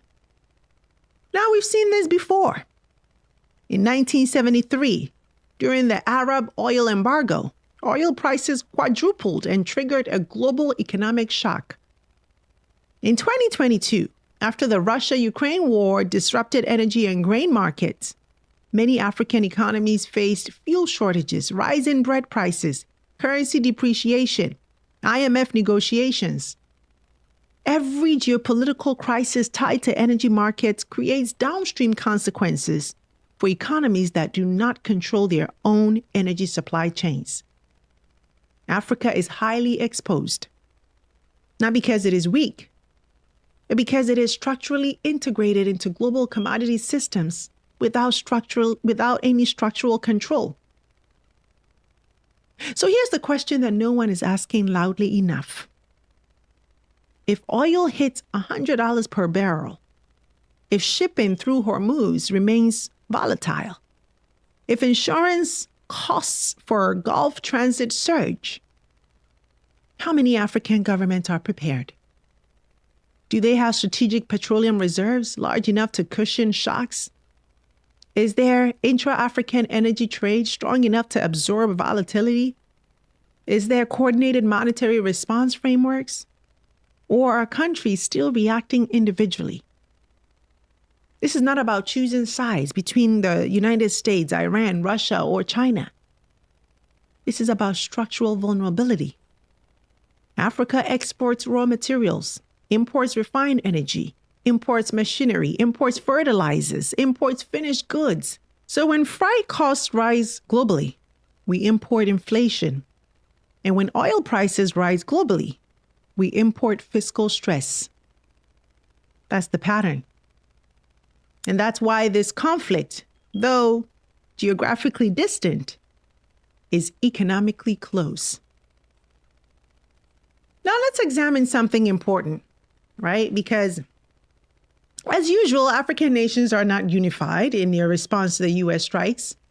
So far, reactions across the continent have been divided. Some governments have expressed deep concern over regional instability and economic shocks and potential disruptions to food and energy supplies. Others, most, have remained silent, likely to protect diplomatic and security ties with the U.S. and Israel. And some have openly condemned the attacks. Notably, South Africa, a BRICS member, took a very clear position. A formal statement released by the office of President Cyril Ramaphosa said, quote, President Ramaphosa calls on all parties to exercise maximum restraint and to act in a manner consistent with international law, international humanitarian law, and the principles of the UN Charter. Article 51 of the UN Charter provides for self-defense only when a state has been subjected to an armed invasion. Anticipatory self-defense is not permitted under international law. And self-defense cannot be based on assumption or anticipation. Experience has repeatedly demonstrated that there can be no military solution to fundamentally political problems that can and should be resolved diplomatically. Military confrontation has never delivered sustainable peace. And President Ramaphosa therefore reiterates his call for intensified diplomatic efforts to de-escalate tensions and create space for continued, meaningful negotiations. End quote. That statement is significant. It is not emotional. It is legal. It is grounded in international law. And it directly questions the legitimacy of anticipatory self-defense. The African Union has also issued a formal statement. The chairperson of the African Union Commission, H.E. Mahmoud Ali Yusuf, said that he is deeply concerned by the reported military strikes carried out by the United States in coordination with Israeli forces against targets inside the Islamic Republic of Iran, an escalation that marks a serious intensification of hostilities in the Middle East. The chairperson calls for restraint, urgent de-escalation, and sustained dialogue, stressing that all parties must act fully in accordance with international law and the United Nations Charter to safeguard international peace and security. The chairperson warns that further escalation threatens to worsen global instability, with serious implications for energy markets, food security, and economic resilience, particularly in Africa, where conflict and economic pressures remain acute.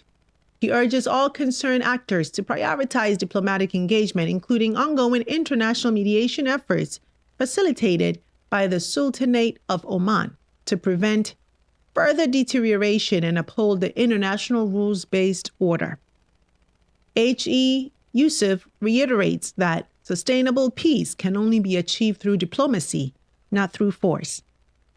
Now here's where the contradiction becomes glaring. Over the weekend, the United Nations Security Council held an emergency meeting on Iran. And guess how many African nations were permanent decision makers in that room? 0. Africa, the only continent without a permanent seat on the Security Council. So even though African economies tend to be significantly impacted by energy shocks and inflation triggered by this war, Africa has no structural decision-making power at the highest global security table. No veto, no permanent voice, no guaranteed influence. Africa absorbs the consequences, but does not shape the decision. Now let's move to the bigger geopolitical question that confronts Africa right now. Because Iran is not isolated. Iran is a member of BRICS, and several African countries are now members of BRICS, including South Africa and Egypt. So naturally, some are asking, if BRICS represents a new multipolar world, if it is an alternative to Western dominance, if it is about cooperation and sovereignty, then what happens when one of its members is directly struck? Does BRICS protect its own? Or is it simply a coordination forum, but without enforcement power? BRICS is an economic and political bloc. What does it promote? Alternative development financing, trade in local currencies, reduced reliance on the U.S. dollar. Good afternoon, sir. Greater representation for emerging economies. Asked him why he wasn't there They created for the the meeting. new Apparently, development he has bank a lot of as things an on his plate alternative right now, but he's to the still very IMF much and working World for Bank. us. It's just that, like, But right now, BRICS is I not don't a know. military alliance. He got basically like a A full-time job collective type defense situation, so pact, a he won't unified always be economic available. zone, or a But if there are sanctions any like shield. graphics things There's that no you Article need, 5. you can No always mutual like defense ask him guarantee. to like No do that automatic for economic us. stabilization And I still think like mechanism, he's you definitely see. an asset for us to have, because So what and not happens just now that the because U.S. has not just struck because its my member? hats, but like BRICS can issue he statements did make as it our has. It can logo, call for so restraint and he as it also has a lot has. of It can connections as coordinate well. I diplomatically talked as to I'm the sure it boy, is. the top boy. I don't But it even remember cannot his name. freeze Whatever the oil boy prices. is. It He cannot said he was guarantee definitely currency going to be there from stability. 3 to 5 It cannot tomorrow, protect shipping as well lanes. as It cannot the other compensate boy. members I love for I global just don't know energy both of their names. spikes. Tomorrow I'm going to send them their script. And that's where African And strategy yeah, thank you so much, must sir. become sober. Enjoy your night. Because if and Africa respond to my joins message. BRICS expecting Stop ignoring insulation me. from global Period. shocks, that insulation does not structurally exist. And it leaves us with the question, so what really are the options? Because a friend of BRICS, at least right now to Trump, but like is an enemy. You know, he of the did West. make our logo. So what options and he also has a really? lot of connections as well. I talked Does to the Africa boy, have? the top boy. I don't even remember It is his clear name. that Whatever the boy multipolarity is. changes He said he was influence. definitely going to be there from 3 to 5 But it tomorrow. does not eliminate as well exposure. as the other boy. And here's a deeper I love I strategic just don't know question both that of their Africa names. must Tomorrow I'm going to confront send them their in script. this moment. And yeah, thank you so much, sir. Are we building Enjoy power? your nights and respond to Or my are we message. repositioning Stop within ignoring me. power? Period. There's a difference. True insulation would require African refining capacity, continental strategic petroleum reserves, stronger intra-African energy trade, coordinated fiscal and monetary frameworks, reduced dependency on imported fuel. Now, BRICS may provide diplomatic leverage, but economic immunity, that's something that must be built internally. While the AU's response has been measured, calling for restraint and de-escalation, the reality is that the AU does not control oil markets. It does not control global shipping. It does not control commodity pricing. Its influence is political. But the economic exposure remains national and fragmented.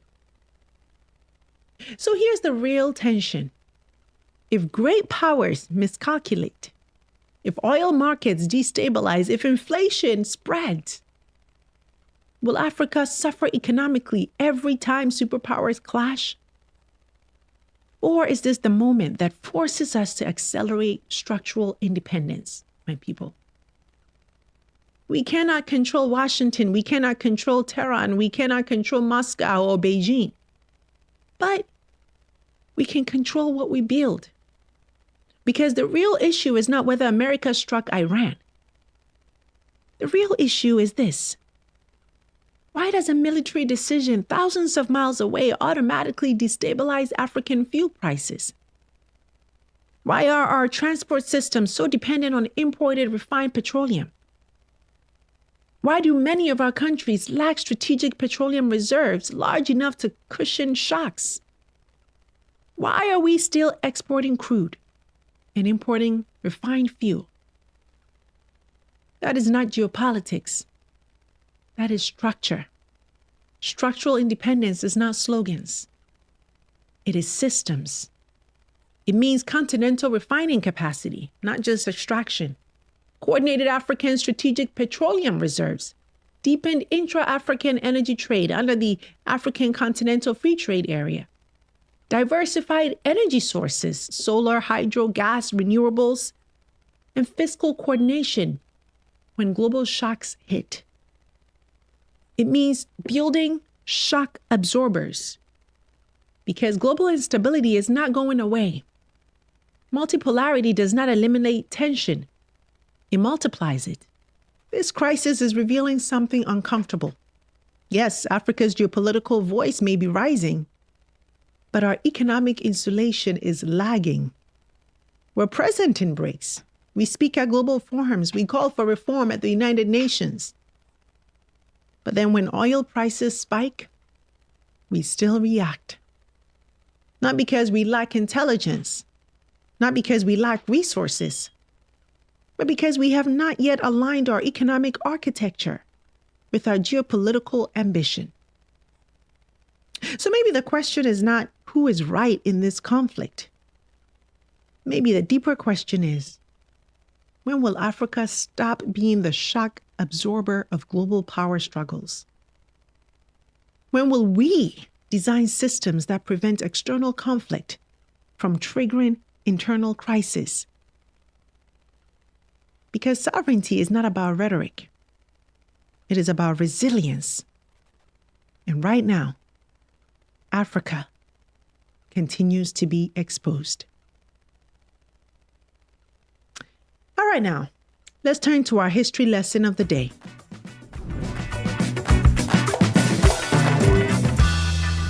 So for today's history lesson, I want to take you back to October 1973. The world was watching the Yom Kippur War unfold between Israel and a coalition led by Egypt and Syria. Now, the United States backs Israel. In response, Arab members of OPEC, led by Saudi Arabia, made a strategic decision. They weaponize oil. They cut production. They impose an embargo. They target countries supporting Israel.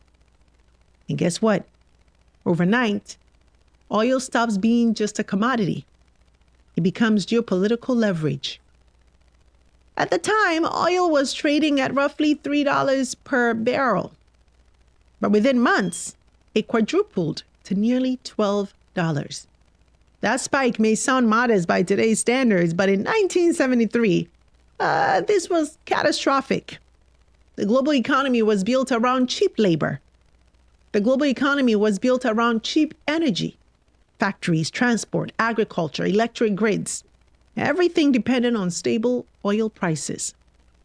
When prices spiked, inflation surged across the West. Recessions hit the US and Europe. Unemployment rose sharply. Fuel rationing began. And gas lines stretched for miles. The word stagflation entered economic vocabulary. High inflation combined with economic stagnation. But here's what rarely makes the history books. The crisis did not stop at Western borders. It traveled south. In 1973, most African nations were less than 15 years into independence. Industrial bases were weak. Export profiles were narrow. Foreign exchange reserves were thin. Many countries exported one or two commodities, cocoa, coffee, copper, groundnuts. They imported almost everything else: fuel, machinery, fertilizer, manufactured goods. So when oil prices quadrupled, import bills exploded. Transport costs surged. Food prices rose. Government budgets buckled. And unlike advanced economies with deep capital markets, African countries did not have large reserves to cushion the shock. So they borrowed. Throughout the late 1970s, many African governments took on external loans to manage ballooning import costs. At first, lenders were eager. Petrodollars, massive oil revenues earned by exporting countries, were being recycled through global banks. African countries were seen as viable borrowers. But then something else happened. In the early 1980s, the U.S. sharply raised interest rates to fight inflation. And then suddenly, debt servicing costs soared. Export earnings stagnated. Currencies depreciated. And by the mid-1980s, Africa was in a full-blown debt crisis. And that crisis opened the door to structural adjustment programs from the IMF and the World Bank, which meant currency devaluations, public spending cuts, privatization mandates, reduced subsidies, social sector contraction. Health systems weakened, education budgets shrank, and infrastructure stalled. So it's important that we understand this clearly. A war in the Middle East in 1973 led to an oil embargo, which triggered a global energy shock, which then triggered African borrowing, which triggered debt crisis. And what did that do? Reshape African economic policy for 2 decades. That is a chain reaction. Africa did not cause the war. Africa did not impose the embargo. Africa did not control oil markets. But Africa absorbed the aftershock because Africa was structurally positioned at the receiving end of global volatility. The vulnerability wasn't moral. It was architectural. Now look at today. Another Middle East escalation, another choke point, the Strait of Hormuz, another surge in oil market anxiety. The question is not whether history repeats exactly. The question is, have we redesigned the architecture? Have we built strategic petroleum reserves? Have we diversified energy sources? Have we strengthened intra-African trade through the African Continental Free Trade Area? Have we built fiscal buffers large enough to withstand global shocks? Or are we still structurally exposed? Because if 1973 taught us anything, it is this. Global crises expose structural weaknesses. They don't create them. They reveal them. And every time great powers fight, the countries without buffers end up paying the highest price. Combat operations continue at this time in full force, and they will continue until all of our objectives are achieved. We have very strong objectives. So, my people, where do we go from here? The war is still unfolding. As of today, the conflict initiated by the U.S.-Israel strikes in Iran has sent shockwaves through global markets and geopolitics. Oil prices have already surged more than 10%, with analysts warning that they could reach or exceed $100 a barrel if disruptions in the Strait of Hormuz persist. There are early signs of internal political shifts in Tehran as Iran adjusts to the loss of its supreme leader. But no one truly knows how long this conflict will last or how deeply it may spread. Civil aviation through the region has already been disrupted, with hundreds of flights canceled as airspace closures ripple outward. And here's the hard truth. This is not distant history. This is not imagination. This is happening right now. And it could shape global economics for months or even years to come. And history has taught us that geopolitical conflict rarely stays confined to the battlefield. As we saw in 1973, a Middle East war led to an oil embargo that drove global oil prices up nearly 300% and reshaped the global economy. For Africa, that shock was not an abstract headline.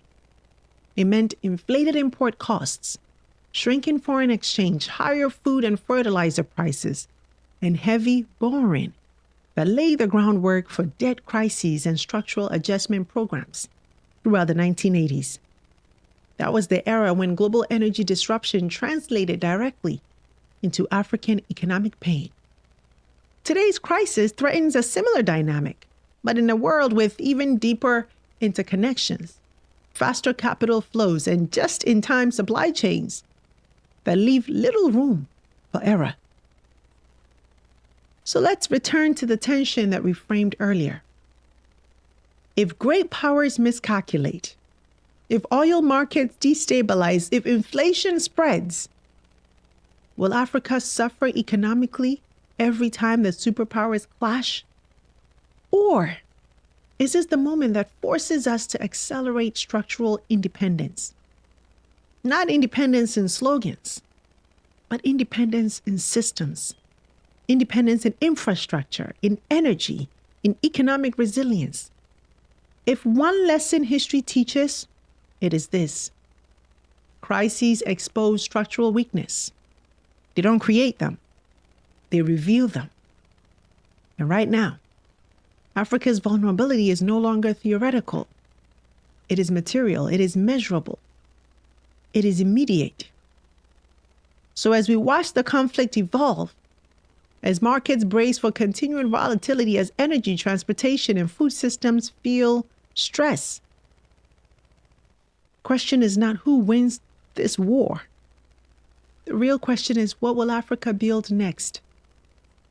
Will we continue to respond from weakness, or will we proactively design systems that absorb shocks instead of amplifying them?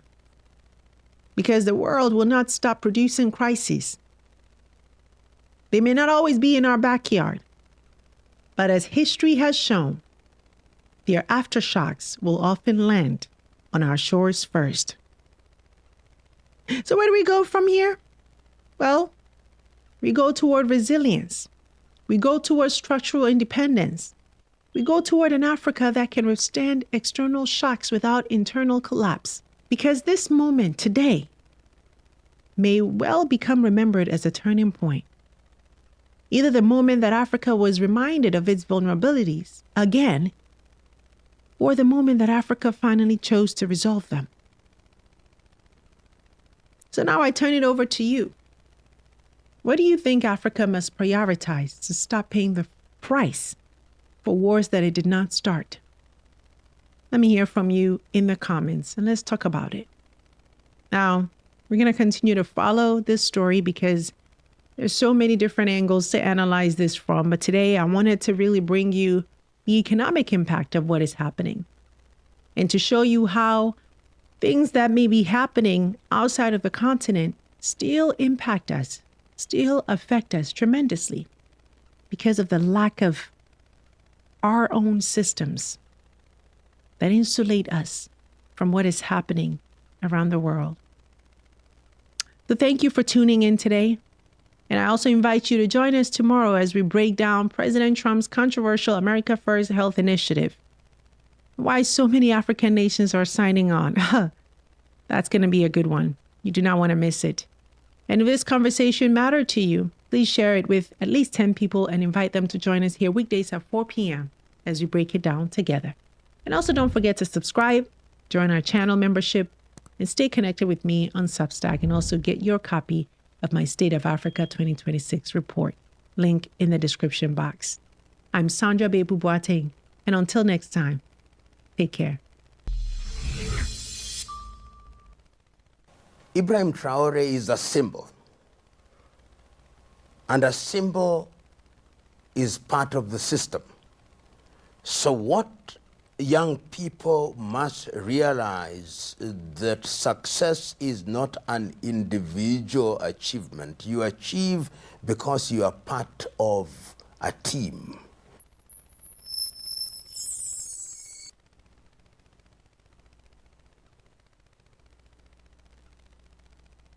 It's your girl Rufy.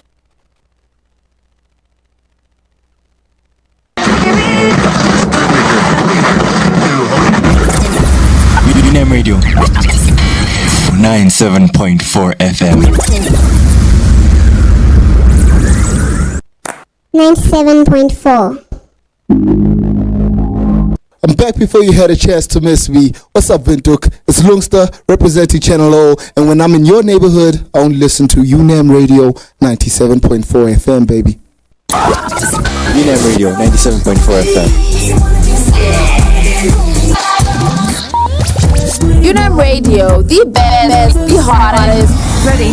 Just relax and enjoy the ride. I like the way the DJ makes you move. I like the way it goes. Listening to Campus Radio, the voice of the future. Keep it locked.